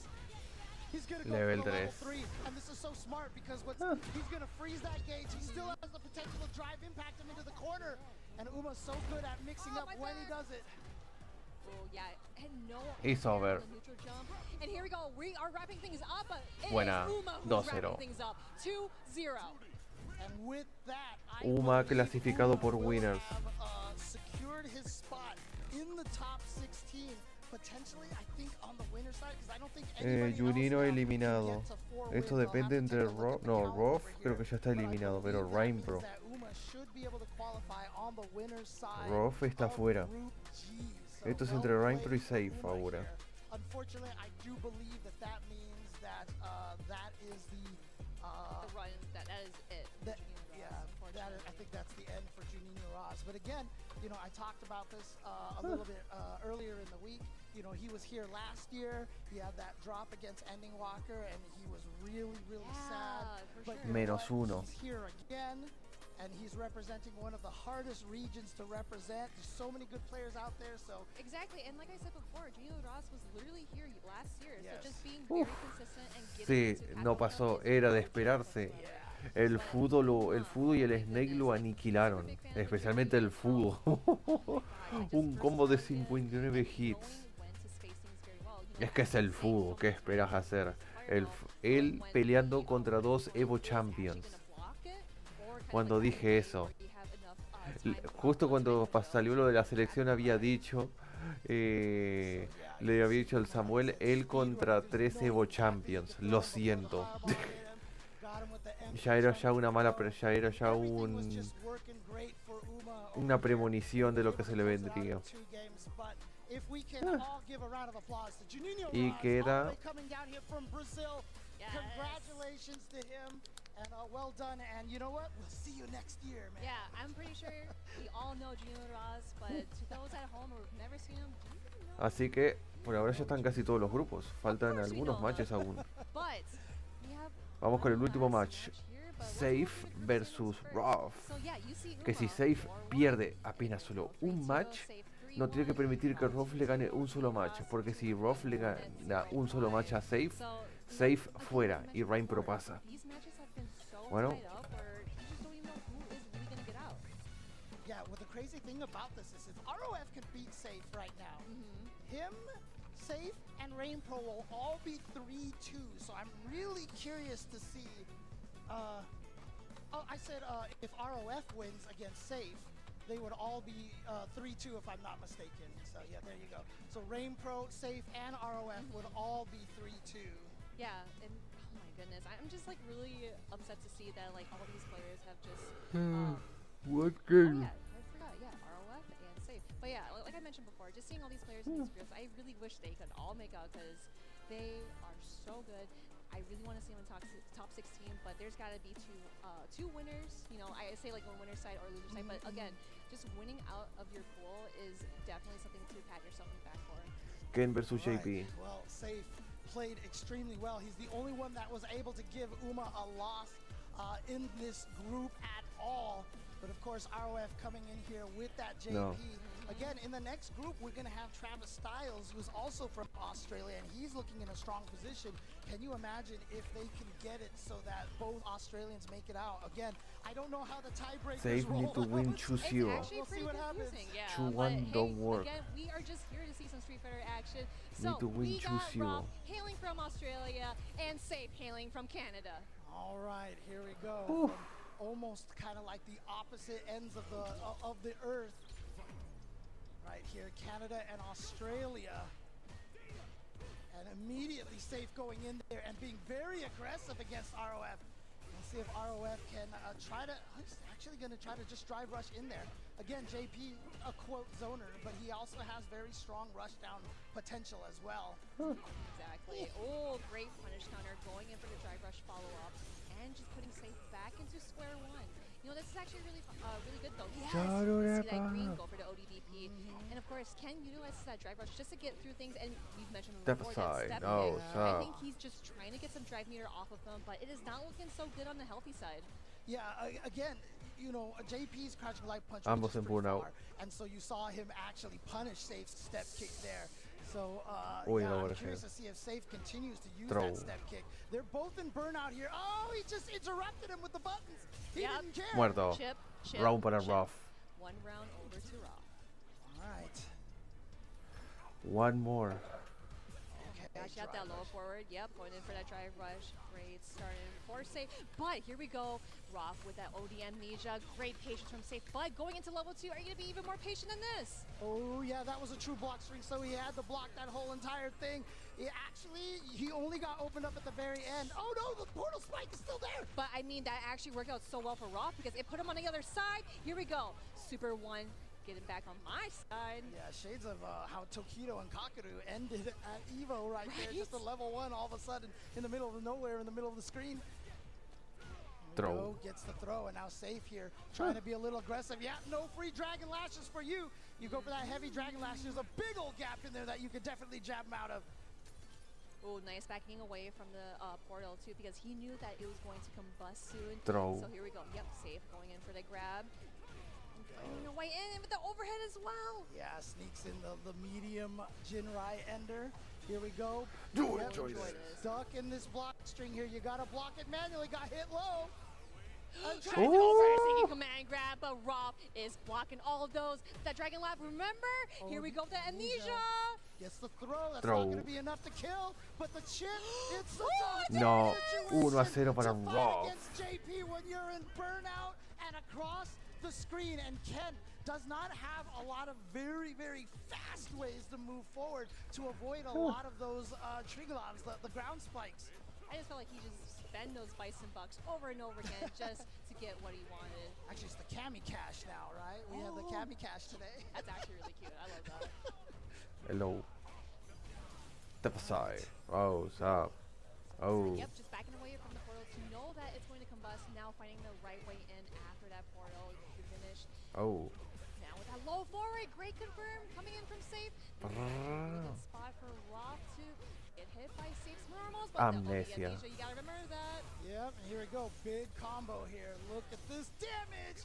Doesn't choose to go into the Lavushka at all. It's gonna save that meter at this point. Oh, no! Yep. It out. He Lo mató. knew that the drive reversal was coming. Safe is gonna go for that super Round one para to Safe. actually get that guaranteed kill. And again, I love the resources that we're utilizing here because doing this super one, you are gonna get to super 2 or possibly super 3 in this round. Oh yeah, absolutely. So that's one of the advantages that Ken has is that thanks to the run into Dragon Lash Ender, he has an advantage that he can choose which super he wants to juggle with. So it, he can pick the 1, 2, or 3, whatever he needs to kill. A lot of characters have to kind of spend the level 3 on special move cancels. Try and stop me. Nice. I love Oh, that. the Carry that meaty, meaty there we go. overhead. Roth gets hit in his head because Oh, and there's the super 3. Shinrepa. Here we go.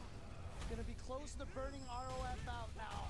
You see just a tiny chunk over there, but that's in life and in drive gauge.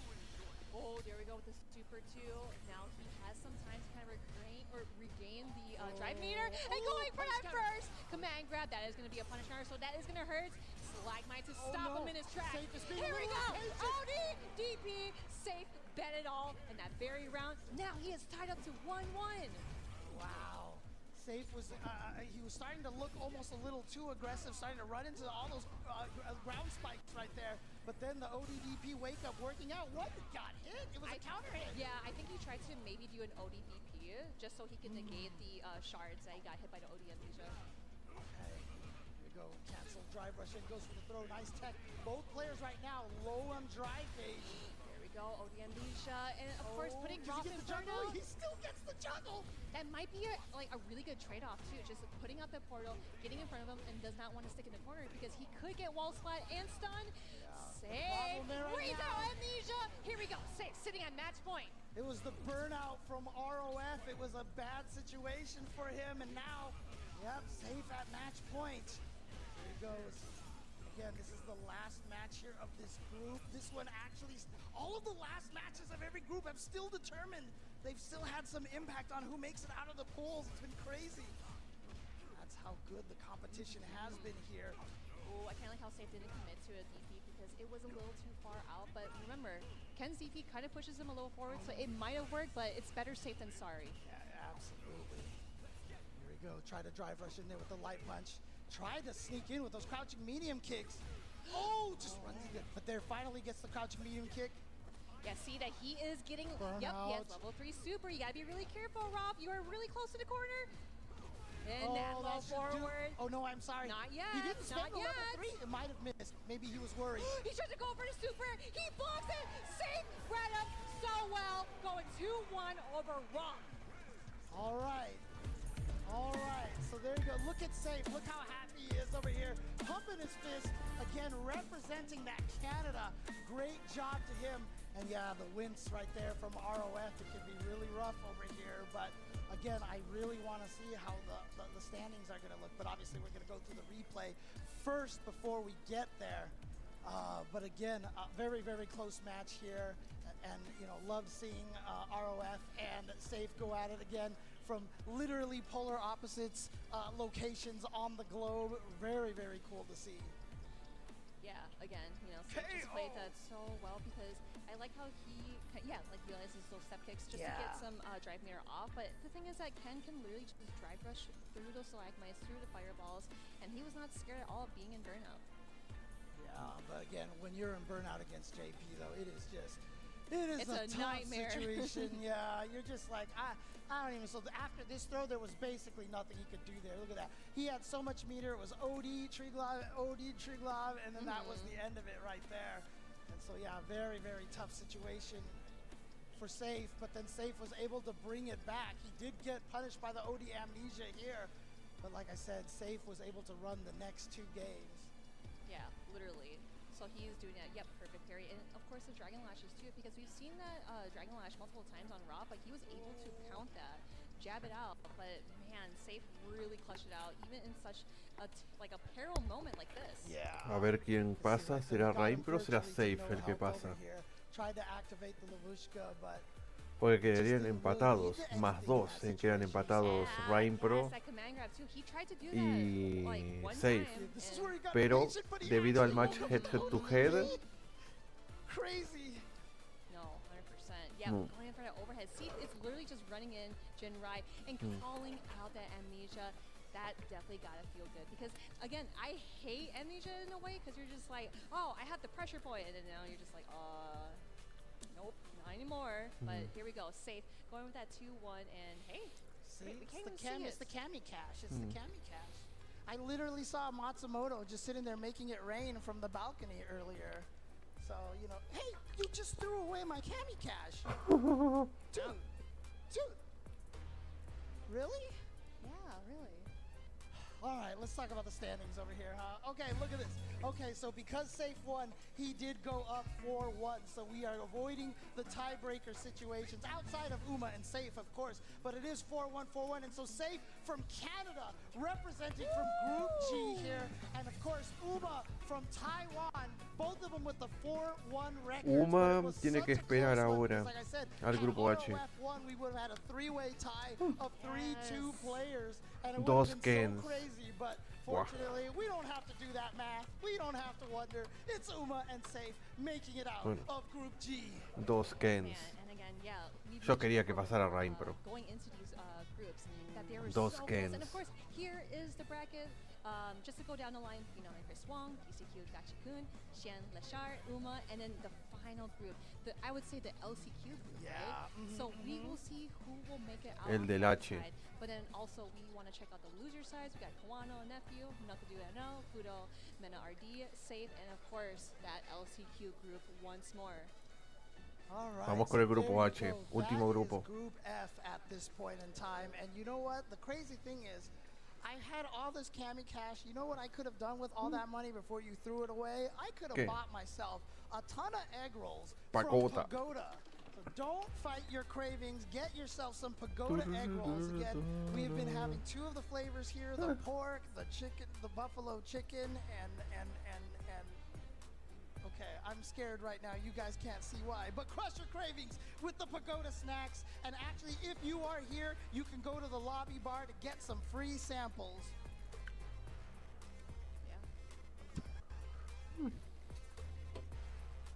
I think that's it for us here. One more before we find out who our top 16 is. Don't go anywhere. One last.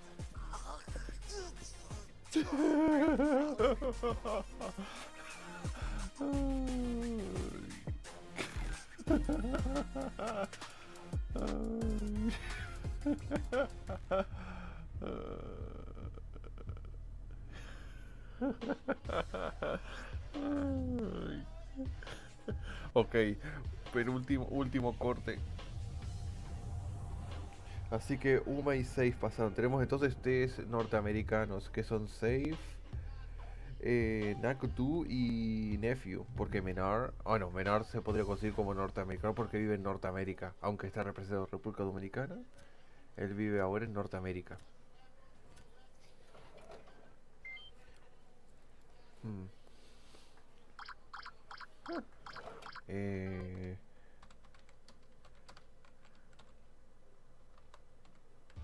Uma and Safe.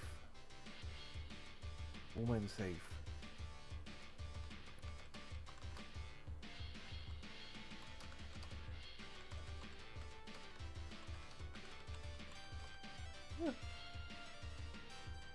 No, no, no.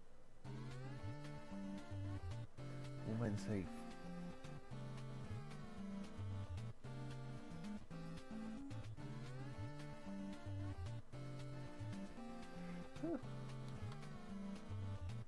Uma for winners and Safe from losers. Group F, top 2, Menard.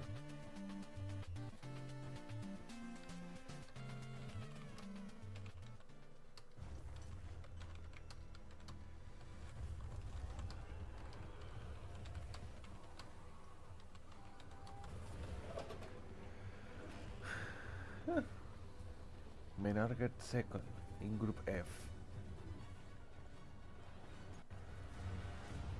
They shall get first.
Entrevista. I am with Jabi M representing South Africa. Prueba de fuego. It is time for This Is Fire. This is fire. All right, Jabi. So first and foremost, how you doing, brother? I'm okay. What's going on, my boy? Último Before grupo we que get into queda, these Grupo nugget H. questions, we do need to go ahead and get some of these good old pagoda egg rolls. Let's take a little. Let's get a little song. It's 3 for the 2 hot sauce. Okay. Sumo spice. Okay, let's see. Let's see how much you putting on here, though. Nah, not too much. Okay. And you representing that the right way for me to put a lot on here. Huh? What's that here for? Oh, is it too spicy? Uh-huh.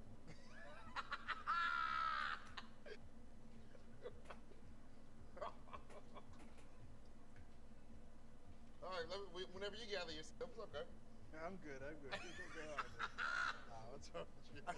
Okay, so first and foremost, man, representing South Africa, a lot of the most elite players in the world live pretty far away from you. How do you train further away from like Japan or United States, Europe? Well, it was because of the netcode now. I'm able to play more countries. Capcom Cup, Jabi M. This is your second time here. Now, in this Capcom Cup, what do you expect of yourself? And how are you feeling going into this cup? This is a $1 million tournament, a legendary event that you're playing in. I'm pretty chill, and I'm not really too worried as last year I was nervous. I'm nervous about putting a showcase for my country, for my continent. I'm just like, I'll play my best. If it doesn't happen, I'm not going to be salty. We just move on to the next one. And so I'm more relaxed than I was last year. Last year I was too caught up in performing for my continent, putting him on the map. So I think that really got to me mentally. Yeah. But now I'm chilled about the whole thing. I'm just going to do my best. My dog, Jabi M, straight from the motherland, representing Goliath Gaming. Brother, always a pleasure talking to you. And ladies and gentlemen, this is fire. All right, we are here with the 8th and final group for the final day here at Capcom Cup 10 from the Avalon in Hollywood. We've been enjoying Street Fighter 6 action that, hey, we've just got to put that cherry on top of the cake here and close things out to make sure we round out our top 16 for finals day coming this Sunday. Myself, Jam, is calling the action for this last group alongside the homie Vicious. We're back at it again. It was Group D. Now it's H. Talk to me. Man, I'm so glad to hear you say H first and foremost. I haven't been able to do this in a long time with you, but I'm glad we get to close this out with each and every one of you because all of this has been unpredictable. And I say that a lot because my second half of the fantasy bracket has been in shambles thus far. And I feel like if you got it 100% correct thus far, I think you might be lying to me and to yourself. Let's take a look at the standings to get you ready for the rest of your fantasy bracket, shall we? Group H, Dual Kevin sitting at the top of the throne, sitting at 3-1. Travis Styles trailing right behind him 2-1. Kusanagi 2-1 as well. Jobby M 2-2.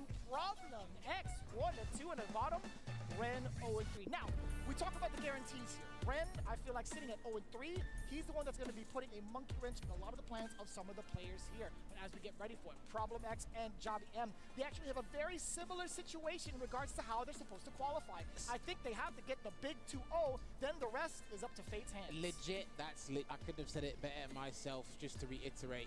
These two, at this point, it's that must win. And then Jobby M was talking to me in the hotel lobby earlier this morning. He goes, Ren needs to beat Kusanagi to benefit other results. Dual Kevin needs to get a 2-0 against Travis Styles, hypothetically. And after that win, he got that dominating win he got against Problem X yesterday.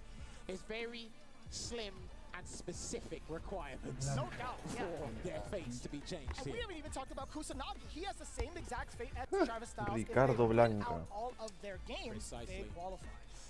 Mira, Problem tiene ahora que ganar todos sus matches 2-0 si quiere pasar a top 16. You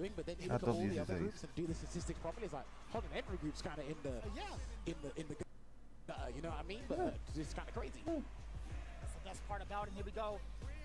We got the best of the best. Problem X representing that Blanca yet again. Jobby M. Blanca contra DJ. The LCQ winner going up against South Africa's representative. No holds barred here, they got nothing to hold back. Word? And already we start. Problem likes to start a lot of rounds with OD moves to really make it count. OD command grab, OD blankable, something, you name it. He's going to get whiff punished, or punished for the throw bait, I should say. So that could have just been a lucky circumstance that it caught a Sobot, but still riding off of that momentum. And I do like the idea of how unpredictable he is on his wake up. It could be up ball, it could be OD jump air ball, right?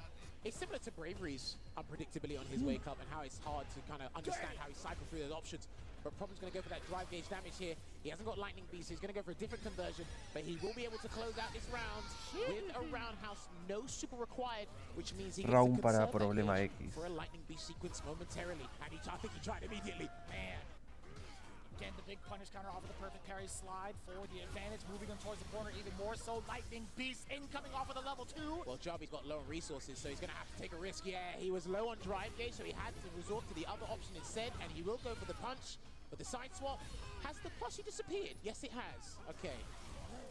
Oh, what? That looked ambiguous. What the hell was that? It hit. That's all I know. I blinked. I saw blue. I saw him turn into a ball.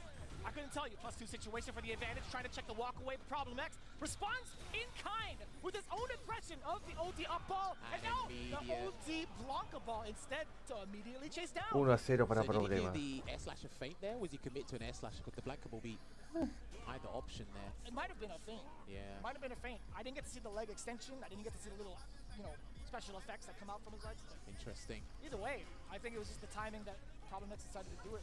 See, and this is a very injurious situation for Jobby M. He has not used this Chun-Li since Red Bull Kumite South Africa. That's where we really saw it shine, beating Tokido in that exhibition match. I'm sure he's trained it on the side, but he's prioritized DJ for the cup. It's unfortunate because last Capcom Cup, he couldn't make it out of the groups, and he's in a very similar situation, Vicious. You already saw the start from Problem X going in for the command grab this time. Very much so a rambunctious start every single time we see Problem X on the screen. But Jobby M trying to maintain that control. And I like this pick overall. I don't know how comfortable he is in this matchup in general, but I do like the walk speed and the problems she can present in neutral. But that's if she can get back into that situation. He's well versed in this matchup, courtesy of Valmaster back at home and entering various online tournaments. So he's got the whiff punish tools, he's got the stun as well. So he will close out this round and build as much super meter as need be. Let's find out how Problem X is going to do a round start this time if Jobby's ready to counter it.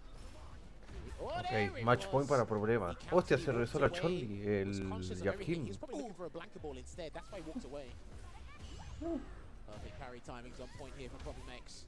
Immediately going for the drive gauge. You know what Problem X's objective is. He wants to get Jobby into burnout as soon as possible to force even more of the mix off of Lightning Beast. If he gets those two things. All right, well, he might get that burnout either way. He's looking to chip him out, and it is guaranteed here as well. Will he go for the early stun? It wasn't. Oh, it did. He wasn't ready. Wow, that looked like a combo to me. Huge damage here for Problem. Look at that. That is humongous damage there. Oh, not like this. Problem X. 2-0, le sirve. Esto le sirve demasiado a Problema X. Ahora tiene que ganar su último match contra Ren. 2-0. Problem X, because today he fights the South African representatives. JBM, he's beating him 2-0. JBM needed that result as well, but that was unfortunate for him. Now he needs results to sway in his favor elsewhere. Espera, tengo que marcar a Rain Pro fuera. Acá en mi lista. Y Saif Losers. Jabhim creo que está fuera ahora. Sí, Jabhim está fuera porque perdió su match.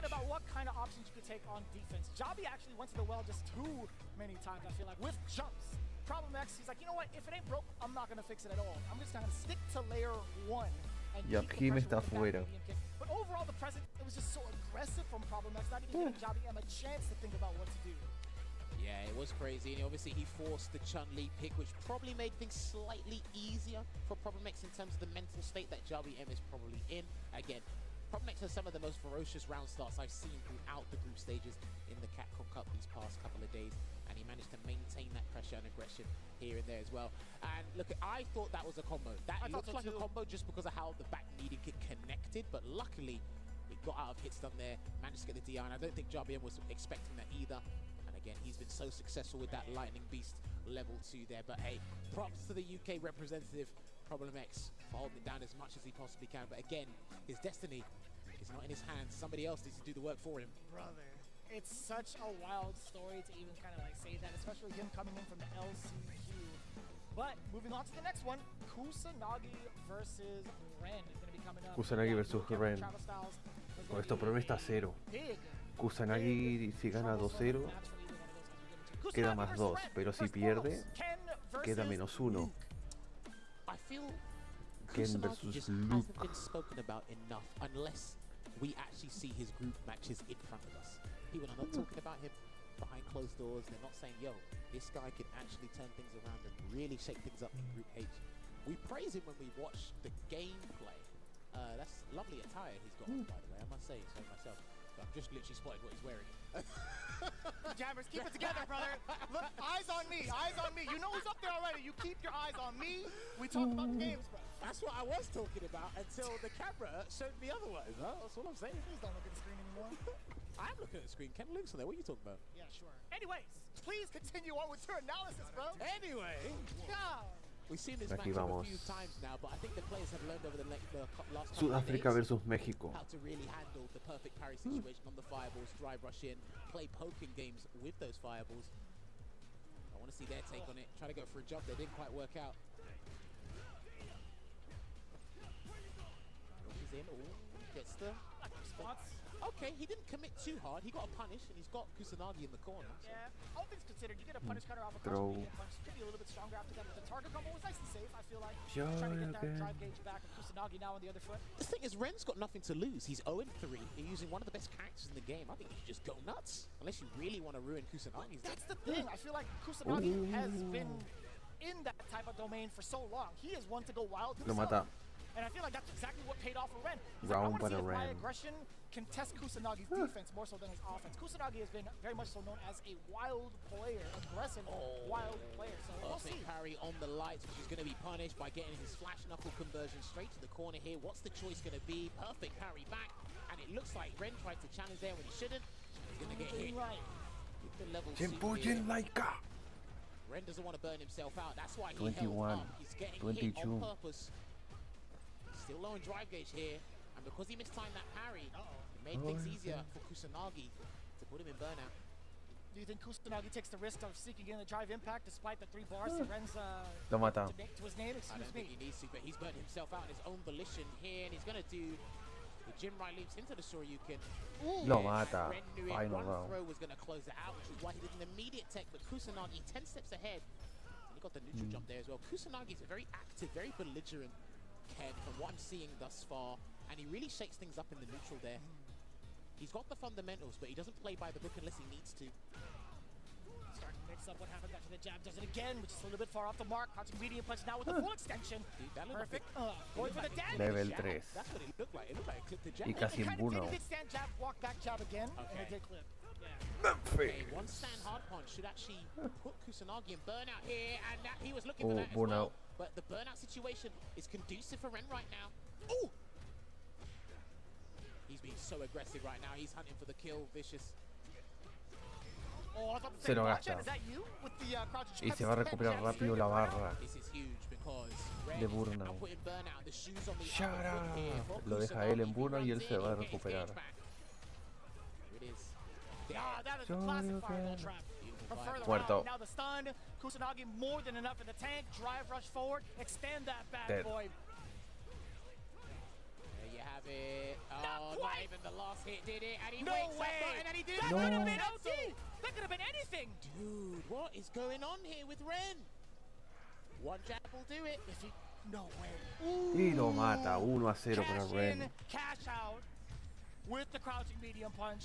The tax man is here. No tax evasion. You're stuck in this corner until you pay. Even when nothing Wow. he plays for has a lot riding on his mind mentally there. And like you said, anything. I was expecting jab, jab, drive, rush, cancel. You expecting jab, jab, OD, flash knuckle, something, anything. Give me something to work with. Exactly that. And it would have done the job. But either way, luckily for Ren, still getting the first game against Kusanagi, ever so important in terms of momentum. We'll see. We'll see how far it takes him. Okay, drive rushes into the OD fireball there. That one does not knock down, so Kusanagi can get a full conversion if he's from that range anyway. It makes it so much better that it doesn't knock down to the kind of conversions you can get Qué from further buena. out. Big damage coming in for Ren, and he actually done the complete optimal punish there by waiting until Ken was right near the ground to get the drive rush back roundhouse there. So that was actually good patience and good confidence there by No Ren. salte. Right, No so salte. Oh, definitely had advantage after that target combo when it hits, of course. Este resultado le sirve bastante al problem, que el Kusanagi pierda. Lo mata. He made amends, and he Match actually point Ren. could have saved that super gauge, by the way. Again, he could have done a jab, jab conversion, jab, crouching beers, got the whole thing. It looks like he's just playing it super safe here just to get the 2-0 if he can. It's the forward throw, and he's going to drive rush in. Oh, I love that. That drive rush, crouching jab, great for counter poking as well. A lot of the Lukes very much don't know exactly what to do against the drive rush, throwing out the crouching medium punch if need be. And again, that same approach from Kusanagi has been really stumping Ren. Almost got the backdash punish there, did Ren, and he's going to get a flash knuckle conversion again across the screen. And he's looking to bait, No. but Kusanagi said no. Quería When it hacerle el comes to baiting martillo, throws, pero no funcionó. Kusanagi has had a much firmer understanding of the situation than Ren has. It's a great game sense to have when you have that much in the life gauge, right? Throw. 100%. Yeah, see, just blocking out. Good jab interruption there into a real conversion this time round. It looks like he will build a level 3 from this. He's not going to go for the full combo for the meter. Going to get the Oki instead. Reset things to neutral here, Vicious. Perfect parry. Okay. No, bro. Da igual. No, otra vez. I don't want to see a DI. I do not want to see a DI from Ren, please God. Level 3. Right, you've Burnout. got two options. Level 1 or level 3. He's not near the Burnout. corner, so he can actually firm a little bit of pressure. No, he actually wanted the corner. My mistake. You gotta pay the fees. He's gonna have to match something. He's gonna have to match something. Throw. What's Ren gonna do? He has enough to survive at least a mix from the Jinrai, but being in that block zone is so Dude, if he runs troublesome. Shoryuken, he's done. He's got to be careful. Now he runs Shoryuken, he's done. I think he knows that as well. That's why he backed away. He's prioritizing his drive gauge instead of actually risking the game. Oh, there you go. Bien usado. I looked at the wrong drive meter earlier. My apologies. Hold on a minute. I was very confused at what you meant. Excuse me. Throw. Bien tirado. 1-1. With a normal, with a super. No, because any hit, you make a mistake while trying to win. Y ahora viene el señor Giga. Después de este match viene Giga Chat Striles contra el último match del Dual Kevin. And I respect that as well. But Kusanagi, what a turnaround. What's interesting to me as well is the frequency of reversals from Kusanagi as opposed to Ren. We're seeing Kusanagi really mix things up. And like I said, as it comes to baiting throws, Kusanagi is way more active and really instilling different and difficult mind games for Ren to catch up and deal with. Ren's having a lot of good opportunities, but he's not being optimal from the vast majority of them. That's what I'm worried about here. So hopefully he uses this game to turn it around, get the win. You already saw the first defensive look from Kusanagi from a little bit past close range, opting to go for the parry initially. The anti-air definitely on point. He's still going to be very consistent with that uppercut. Locked and loaded, forward throw. Dash on in there. Oh, no, it's going to be the run overhead. Great block. And again, the frame trap. Kusanagi safe jump. What a dirty safe jump. He almost got the throw bait there with the neutral jump fierce as well. And Ren is still being persistent, trying to get out of that corner. Unless he doesn't OD reversal, he doesn't even need to this time round. And no context jump does work out. Perfect parry. He's going to attack the drive gauge, or he's going to play it safe. He's just going to play it safe. That was a medium El drive in será. Safe jump. And that looked like with a the light lord, kick. the short, excuse me. Yeah, I'm used to seeing jump heavy punch instead. Lo mata. All right, Dragon Lash Flame Match point Kusanagi. Put Kusanagi at set point here. Let's see if he can run away with it. Want to see a little bit more aggression from Ren here in the mid-screen as well. But Kusanagi being the one to initiate the drive rush forward into the throw. Again, knocking on the door. No buttons being pressed from Ren during the frame traps, of course. Finds his way out. He did. He tried to get the cross-up jump medium kick, but he missed, unfortunately. There. Even while Kusanagi whiffed the throw, and he's still getting these frame traps. Corner carry. Kusanagi, they're really working out. That was meaty as hell. Oh, this is where he gets really mata? wild. Level 2? He has to, surely. Yeah. Sí. Shibujin right. It puts you in position for at least a throw. Yeah, the throw might do it. No way! Oh, it's gotta be bigger than that, though. It's gotta be bigger than that, though. He didn't want to burn himself out, though. He probably should have counted into a level 3. Maybe in that regards, but he's got to throw out fire Se on mató. cylinders, but he doesn't. 2-1 para Kusanagi. And another check there. Kusanagi closes it out, turning it around to emerge victorious 2-1. Ren ya está fuera. The tail of the tape for Ren was every time he was presented with a fantastic Ren ya está fuera con esta derrota. Ahora esto es entre Problem X, Kusanagi y Dual Kevin. One step closer for Kusanagi. Ambos sudafricanos están fuera ya. Against Travis Styles, who is also in the same exact predicament as we had mentioned. But let's take a look at the replays again. Ren, even though he gets this opening, I feel like he hasn't fully optimized on damage. Sure, he got the combo in before the round finish there, but there are certain moments where, you know, he would get a punish and kind of feel a little bit torn as to what ender he wants to do. I think for me, I've spoken about this with Ultra David as well, right? We just want to see some sort of punish, but I think there's like 4 things you've got to consider when punishing an opponent for doing anything, right? The is between DX, screen positioning, dry gauge Dual regeneration, Kevin, DK, you're picking between a lot of these things. And if you even don't even like work with something, like even turn around like we saw the jab light flash knuckle, he missed the level 3. That can turn around something in a very pivotal manner. I agree with that, you know, but sometimes with as a Luke player, you could still simplify it, land the hit, go with your sequence, with the resources that you have, land that damage, and then kind of just start over instead of fumbling the bag, right? And there's also moments where, like, even if you don't necessarily spend that meter, there are so many options for Luke to kind of net the damage into an advantageous situation by walking out with like a shoulder off the perfect knuckles. I think there's plenty of moments like that can happen, even if you spend a little bit of gauge, right? No, you're right. I have to concur in that regard because you are the Luke specialist. Just here to talk about Luke in a lovely fashion. Wink, wink. But we still gotta finish the first 20. Either way. This is a thing where, again, Ren was presented with.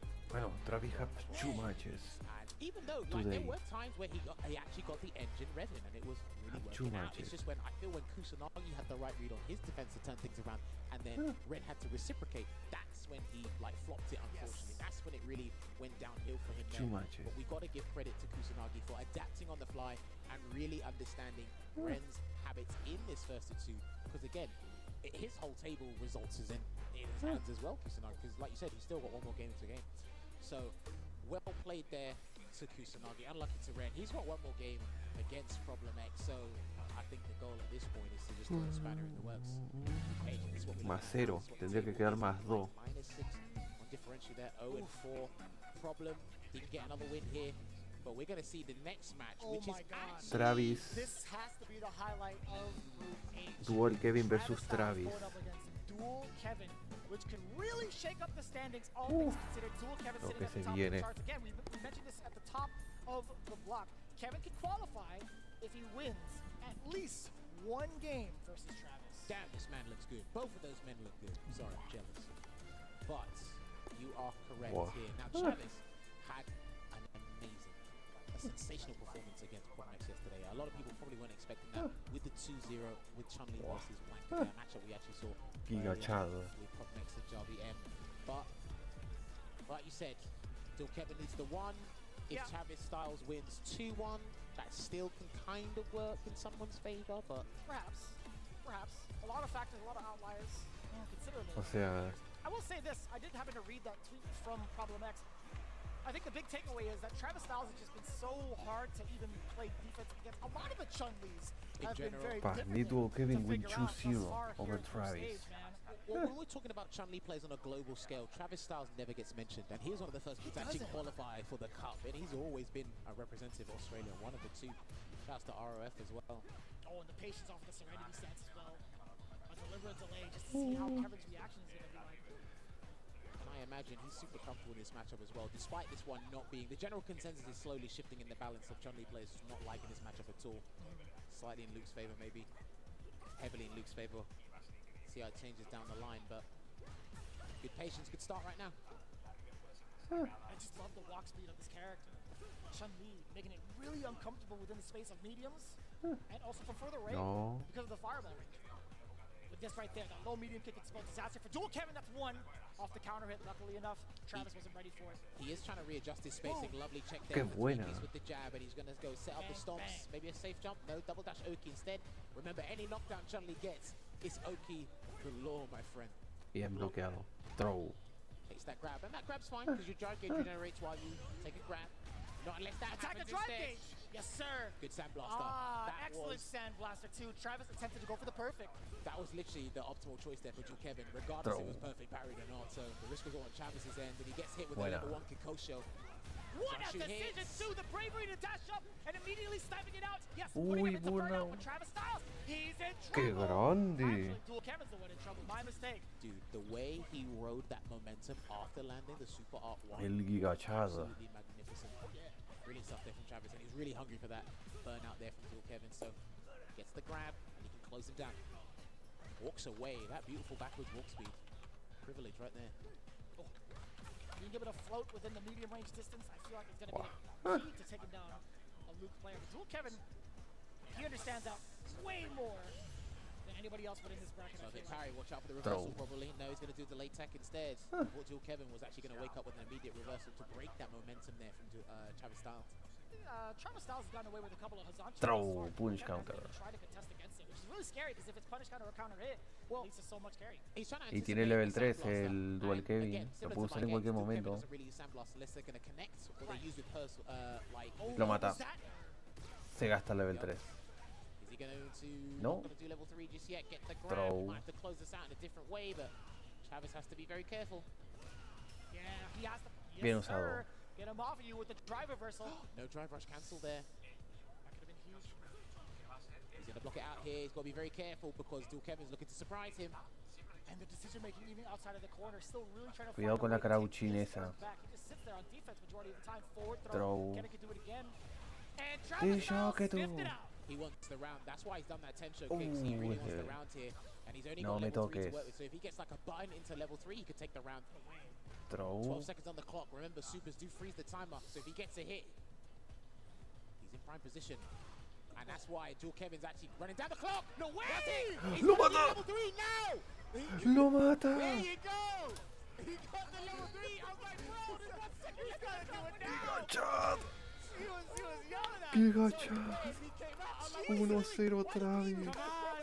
¡Qué grande! Do it now! Do it. Come on. And somebody in the crowd is going nuts. Do it now! That was crazy. Wow. I don't think you can hear me shouting through his headphones.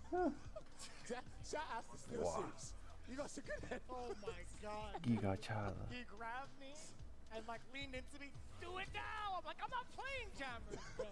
Get off of me, man. Jesus. He got the round, and that's all I care about. Bien, se acabó del throw. Interesting. Dual Kevin's doing a bunch of delayed throw techs on defense, so Travis may be able to catch one of those Hazanchu hard reads. Or Dual Kevin might be able to switch it up. Bien, DP. Throw. He's done a lot of crouch jab, delay crouch jab again on some of the options. For a majority of the players, that whip punish was beautiful. ¿Lo mata? Sí. This matchup is not too great for Chun-Li. It's the reward from those whip punishes. Lo sabía.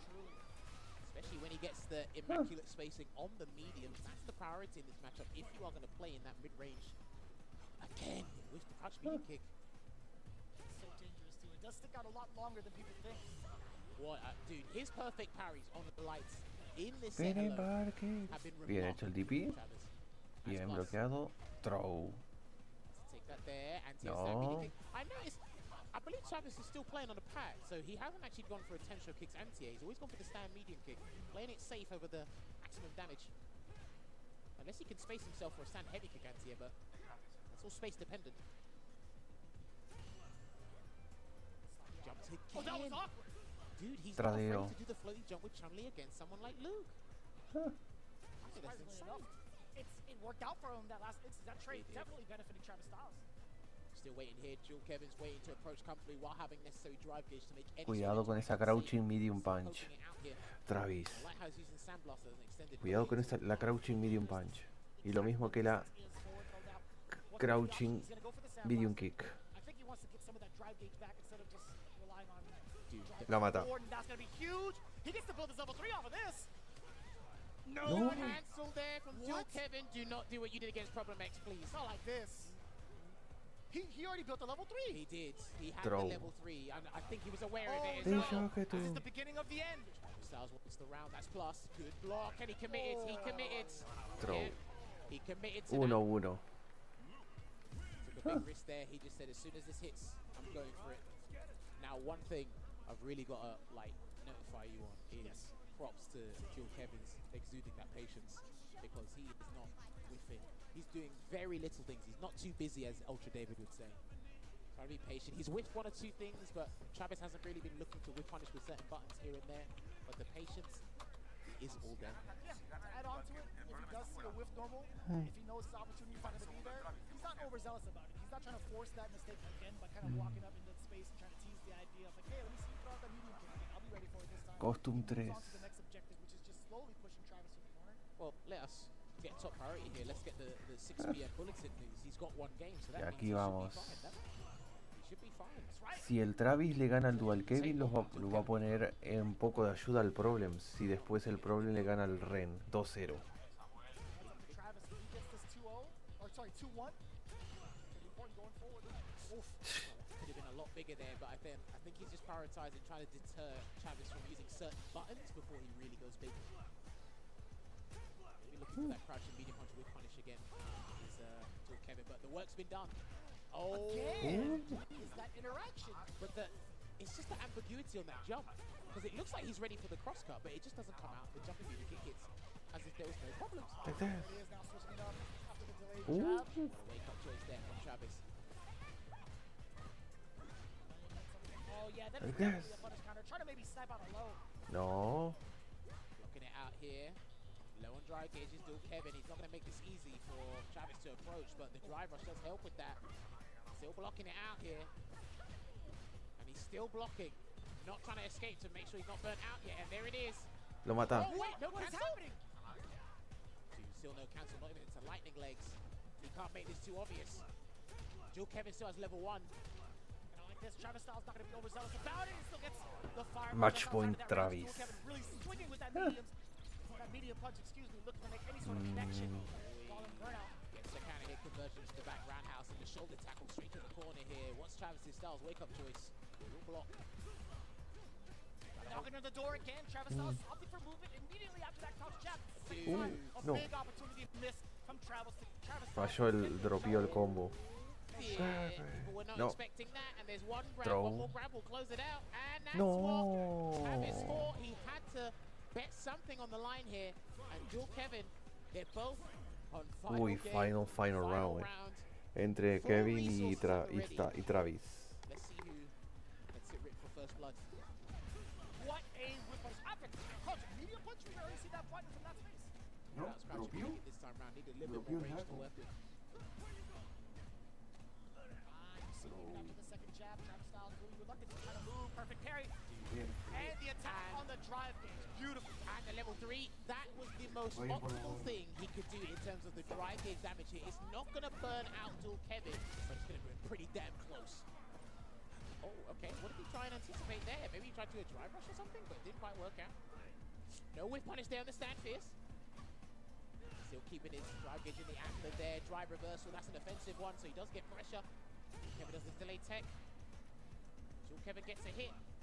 I think they'll close it out. 2 drive rush cancels should do it. Defense on Dual Kevin has been spectacular, right? He already got all of his drive gauge back. Now he's the one in full swing. All that trade, they both buffered. They both buffered the drive rush behind that. 100%. And how he's walked Travis down to the other end of the screen from being trapped to the precarious scenario. Dual Kevin. Too much of the Travis Styles too. Oh no! What is and no cancel! Are you salesman? No cancel! Oh dear. Here we go. He hasn't got level 1 just yet. Dual Kevin still got options, trying to play it safe here. Oh my god, he's gone to that well again! With the overhead, Dual Kevin is not biting. 16 seconds on the clock. Still weighing it down, forces a throw. Oh, that's huge! Yeah, but Dual Kevin still got super, so if he gets a hit, that's going to be it. Oh, does he take another throw? No, he's trying to bait it, he mashed! Travis Styles! Mashing down on the jab! No matter what was coming out, he was determined to stop that blaster. What an attempt at a big Dual Kevin. He wanted to get a clean hit into the level 3 There's one reliable button in that toolset that Chun-Li possesses. It is that stand light punch. One of the best standing light punches in the game, and it came to save the day there. 2-1 to Travis Styles. That was a very respectable, a very tense first to 2 there between these two. There were a lot of opportunities missed with those drive rush cancels, but those guys made amends in other departments. I think Travis's neutral was brilliant, but then again, the patience that Dual Kevin was exuding and the optimization he had in certain scenarios as well was fantastic too. I love the way that was unfortunate. This scared me. That just scared me. That's why I shouted. Yeah, that's when you turned into Tasty Steve for a second. Yeah, it did. Moms are not as big, but I can still, I've got a good grip. On top of the fundamentals that both exuded, both on offense and on defense, primarily with defense, there were a couple of awkward situations, mostly coming from Dual Kevin, and then towards the end, Travis Styles not being able to fully commit to a confirmed, even off of the fireball. I will say, there's so Need to win much. 2-0, and Travis need to defeat Kusanagi 2-0. Travis Styles as well, last year's Capcom Cup competitor. I was very surprised to see that little bit of a shakeup from those instances where Travis was trying to escape out of the corner. But this was interesting for me, right? Dual Kevin's match presence was beautiful because there were times where he was trapped in the corner and he was able just to walk Travis down to the corner. But then again, that shows Travis wanted the space to react to certain things and just do certain stuff as well, which was completely understandable. So again, probably have to give the credit to both players in terms of their match presence, just being respectable of one another here. And then again, forcing certain defensive decisions from Travis. You saw that more. I don't think we saw one OD rising uppercut there from Dual Kevin throughout that entire set at all. It was just patience and understanding and using the threat of the tools, as me and Ringe were talking about before. The threat of these tools is way better, miles better.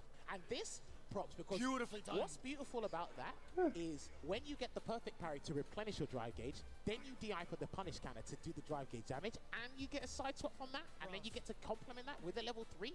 Dude, that's like the nearly 3 bars of damage. That is the most ideal scenario you can have, especially if your character has a side switching combo from a punish counter DI. But dude, these guys took it down to the wire. And the funny thing is, he whiffed the jab, and then the other one came out at a slightly delayed time. So, and we get the idea of that layer there because of how often we kind of see that scenario. They take the throw. It's like, man, he could probably. A ver, con esto creo que el Travis queda. That was the bait, right? Entra por losers o por winners, digamos. Con esta derrota esta victoria, Travis en winners más 4. Ok, entonces Problem sí queda fuera. Well, there will be, talking about reliance, there will be some people relying on scorelines. Travis Styles 3-1 +4 differential here, and he still has one more game to play, I believe. O sea que Dual Kevin queda en losers. Kevin 3-2, Problem X could get a win. Kusanagi still needs to play as well. Boy, Problem está fuera entonces. There are some unrealistic scenarios, but Travis quedaría por winners, pero el Kusanagi está fuera. As we get to it, as we figure it out, I know the mathematicians are going to be breaking it down. Todo dependerá de lo que pase acá. We talked about Red's future right now. He's the one that's going to be making waves against Problem X. Well, Problem can try and get a dub here. Ren can read the chances, but it is technically all about the last match. Travis Styles going up against Kusanagi. So when we cross that bridge, we will do so here. Interesting. We haven't seen Lily all the cup. No way. We saw it with Hibiki in the LCQ. No way. But we're going to see Lily, the specialist of the Condor wins, going up against Ren. And he's got, listen, this is the character he started off Street Fighter 6 with. Oh, I've heard. Shout out to Foxy Grandpa back at home in the UK. He did suggest maybe you should play Lily at the start. It was a couple of months he invested time. Well, listen, he invested a couple of months into the character until he had to change after game as 8. But then he revisited the character when he had a stronger understanding. And look at that, we punish with the back hard punch into the tomahawk. Does get a win stock on top of that. It's going to be so important to bully your way through just like that, off of that normal as well. I'm kind of curious how much experience Ren has against this character, because again, this is a very, very rare occasion. I mean, when it's Luke, you don't really need that much experience, to be honest with you, because there'll be a way to turn it around. He's got some of the best comeback damage in the game, so he should be alright. I just want to know what he does when he's being impressed. I'm not even discrediting Ren, by the way. I'm just telling you Luke's capabilities as a character. Pressure being applied. He has some drive reversal because he doesn't want to burn himself out. The tomahawk again. Oh, okay, catching medium punch, still not doing the drive rush cancel, and that was just out of range there. I think even Problem thought that was going to connect. You see the spacing too for the medium punches coming in from Problem X, and of course, that's going to be the one to do it. That's the money button for her. Yeah, one of them. I'd say her slept-on button she has as well, stand roundhouse as a poking. Roundhouse is mad further than you. I never expected to be so far. But stand medium punch gets the job done. Much faster, much safer. Already trapped in the corner here. How's Problem going to get out? Still taking a grab. And his defensive choices with Lily are much different than his Blanca choices. Like dropped an opportunity off with the counter hit. He still has to No funciona. You can jab in between that, I think. You don't have to. He went for a suppressor after that. Probably do like crouching jab then, right? Yeah, and you probably get the jab won't do it. Or you probably get a forced knockdown or something. So. All right, he's not going to go to level 3 here. Just waiting it out here. I think he's waiting for a Condor Spire, but it hasn't come just yet. Counter hit, stand medium punch. He's whiffing a lot of heavies here, Problem. No cancel from the crouching medium kick. Don't get command grabbed. Oof. Yeah, Ren was sniffing that out as well. I actually thought Problem was going to cancel. But he gets it anyway. No shot. The jab stutter step into the command grab. Problem X swap. First game. I actually thought Problem was going to do the OD Condor Spire into Thunderbird, but it looks like he had other ideas, and that does a lot of damage. Lily's damage is basically in the corner. It's not mid-screen. She's got one of the best OD move in the game to take you to the corner, but Throw. I only see it from Javits, to be honest with you. Go. Shout out to Javits. Come on, grab again. And that's the mix-up, by the way. Do you let her store up, or do you let her drive rush in and get some sort of mix-up? What an anti here. The damage on that, too. You saw an attempt.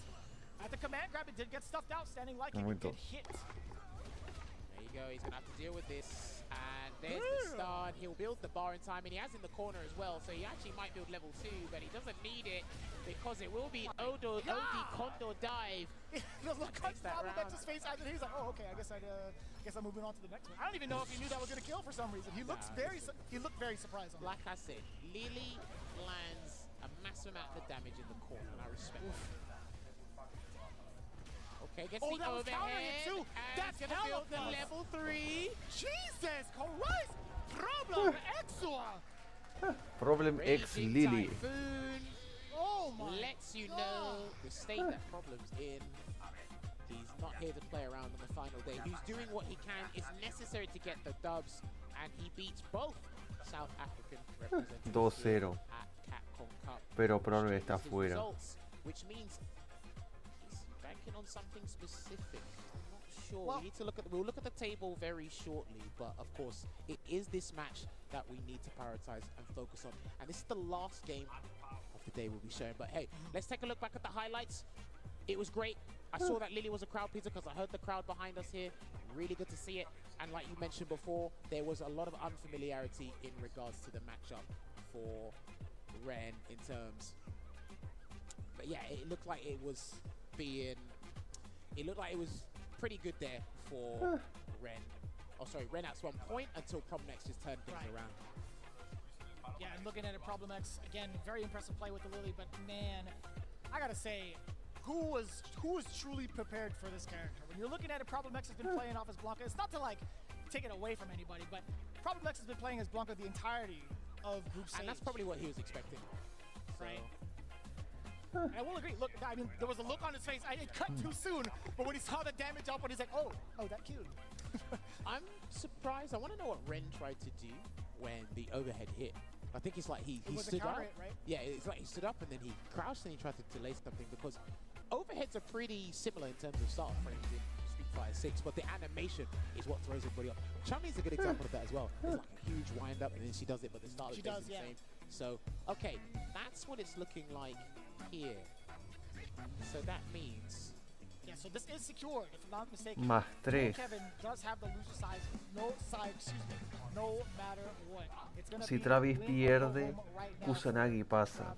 Actually, no, Igual he's Kevin. chilling, excuse me. We still have Travis Styles and Kusanagi to go through, by the way. That's it. It is going to be win or go home for Kusanagi. And we'll see, because again, if Kusanagi gets a 2-0 here, that's plus 3-3-2 differential. Yes.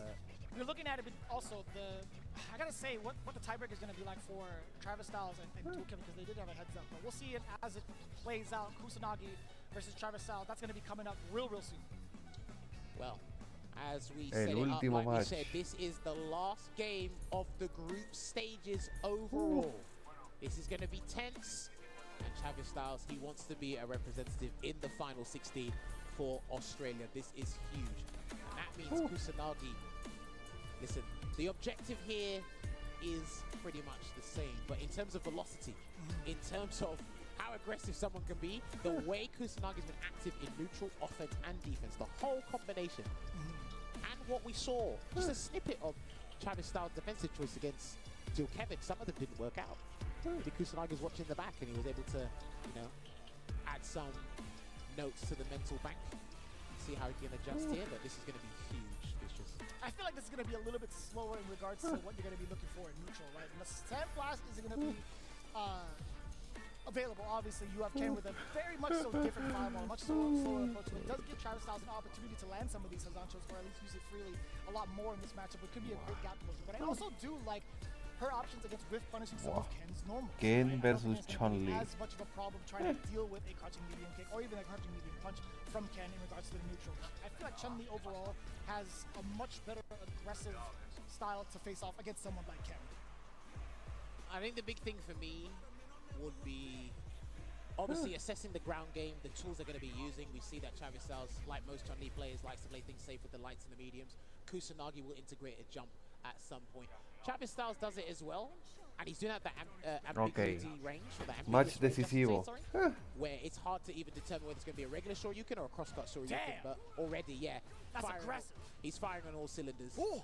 What was that? No response from Travis after the target combo. Maybe he was expecting the finisher off of maybe no punish on the fireball. Even that -7 right in your face. He's got a 7-frame crouch medium kick. He had more than enough. El corner carry. Oh! And that burnout is going to be great for Travis Styles as he moves out of the corner. The Dragon Lash trying to sneak one in there. Kusanagi backing away. Man, he's so active even on defense. Again, and that could be huge with this haphazard approach here from Kusanagi. It could really throw Travis Styles off, but he's wow. Yeah, okay. This guy's here to ruin someone's day, surely. He's looking for the burnout though. Good interruption into the spinning bird kick from Travis.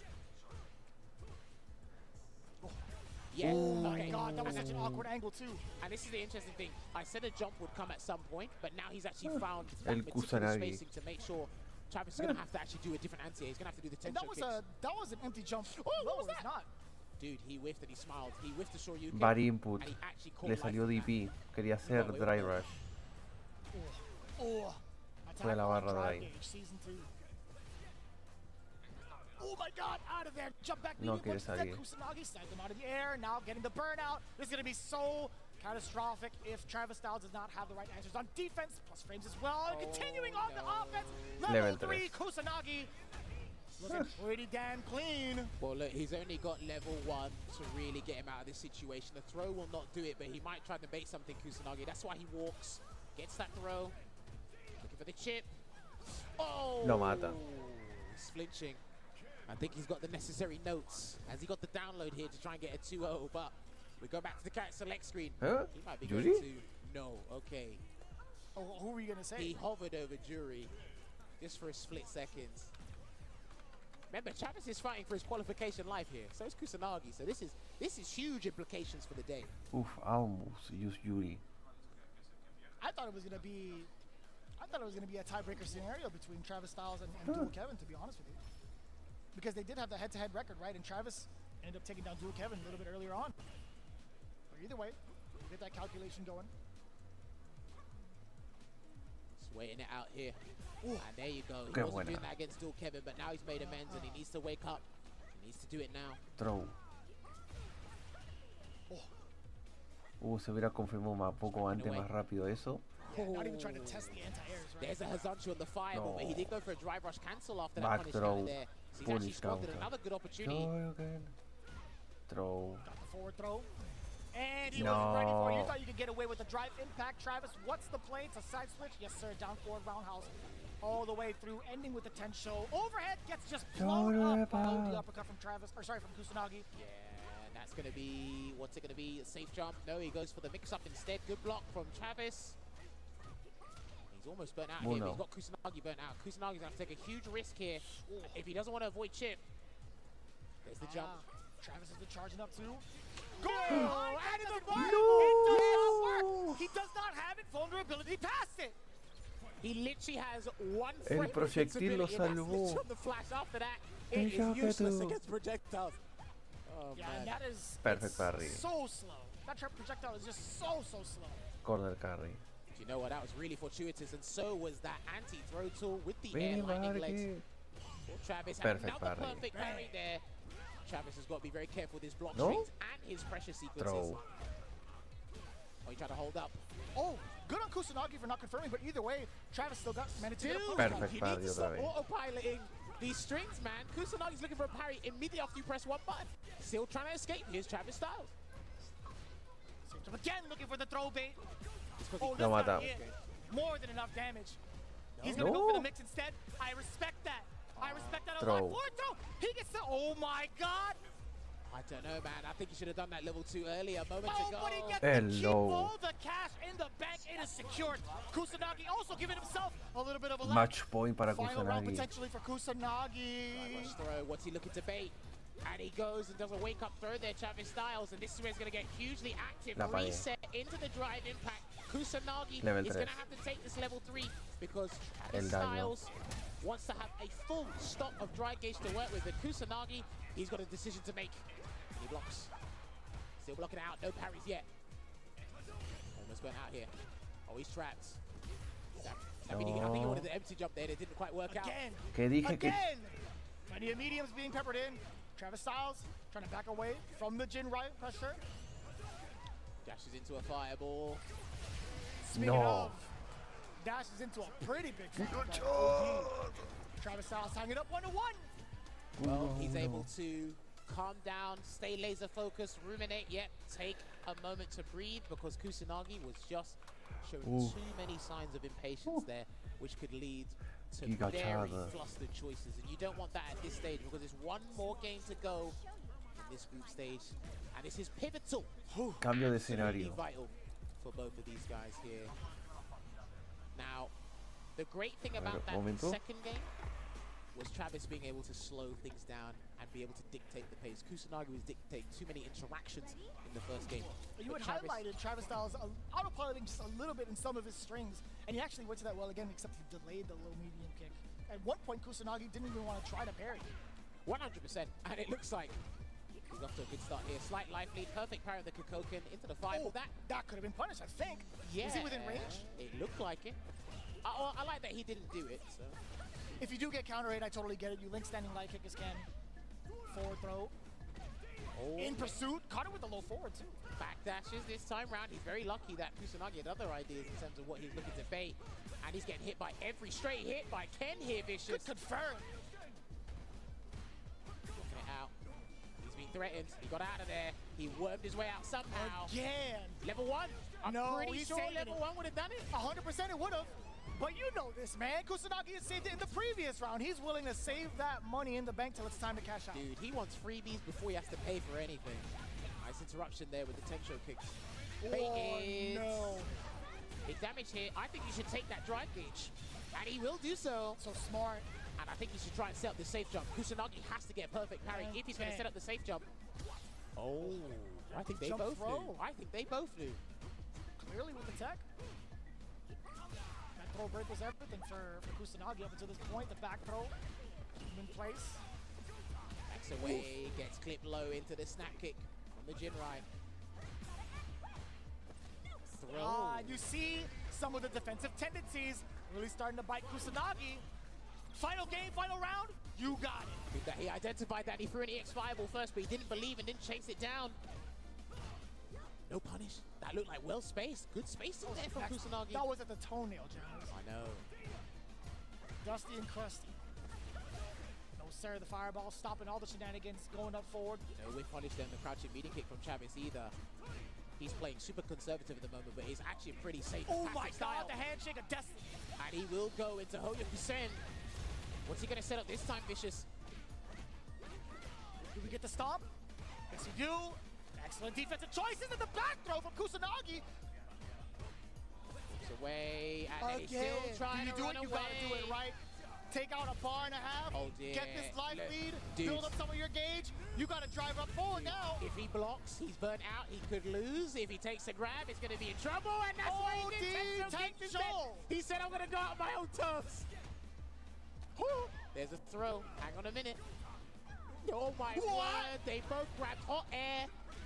And then he's still trying to run away. He still has an OD. So you can. Talk to me, Janners! Talk to me, bro! What does he have in the tank left? What does he have? Listen, he took the round. He saw what Chavez Styles did and said, I could do better. It will work when I needed to. Oh my god. And Kusanagi this guy, takes that one. You are truly the analyst of the century for that one. That was YOLO DP. It's kind of spicy. Listen, you couldn't even finish the rest of the sets. You were veamos trying to hold back cómo on queda. laughter so hard. I knew it. I knew it. I knew exactly what you were trying to do, man. I got a shout outs to F Word and Sengan. A ver cómo queda esto. I burned myself out. You do. By my own. You do. You spent the rest of your gauge on that last bit. Couldn't even finish it. A ver out. cómo Man, if you were queda. gonna crack Cómo the quedó. piggyback, that's the time to do it. But in the first game, we saw it there. Kusanagi identified something crucial. That when Travis was trapped in the corner, he was resorted to throw tech, nothing else really. Right. But then, once we got out of this first game, it's how Travis dictated the pace, the speed of the neutral in the next one. I really have to respect how he done that to slow things down. And then he really piled on the pressure, and he started to then frustrate Kusanagi because he knew the scoreline is what really matters there. And that was a lovely check. Good awareness on the DI and the side swap there. His punish counter side swap combos from a drive impact have been phenomenal today. Chavez Styles, like I said, the activeness in terms of defensive choice of Kusanagi. Man, you would think that would actually get through, but it's a fireball too, so. Yeah, the thing is, I think a lot of people still don't understand that, like, why Kens don't wake up with level 2 as opposed to everybody else. It's like there's literally one frame of invincibility on the flash, and then after that, it's practically pointless. But it still doesn't work out even if there's a fireball in front of you. Yeah, so that's the thing.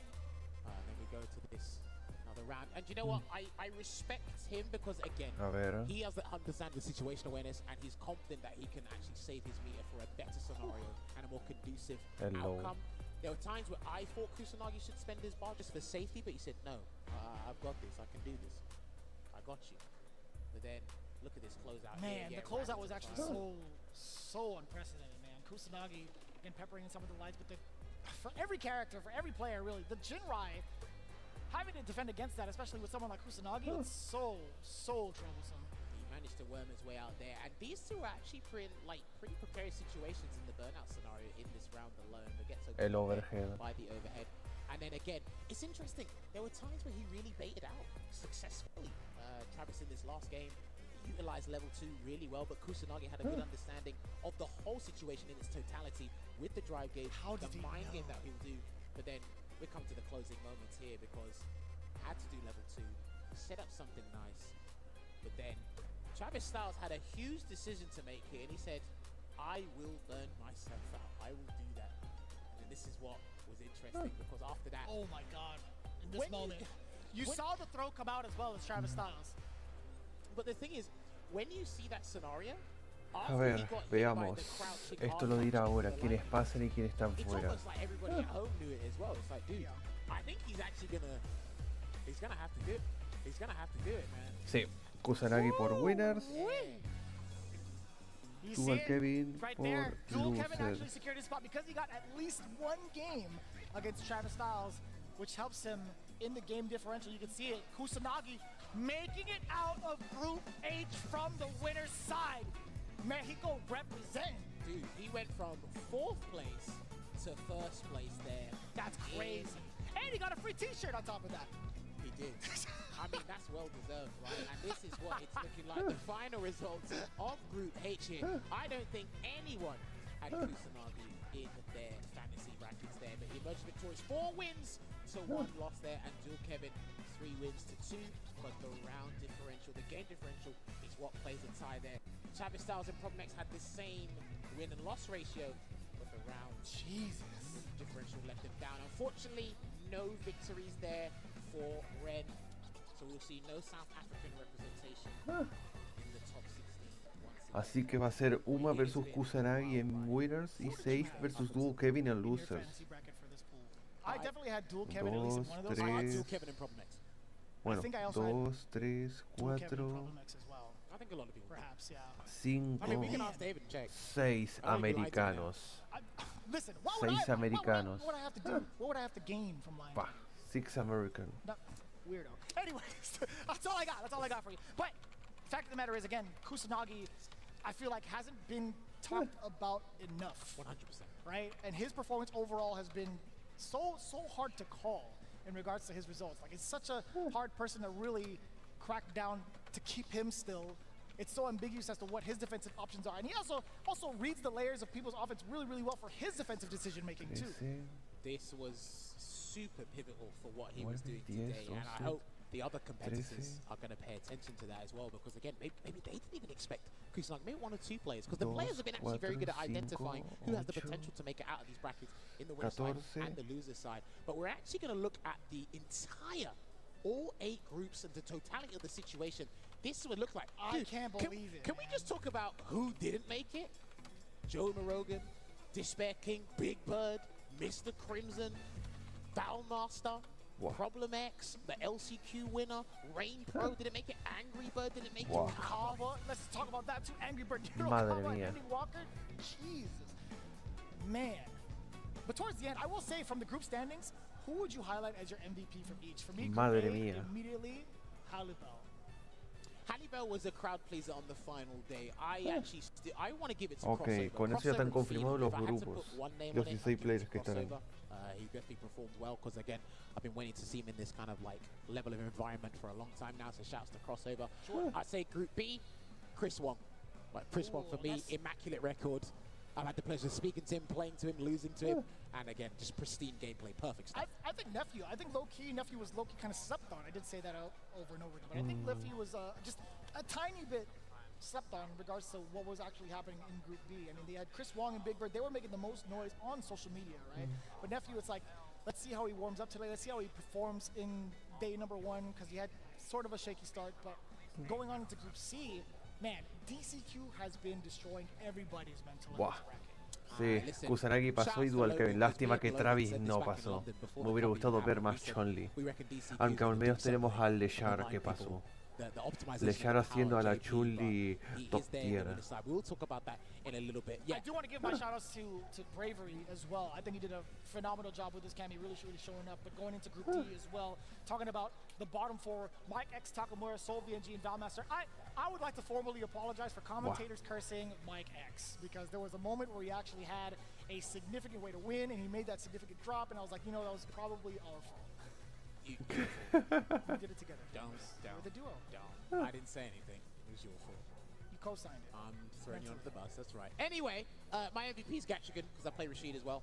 I always love learning from him. Takamura is amazing as well. Mike X, I learned a lot about him throughout these past couple of days, so I'm really impressed. Hopefully he continues playing this game at the highest level. and hopefully he can actually go to further heights Group in terms E. of competitive play, in terms of fighting games. Group E. This was actually unprecedented for me. Cien taking it down 5-0, and he was stressing. I've been talking to him every single day during Group C. He's like, man, I don't know. Like, I have certain strategies against everybody, but Solo I'm still kind of Xian nervous y and Chris nervous. Wong Never ganaron really beat sus 5 Because matches sin derrotas. if you put a scientist of his caliber in a group like that, in an environment like this, I can understand. The experiments and the notes can go wrong. They can go pear-shaped, so I do understand why I was thinking that. But hey, the results don't lie. 5-0 there. Really enjoyed watching him play. Orca Snake War Eyes was the people pleaser, to win but Capcom Cup. unfortunately, he didn't have enough. If there was one less Higachi-kun. DJ in the group, maybe. Orca maybe. Wano. You think so? Maybe. Perhaps. I'm surprised that Namikaze didn't get any wins at all. That was a pretty big letdown, because he actually had a great way to qualify as well through his respective regions. So unlucky to Namikaze there. But if we go to Group F. So I won't say that I had a somewhat idea of how Lashar was going to perform. I had zero clue, and I'll be very honest with that. But one thing I am very, very happy to see is the way that Nero the Boxer proved a lot of people wrong. Yes. Right? I think he was very much so under the radar, and no one else could say anything different. I've seen what the chat was like. I've seen social media and everything buzzing around it. Nero the Boxer actually bodied the people that he played very convincingly. I'll tell you what was ironic, right, or just interesting. Kaba fired on all cylinders day one, and they just ran out of gas. Right. He's not even run out of gas, but the competition was that high. He got all his wins in the first day. He had, what, 3-1 by the time of Group Stage 2? Yeah, well, Not it mistaken? was just 2-3 there, so it was really unfortunate. But you know what? I noticed this about social media. It's pretty funny. As soon as Lashar started getting more results, it was me that said Lashar was going to get me. And I said, all right. Lashar's the one playing, not us again. But a brilliant performance. Mena doing his work. The two-time Capcom Cup champions finds himself in the knockout stages again. And he's going to have to do it from the loser's side this time around, because before it was from the winner's side. But unlucky to ending Walker, because again, what an amazing time he had at Capcom Cup last year. But again, he played well in a lot of matches. He actually had some of the most hype matches and entertaining matches throughout the group stages in general. He is definitely a crowd pleaser there. So it's unfortunate to see the young prodigy knocked out of the stage. But hey, he can look forward to practicing Eds and probably putting all his marbles there. We'll find out about that. But Group G, I'm going to hold my hands up high. I did not expect those two names at the top to get out. I got half of it right. I did say safe, but I thought he was going to move out from the winner's side. But Uma proved me dead wrong. I actually thought Rain Pro was going to take it down. I did as well. Rain Pro is such a formidable and solid guy from Hong Kong, residing in the UK currently. But I think because of his first day performance, that messed up the remainder of the time. Similar to Valmaster, but he was able to try and salvage something, and it didn't quite work out there. But props to Safe. Really good effort there from Safe. So he actually is going to be representing Canada in the top 16. But Uma, ICFC, and Ringe has been screaming to the heavens about this guy. So shout out to Ringe, and he was right, because Uma was doing the magic there. But we have to look at the top 16 Igualmente, winners espera, van a mostrar antes cómo quedan los matches para mañana. This Ahí is what it's está. looking like right now. Talk some vicious, what we got. We got Phenom going up against Chris Wong to start things off on Sunday, followed by DCQ and Gachikun. Then after that, Cien versus Lashar. Oh my god. Then, of course, Uma and Kusanagi. And then when we go down, well, do you know what? Yeah, let's look at this. Kawano, loser side. Nephew, loser side. Knuckle Dude going up against NL. Beast Fudo going up against Mena RD. Someone has to go home early. And then, oh wow, the Midwest guys. No. Canada, versus US Kevin. Midwest. I was going to say, does that count? I mean, it's still Canada. That's does Midwest just technically claim that? weren't they in the CPT Online together? They were, weren't they? Yeah. So Safe has to go up against still Kev. Oh boy, this Midwest is claiming looking. everybody, I think. I don't envy any of those players. That's why I'm. Buah, los matches que vamos a tener el domingo van a ser una barbaridad. Especialmente el Fudo versus Mena. You're great. You're awesome.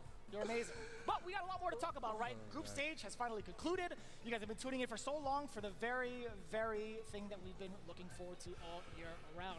It's going to be the grand finals. That's on Sunday. But we do have a very big treat for you with Street Fighter League and the World Championships. That's right. We're going to have Team Japan, FAV Gaming, representing themselves to go up against Team US, which is the Bandits, as well as Team EU 00 Nation in the triple threat match of their lives.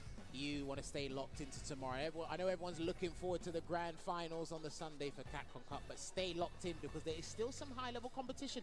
More action you'll see from men at RD. More action from the likes of Phenom. You'll actually get to see Lord Venom do the work with that JP. And you may get to see probably, arguably, the best team balance-wise on paper with Team FAB. But hey, you make sure you follow Capcom Fighters on Twitch and the YouTube as the channels will be on. But for now, we gotta love you and leave you. No more group matches. We've had a good time over here. We need to cool down. Terminado. Shout outs to my co-commentator Vicious and everybody else in the talent lineup. Shout outs to the production team as well. We will see you tomorrow for Street Fighter League World Championships. Y con esto hemos terminado los group matches de hoy. Ya están hechos los grupos para mañana del top 16. Por el lado de winners, tenemos el primer match Fenon contra Chris Wong, luego TCQ Gachikun como lo mostraron, y después Xi'an contra Leshar, o sea que va a ser Noruega, Hong Kong, China, Japón, Singapur, Corea. Y por último Uma contra Kusanagi, Taiwán, México, por el lado de winners. Por el lado de losers tenemos Kawano versus Nephew, Japón, Estados Unidos, Nakotu versus Enel, Estados Unidos, Corea, Fudo Menar, ese match va a ser insano, el Fudo contra Menar, Japón contra la República Dominicana, y por último Saif contra Duel Kevin, Canadá versus Estados Unidos. Y de estos 16 solo uno se llevará el $1.000.000. La pregunta es ¿quién será? Eso habrá que descubrirlo el domingo, ya que el sábado son las finales de la Street Fighter League, pero no voy a transmitirlas obviamente porque prefiero evitar a recibir un baneo, recibir un strike de parte del mismo YouTube, del mismo Twitch y Capcom a la vez. Para eso no voy a transmitir el evento de la Street Fighter League, pues voy a transmitir las finales de la Capcom Cup, aunque van a ser un poco tarde. Pero en fin, gracias a todos los que pasaron por el directo de hoy, tanto a los que estuvieron en Twitch como a los de YouTube.